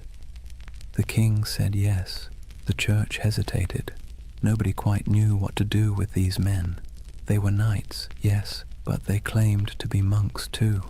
The idea didn't fit into any box the medieval world understood. A soldier was supposed to fight, a monk was supposed to pray, and these men wanted to do both. Baldwin gave them quarters in a building that stood on the ruins of the Temple of Solomon, the most sacred and controversial ground in the world. And that's where their name came from. The poor fellow soldiers of Christ and of the Temple of Solomon, or more simply, the Knights Templar. Now here's where things start to shimmer with myth, because for nearly a decade, nobody heard much from them. No glorious battles, no public presence, just 9 knights living quietly in a half-ruined temple, claiming to protect pilgrims. And that's when the whispers began. What were they doing under the temple? Some said they were excavating. Others said they were searching for something buried deep beneath the stones, relics perhaps, or knowledge long hidden since the days of Solomon himself. Modern archaeologists will tell you this is nonsense, of course, but even they admit the Templars had access to the Temple Mount, a privilege almost no one else in Christendom enjoyed, and for years they dug there with the Church's blessing. When they finally emerged into public life, they were different, organized, wealthy, confident, almost as if they'd found something that changed everything. But let's step back for a moment. The early 11th century was an age of improvisation. The Crusader states were young, messy, and barely hanging on. Every kingdom was a patchwork of loyalties, half knights, half pilgrims, and a lot of wishful thinking. The Church was desperate for order, and the Templars offered exactly that, a blend of zeal and discipline that looked like divine intervention in armor. It was a brilliant pitch, and they sold it well. When Hugh de Payens traveled back to Europe in 1127 to seek official recognition, he met with kings, nobles, and eventually the Pope himself. The Church loved them, a holy army that required no payment, asked for no land, and swore absolute loyalty to God. It was a bureaucrat's dream. Pope Honorius II granted them official status, and a few years later, in 1139, another pope, Innocent II, took it even further. He declared that the Templars answered to no king, no bishop, and no law except the popes. They were untouchable, exempt from taxes, allowed to cross borders freely, and permitted to collect donations directly from the faithful. In other words, the Knights Templar became a multinational corporation, centuries before such a thing should have existed. And that's where their story stops being quaint and starts getting strange. Because remember, these were men who began with nothing. Their symbol was two knights riding a single horse, a visual metaphor for poverty. Within a generation, that same order owned castles, fleets, and entire banking networks. They were the world's first financial institution that operated across borders. But we're getting ahead of ourselves. Right now, there's still just 9 men under the ruins of Solomon's temple, holding candles against the dark. Picture it. The smell of wax and oil smoke, the faint hum of wind through broken columns, the distant cries of muezzins echoing from the city below. The world is shifting. Faith, power, greed, all swirling together into something entirely new. Somewhere between prayer and politics, the Templars had found a formula that worked. A soldier's discipline, a monk's devotion, and a businessman's pragmatism, all wrapped in one dazzling symbol, a red cross on white. And as their power grew, so did the myth. People whispered that the knights never truly slept, that their prayers could call down miracles, that their swords glowed in battle like divine fire. In an age starved for heroes, the Templars became living icons. And for the Church, they were proof that holiness could conquer the world, or at least fund its expansion. Still, even in these early days, the seeds of their downfall were already being planted, because whenever power hides behind purity, suspicion follows. For now, though the world was enchanted by them, Europe sent them gold, recruits, and blessings. The Templars began to build fortresses across the Holy Land, stark geometric structures designed not for beauty but for survival.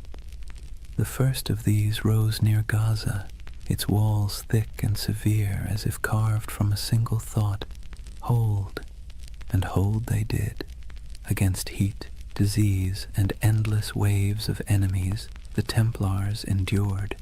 They were a strange hybrid, too pious for ordinary knights, too violent for ordinary monks, but somehow they worked.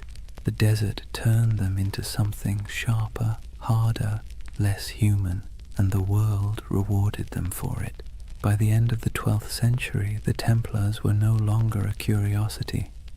They were a force of nature. Their red cross fluttered on every major battlefield from Antioch to Acre. Pilgrims prayed to them as if they were saints. Kings borrowed money from them as if they were banks, and behind their stoic silence they smiled, because they knew the holiest men in Christendom were also its most indispensable.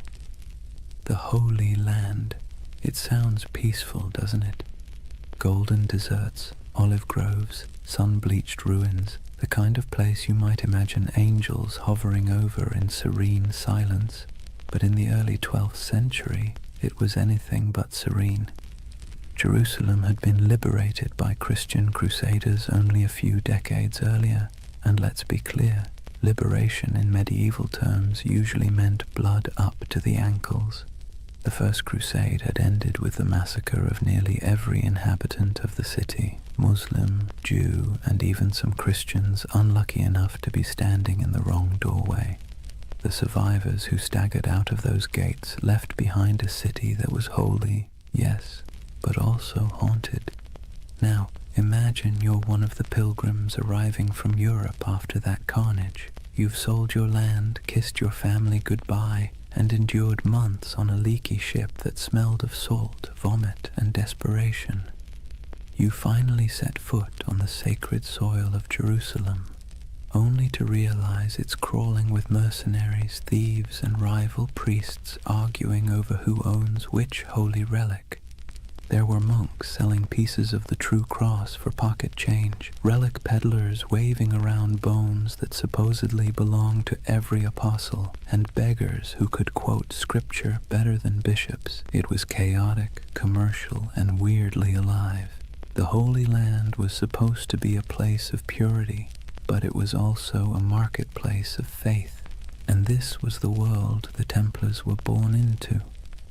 To protect pilgrims, they needed roads. To patrol the roads, they needed horses. To feed the horses, they needed money. And to get money, they needed support from Europe, which meant they needed branding. And few groups in history have ever branded themselves better. The Knights of the Temple. It sounded like a riddle. A name that whispered of prophecy, secrecy, destiny. In an age addicted to relics and miracles, the idea of an army living on sacred ground was irresistible. Still, their mission was grimly practical. The routes from the ports to Jerusalem, Jaffa, Acre, Tyre, were treacherous. Travelers were robbed, murdered, or sold into slavery. The Templars became the bodyguards of faith itself, escorting caravans of believers through the desert, fighting off raiders who saw pilgrims as walking coin purses. Picture it, a long line of weary travelers trudging beneath a white-hot sun, sandals kicking up dust, and ahead of them a small band of armored men on horseback, faces hidden behind helms, silent except for the creak of leather and the dull thud of hooves. To see that Red Cross approaching must have felt like salvation made visible.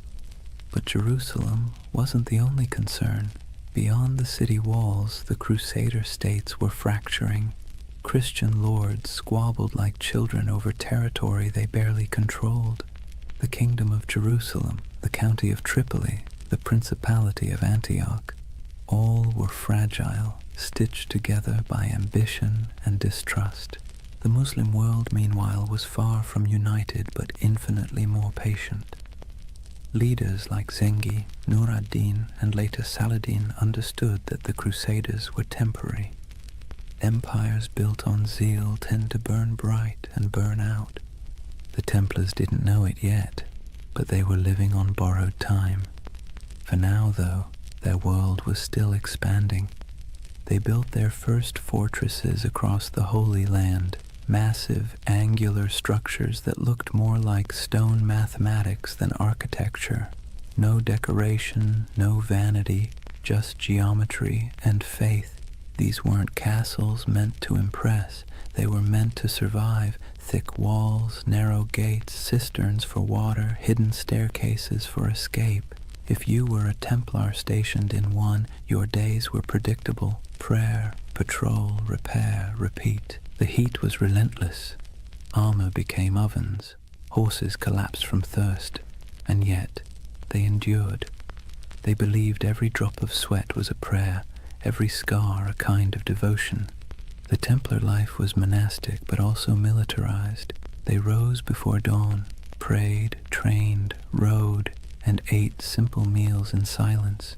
Even at the table they sat in pairs, sharing food from a single bowl, just as they once shared horses when they were poor. That duality, poverty and power, humility and dominance, defined them.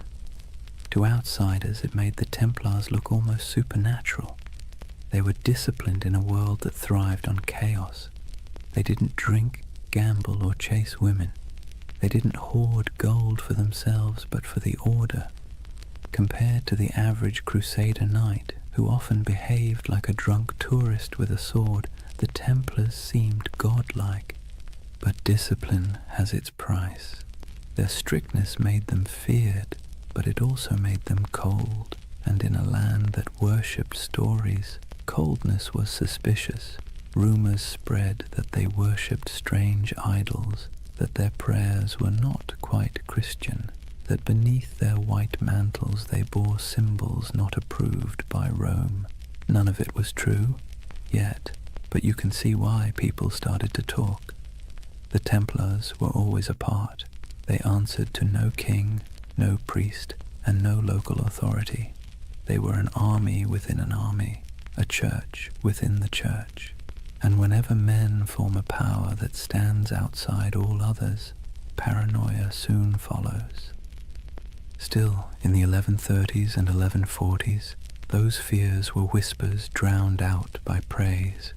Pilgrims wrote home about the silent, white-cloaked knights who saved them from bandits. Kings sent donations, nobles offered land. The Templar name spread across Europe like wildfire. Soon new recruits poured in, sons of minor lords, second brothers with no inheritance, men too proud to farm and too poor to rule. To join the Templars was to gain purpose, rank, and immortality of a kind. When they swore their vows, they gave up everything, property, family, even their names. They became one organism, and that made them terrifyingly efficient. Meanwhile, in Jerusalem, politics festered. The so-called Latin Kingdom looked glamorous from afar. Gleaming churches, processions of relics, knights shimmering in gold. But behind the spectacle lay disease, infighting, and endless debt. Maintaining an army in the desert cost a fortune, and Europe's appetite for holy war was already fading. That's where the Templars' financial genius quietly began. They developed systems for storing, transferring, and protecting wealth for pilgrims and crusaders alike. A traveler could deposit money at a Templar preceptory in London, receive a coded letter, and withdraw the funds safely in Jerusalem. It was medieval banking, and it worked. While the kings of the Crusader states struggled to feed their armies, the Templars were busy inventing international finance. It's a miracle they didn't invent the credit card. Their wealth, however, wasn't just monetary, it was reputational. In a world obsessed with honor, the Templar cross became a brand of trust. Churches displayed it proudly. Merchants painted it on their ships. Even thieves hesitated to rob a Templar convoy because rumor said anyone who did would die within the year. But faith and fear are fickle allies. By mid-century, the political tides began to turn. Muslim forces under unified banners were pushing back. The dream of permanent Christian rule in the East was already fraying. The Templars found themselves fighting not for glory but for survival. Still, for every setback, they doubled down. When they lost a castle, they built two more. When armies fell, they recruited faster. When allies faltered, they became their own nation of stone and secrecy. You can almost admire the sheer stubbornness of it. The idea that faith could replace geography, that brotherhood could outlast empire. By the late 12th century, The Templars were no longer 9 poor knights in a ruin. They were the backbone of Christendom's military and financial power. Their headquarters in Jerusalem gleamed with marble. Their fortresses dotted the coasts of Syria and Palestine. Their banner, a red cross on white, was feared from Cairo to Constantinople, and yet the cracks were already showing. The Holy Land had always been an illusion of permanence. Empires rose there only to crumble beneath the same sun. The Templars, for all their discipline, could not change geography. They were foreigners defending a dream, and dreams, like empires, are fragile things. For now, though, as the night deepens and the desert cools, imagine the campfires of the Templar outposts glowing under a canopy of stars. The wind sighs across the sand. The horses snort softly in their sleep. A monk knight kneels beside a stone wall, whispering a prayer in Latin that drifts into the dark like smoke. Somewhere far to the west, Europe sleeps, safe, wealthy, and unaware that its most sacred soldiers are already walking the thin edge between salvation and damnation. Imagine the year is 1120. The air in Jerusalem still hums with dust and incense, the streets winding like veins between crumbling walls and half-rebuilt churches. The Crusaders hold the city now, but barely. Pilgrims shuffle past soldiers, merchants haggle beside priests. Somewhere, a choir is singing in Latin while a camel coughs nearby. It's the kind of world where the sacred and the absurd coexist perfectly comfortably, and beneath all that noise something else is stirring. 9 men, that's all. 9 poor French knights, led by a man named Hugues de Payon. They arrive in Jerusalem without fanfare. No army, no banner, no gold. They make a simple request to King Baldwin II, the use of a few rooms on the Temple Mount. The king agrees, perhaps amused by their humility. He gives them quarters in the old Al-Aqsa Mosque, which the Crusaders believed sat atop the ruins of Solomon's Temple. That's where the story becomes hazy. Officially, these knights called themselves the poor fellow soldiers of Christ and of the Temple of Solomon. Their stated mission: to protect pilgrims traveling to and from the Holy Land. A noble enough cause and one desperately needed. But here's the question. Historians still whisper over their coffee. If their job was guarding roads, why did they spend the next 9 years living almost entirely underground? According to later accounts, the Templars rarely left the Temple Mount during that first decade. They dug tunnels, moved stones, and kept their activities secret. When questioned, they gave vague answers about renovations and holy works, which, let's be honest, is exactly what you say when you don't want people to ask more questions. So what were they doing? The truth is, no one knows for certain. But speculation has filled that silence for centuries. Some believe they were excavating ancient ruins, searching for relics buried since the days of Solomon.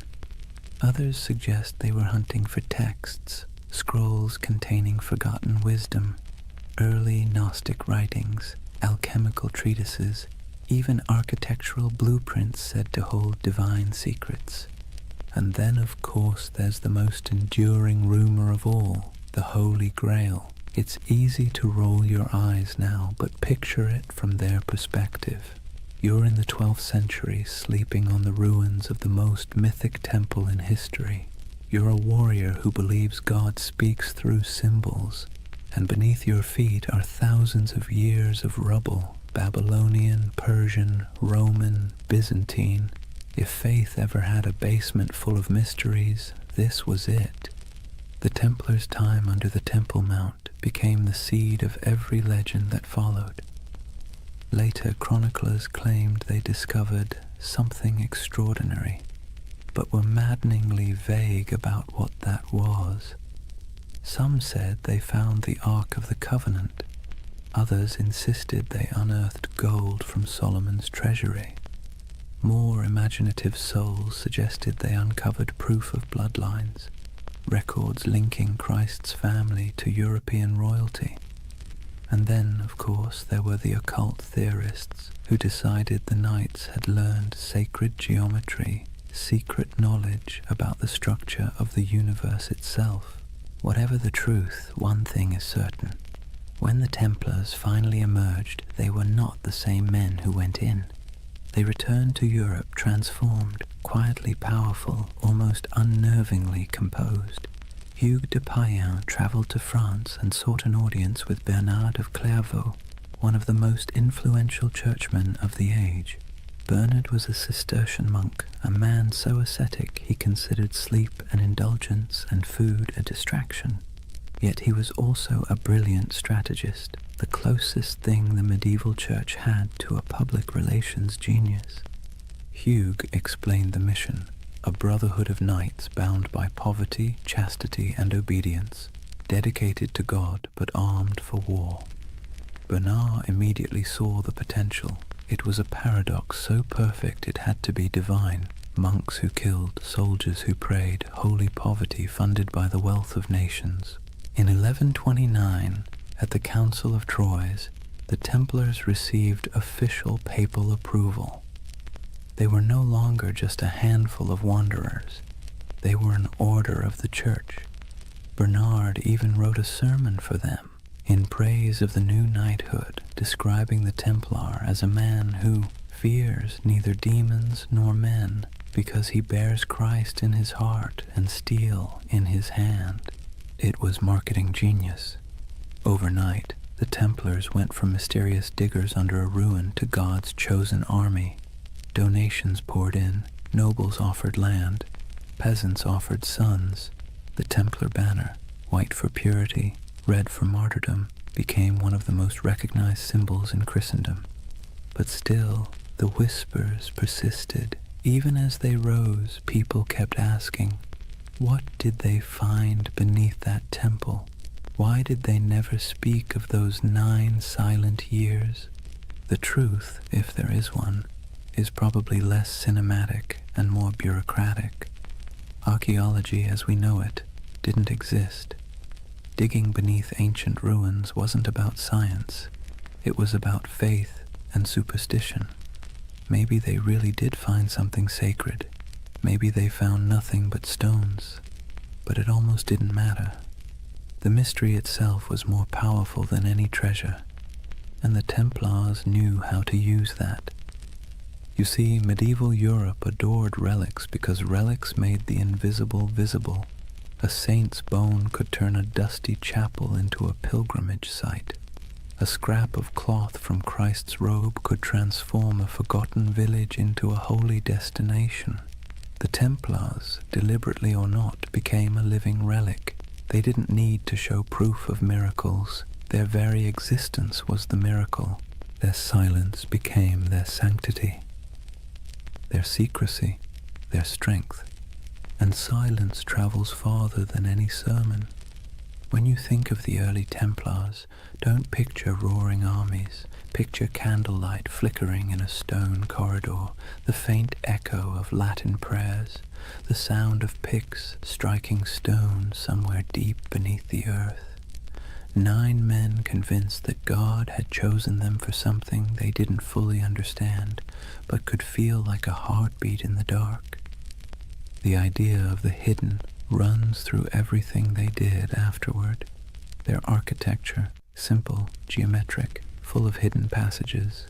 Their symbols, crosses, circles, dual riders on one horse.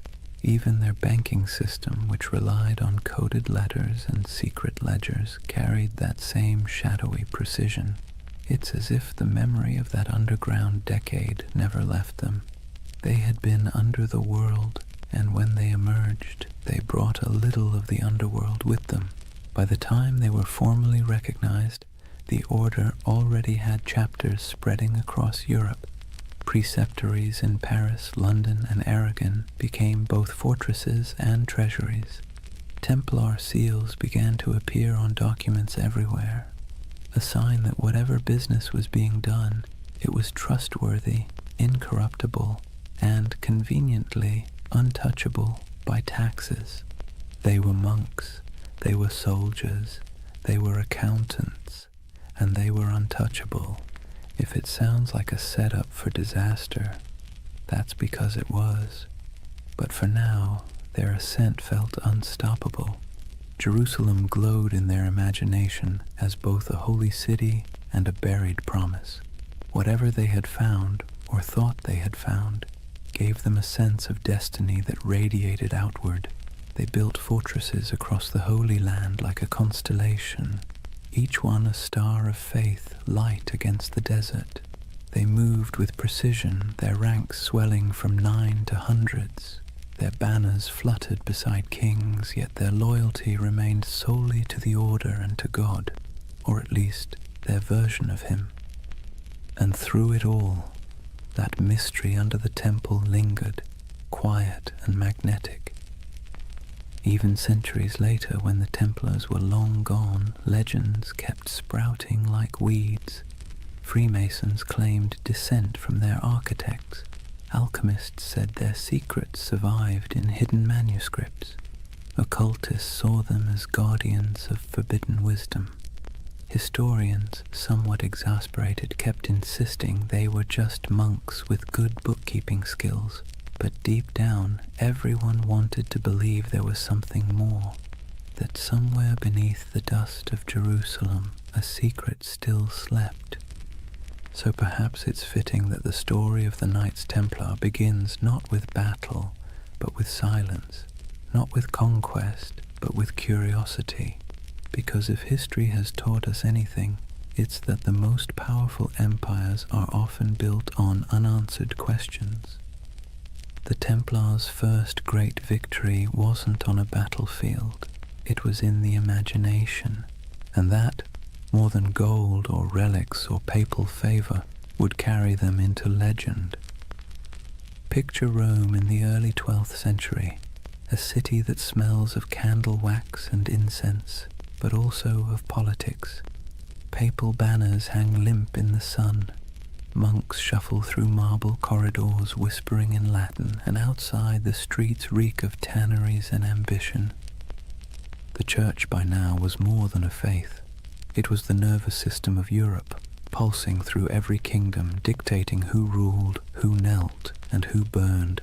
Kings were crowned by its hands, empires justified by its blessings. And into this complicated organism walked Hugh de Payens and his strange little band of knights. They didn't look like much. They were poor, quiet, foreign. Their armor was worn, their mission vague. Yet they brought with them something the church found irresistible: usefulness. You see, the Holy Land was chaos. The Crusader kingdoms had been carved from blood and miracle, and now they were crumbling just as quickly. Pilgrims were still being robbed, caravans ambushed, relics stolen, and cities changed hands faster than anyone could update the maps. The church needed protectors, reliable ones, faithful ones. And the Templars, well, they were perfect. No wives, no children, no debts, no distractions, just pure obedience. The kind of men who'd ride into battle without pay, die without complaint, and most importantly, funnel everything they owned directly into the hands of the church. But they needed legitimacy first. The Pope's blessing wasn't just a stamp of approval, it was armor. It turned obscure men into an institution. So Hugues de Payens travelled to meet with the powerful Abbot Bernard of Clairvaux, a man both saintly and strategic. Bernard was the face of the Cistercian reform movement, which prized simplicity, purity, and obedience. He lived on bread, wore plain robes, and wrote letters that could humble kings. He was also, conveniently, the Pope's favorite monk. When Hugues explained the idea of warrior monks, men who prayed like monks but fought like crusaders, Bernard saw opportunity gleaming like gold leaf in a gospel. Think of it. Europe was overflowing with restless knights, violent men with nothing to do once the Crusades ended. They roamed the countryside, looting villages, feuding over puddles of land, and repenting on Sundays. The church couldn't stop them, but what if it could redirect them? The Templars were the perfect solution. Channel the chaos of knighthood into a holy purpose. Sanctify violence, wrap war in prayer. Bernard became their champion. He wrote, in praise of the new knighthood, a sermon that would become their manifesto. In it, he drew a sharp line between ordinary knights and these new holy warriors. The Knight of Christ, he wrote, fights the battles of the Lord without fear, for he bears Christ in his heart and steel in his hand. It was genius, simple, poetic, dangerous. With those words, the Templars became the Church's favorite paradox. Men who could kill for peace, who could die for salvation, who could hold a sword and a rosary in the same hand and never feel the contradiction. At the Council of Troyes in 1129, the Templars were officially recognized as a religious order.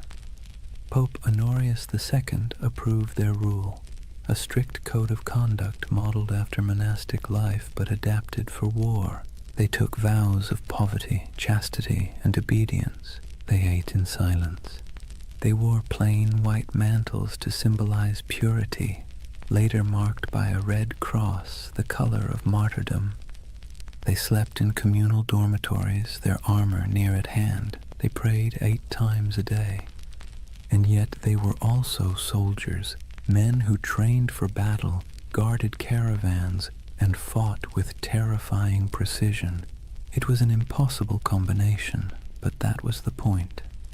The contradiction itself was their mystique. The Church, always hungry for spectacle, adored it. Sermons across Europe began praising these poor knights of Christ as living saints. Relics were touched to their swords. Songs were written about their devotion. Donors poured gold into their coffers. Within a decade, they owned lands across France, England, and Iberia. Within 2, they controlled a network that stretched from London to Jerusalem, all under the cross, all under God.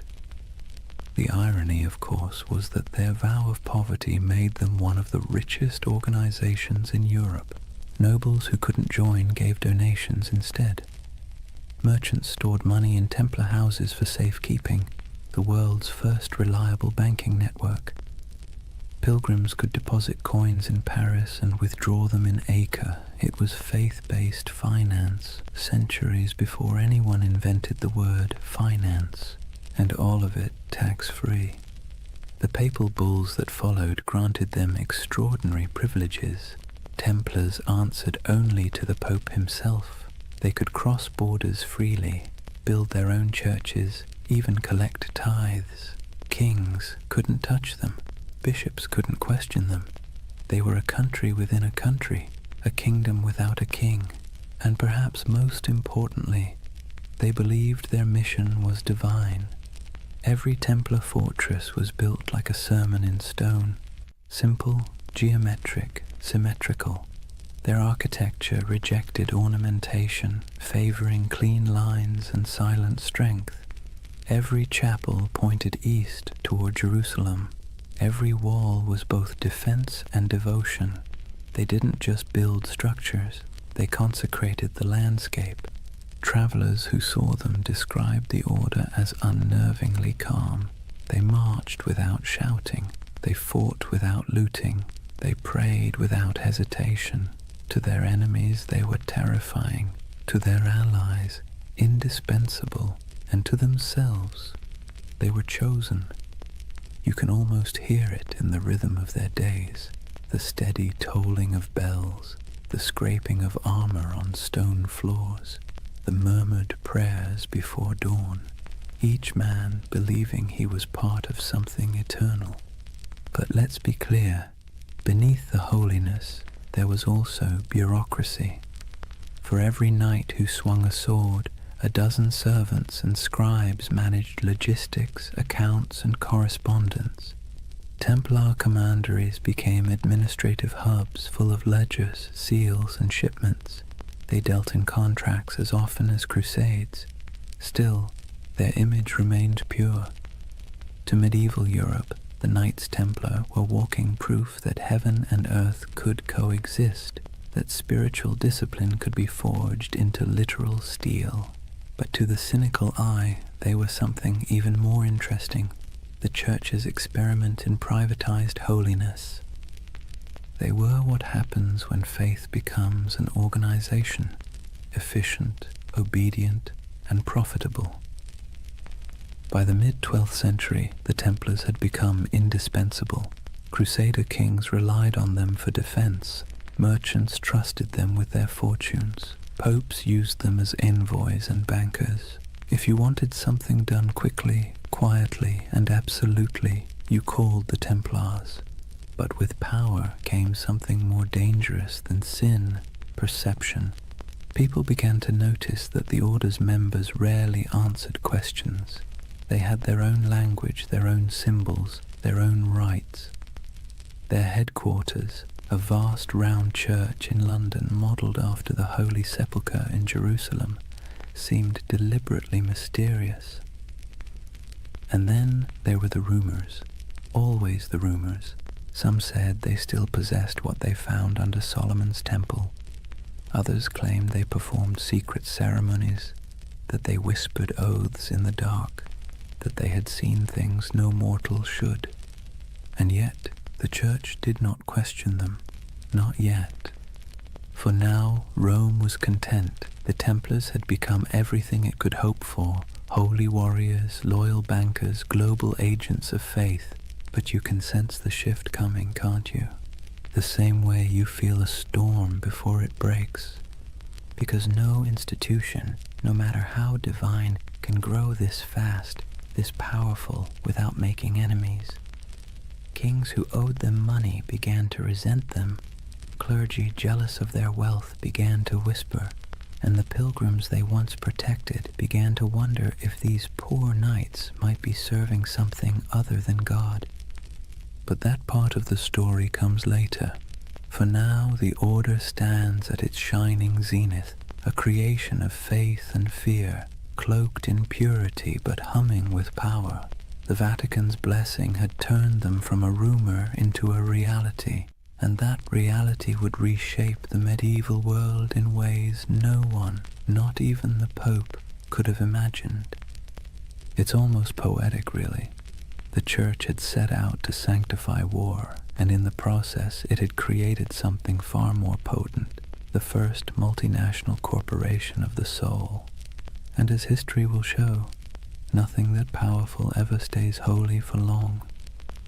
Imagine the early morning light over Jerusalem, a pale gold haze drifting through the heat, settling softly over the domes and stones. The city still breathes the air of miracles and blood.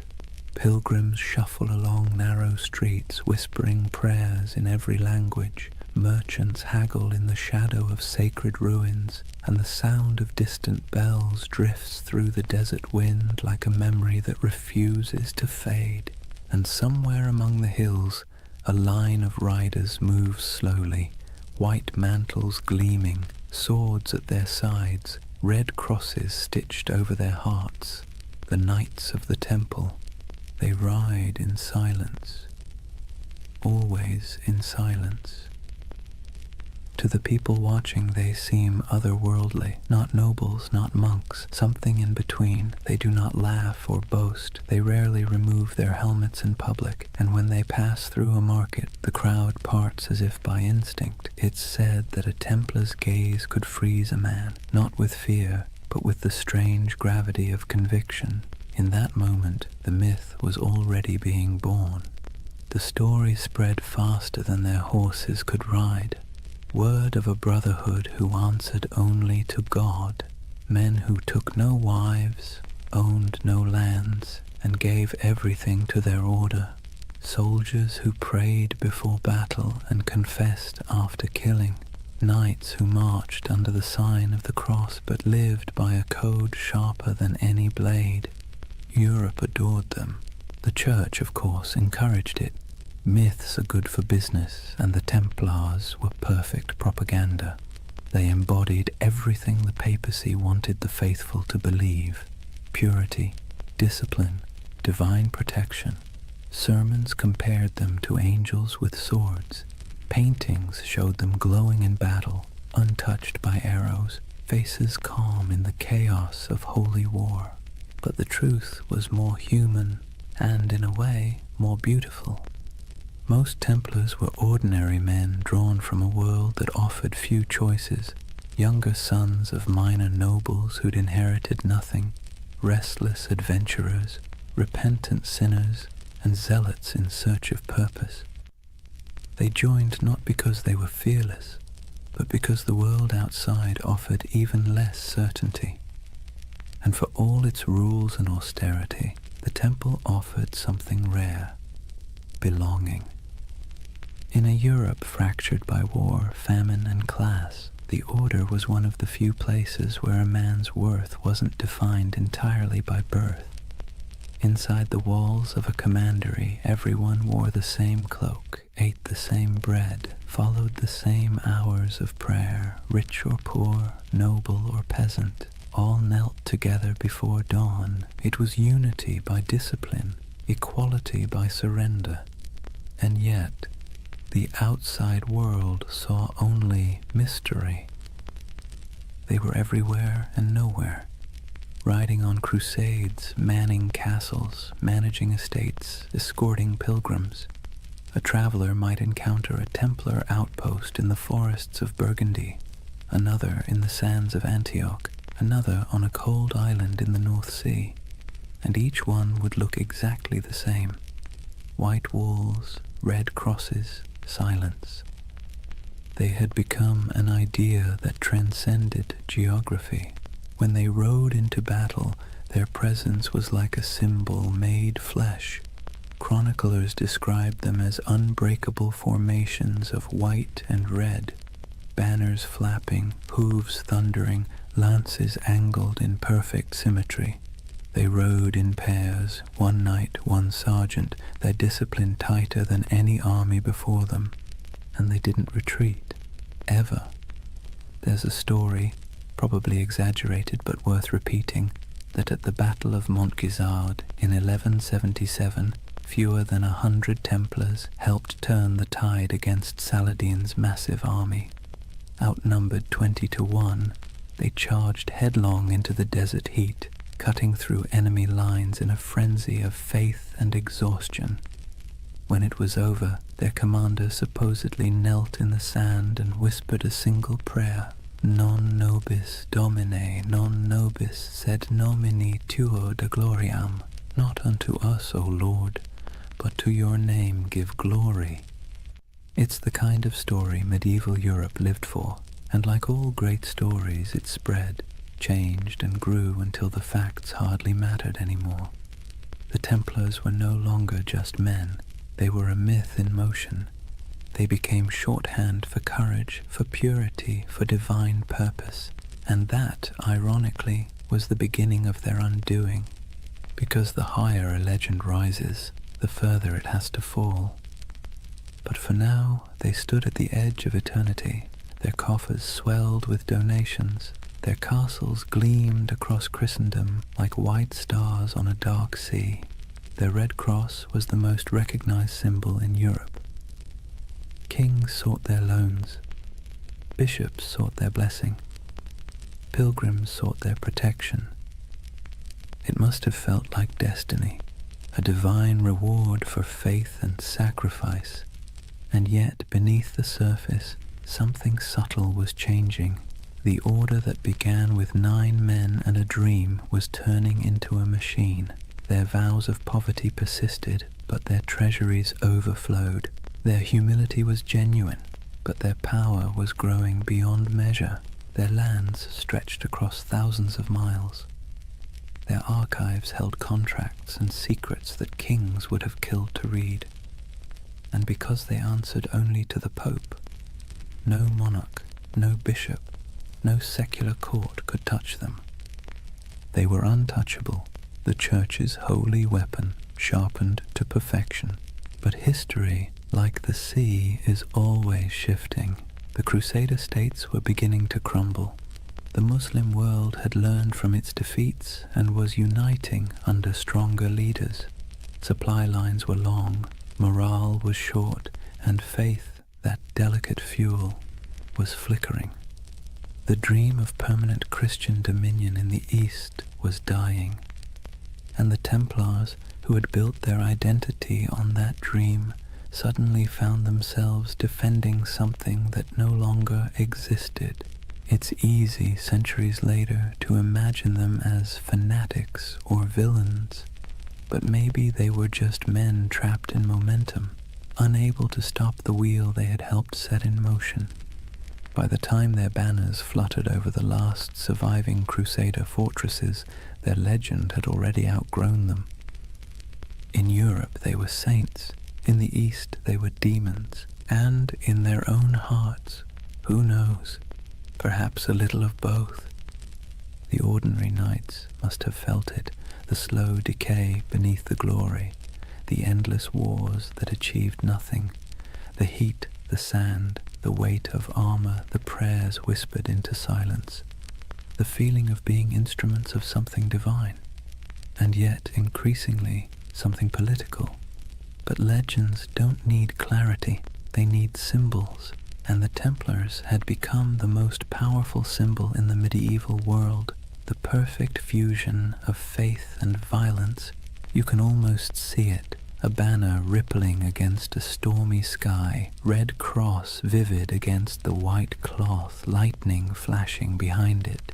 To a peasant in a church pew or a monk in a distant cloister, that image meant safety, devotion, and divine justice.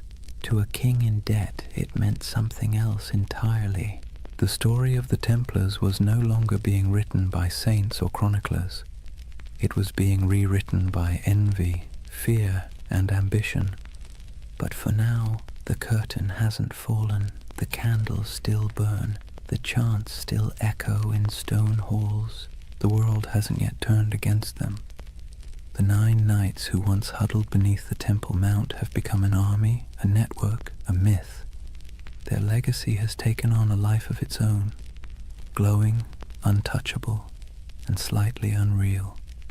And like all myths, it has begun to blur the line between truth and dream. That's where Chapter 1 closes, not with an ending, but with a vision of a brotherhood standing on the edge of something vast and unknowable. Their swords gleam in the sun, their white cloaks ripple in the desert wind. Behind them, Jerusalem glows like a mirage, and before them, stretching into the horizon, lies the future, glittering, dangerous, inevitable, the dawn of a legend. Chapter 2. The Rise of the Warrior Monks.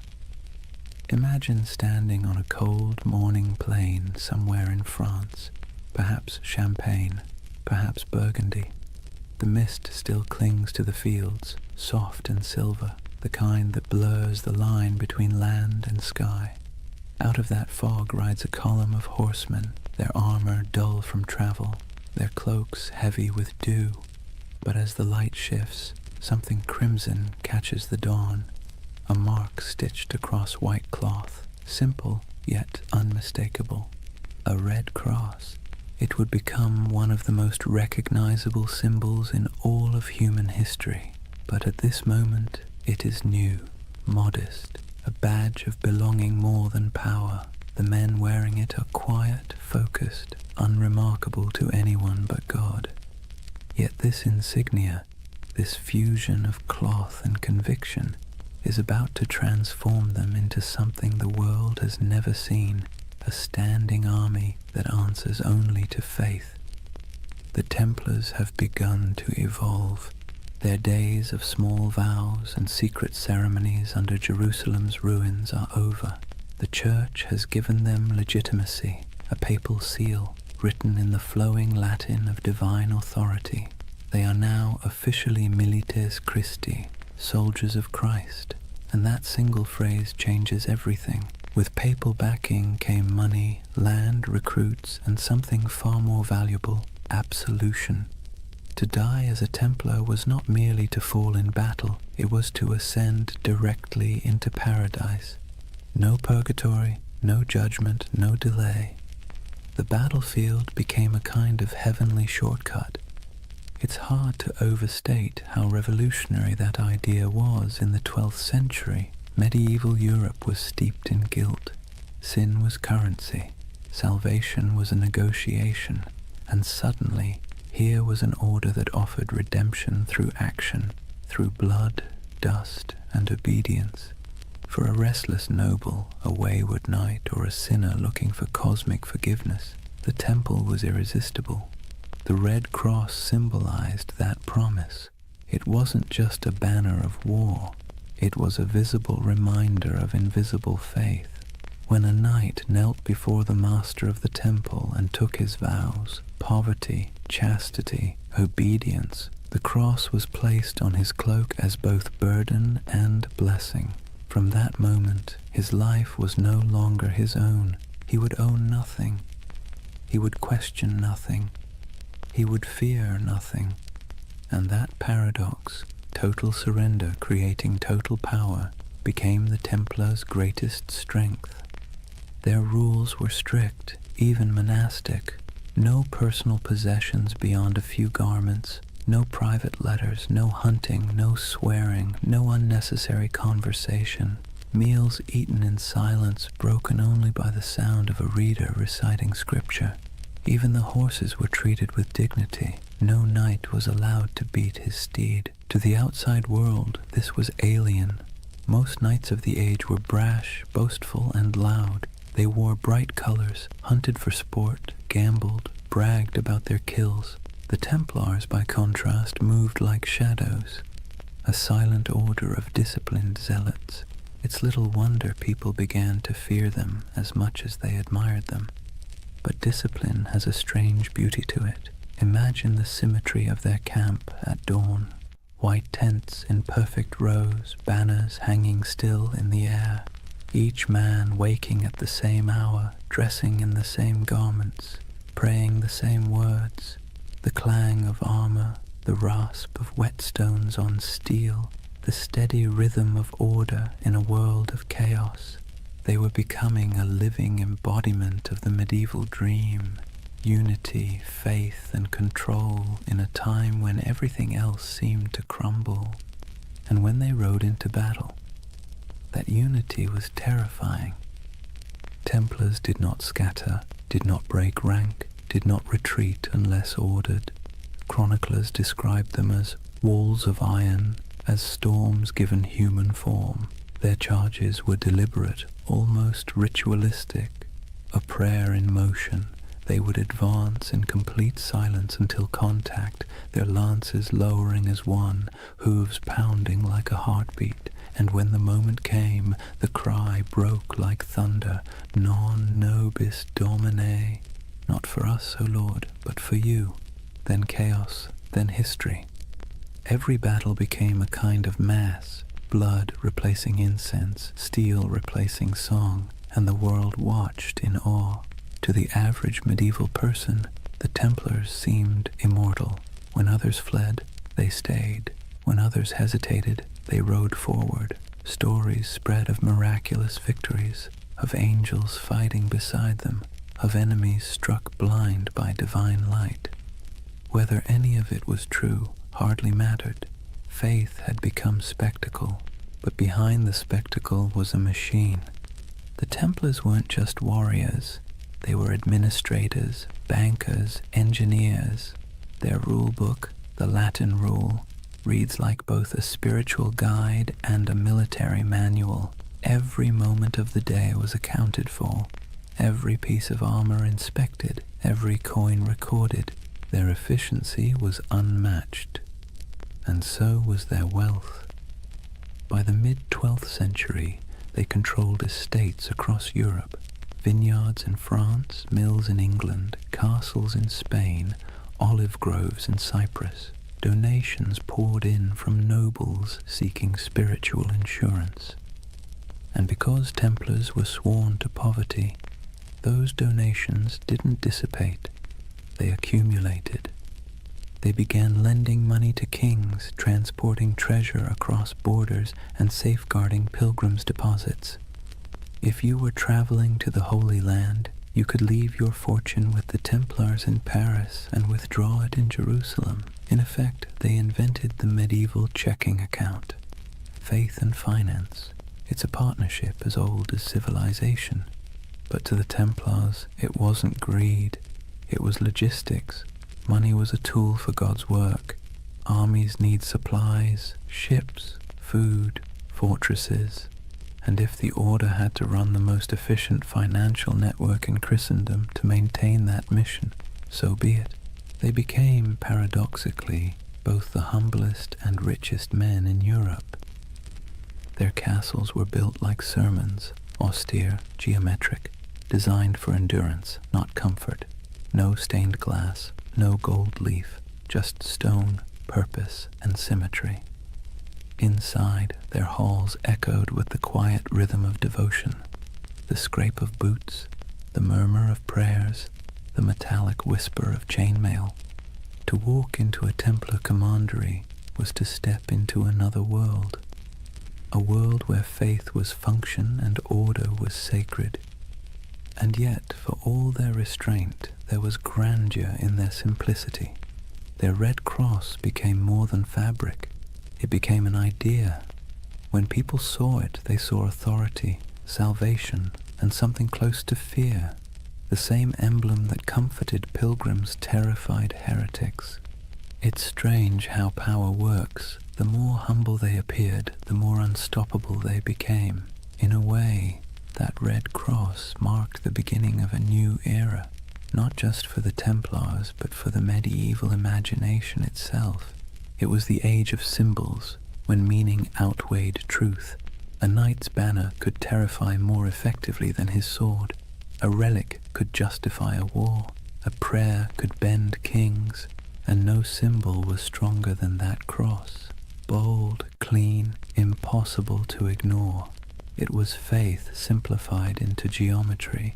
When the sun hit it, it glowed like blood. Some chroniclers wrote that it frightened the enemy before the fighting even began. Others said it calmed the men who bore it. Maybe both were true. Maybe that's the real magic of symbols. They shape both sides of the story. Over the next century, that cross would ride on countless banners across the Holy Land, through dust storms, over dunes, across shattered city gates. It would gleam under the desert sun and soak in the rain of 1,000 sieges.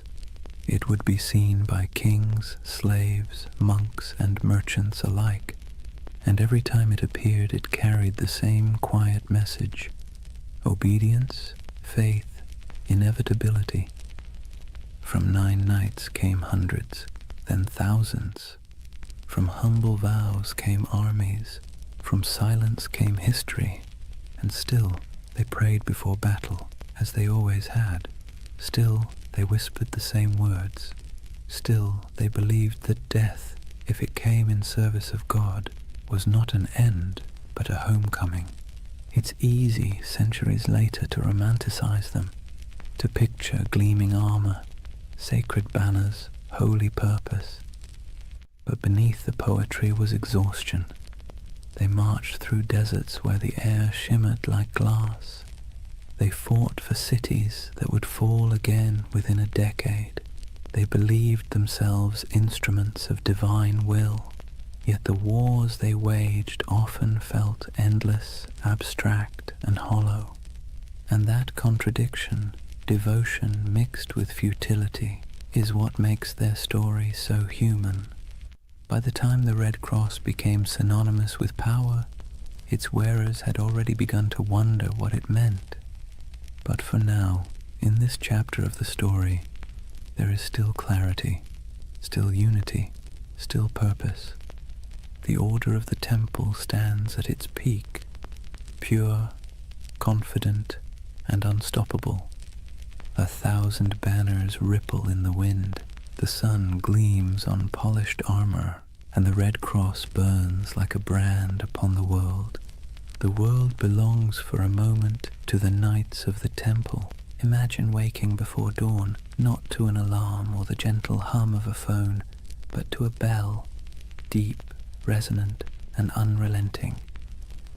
The sound rolls through the dark halls of a stone dormitory, pulling a dozen men from sleep at once. There are no complaints, no yawns, no hesitation. This is a Templar commandery, and the day begins with obedience. Before the first light touches the horizon, the knights are already kneeling, heads bowed, the chill of the flagstones creeping through their woolen tunics. The air smells faintly of oil lamps and damp stone. Someone chants softly from a small book, Latin verses murmured and rhythmic, the sound of faith wrapped in discipline. The Templars did not live like ordinary knights. They lived by the rule of the temple, a sprawling manual written in the 12th century that governed everything from how they prayed to how they chewed. It wasn't just a list of rules, it was a blueprint for turning men into instruments of divine will. The rule began with a simple premise. A knight's soul is weak when his body is indulgent. Every comfort is a temptation, every freedom is a test. So, comfort was eliminated. Templars slept fully clothed, tunic, belt, even their boots close by, ready to ride at a moment's notice. They owned no personal possessions, not even a coin or a comb. Their cloaks and armor belonged to the order, and if something broke, it was repaired or replaced, never personalized. They were forbidden to hunt, to falcon, to gamble, to swear, forbidden from kissing women, even their own mothers or sisters, forbidden from eating meat more than 3 times a week, forbidden from laughter that wasn't humble or restrained. Templar joy was not the joy of feasting or music or wine. It was the quiet satisfaction of obedience, and obedience to them was the purest form of freedom. Every knight took a vow of poverty, chastity, and obedience, the holy trinity of control. But unlike monks who lived behind monastery walls, Templars carried their vows into the world. They were soldiers, but their battlefield was also their monastery. Every act, from sharpening a sword to cleaning a saddle, was a kind of prayer. At dawn, they gathered in the chapel. The service was brief. They were not contemplatives, but men of action. Each prayer was followed by ritual silence. They listened for commands, received their orders, and dispersed without argument. Theirs was a faith built on motion, not meditation. After prayers came breakfast, bread, sometimes cheese, and a cup of watered wine. Meals were eaten in near silence.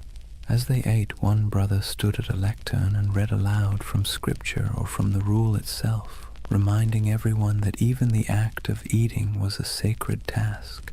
The sound of chewing, the scrape of spoons, the droning Latin, it all blended into a rhythm of humility. When they weren't fighting, they worked. Some tended horses, rubbing down the flanks of massive destriers, checking hooves, repairing tack. Others mended chainmail, inspected swords, or organized provisions for long campaigns. A Templar's world was practical, full of physical labor, repetition, and readiness. And yet, beneath all this discipline, there was a strange comfort. The rule removed choice, and with it, uncertainty. A Templar didn't have to wonder what his purpose was. It was written in the rule, enforced by his brothers, and sanctified by God. Every decision had already been made for him. In a world where chaos was normal, where famine, war, and plague struck without warning, that kind of certainty was a luxury few could afford. But of course, it came at a cost. There were moments when the silence must have felt oppressive, when the sameness of days blurred together into a single endless prayer. Imagine years of this life, The same bread, the same rules, the same faces under the same white cloaks. No family, no possessions, no indulgence beyond the thin comfort of faith. And yet, the Templars endured it, perhaps because the alternative, a world without order, without divine meaning, felt far worse. There's something haunting about their discipline. It wasn't born from cruelty, but from conviction. They believed that to serve God they had to strip away everything that made them individual. Ego, desire, even identity itself, all burned away, leaving only function. They became pieces in a sacred machine, and when the machine moved, it moved with terrifying precision. Templars trained relentlessly. Their battle formations were geometric, mathematical, rows of cavalry timed to strike in perfect waves. Each knight knew his place. If one fell, the next filled the gap instantly. Their charges were coordinated like choreography, their retreats executed like clockwork. Their enemies called them demons in white. They didn't scream or taunt or show mercy. They advanced silently until the moment of impact, when they cried out only one phrase: Non nobis Domine, non nobis sed nomini tuo de gloriam. Not to us, O Lord, but to your name be the glory. It was their mantra, their battle hymn, their surrender to something larger than themselves. And yet, despite all this spiritual rigor, the Templars weren't monks lost in abstraction. They were engineers, architects, accountants. They ran farms, managed estates, built fortresses, and oversaw trade routes. Their castles were marvels of design, squat, symmetrical, designed to deflect siege engines and channel attackers into kill zones. But even in architecture, their aesthetic was austere. No ornamentation, no murals, no stained glass, just stone, perfectly aligned, perfectly useful. Templar castles didn't preach beauty, they preached order. Their lives mirrored that architecture. Functional, fortified, minimal. To outsiders, it looked like joyless fanaticism. To the Templars, it was discipline incarnate. Every stone placed, every word spoken, every moment endured was an offering to God. And yet, as centuries passed, cracks began to form. Subtle at first, then spreading. Because discipline without question breeds power, and power, even sacred power, invites suspicion. The Templars' strict hierarchy made them efficient, but it also made them secretive. Their rituals were closed to outsiders. Their vows of silence protected not only their faith, but their operations. Kings and bishops began to whisper, "What did these warrior monks do behind closed doors? Did their oaths hide something darker?" The rule of the temple, written to sanctify obedience, began to look like a veil. And the more power the order gained, the more castles, the more treasure, the more influence, the more that veil began to draw attention. It's a pattern as old as history. Purity breeds envy, secrecy breeds rumor, and strength breeds fear. But that comes later. For now, imagine one of those long Templar days near its end, the sun dipping low behind battlements, armor hung to dry, the smell of horse sweat and oil in the air. The chapel bells toll again, soft and steady. The knights gather one final time, kneeling in rows, their white cloaks ghost-like in the flickering candlelight. They pray not for victory, not for wealth, not even for peace. They pray for endurance, for the strength to obey again tomorrow and the day after until the end of their lives. Outside, the wind carries the smell of dust and salt. Somewhere beyond the horizon, enemies are gathering, empires are shifting, and history is already writing its next betrayal. But inside the chapel there is only the rhythm of prayer, the faint creak of chainmail, the murmur of Latin words fading into the night. And above them, carved into the stone arch of the temple wall, the red cross catches the last trace of sunlight, still, unchanging, eternal. For now, imagine the first thing that hits you isn't the sight, but the heat. The air itself feels alive, sharp with salt from the sea, heavy with dust from the desert, and tinged with the scent of oil, incense, and sweat. You've just stepped into the Holy Land sometime around the year 1140, and you're walking through a world where heaven and earth have been fighting for custody of the same patch of ground for generations. The Crusader kingdoms were born from blood and disbelief. After the First Crusade captured Jerusalem in 1099, waves of settlers, soldiers, and zealots streamed eastward, knights chasing absolution, merchants chasing profit, peasants chasing a miracle. What they found was a land older and more complicated than anything they'd been promised. Picture Jerusalem then, not the golden city of postcards, but a dense, sun-bleached labyrinth of limestone walls, narrow streets, and markets bursting with languages: Arabic, Greek, Latin, Armenian, Hebrew, all colliding in the same dusty air. Bells rang from churches while the call to prayer echoed from minarets. Frankish knights and Muslim merchants haggled over silk. Pilgrims shuffled barefoot past relics too sacred to question. The Holy Land was less a battlefield than a mosaic, fragile, shimmering, and always on the verge of breaking. For the Templars, this was both home and battleground.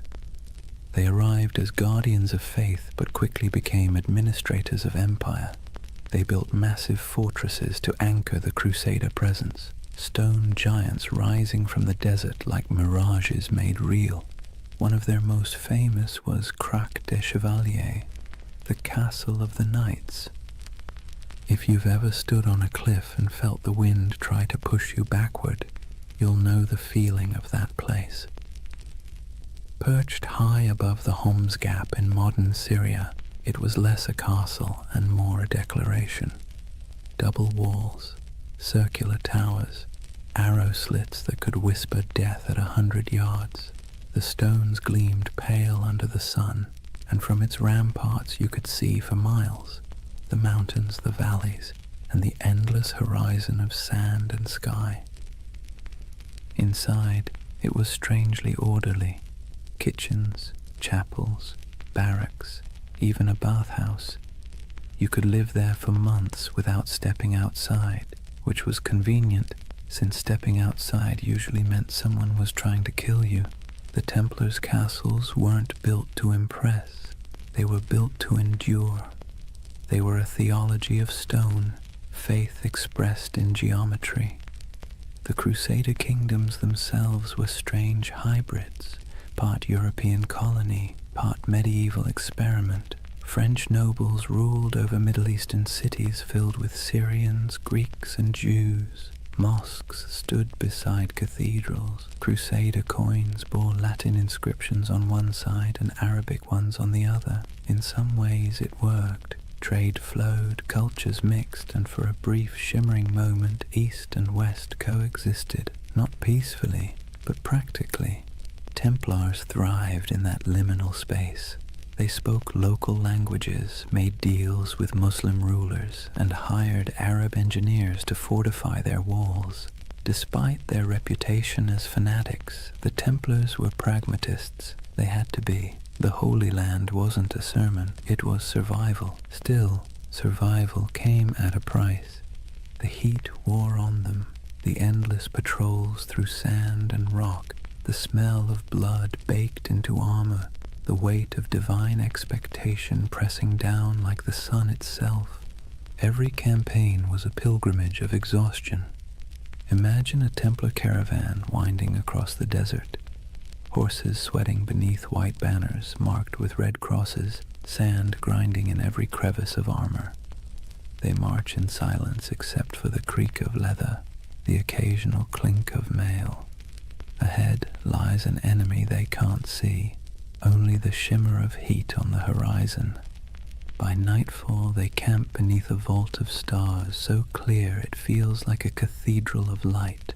Prayers are murmured, wounds are tended.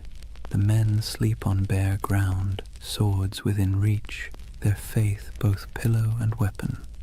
In this land even the air felt charged with contradiction, sacred and savage all at once, and nowhere was that clearer than in Jerusalem itself. For a brief century the city stood under Christian control, a jewel of Christendom wrapped in ancient dust. The Templars' headquarters was no ordinary building. It was the Al-Aqsa Mosque, believed at the time to stand on the ruins of Solomon's temple.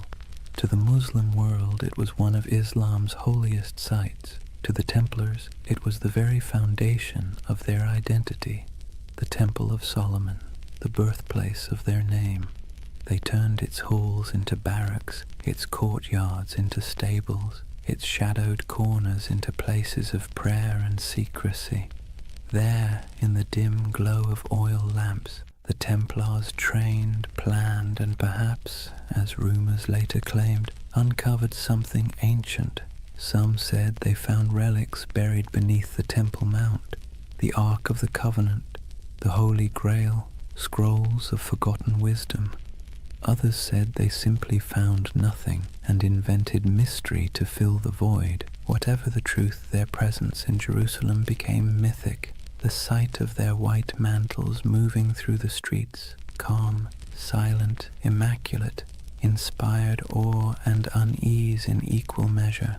They were soldiers of God, but they moved like ghosts. Their faith was practical, but their reputation became supernatural. Pilgrims whispered that Templars could not be killed by ordinary men. Enemies swore they saw them fight after being struck down, and perhaps that was the point. In a land where death was daily and miracles were currency, a little fear was useful. Templar strategy was as psychological as it was martial. They fought not just with swords but with image, the cross on their chest, the silence in their ranks, the absolute certainty in their purpose. Their presence in battle could shift morale before a single blade was drawn. When the call to arms came, whether at Ascalon, Damascus, or Hattin, the Templars rode out not as individuals but as one unbroken will. Their discipline was terrifying. They charged in perfect formation, shields tight, lances lowered, red crosses blazing against white. They were often the first to enter and the last to retreat. In moments when other armies broke, the Templars held, and when they died where they stood. But for all their valor, their victories were temporary. The Crusader kingdoms were built on sand, politically, literally, and theologically. They could conquer cities, but they could never conquer geography. The further they stretched their lines, the thinner their strength became. And while Templars built walls of stone, their enemies built alliances. Muslim leaders like Zengi, Nur ad-Din, and eventually the great Saladin began to unify what had once been divided. The dream of Christian dominion over the East began to falter as reality, relentless and strategic, pressed back. Still, for nearly 2 centuries, the Templars endured. They were the spine of the Crusader world, a constant presence whether guarding pilgrims on dusty roads, escorting kings, or defending castles that seemed impossible to hold. And through it all they believed, or at least tried to, that their struggle was holy, that every drop of sweat, every wound, every brother lost was part of a cosmic design. But in quieter moments, as the wars dragged on and the Holy Land slipped further from their grasp, doubt must have crept in. What happens when a holy mission stops feeling holy?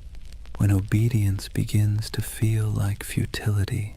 When you've spent your life serving God with sword and blood, and still the world refuses to be saved?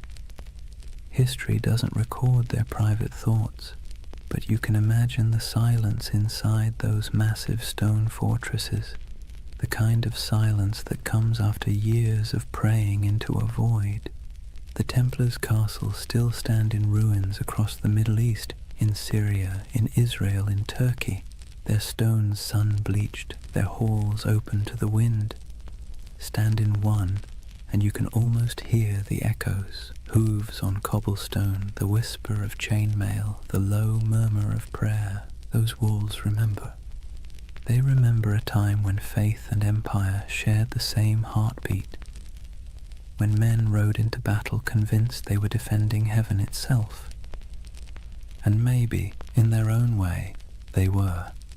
Because for all its contradictions, the Crusader dream wasn't just about conquest, it was about belief so strong it reshaped landscapes, rewrote maps, and built fortresses that still defy time. The Templars were both its architects and its prisoners, bound by duty, by faith, by the unbearable beauty of purpose. And even as the Crusader kingdoms began to crumble, they didn't loosen their grip, they just prayed harder, fought longer, and built higher, until the day came when the walls themselves began to crack. But that's a story for the next night. For now, picture that world one last time, the desert glowing gold under the last light of day, the red cross fluttering above a fortress wall, and somewhere inside, a group of knights kneeling in silence, their faces half-shadowed, their faith still unbroken.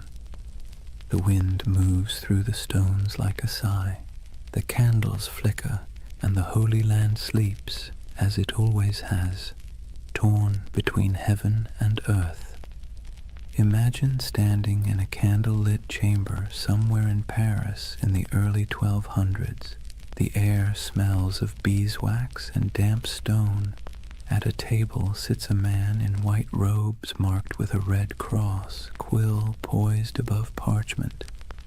Before him, a merchant lays down a pouch heavy with coins, silver deniers, gold florins, copper dirhams from faraway ports.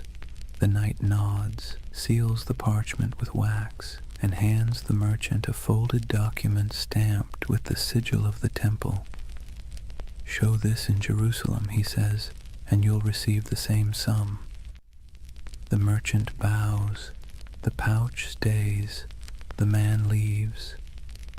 And just like that, without a single coin crossing a sea, the Knights Templar have just performed one of the earliest forms of international banking.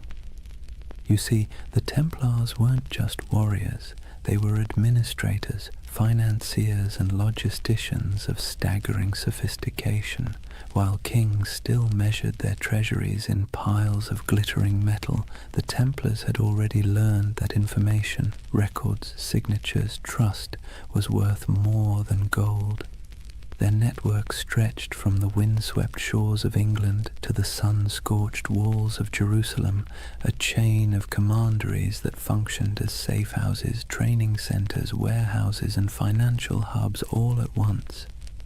Each of these commanderies was like a small universe, self-sufficient and meticulously organized. They had their own chapels, fields, mills, and workshops. Some raised horses, others produced wool, wine, or grain. Every coin earned was logged, weighed, and sent up the chain, an unbroken current flowing toward the heart of the order.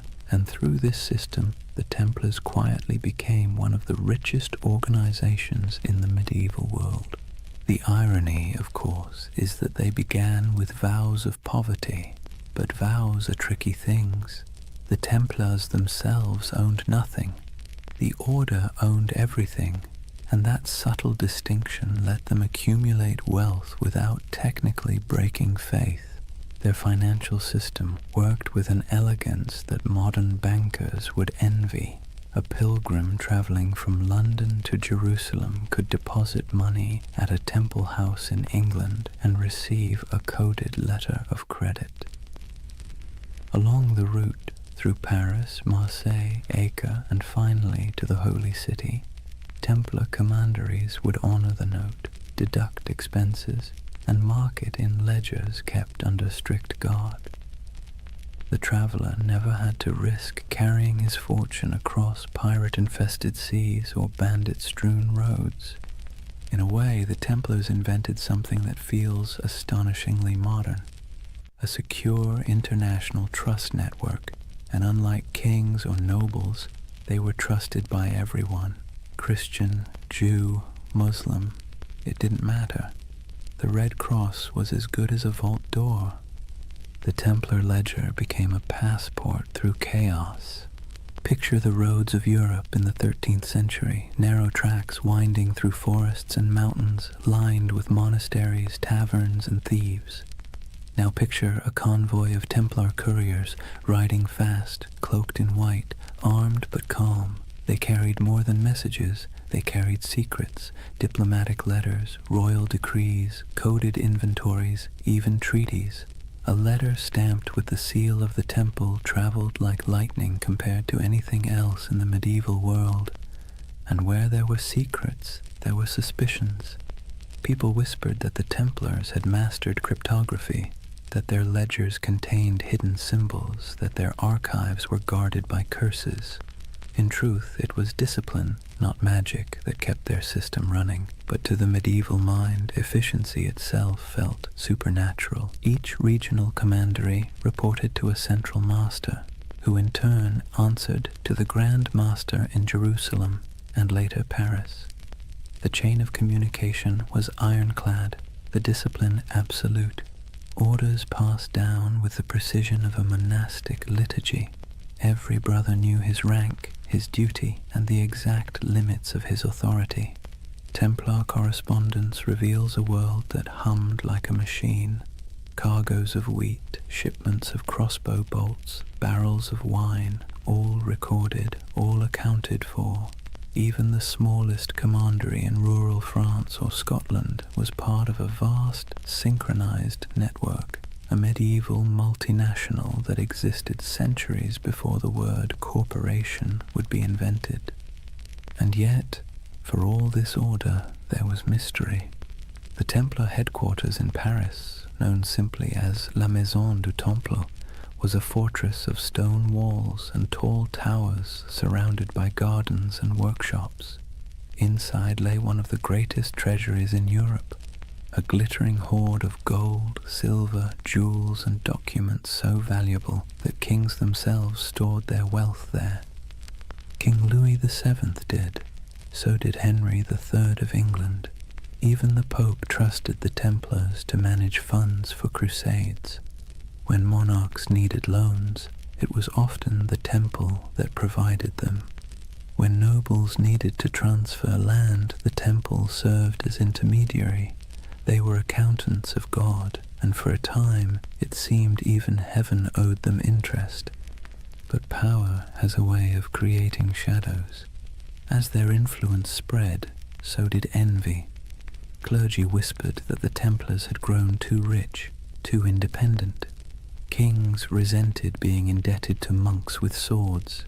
Rumors began to drift through Europe like incense, that the Templars worshipped idols, that their rituals were secret and profane, that the cross they bore was not a sign of purity, but of blasphemy. Still, in their heyday, those whispers were little more than background noise. Outwardly, the Templars thrived.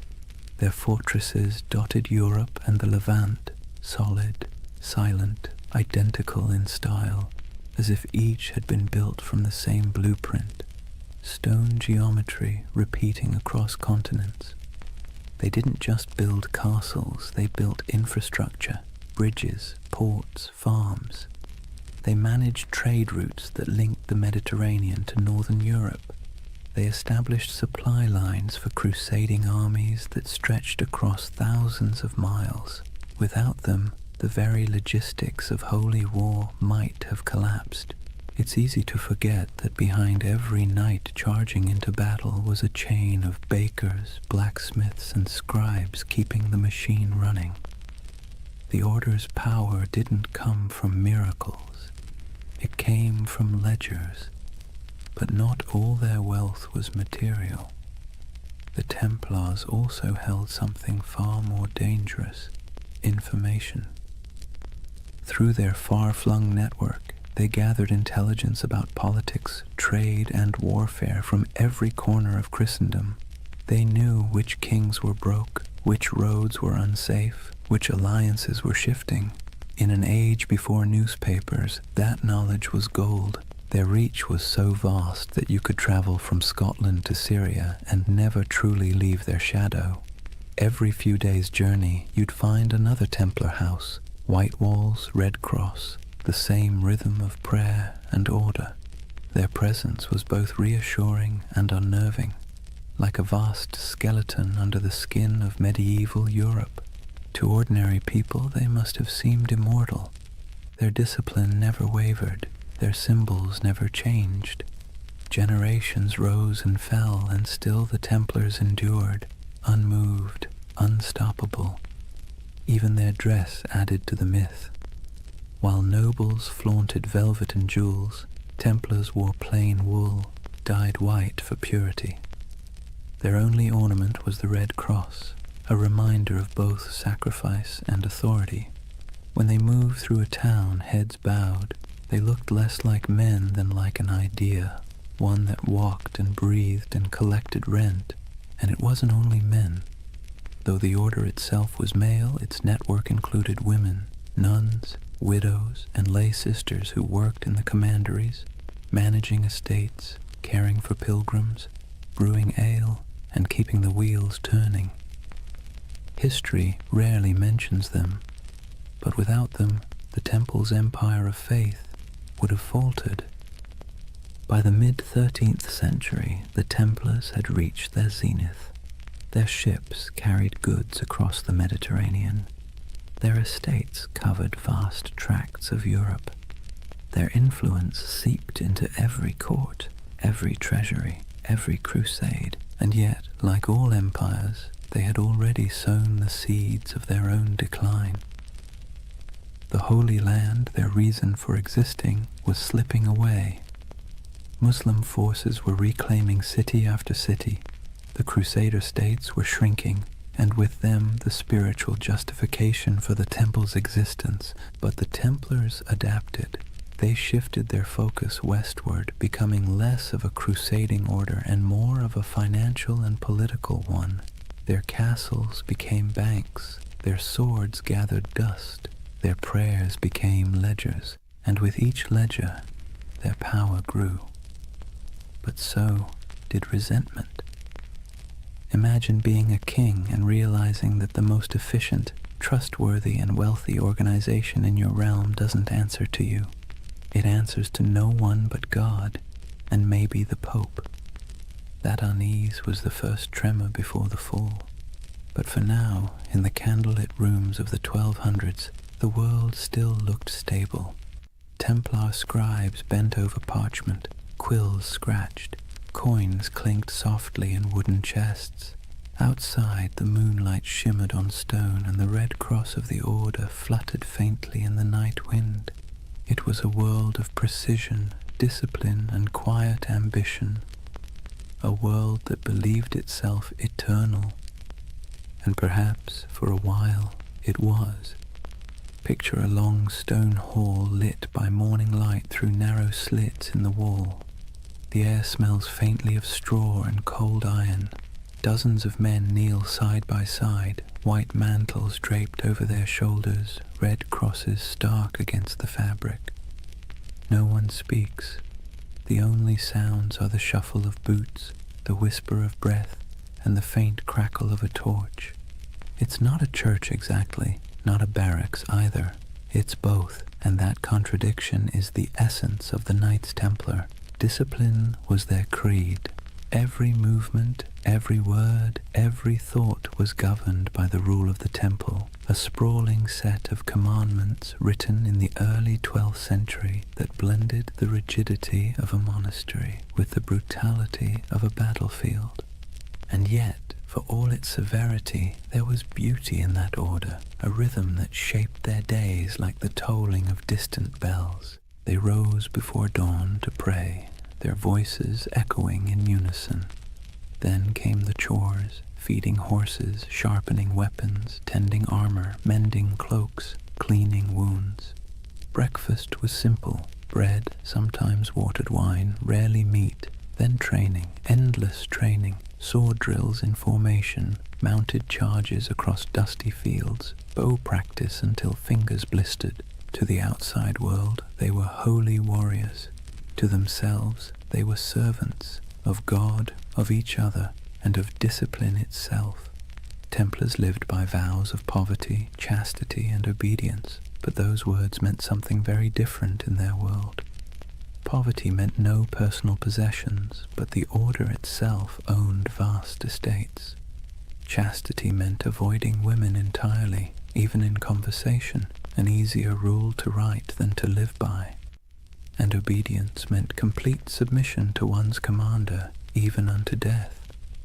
That last vow was the hardest, and the one that defined them. A Templar didn't fight for victory. He fought to obey. If ordered to hold a line, he held it. If ordered to die, he died. There was no hesitation, no bargaining, no emotion. In battle, this made them terrifying. Other soldiers might panic, flee, or waver. The Templars never broke formation. Even when surrounded, they fought in silence, red crosses vanishing one by one into the dust. It's tempting to romanticize that kind of devotion, but there was nothing romantic about it. It was hard, mechanical, and often lonely. Templars were forbidden to embrace their own brothers without permission, forbidden to joke or sing frivolously, forbidden to play games of chance. Even laughter was discouraged, except in moderation. Their armor too reflected that restraint, plain, functional, unadorned. No bright colors, no gilded crests, only the red cross sewn near the heart. It was said that when the Templars rode into battle, the sound of their charge was unlike anything else. Not the roar of chaos, but the low thunder of synchronized hooves, a kind of terrible harmony. They weren't the largest army in the Crusades, nor the most numerous, but they were the most feared, because the enemy knew they wouldn't stop. Every Templar learned to fight and die as part of something greater, and that mindset extended beyond the battlefield. Inside their commanderies, every task, no matter how small, was done with the same ritual precision. From the folding of cloaks to the cleaning of armor, everything had its method. The order saw chaos as the devil's playground, and order as divine. Imagine the life of a young recruit, a sergeant or a serving brother, joining the temple. He would begin as an associate, working the stables, tending the fields, carrying water. He'd sleep on straw, wake before dawn, pray, eat little, speak less. The nights might seem distant, stoic men of few words, but in truth everyone shared the same weight of silence. Templar silence wasn't emptiness, it was control. They believed words carried danger, pride, gossip, temptation. So they learned to communicate through gestures and glances, through efficiency rather than expression. Meals were eaten in near silence, a monk reading scripture aloud while others chewed. If you wanted salt, you didn't ask, you pointed. If you needed bread, you waited your turn. Over time, that silence became a kind of language, a pulse that connected them more deeply than speech ever could. And perhaps that's why their discipline bordered on the sacred. Their punishments were severe but predictable. A brother who broke his vows, who stole, lied, or behaved pridefully, might be stripped of his cloak, forced to eat on the floor, or made to lie face down during Mass while others stepped over him. For grave offenses he could be expelled entirely, his red cross torn away like a soul in exile. But for most, it never came to that. The Templar mind was trained like a blade, sharp, steady, and resigned. Even their daily routines reinforced obedience. The day was divided by bells, prayer, labor, rest. Each moment accounted for. They prayed before battle, after battle, before eating, before sleeping. Every act was sanctified, every breath a form of worship. And yet, for all their austerity, there was a quiet humanity beneath it. The rule allowed small comforts, wine on holy days, the company of brothers during feasts, laughter when earned. They kept dogs and falcons. They played music sometimes, though always solemnly. Their lives weren't joyless, just measured. To outsiders, that restraint looked inhuman. To insiders, it was peace. Because here's the thing, medieval life was unpredictable, dangerous, and filthy. Plague, famine, war, it was all chaos. The Templars built a life where everything made sense, a world of routine, duty, and clear purpose. That order was their sanctuary. And yet, there's a strange irony in that. For all their vows of humility, the Templars radiated pride. Not arrogance exactly, but a certainty that they were different, chosen. While other knights fought for lords, women, or glory, the Templars fought for eternity. Their enemy wasn't just flesh and blood, it was sin itself. That certainty gave them strength, but it also made them untouchable. When they marched through cities, people stepped aside. Their white mantles glowed in the sun. Children watched them pass in awe. Priests blessed them. Merchants envied them. Kings tolerated them. And slowly, without realizing it, they became what they were sworn to resist, powerful, privileged, and proud. Their discipline, once spiritual armor, became something colder, a mask. By the late 13th century, the Templar ideal had begun to crack. The Holy Land was lost, the Crusades had soured, and yet the Order still trained, still prayed, still obeyed, as if nothing had changed. It's almost haunting, that image. An army without a war, marching in perfect silence toward a future that no longer needed them. They kept their rituals alive even as their purpose faded.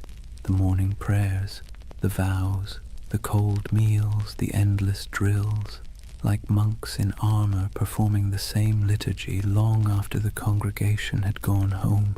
If you had visited a Templar stronghold, then, say, Tomar in Portugal, or the great fortress of Crac de Chevalier, you'd have seen perfection on the surface, polished discipline, unbroken ranks, but beneath it, something else was stirring, uncertainty. What happens to an order built for holy war when holiness itself goes out of fashion? The Templars didn't have an answer. They just kept obeying. And maybe that's the tragedy. They were so trained to follow command that when the commands themselves became corrupt, when kings and popes turned against them, they couldn't adapt. Their discipline, once their shield, would soon become their downfall. But that's later. For now, in the twilight of their golden age, they still looked unshakable. Picture them one last time, a column of knights riding through the gates of Acre, the last stronghold of Christendom in the east. Sunlight glints on their helmets. The sea wind carries the smell of salt and steel. Their banner ripples, a red cross against white. They move as one body, one will, one faith. And somewhere in the back of the formation, a young knight whispers a prayer he has said 1,000 times before. He doesn't know that in a few short decades, his order will be ashes and rumor. But in this moment, he is calm, because obedience is peace. And for the Knights Templar, peace, however fleeting, was always worth dying for. Chapter 3. Secrets, Shadows, and Heresy. Imagine the stillness beneath Jerusalem. The air is cool, dry, and old, older than the Crusaders who came here with dreams of salvation and plunder. Torches flicker against ancient stone, illuminating tunnels carved centuries before the birth of Christ. The sound of footsteps echoes faintly, rhythmic and deliberate. These men wear no crowns, no jewels, only white mantles marked with a red cross. 9 knights, poor, pious, exhausted, descending under the ruins of Solomon's temple. At least that's the story. The first whisper in a legend that would stretch across continents and centuries. According to chroniclers, when the Knights Templar were founded around 1119, their official mission was humble: to protect Christian pilgrims traveling the dangerous road from Jaffa to Jerusalem. In reality, there were only 9 of them, hardly enough to guard a single caravan. And yet King Baldwin II of Jerusalem gave them quarters in one of the holiest sites on earth, the Temple Mount, believed to be the ruins of Solomon's temple itself. That's where the name came from, the poor fellow soldiers of Christ and of the Temple of Solomon. But for a group of destitute knights, their address was suspiciously prestigious. The Temple Mount was not just another ruin, it was a sacred puzzle layered in myth. Jews believed it was where the Ark of the Covenant had once rested. Muslims revered it as the site of the Prophet's ascent to heaven. Christians saw it as the home of God's wisdom and wrath alike. And somehow these 9 knights, without royal blood, without political clout, were allowed to live directly atop it. And for nearly 9 years, no one quite knew what they were doing down there. There are no surviving records, no letters, no official reports, just silence, the kind that history fills with imagination. And centuries later, that silence became the perfect soil for mystery. Some say the Templars were digging, not guarding, that they searched the ruins for hidden relics, ancient scrolls, or lost knowledge buried deep beneath Jerusalem. According to certain accounts, the knights conducted excavations under the temple itself, tunneling through ancient chambers that had lain untouched since biblical times. Archaeologists in the 19th century actually found evidence of Templar tunnels beneath the site, narrow shafts and corridors leading nowhere, carved by human hands during the Crusader period. That's when the myth took root, that the Templars had uncovered something extraordinary, something that transformed them from a handful of ragged knights into one of the most powerful organizations in the medieval world. What was it? The Ark of the Covenant? The Holy Grail? Secret knowledge from King Solomon himself? Or perhaps something less tangible? A myth so potent it didn't need to exist to be believed. It's easy to see why the story stuck. The Templars' rise defied logic. They appeared out of nowhere, impoverished, under-equipped and obscure. Then, almost overnight, they became legends. Their fame spread through Europe like wildfire. Popes blessed them. Kings donated land. The church gave them privileges no other order had ever held. They could collect tithes, build fortresses, even run their own banks. Within decades, they were richer and more influential than most monarchies. How does that happen unless you've found something powerful?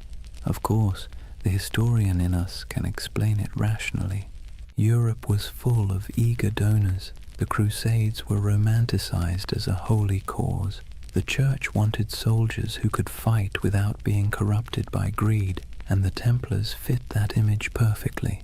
Their vows of poverty made them trustworthy. Their discipline made them effective. Their myth was self-reinforcing, but reason rarely wins the imagination. And so the legend persisted that beneath the stones of the Temple Mount, they discovered secrets the church itself feared. Hidden teachings, forbidden wisdom, proof that faith was not as simple as it seemed. You can almost hear the whispers, a flicker of torchlight in the dark, the scrape of metal against stone, the muttered Latin of a prayer or a spell. It's nonsense, of course, probably, but beautiful nonsense. That's the curious power of the Templar myth. It lives in the gap between faith and doubt, between the seen and the unseen. Take the idea of the Grail, for instance. In medieval Europe, the word didn't mean a chalice at first. It meant a vessel of divine mystery, something that contained the essence of truth. The connection between the Templars and the Grail only appeared centuries later, in 12th and 13th century romances, when poets like Chrétien de Troyes began weaving stories of knights, purity, and hidden relics. Those tales weren't history. They were dreams, but dreams with staying power. To the medieval mind, it made perfect sense that the holiest warriors would be the keepers of the holiest object. And to the modern mind, still restless in the dark, it makes perfect sense that an empire's rise must hide a secret. Maybe that's why the Templars continue to haunt us, because we can't resist the idea that someone, somewhere, found the truth and kept it to themselves. But beneath the mystique, there's something more mundane and more fascinating. The real secret of the Templars wasn't gold or relics. It was organization. While other Crusader groups floundered in chaos, the Templars built a system. They turned faith into logistics. They mastered record-keeping, finance, communication, and property management at a level Europe had never seen before. Their commanderies stretched from Scotland to Syria, forming a network that could move money, men, and messages faster than any king's court. They were medieval globalists, an early blueprint for the international corporation. That was their real treasure, their true grail, not buried under Jerusalem, but written in ledgers and sealed with wax. Still, it's fun to imagine the other version, the one where those 9 knights, by flickering torchlight, brushed away centuries of dust and found something that made them more than soldiers, something that whispered of destiny, because that's the romantic engine of the Templar myth, that somewhere in their cold discipline and rigid faith, they touched a kind of forbidden light. Maybe it wasn't treasure, maybe it was understanding. The Church would later accuse them of heresy, of denying Christ, of spitting on the cross, of worshipping strange idols, all of which sound absurd, until you remember how much they changed between those first 9 knights and the empire they became. Power always transforms faith, sometimes subtly, sometimes completely, and perhaps in those long tunnels beneath the temple, the transformation began. There's a moment, halfway between legend and history, when we can almost see it. 9 men on their knees, torches flickering, the stones around them whispering echoes of the past. They think they're praying, but maybe, in that silence, something ancient is listening. And maybe that's why the myth still holds us, because even if the Templars never found the Ark, or the Grail, or any secret knowledge at all, they still uncovered something remarkable, the power of belief itself. They discovered how mystery can move empires. Imagine a candle-lit chapel deep in the hills of France. The walls are rough stone, the air thick with incense and dust. In the dim light, the symbol of the Red Cross flickers faintly across banners and shields stacked neatly against the wall. A handful of knights kneel in silence before an altar, not before the crucifix, but before something older, stranger, covered in a cloth of deep red. No one speaks, only the low chant of prayer, rhythmic and hypnotic, filling the space like the hum of bees in a summer field. This is the image that has haunted storytellers for centuries. The idea that the Knights Templar possessed secret knowledge, perhaps even a relic of impossible power. And like all the best myths, it's never quite clear whether we want it to be true or whether we enjoy believing it's hidden. The legend of the Holy Grail, for instance, didn't actually begin with the Bible. It began with poets. Around the late 12th century, when the Templars were at their most powerful, A French poet named Chrétien de Troyes wrote of a mysterious grail, a shining vessel carried in a sacred procession, capable of granting eternal nourishment and divine wisdom. He never called it holy, nor said it was a cup. Later, writers turned it into the chalice of Christ, the cup of the Last Supper, or the vessel that caught his blood at the crucifixion. But in Chrétien's day, the Grail was simply something too sacred to name directly. And in that ambiguity, the Templars found a shadow, because who else fit the image better? Knights of divine mystery, warriors of impossible devotion, a brotherhood whose rituals were secret, whose vows were absolute, and whose origins lay under the ruins of Solomon's temple. To a medieval audience it made perfect sense. If the Grail existed, it was the Templars who kept it.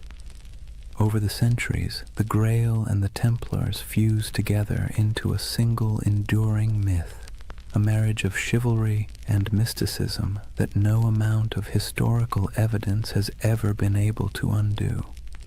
The truth, though, is both smaller and more interesting. The Templars were bureaucrats of the divine. They didn't sit around sipping from golden chalices or unlocking cosmic secrets. They balanced books, they managed estates, they wrote letters in crisp Latin. They were the spiritual accountants of a holy empire. But because they lived in an age obsessed with relics, bones of saints, drops of Christ's blood, splinters of the true cross, they were inevitably drawn into the world of the sacred object. They guarded reliquaries. They escorted pilgrims who sought miraculous artifacts. They helped fund and protect monasteries where fragments of supposed holy items were displayed. So when rumors spread that they had discovered ancient scrolls beneath the Temple of Solomon, texts written by early Jews, Gnostics, or even pre-Christian mystics, the stories stuck. The scroll myth would grow and mutate over time. Some later accounts, centuries after the Templars were gone, claimed they had found the Book of Thoth, an Egyptian text of divine wisdom. Others said they uncovered teachings from the lost tribes of Israel, and some whispered of alchemical diagrams, maps of the cosmos itself, hidden away from the church to protect humanity from knowledge it wasn't ready to bear. Of course, there's no evidence for any of this, but myths thrive where evidence fails, and perhaps that's what made the Templars so irresistible to later imaginations. They embodied that perfect combination of real power and secret silence.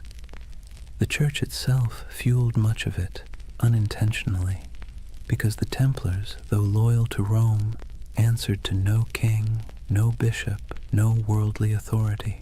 They were free to move money, land, and information across borders. They could send coded letters that no one else could read. They had their own internal justice system, their own chapels, their own prayers. In other words, they looked a lot like the very thing the Church feared most, a second church. And that's when suspicion began to bloom. Whispers spread that the Templars practiced strange rituals, that their initiations involved renouncing Christ, spitting on the cross, or worshipping a mysterious head called Baphomet, that their power came not from God but from something older. Most historians agree that these accusations were lies, propaganda created to destroy them later. But it's worth noting why those lies were so effective. Because they sounded plausible. Because secrecy always invites projection. If you give people a locked door, they will imagine what's behind it. And for medieval Europe, already steeped in apocalyptic fear and superstition, the Templars became the perfect vessel for that imagination. Their very success became suspicious, their discipline unnatural, their wealth sinful, their silence heretical. And yet, maybe there was something beneath all the rumor. Not magic, not relics, but an attitude. See, the Templars didn't pray like other monks. Their spirituality wasn't cloistered, it was militant. Their daily life was about control, obedience, and the annihilation of the self. Every moment of pleasure, every trace of comfort was stripped away to make room for purpose. In a sense, that was a kind of secret knowledge, the knowledge that faith and suffering could be fused into a single weapon. And that's what made them so dangerous. Not to the Muslims they fought in the Holy Land, but to the church that eventually feared them, because the Templars didn't seem to need intermediaries. Their faith was too direct, too efficient, too pure. When you can talk to God through action, you make priests nervous. By the time the Crusader kingdoms began to crumble, the Templars' mystique had already surpassed their usefulness. Europe no longer needed warrior monks, it needed bankers, diplomats, and obedient clergy, and so the Templars' mysticism, once admired, became suspect. It's strange, isn't it? How quickly a symbol of holiness can become a symbol of heresy. One century they were Christ's chosen, the next they were whispered to be sorcerers. But perhaps that's the price of mystery. The more tightly you guard your secrets, the easier it is for others to fill them with darkness. And in the quiet moments when we think of the Templars by torchlight, kneeling before something hidden under silk, we feel that same tension, that blend of awe and suspicion, that uneasy beauty of something half-believed. Because part of us wants to believe. We crave hidden truths. We need our mysteries, especially the ones that refuse to resolve. And maybe that's why, centuries later, the Templar myth is still alive. In Dan Brown novels, in video games, in conspiracy theories whispered on YouTube at 3 a.m. because it scratches that ancient itch that somewhere, someone knows something we don't. It's funny how little we've changed. The medieval mind looked at the stars and imagined divine design. We look at old ruins and imagine lost technology. Both are acts of yearning, proof that we are wired to believe that history hides something from us. And perhaps the Templars were the first to realize that the greatest power isn't in what you know, but in what others think you might know. Theirs was a religion of silence, and silence in any age is seductive. Imagine the city of Jerusalem in the morning light. The walls are pale gold, dust drifting through narrow streets where merchants lift their shutters and donkeys stamp impatiently in the shade. From the hills beyond, the desert glows like a sea of faded fire. Bells ring from the Church of the Holy Sepulchre, and somewhere a muezzin's call answers softly from across the valley. This was the city the Templars swore to defend, the heart of their purpose, the reason for their existence. But by the late 12th century, Jerusalem was no longer the eternal prize they once imagined. It had become a coin tossed endlessly between empires, each claiming divine right, none able to hold it for long. The cracks began, as they so often do, with pride. The Crusader kingdoms, those fragile Latin states carved out after the First Crusade, had grown decadent and divided. The descendants of knights who once marched barefoot to holy war now lived like minor kings, drinking imported wine, bickering over titles, and marrying into local dynasties to secure land and dowries. The Templars, meanwhile, had become something very different from their humble beginnings. They were no longer 9 men kneeling in the dust. They were a multinational corporation of the Middle Ages, thousands strong, with property stretching from Scotland to Syria. They operated fleets, fortresses, and treasuries. They could lend money to kings and fund crusades outright. And that kind of power, while impressive, makes enemies quickly. By the mid-11th century, the balance of the Holy Land had shifted. Muslim forces, long divided, were now uniting under a single banner, led by a man who seemed born for the role, Salah ad-Din Yusuf ibn Ayyub. known in the West as Saladin. If the Crusaders were a tangle of arrogance and infighting, Saladin was the opposite, disciplined, patient, and devout. His armies were not the wild hordes described in European rumor. They were organized, loyal, and most importantly, fighting for home. The Templars met them on countless fields, Hattin, Ascalon, Arsuf, and though they fought with ferocious resolve, they were outmatched by unity and strategy. The Battle of Hattin in 1187 was the breaking point. It began with a cruel trick of the sun. Saladin's army lured the Crusaders away from their water supplies, dragging them across the dry Galilean plains under a blazing July sky. By the time the Templars reached the horns of Hattin, they were half mad with thirst, their chainmail burning against their skin, their banners wilting in the heat. The Muslim forces surrounded them. Archers darkened the sky with arrows, smoke from burning grass choked the air, and when the fighting finally stopped, almost the entire Crusader army was dead or captured. The True Cross, a relic carried into battle like a talisman, was seized by Saladin's men. It was never seen again.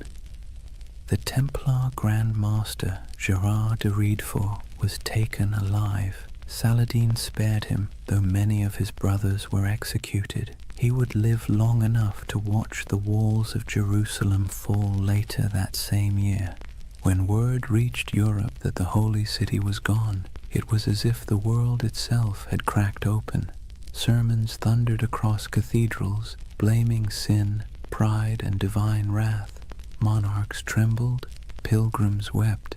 The Pope called for another crusade, and through it all, the Templars stood in the ruins of their purpose. You can almost imagine the silence that followed. The once sacred city, its streets littered with the detritus of war, now echoed with the sounds of new rulers.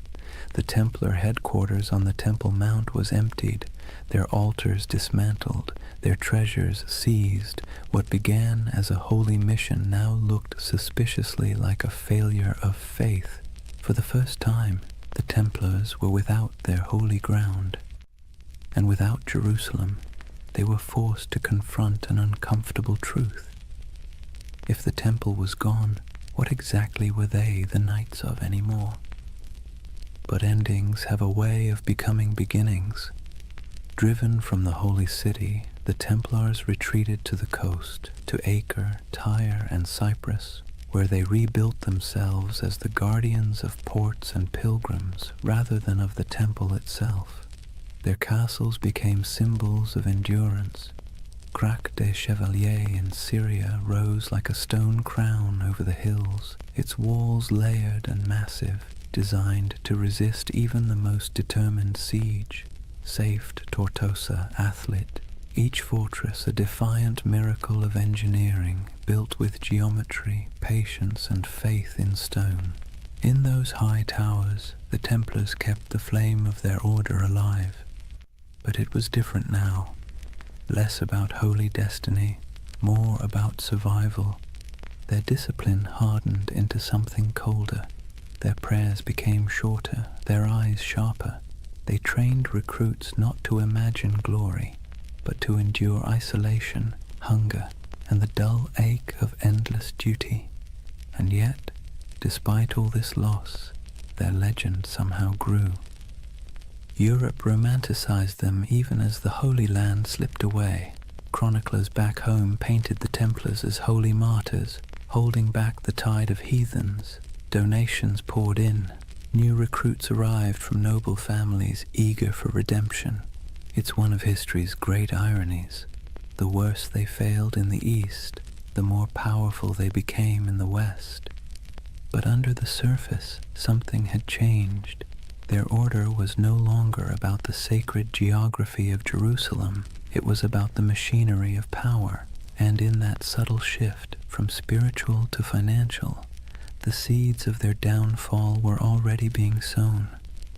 When the Crusades began, the Templars fought for the soul of Christendom. By the 13th century, They were its bankers.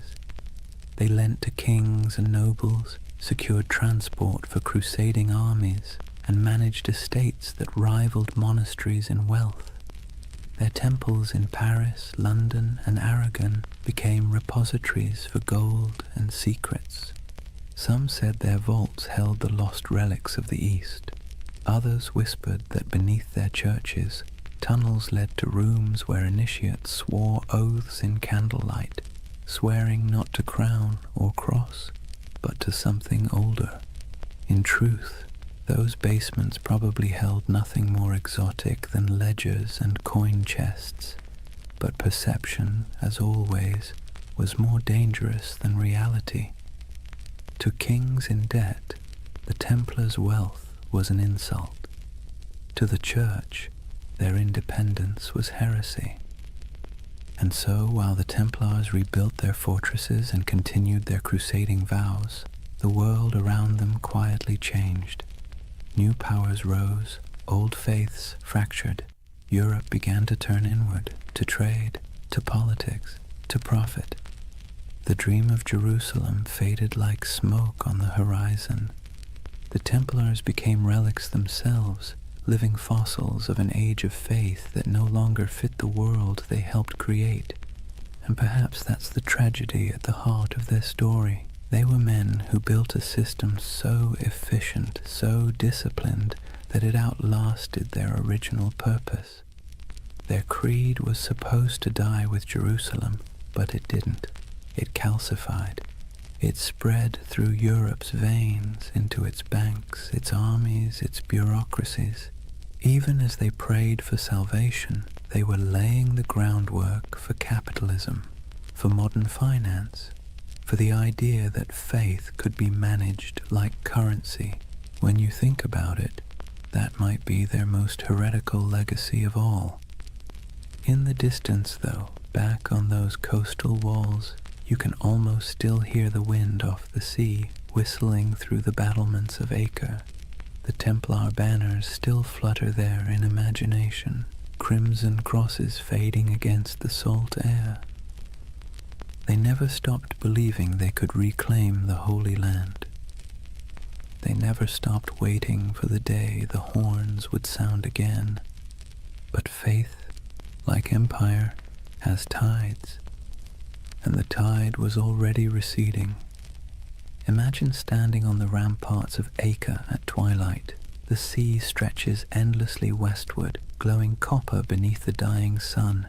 Seagulls drift above the harbor where broken ships list in the water, their masts creaking softly. Behind you, the wind carries the scent of smoke and salt, and the low, steady hum of prayer from men who know the end is coming. This is the world of the final crusades, not the holy fire of the first generation, not the fevered marches of kings and saints, but a quieter, more desperate echo. The age of glory was over. What remained was a grim, bureaucratic persistence. Wars fought on borrowed faith, borrowed time, and borrowed money. By the late 13th century, the Kingdom of Jerusalem existed mostly on parchment and in memory. Its capital, if one could call it that, was Acre, a coastal city pressed between a restless sea and endless desert. It was crowded, rich, and tense, a city of pilgrims, traders, and soldiers living shoulder to shoulder in uneasy tolerance. Here the Knights Templar had built their final fortress, a marvel of engineering, all white stone and iron gates, its walls thicker than any catapult could breach.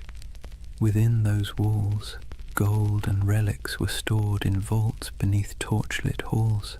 Above them, in chapels that echoed with Latin chants, the Templars still prayed for Jerusalem, though most knew they would never see it again.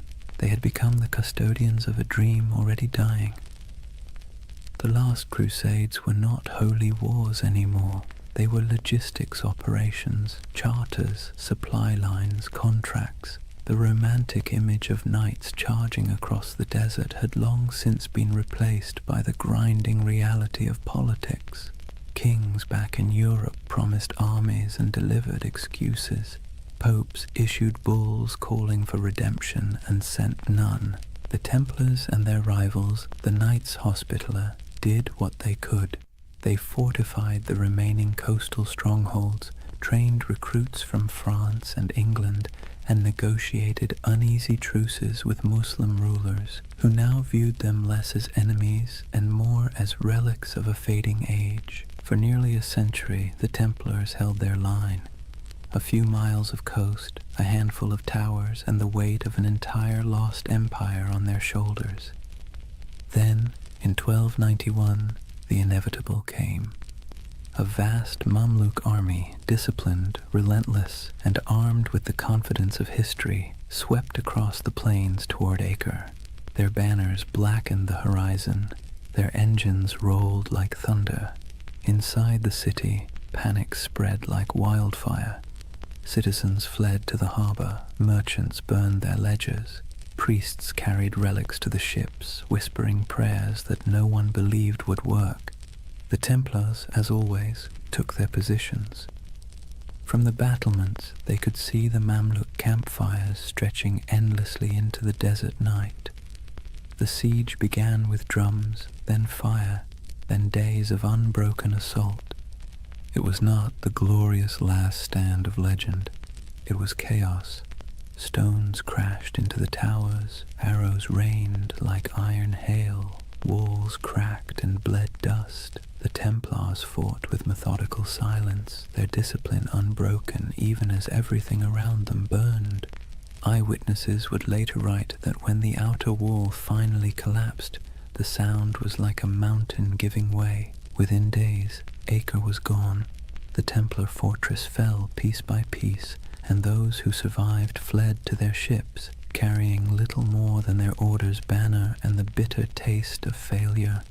When the city burned behind them, so did the last true Crusader stronghold in the Holy Land. It was over. The Crusades had lasted nearly 2 centuries, and now, after all the pilgrimages, sieges, and sermons, the Holy Land was once again entirely in Muslim hands. For the Templars, the loss was more than strategic, it was existential. They returned to Europe as an army without a battlefield, an order without a purpose. Their castles in the east were gone, their mission obsolete, but they were still wealthy, still disciplined, and still bound by vows that made them useful or dangerous, depending on who was watching. They settled mostly on the island of Cyprus, rebuilding their headquarters there. From its harbors, they continued to dream of returning to the Holy Land, though it was clear to everyone that the age of crusades had passed. But faith is a stubborn thing. The Templars still believed that their duty was not complete. They trained, prayed, and planned as if the next crusade was always just one papal decree away. And Europe for a while humored them. Popes still called them the sword of the church. Kings still borrowed their money. Peasants still whispered prayers for them. But under the surface, the world was changing. Trade was replacing war. Cities were replacing castles. Banks were replacing swords. And the Templars, with their vast holdings and network of treasuries, found themselves at the uncomfortable center of this transition. They had invented the closest thing to modern finance, a system where a pilgrim could deposit gold in Paris and withdraw it in Acre using coded letters of credit. It was genius, practical, and efficient, and in hindsight, catastrophic. Because when the wars ended and the debts came due, kings looked at the Templars' wealth and saw temptation, not salvation. Especially one king in particular, Philip IV of France.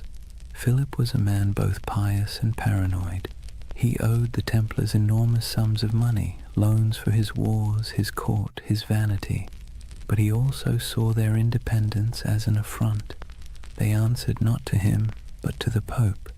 Their fortresses in France were like miniature states, their archives sealed and secret, and the more Philip learned about them, the more their silence unnerved him. Rumors spread of strange initiation rites, of heretical symbols, of men kissing the cross in reverse. Nonsense, most likely, but for a monarch looking to erase his debts and consolidate power, nonsense can be weaponized. In the years after Acre, Philip began to scheme. He courted the Pope, then bullied him. He planted spies among the Templars. He listened to gossip and invented the rest. The Templars, perhaps naively, continued to operate as they always had, holding mass, training knights, managing estates. They trusted in their reputation, in their service, in their holy mission. They never realized that while they were guarding against heathens abroad, the real danger had been quietly gathering at home. In the fall of 1307, France was restless. Taxes were high, the treasury was strained, and the king's legitimacy was fragile. Philip needed an enemy, and what better villain than a secretive, wealthy brotherhood whose glory had long since faded into rumor? The Templars were about to learn a lesson the Romans once taught long ago, that power without narrative is just a target. Their story had begun with oaths whispered beneath the Temple of Solomon. It was about to end in the flicker of torches and the hiss of sealed orders. History, like the sea, has its own rhythm, rising, falling, devouring. The Templars, once masters of both faith and war, had finally drifted too far from shore. Their banners would not fall on the battlefield, but in the courts of kings. Their last enemy would not wield a sword, but a quill. The Crusades had ended, but the Inquisition was just beginning. Imagine Paris in the early morning of October 13th, 1307. The air is cold, the mist heavy. Bells toll softly from the towers of Notre Dame, their echo rolling over the Seine. Most Parisians are still asleep, unaware that within the hour history itself is about to shift. Across the city, a quiet army stirs. Royal messengers slip through fog-damp alleys, carrying sealed orders bearing the king's personal wax seal. Soldiers, sworn to secrecy, assemble at street corners and bridges. They don't yet know who they're hunting, only that the order comes directly from Philip IV, and that disobedience would mean ruin. When the sun finally breaks the horizon, the trap is sprung. Every Templar house in France, every fortress, every commandery, every quiet estate hidden among vineyards and fields is surrounded. Gates splinter, iron boots echo down stone halls. The knights of the temple, warriors who once faced Saracen armies in the blazing deserts of Palestine, are dragged from their beds half-dressed, bewildered, accused of crimes so grotesque they can barely comprehend them. Blasphemy, idolatry, heresy. The list reads like something pulled from a fever dream, but this was no dream. It was politics, dressed in the robes of faith. Let's be clear, Philip IV was not a fool. He was something more dangerous, clever, desperate, and convinced of his divine right to do whatever was necessary to hold his kingdom together. He had bled France dry with wars against England, then with his campaigns to tax the clergy. When the church resisted, he struck back, exiling the Pope from Rome, installing his own candidate, and essentially turning the papacy into a branch office of the French crown.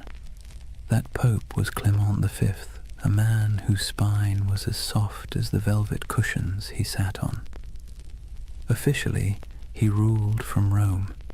In practice, he lived under the shadow of Philip's will, a papal puppet relocated to Avignon. And so, when the King of France whispered that the Templars were dangerous, heretics, maybe even satanic, Clement listened. But the real accusation wasn't spiritual, it was financial. The Templars held vast wealth, not in piles of coins, but in something far more threatening: records, ledgers, IOUs. They were Europe's most sophisticated bankers, managing royal treasuries, facilitating trade, and holding deposits from nobles who trusted their vaults more than their own castles. That included Philip himself, who now owed them so much that, if they called in their debts, France might collapse. And so, with one order, Philip did what every indebted man has dreamed of doing since time began. He erased the balance sheet. The raids were coordinated with surgical precision. Templars across France were seized simultaneously, their archives confiscated, their leaders imprisoned.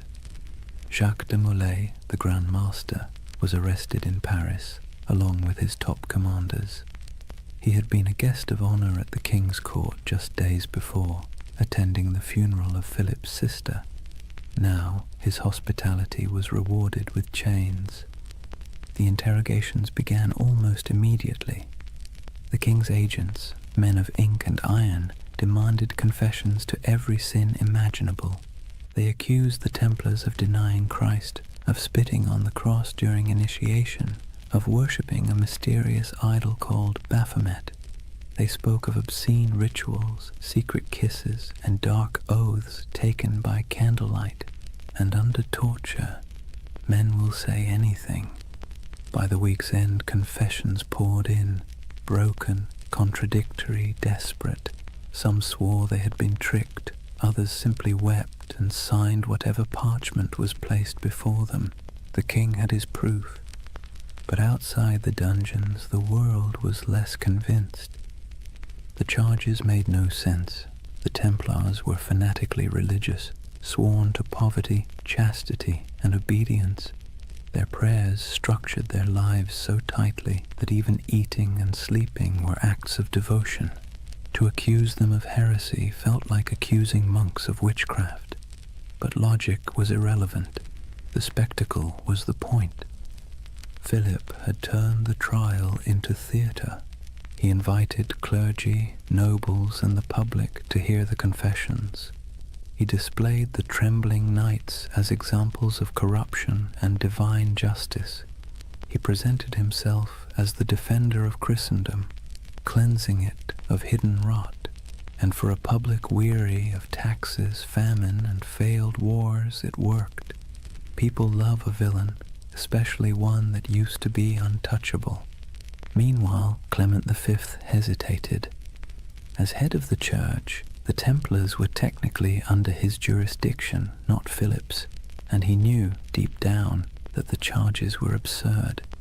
He issued cautious letters demanding the Templars be handed over to papal investigators, but Philip ignored him. France was already playing judge, jury, and executioner. When the Pope finally summoned his courage to intervene, the damage was done. Across Europe, the accusations had spread like wildfire. Other kings, seeing opportunity, followed Philip's lead. Why not confiscate a few Templar estates? Why not seize their gold, their horses, their lands? After all, if France was purging the heretics, who wanted to look soft on sin? One by one, Europe's monarchs turned on their former protectors. In England, Edward II hesitated at first. He actually liked the Templars, but papal pressure forced his hand. In Spain and Portugal, the order was dissolved and reborn under new names, with new insignia, to preserve their assets while appeasing the church. In Germany and Italy, their properties were quietly absorbed by the Hospitallers, rivals who had survived by being slightly less rich and slightly less suspicious. But in France, there was no mercy. The king's prisons overflowed with knights. Some recanted their forced confessions, and for that they were burned alive. Others were kept in darkness for years, their order formally disbanded by papal decree in 1312. As the walls closed in, Jacques de Molay remained calm. His life, by then, had been one long act of faith. He had fought in Outremer, negotiated with kings, and seen the fall of Acre. He knew what it was to lose everything. But this betrayal, this twisting of faith into a weapon, was something colder. He endured years of imprisonment, interrogation, and humiliation before being brought once more into public view. On March 18, 1314, the king staged one final spectacle. Molay and 3 senior Templars were led onto a platform erected on the Ile de la Cité, a small island in the Seine, directly across from the royal palace. The crowd gathered in silence, expecting confessions and repentance. But instead the old man, gaunt, weary, his hair turned white in prison, stood tall and spoke words that would echo for centuries.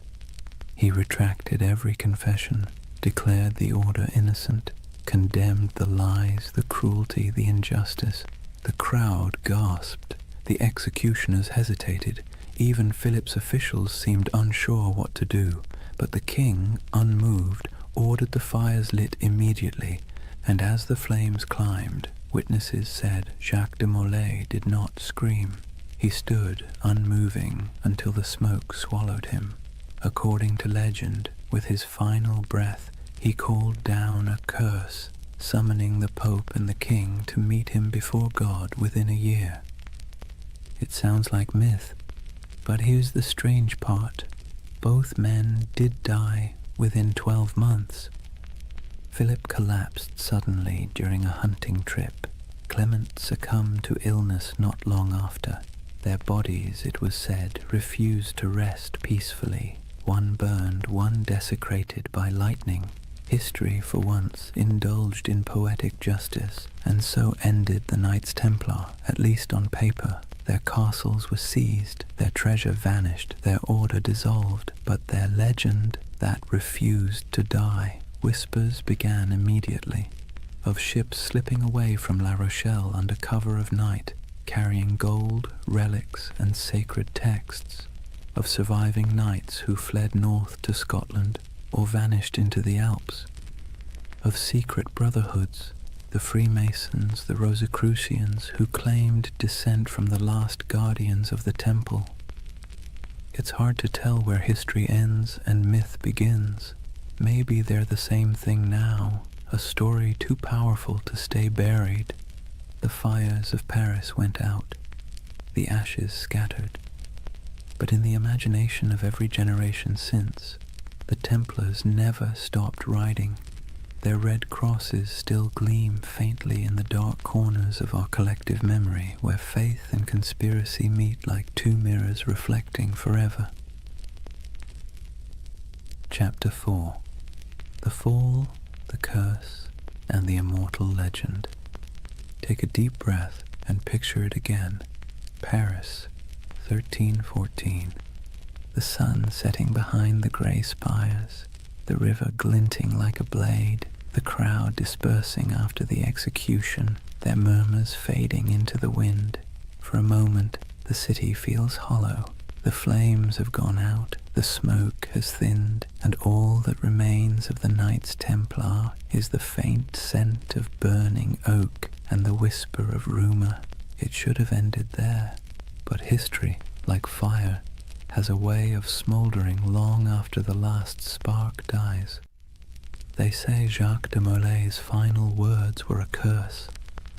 He called out from the pyre, summoning Pope Clement and King Philip to appear before the judgment of God within a year. The legend says his voice did not tremble.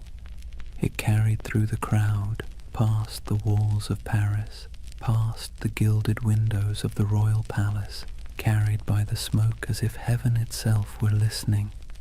And then, as the flames consumed him, something strange happened. The air shifted. The crowd fell silent. Even the guards who had lit the pyre looked uneasy, like men who had just seen something they shouldn't have. You can almost hear the echo, soft, defiant, and final. Within 1 year you will answer before God. It's the kind of line that sounds too neat to be true. And yet, history, either by coincidence or poetic design, obliged. Within a month, the Pope fell ill. Clement V's body gave out after years of stress, guilt, and compromise, his corpse was placed in a monastery awaiting burial. But as if on cue, the monastery caught fire. The flames consumed the chamber, and the papal body, already lifeless, was said to have sat upright in the coffin, engulfed in flames, as though the curse had come to collect. Not long after, King Philip went hunting in the forest of Fontainebleau. A strong, healthy man, still in his 40s, he rode out in the crisp autumn air and never returned alive. Accounts differ. Some say he fell from his horse, struck his head, and lingered for days in agony. Others say he was seized by a sudden paralysis. Either way, the most powerful man in Europe died slowly, staring into nothing, as if haunted by something he couldn't see, and with their deaths, the curse of the Templars was born. It was a simple story. 2 men destroyed by the vengeance of a martyred knight, but it grew quickly. People whispered that France itself was doomed, that Philip's descendants, the Capetian line, would die out within generations, and, strangely enough, that too came true. Within less than 2 decades, all 3 of Philip's sons, each having worn the crown, were dead without heirs. The dynasty that had ruled France for centuries was snuffed out like a candle in a storm. The people of the time called it La Malédiction des Templiers, the Templar curse. To later generations, it became a parable, a warning about greed, corruption, and the strange persistence of divine justice.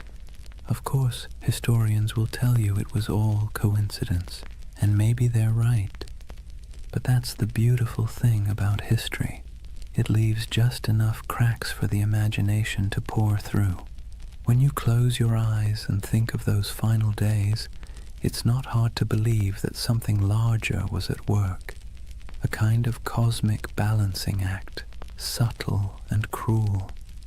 The Templars, who had built their order on discipline, loyalty, and faith, had been betrayed by those who claimed to uphold the same virtues. And perhaps, just perhaps, the universe took notice. Yet even as their bodies turned to ash, their legend began to breathe again. Within a generation, stories of the hidden treasure of the temple began to surface. Gold, relics, and ancient knowledge spirited away from France before the arrests.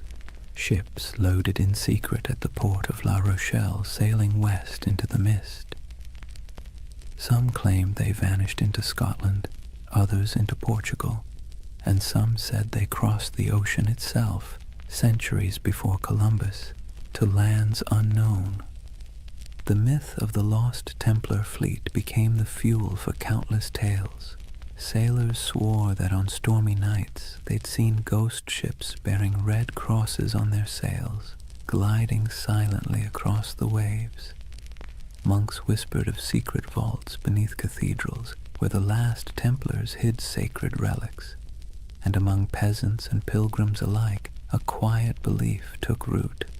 The Templars were not dead. They had merely gone underground, waiting for the world to be ready again. It was an idea too romantic, too mysterious to fade. The church had tried to erase the order's name, to burn their banners, melt their seals, and scrub their records. But the Templars had built something deeper than stone. They had built a story, one that couldn't be killed with fire or buried in royal decrees. And the story began to change shape. In the Middle Ages, people whispered that the Templars had discovered the Holy Grail beneath the ruins of Solomon's Temple, that the treasure they carried was not gold, but knowledge, secret doctrines, ancient scrolls, perhaps even relics of Christ himself. These weren't just bedtime stories, they were expressions of longing for a lost wisdom, a purer faith, a world where the sacred and the powerful were one and the same. It's strange, isn't it? The church destroyed them for being too secretive, too independent, and yet that very secrecy made them immortal. The less we knew, the more we wondered, and wonder, as every myth maker knows, is the soil in which legends grow. By the 14th century, the Templars were ghosts. By the 15th, they were saints of imagination. By the 18th, they had been reborn entirely, absorbed into the rituals of the Freemasons, who borrowed their symbols, their oaths, and their mystique. Masonic lodges across Europe adopted the Red Cross, the sword, and the language of brotherhood. In their dimly lit halls, among candles and geometry, men in powdered wigs whispered oaths not unlike those once spoken in Jerusalem. And in those flickering moments, the Templars lived again, not as soldiers, but as symbols, symbols of resistance, of hidden knowledge, of purity lost and truth buried beneath the weight of time. Somewhere along the way, their story stopped being about history at all. It became about us, about our hunger for mystery, our suspicion of power, our desire to believe that somewhere in the forgotten corners of time, the pure and the brave are still watching. And that brings us back to that fateful Friday, the 13th of October, 1307, the day that superstition itself was born. Before that morning, Friday the 13th meant nothing. It was just a date. But after the Templars were seized, tried, and condemned, it became a symbol of betrayal and bad luck. The day the innocent were destroyed by the powerful. The day faith was tested and justice mocked. The day one of the most disciplined brotherhoods in human history was wiped out in a single breath. Centuries later, we still flinch at that date without remembering why. Maybe that's the real curse, not divine vengeance, but cultural memory, a faint echo of injustice that hums quietly beneath the surface of modern life. Every time the calendar aligns and Friday falls on the 13th, we pass through that echo. Most of us shrug it off, but somewhere deep in the collective mind, a voice whispers, "Be careful."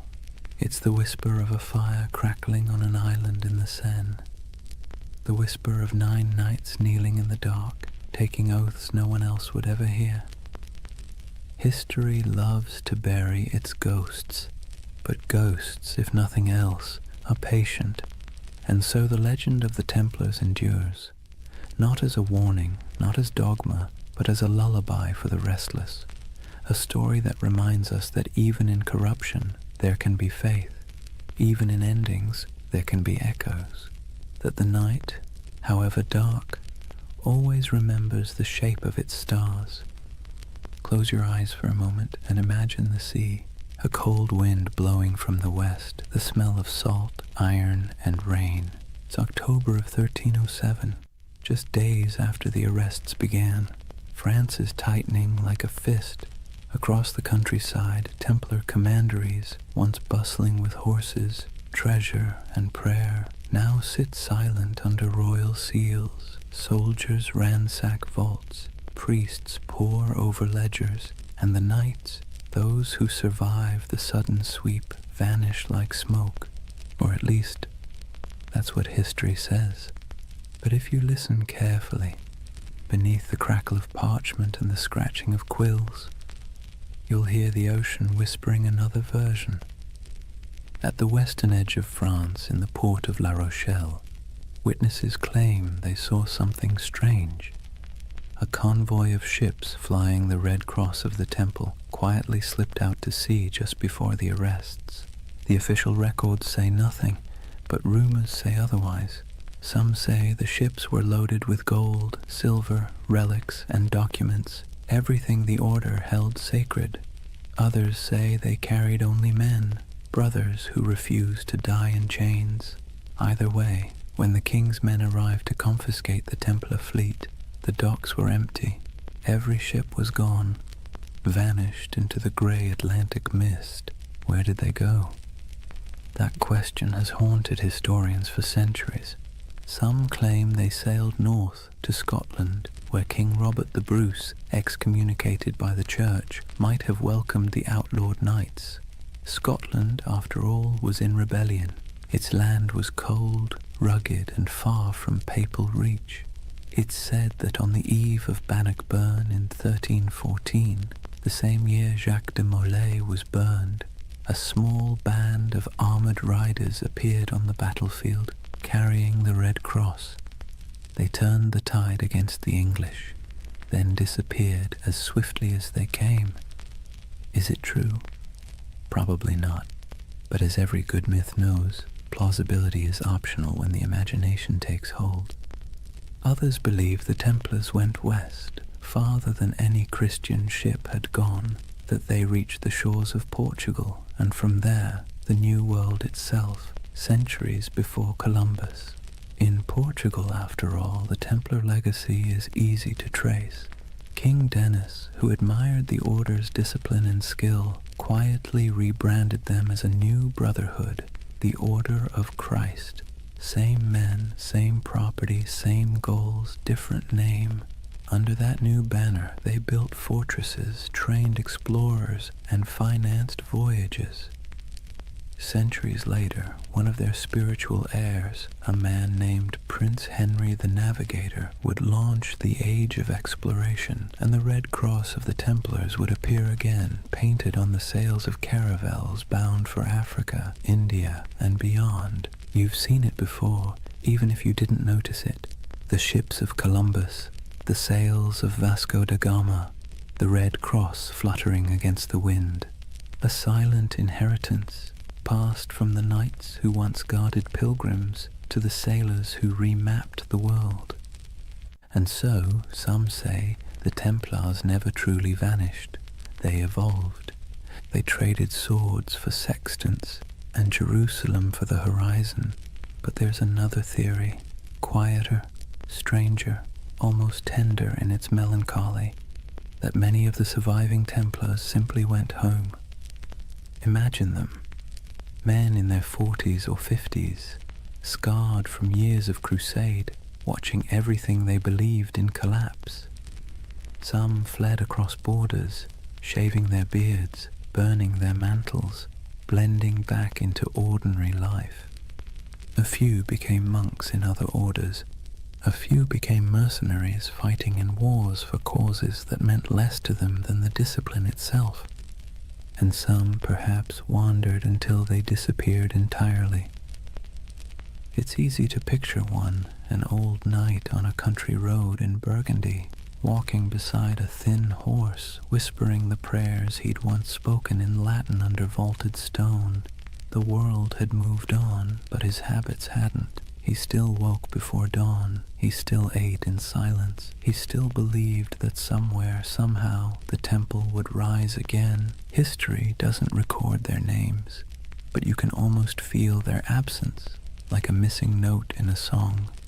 Meanwhile, in the cities, the myth began to grow.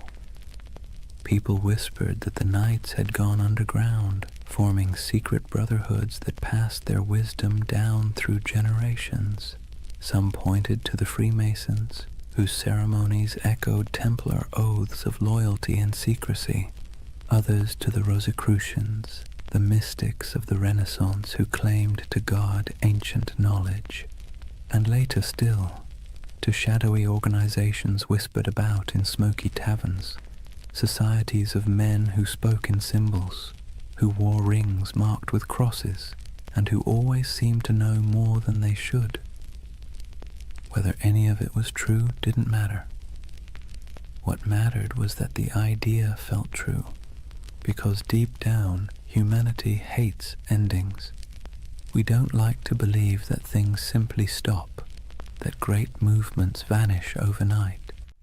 We'd rather imagine that somewhere, beneath the surface, the story continues. And maybe it does. In Scotland, legends grew of hidden lodges beneath cathedrals, where descendants of the Templars met by candlelight. In Spain and Portugal, old families claimed to possess relics from the temple, swords, seals, and parchments that no historian could trace. And in France the ghost stories began. Peasants said that on stormy nights they saw riders in white cloaks galloping through the woods near old commanderies, their torches flickering like stars. No hoofbeats, no voices, just the wind, the rain, and the sound of metal brushing against metal. The church called it superstition, but the peasants knew better. They said it was the Templars, still keeping watch.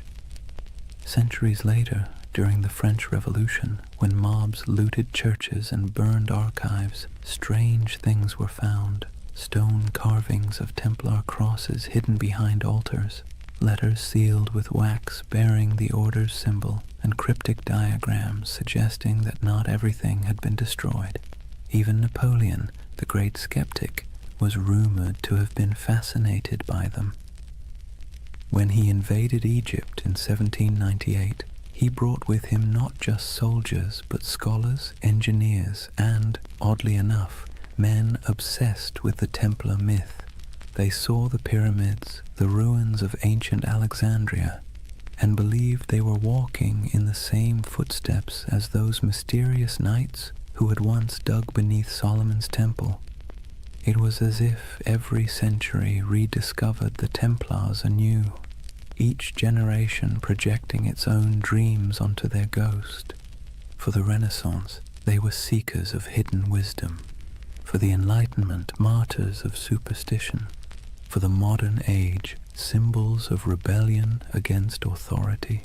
And through it all, their image never changed. White cloaks, red crosses, silent resolve. The perfect blend of purity and menace. That's the strange paradox of the Knights Templar. They began as humble monks sworn to poverty and ended as eternal figures of power. They were meant to defend faith but became symbols of doubt. They were destroyed for secrecy, and yet secrecy is what keeps them alive. When you trace their story from the ruins of Jerusalem to the myths of modernity, you realize that the Templars have become less a chapter of history and more a kind of mirror. Every age sees itself in them. Every conspiracy, every spiritual revival, every lost cause finds its reflection in their legend. Even today, their name is everywhere. Video games, novels, films, coffee brands, even insurance companies. The irony would probably amuse them. Men who once vowed to own nothing now sell everything. But perhaps that's fitting. The Templars were never just about religion or war. They were about the human need to believe in something that endures. And maybe that's why we can't stop imagining where they went. Not because we need the facts, but because we need the comfort of knowing that ideals, courage, loyalty, sacrifice, don't just die with men. They drift, they adapt, they survive. So when you think of those ships sailing out of La Rochelle into the fog, try not to see them as fugitives. See them as dreamers, as the embodiment of a simple, quiet truth. That faith and mystery always find a way to escape the fire. Maybe they reached Scotland, maybe they reached the New World, or maybe they're still out there somewhere, beyond the horizon, sailing a sea that never ends. Imagine a cold dawn in Paris, 1307. The streets smell of smoke and fear. Bells toll somewhere in the distance, slow, heavy, deliberate. The king's guards march through the mist, their armor clattering like a death knell. Inside the stone halls of the royal fortress, a handful of exhausted men kneel before a tribunal. Their white mantles, once symbols of divine purpose, are now stained with dirt and tears. The red cross across their chests looks almost like a wound. These are the Knights Templar, the once unbreakable brotherhood now accused of heresy, blasphemy, and witchcraft.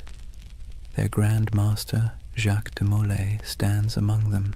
His face is gaunt, his hands tremble, but not from fear, from disbelief. Only a few years earlier, kings had begged for the Templars' loans, popes had blessed their missions, and merchants had trusted their vaults with fortunes. And now, the same powers that exalted them call them servants of the devil. Let's be clear, the charges were absurd. The Templars were accused of spitting on the cross during secret initiations, of worshipping a mysterious idol named Baphomet, a bearded head that supposedly whispered prophecies, of kissing each other's backsides as oaths of loyalty. It sounds like something invented by a drunk gossip trying to impress a tavern full of bored clerks. But in medieval Europe, rumor and heresy were as lethal as swords. Under torture, men confessed to anything. And King Philip IV of France, buried in debt to the Templars, knew that pain was cheaper than repayment. He wanted their treasure and their silence. So he ordered confession after confession until even the strongest broke. It's strange to imagine these were men trained to endure battle, to ride through sieges, to fight without sleep. And yet here they were, chained in dungeons, whispering prayers that turned into pleas. Some recanted immediately, others held firm until their bodies gave out. But through it all, one question pulsed beneath the surface like a heartbeat. Where is the treasure? Because according to legend, the Templars had amassed unimaginable wealth. Gold from Jerusalem, silver from Europe, relics from the Holy Land. They were bankers to kings, landlords to half of France, and custodians of secrets no one dared write down. When their order collapsed, that treasure simply disappeared. The official records show nothing. The king found empty vaults, the church seized estates, but no gold. And so the myth began. The missing Templar treasure has been called the most enduring unsolved mystery in medieval history. Over the centuries it's been found 1,000 times, in hidden tunnels under Paris, buried beneath Rosslyn Chapel in Scotland, locked inside the catacombs of Malta, even frozen beneath Nova Scotia's Oak Island, where fortune hunters have been digging for 200 years and still haven't hit bottom. Each theory begins the same way, with the night of October 13th, 1307, when those ships at La Rochelle sailed off into the mist.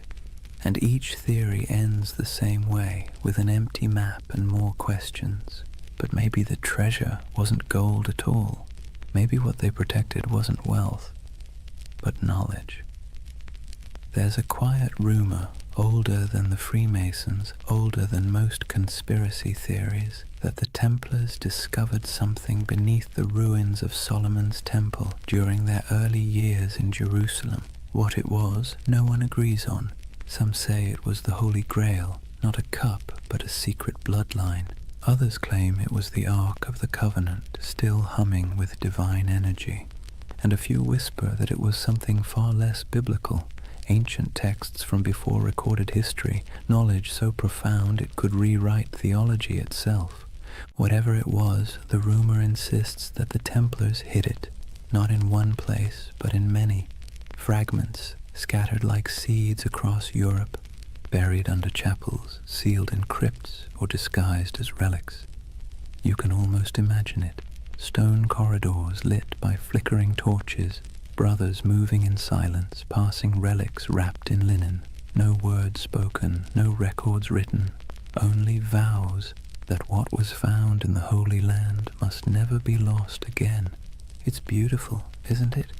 The idea that knowledge can be smuggled through time, that truth, like treasure, can survive corruption, fire, and forgetfulness. But let's pause, because the historian's mind has a way of ruining poetry.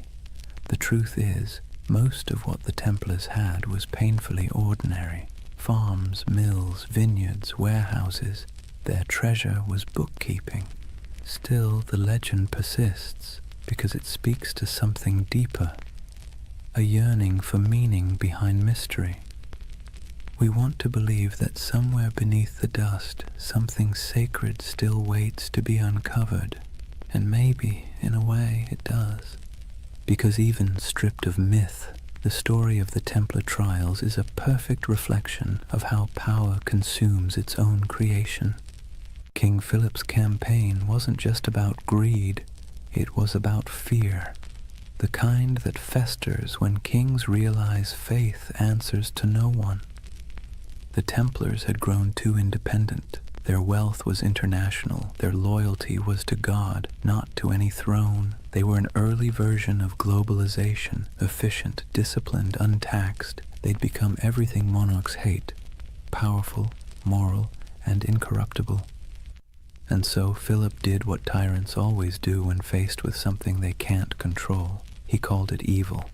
By 1310, the trials had become theater. Dozens of knights were paraded through Paris to confess and repent before crowds. Some, desperate for mercy, repeated the false confessions they'd made under torture.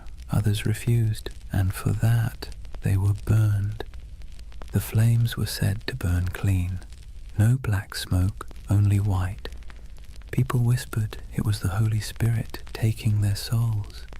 Others said it was the wind carrying away the last truth the church dared not hear. But one man's death would outlive them all, Jacques de Molay, the Grand Master. In 1314, after 7 years of imprisonment, he was led to a small island on the Seine. The executioner tied him to the stake as the king's men watched. When asked for a final confession, de Molay refused. He looked at the crowd and spoke instead to the heavens. He declared that both the king and the pope, Philip and Clement, would soon answer before God for what they had done. It was less a curse than a statement of cosmic bookkeeping, but it landed like a thunderclap. Within a year, both men were dead, and so legend turned to prophecy. The curse of Jacques de Molay was born. In taverns, people whispered that the Templars had struck back from beyond the grave, that the king's line was doomed, and when Philip's dynasty collapsed within a few generations, the myth grew stronger. History remembers it as coincidence, but myth doesn't care for coincidence. It prefers poetry, and in that poetry, the Templars became immortal. Their treasure, whatever it was, became eternal. Their curse became their revenge. You can see echoes of it everywhere, in novels about secret codes and grail quests, in stories of lost bloodlines and hidden orders, in the fascination that still surrounds their name. Because deep down, the story of the Templars isn't just about power or faith. It's about loss. The loss of certainty, of purity, of something once believed to be incorruptible. And perhaps that's why it still hums beneath our collective imagination, because when we stare into history long enough, we start to see ourselves. The way faith becomes ambition, ambition becomes greed, and greed becomes legend. So maybe the real Templar treasure isn't buried in stone or sealed in vaults. Maybe it's the myth itself, the part of human nature that refuses to stop believing, even when reason tells it to. The belief that something holy might still be hidden under all this noise and dust, that even in ruin there's a secret worth protecting, and somewhere, under moonlight or memory, a ship still drifts through fog, carrying not gold, but the weight of a promise, the promise that no truth ever really disappears. It just waits to be rediscovered. Picture this, the flames dying down on that island in the Seine, the crowd dispersing into the night, their faces glowing with the reflected orange of what they'd just witnessed, and above it all, the black smoke curling toward the spires of Paris, drifting into legend.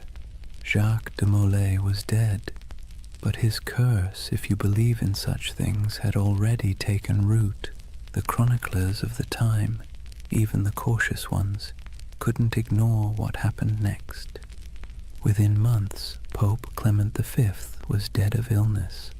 Within a year, King Philip IV was thrown from his horse and died suddenly. No heirs, no fortune, no redemption. It was as if the fire had leapt from de Molay's pyre into the royal bloodline itself. Whispered superstition turned to conviction. The Templars had called down divine justice.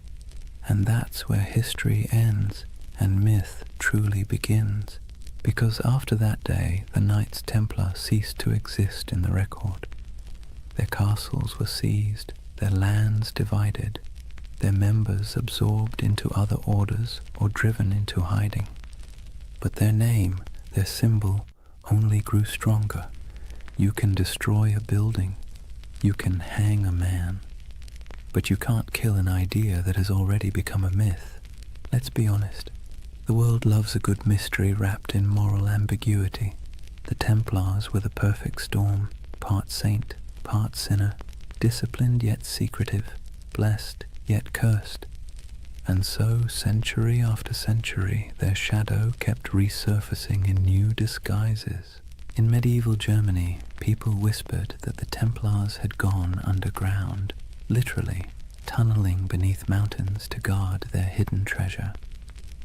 In Scotland, they were said to have joined Robert the Bruce at the Battle of Bannockburn, their white mantles glowing like ghosts as they charged across the misty fields. In Portugal, they supposedly rebranded as the Order of Christ, quietly sailing under new banners as Europe's age of exploration began. Everywhere they vanished, stories bloomed like ivy over old stone. By the Renaissance, artists painted them into allegories. By the Enlightenment, philosophers invoked them as symbols of reason suppressed by superstition. By the 18th century, they'd re-emerged again, this time whispered to be the ancestors of the Freemasons, the supposed keepers of ancient wisdom and architects of secret societies that shaped revolutions and empires alike. No proof, of course. But when has lack of proof ever stopped a good story? And then came the 19th century, a perfect breeding ground for myth. Romantics were obsessed with lost causes, fallen knights, and tragic purity. The Templars became literary gold. Poets wrote of their courage, novelists embroidered their rituals, and painters gave them halos of melancholy light. They became a mirror for every generation's anxieties. The pure few against the corrupt many, the dream of spiritual order in a chaotic world. And that's the secret ingredient to their immortality. Each age reshapes them to fit its own fears and fantasies. For the Victorians, they were noble martyrs. For the mystics, guardians of sacred geometry and alchemical truth. For the modern internet, they're either ancient aliens or early bankers. The spectrum runs from the sublime to the ridiculous, and somehow the Knights Templar fit perfectly into both. But why? Why them and not some other crusading order lost to time? Maybe it's because they sit right on the fault line between faith and doubt. They were monks with swords, believers who killed, poor men who became rich, holy men who served kings. Their contradictions make them endlessly recyclable, adaptable to whatever mystery you want them to represent. And let's be clear, people love contradictions. They feel human, they feel possible. The Templars are not gods or demons. They're a reflection of how ambition twists faith, how purity curdles into power, and how power always inevitably invites its own destruction. It's almost poetic that they were accused of worshipping a severed head, because in a way, that's what their legend became, a body without a leader, kept alive by imagination, headless but somehow still breathing. Let's drift for a moment to one of those places still whispered about, Rosslyn Chapel, Scotland. Built in the 1400s, long after the Templars' supposed end, it's a riot of stone carvings, angels, vines, strange geometric knots, and figures that seem oddly ancient.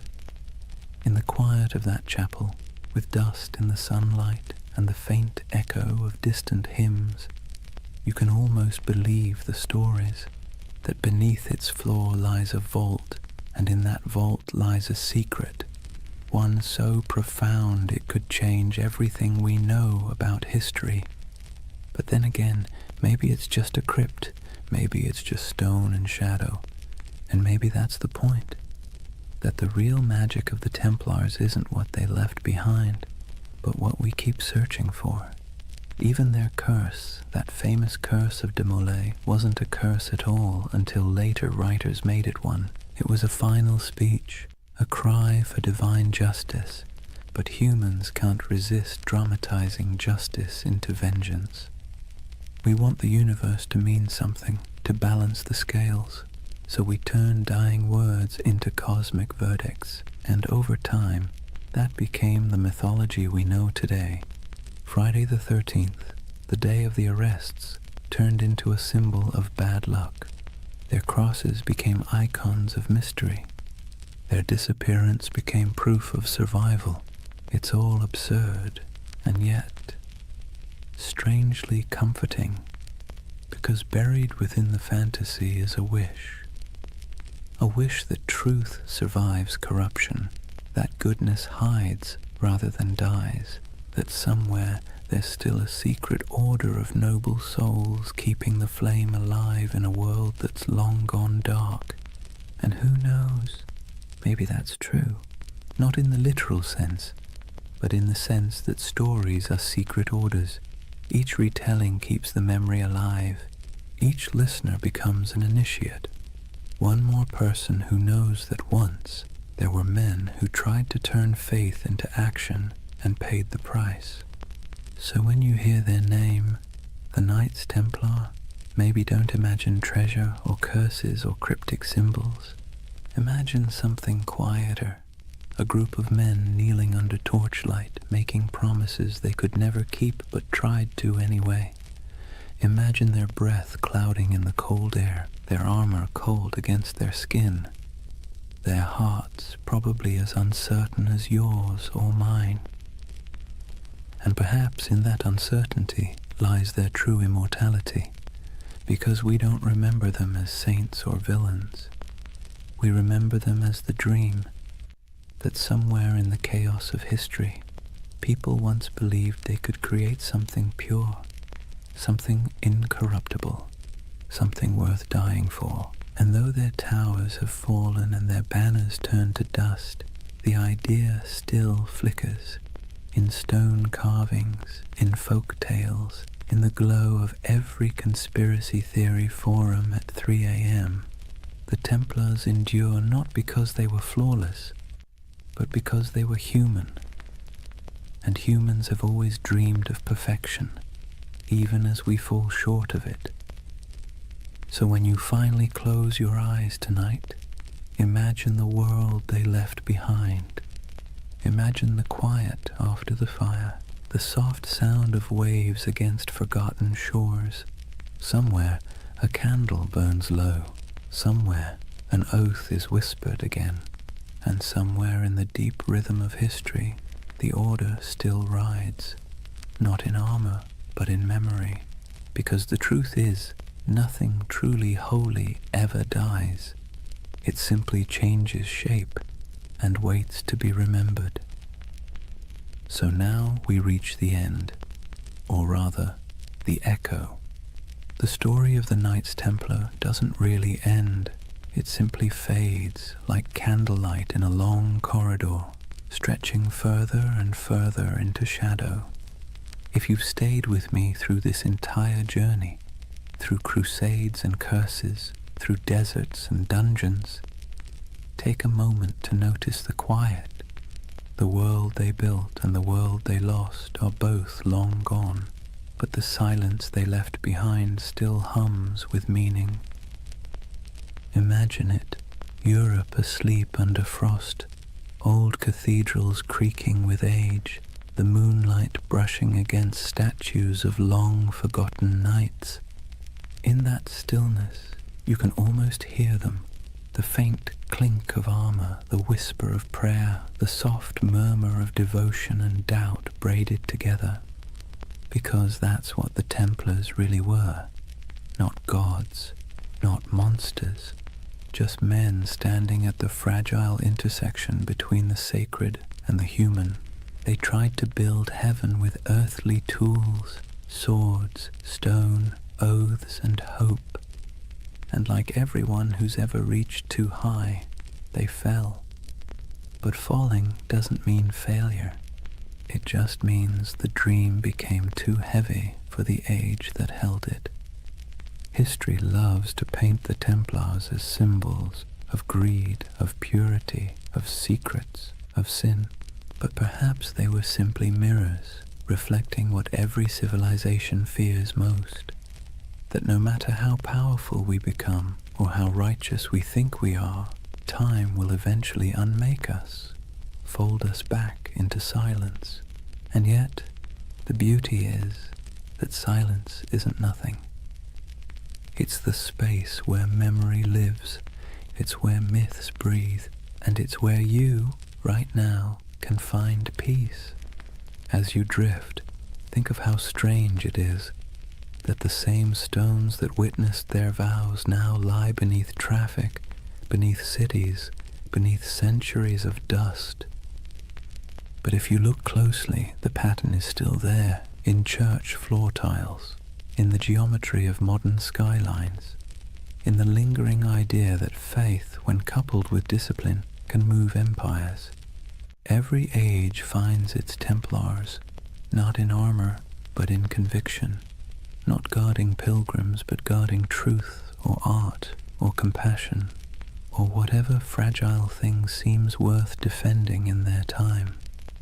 Maybe you've been one of them without realizing it, someone trying to build something pure in a world that doesn't always reward purity. So tonight, as the story fades, let the noise of history recede behind you. The clash of swords, the whispers of betrayal, the long sermons and louder silences.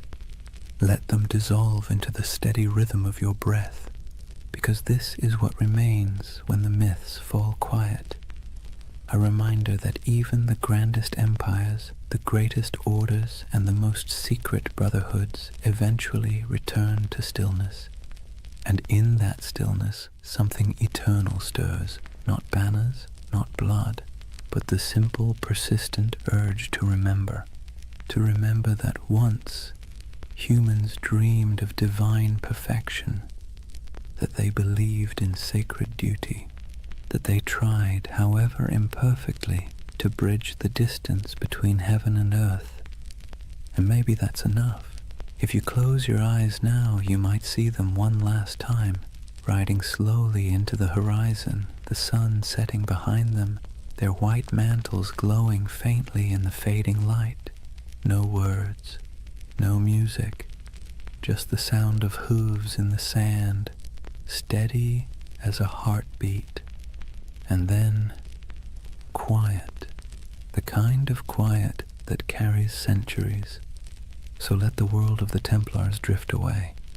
The wars, the treasures, the secrets, what's left is only peace, soft, steady, endless peace. Thank you for joining this journey through time, for wandering through cathedrals, deserts, and dreams. If you enjoyed this story and want to hear more journeys through history to help you sleep, please subscribe. And before you drift off completely, tell me what's keeping you up tonight. Maybe next time we'll dream through that too. For now, rest easy. You're safe. History will keep its secrets until morning. Good night.